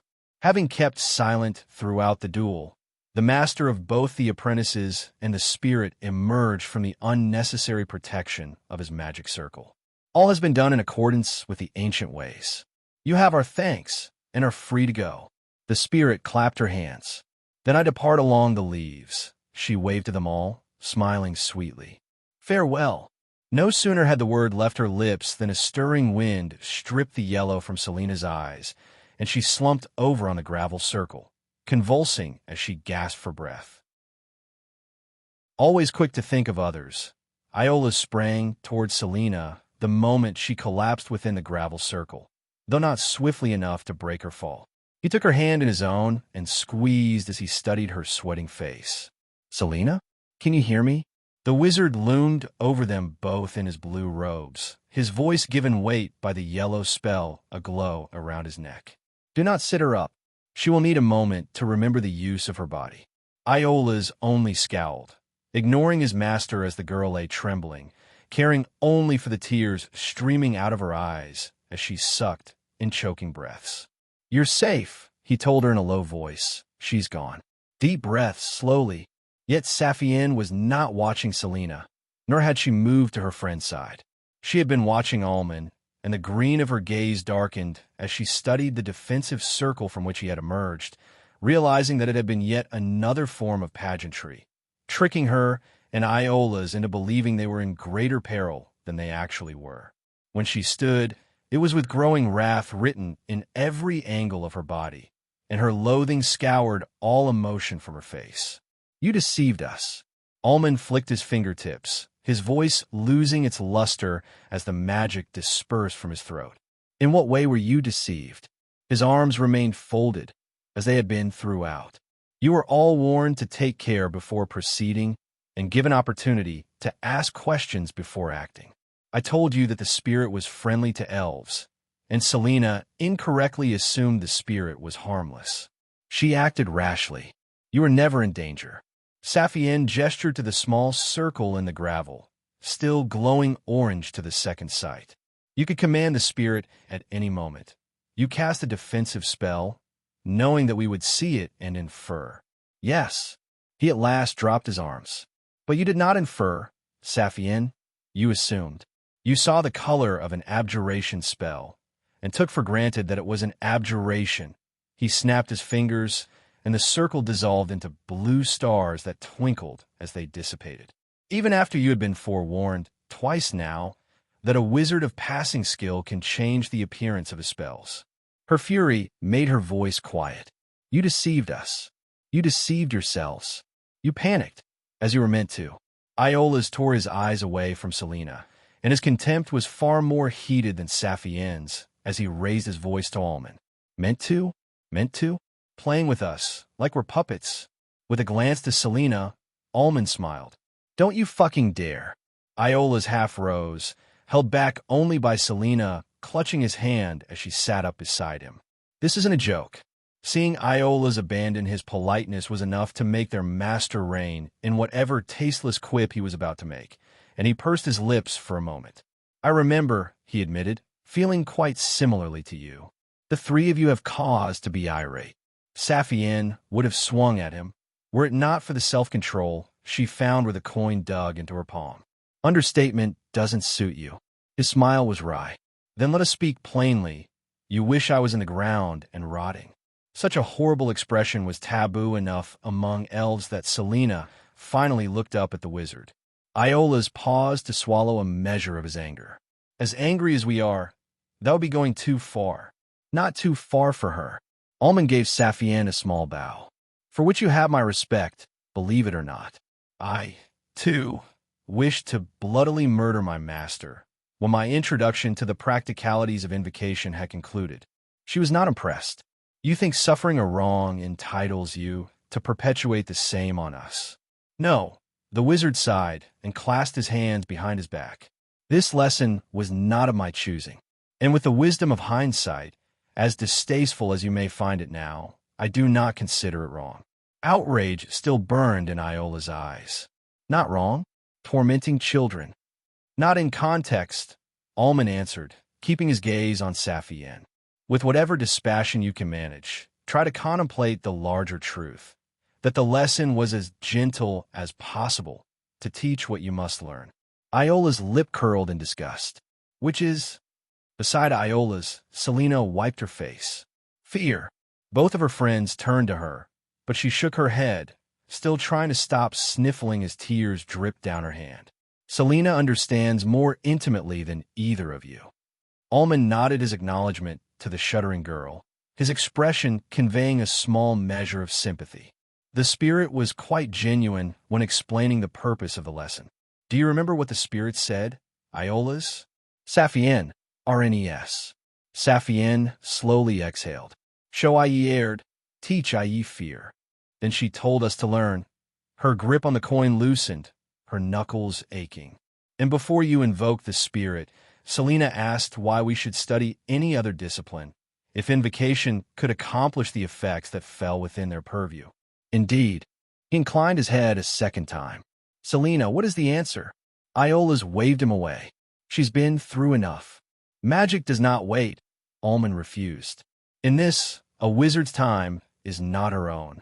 The young elf would have argued, but Selena pulled on his arm to stop him.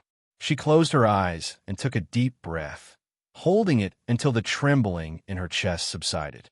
The discipline of invocation, she exhaled, speaking as though quoting from a book she read behind her eyes, depends upon the ability and the availability of another being. A wizard who invokes another being to work the great art on her behalf always risks being subordinated to their will. Saphienne and Iola's exchanged troubled glances. Whatever the ultimate purpose of the invocation, Selena continued, her eyes full of conflict as they opened. A wizard must either negotiate service or compel the being, but a wizard of sufficient power as to compel service often exceeds the being she compels in mastery of the great art, to say nothing of the morality of the act. And so, when approached unwisely, the wizard who practices the discipline of invocation risks engaging in slavery, whether as slave driver, her voice caught. Almond took pity on her, or as the enslaved. Unnerved, Iola's let go of her hand. Selena, how did? She taught me. Selena smiled, hollowly. The spirit. Her bargain was that she would possess me for a time, and use me to teach you respect for the dangers of treating with spirits, in exchange for which she would grant me knowledge of the discipline of invocation. Her smile thinned. In accordance with the ancient ways, knowledge, the wizard affirmed, is one of the primary reasons a wise and cautious wizard might barter with a spirit. There are other reasons and other worthy applications of invocations, but a wise wizard thinks very carefully before calling upon spirits, even where he exceeds them in power. Saphienne remained angry. All of this was just a warning? If it was just a warning to you, Almond snapped, then the lesson has utterly failed. He glared at her then, his voice rising, full of passionate conviction.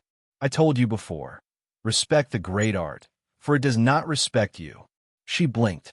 Almond pressed on, recovering his composure as he addressed all three apprentices. Today, you were investigating a spirit who was friendly, under the supervision of your master, dealing with things well understood. 100 years from now, when you stand on your own, delving into matters beyond your comprehension, perhaps beyond the understanding of any wizard, he held out his palms. Tell me, how will you proceed? None of them answered. Head held high, the teacher walked away from his students, his back to them, as he surveyed his garden. You cannot make sound judgments if you do not understand the risks. Where you know nothing, you must assume the risks are great and take every conceivable precaution before proceeding. To do otherwise, he said, his voice rueful, is to do as Selena has done, and as I once did. Perhaps the outcome will be fortunate, but luck teaches overconfidence, and overconfident wizards are dead wizards, at best.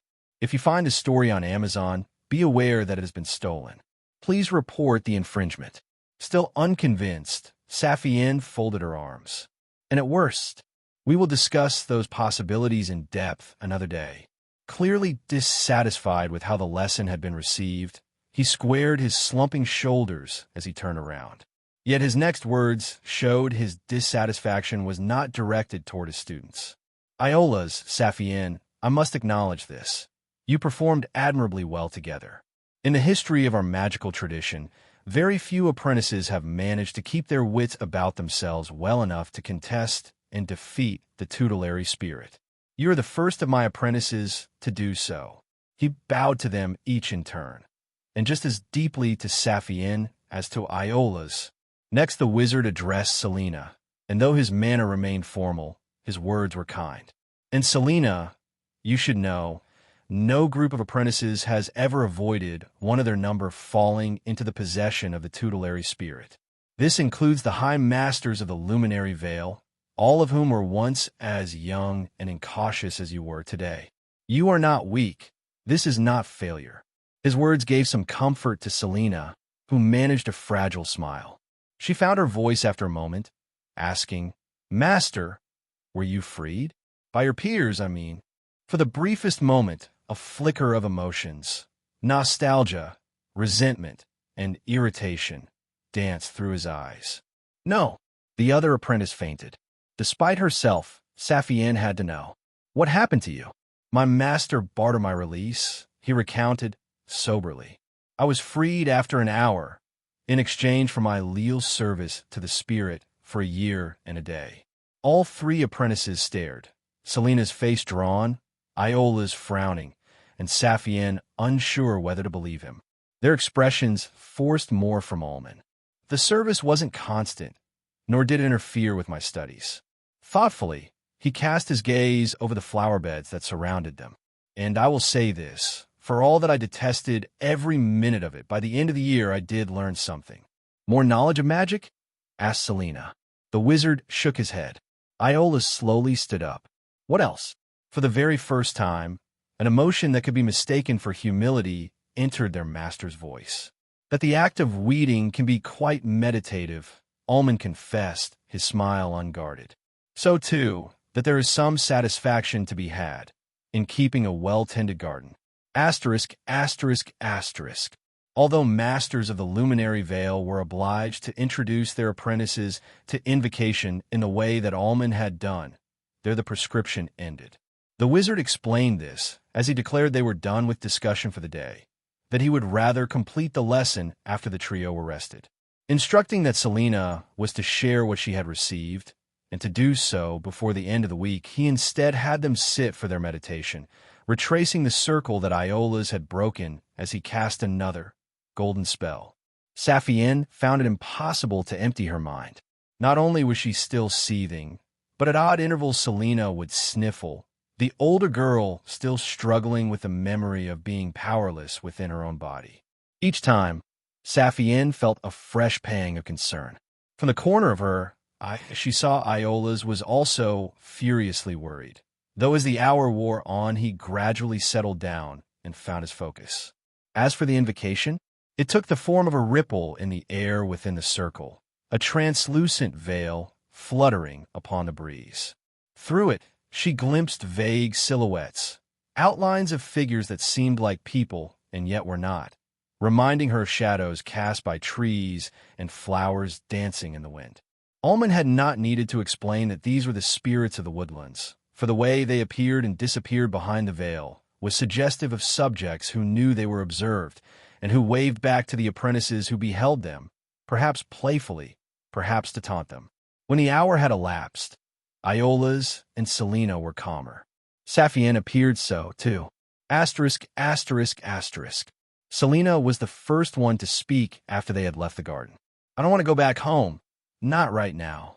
On the other side of her, Iola's was plucking fragments of flowers from the stitching of his robes. He was relieved that she had spoken up. "Agreed.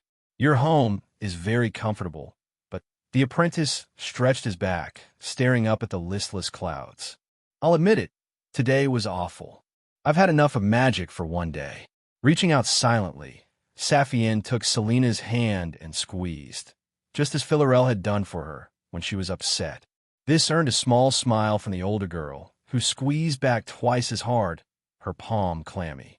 Saphienne didn't mind the sweat. "Selena," she quietly asked, "I'd like something from a bakery. Would you care to come with me?" She could feel Selena tense at the prospect. "Yes," her fellow apprentice decided, breathing out slowly. I think I'd like that." Iola's." He was watching Saphienne with an expression she took a moment to place, gratefulness and esteem. "That sounds like an excellent idea. How about I go on ahead? Check that they're not too busy to take sudden requests." Selena nodded, blushing faintly. Iola's hurried away, a small bunch of malformed balloons waving where they protruded from the back of his hooded collar. The sight made Saphienne snort, and then she laughed as her anger subsided, feeling it break apart as it slid down to join the rest of her ambient antagonism. What a fucking prick. Selena was confused for a moment, then realized Saphienne was thinking about their master. I'm not sure if well, that lesson wasn't his choice. He still went along with it. Saphienne was not quick to forgive. And even if we come to agree with the lesson, the way he did it, the way he spoke to us after, so superior, making light of us. She clenched her jaw. Almond's a prick. Not quite herself, Selena couldn't challenge Saphienne's disrespect. Maybe it won't feel this way later. You think there's really a lesson there? The very idea made Saphienne sneer. I think he just enjoys putting people down. He likes to feel superior.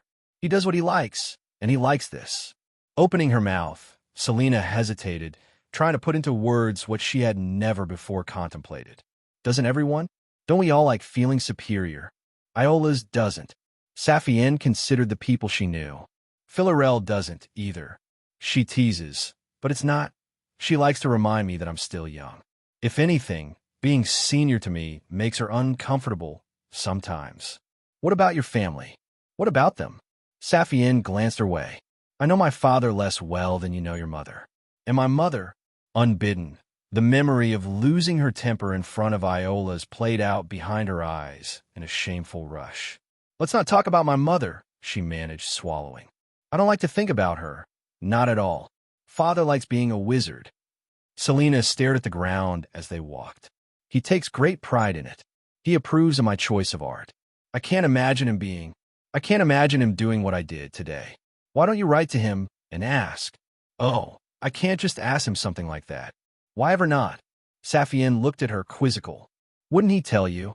Yet the topic made Selena intensely uncomfortable, and she squeezed shut her eyes and shook her head, ears twitching. No, I don't want him to. He can't know how badly. She took a deep breath. No, Saphienne. Just no. Saphienne was unsure how to respond. Almond said no one has ever avoided what happened, so your father must have been caught out like we were. Even if he wouldn't admit it, he doesn't need to. We were meant to panic, and even though Iola's and I got through, we were both panicking in our own ways. That's funny. Selena looked back up, lips twisting in what wasn't quite a smile. The spirit, she didn't think you were panicking at all. She was really vexed. I could feel her trying to get under your skin and getting more and more frustrated that you kept calm, at least until the end. I don't, Saphienne paused. Panic isn't like that for me. It's not on the surface. It's more. Unable to explain herself, she lapsed into silence. You don't have to tell me. Selena leant against her. I know you're an odd bird, Saphienne. Still prickly at heart, but aware Selena had been through a lot. She kept her voice mild as she replied, So are you. That won her a small laugh. I suppose I am. What's the old phrase? Birds of a feather flock together? I don't think we have the same feathers, but we're both birds of the same flock. Eager to cheer her up, Saphienne leapt at the chance for a lighter topic. What feathers do you have, then? Easy, I'm a magpie. She straightened up and grinned as she said it. Or at least some kind of crow, but I like to think I stand out. What about Iola's, then? An owl. Seems composed and above it all, until he's crashing into something. And Phalar. Selena giggled. He's a raven. Good with words. Not that he understands them. Saphienne grinned too. I'll tell him you said that, but, she tugged on her arm, what about me? Well, my feathers, Our Lady of the Birds. The minor sacrilege made Selena laugh, deeper than before, as she lapsed in a thoughtful silence that brooded as it lengthened. I'm not sure, confounded, though reluctant to admit it, she looked to the trees around them for inspiration. Maybe a cuckoo? Her answer made Saphienne's smile fall away. Like I don't belong in the nest. Oh no, Selena was aghast. Not all cuckoos lay their eggs in the nests of other birds. I was remembering they're solitary, have a wide variety of colors, and you'll find them thriving almost everywhere. She lowered her eyes again. Sorry, it was a thoughtless guess. I don't know what kind of bird you are, Saphienne. Not really. That mollified her. She made an effort to relax and squeezed Selena's hand again. But you're sure I'm a bird? You've got wings. Selena spoke with certainty. And they're big wings. Bigger than a cuckoo's, now I think about it. Maybe a bird of prey? But you're not a hawk or an eagle, but something sharp with talents.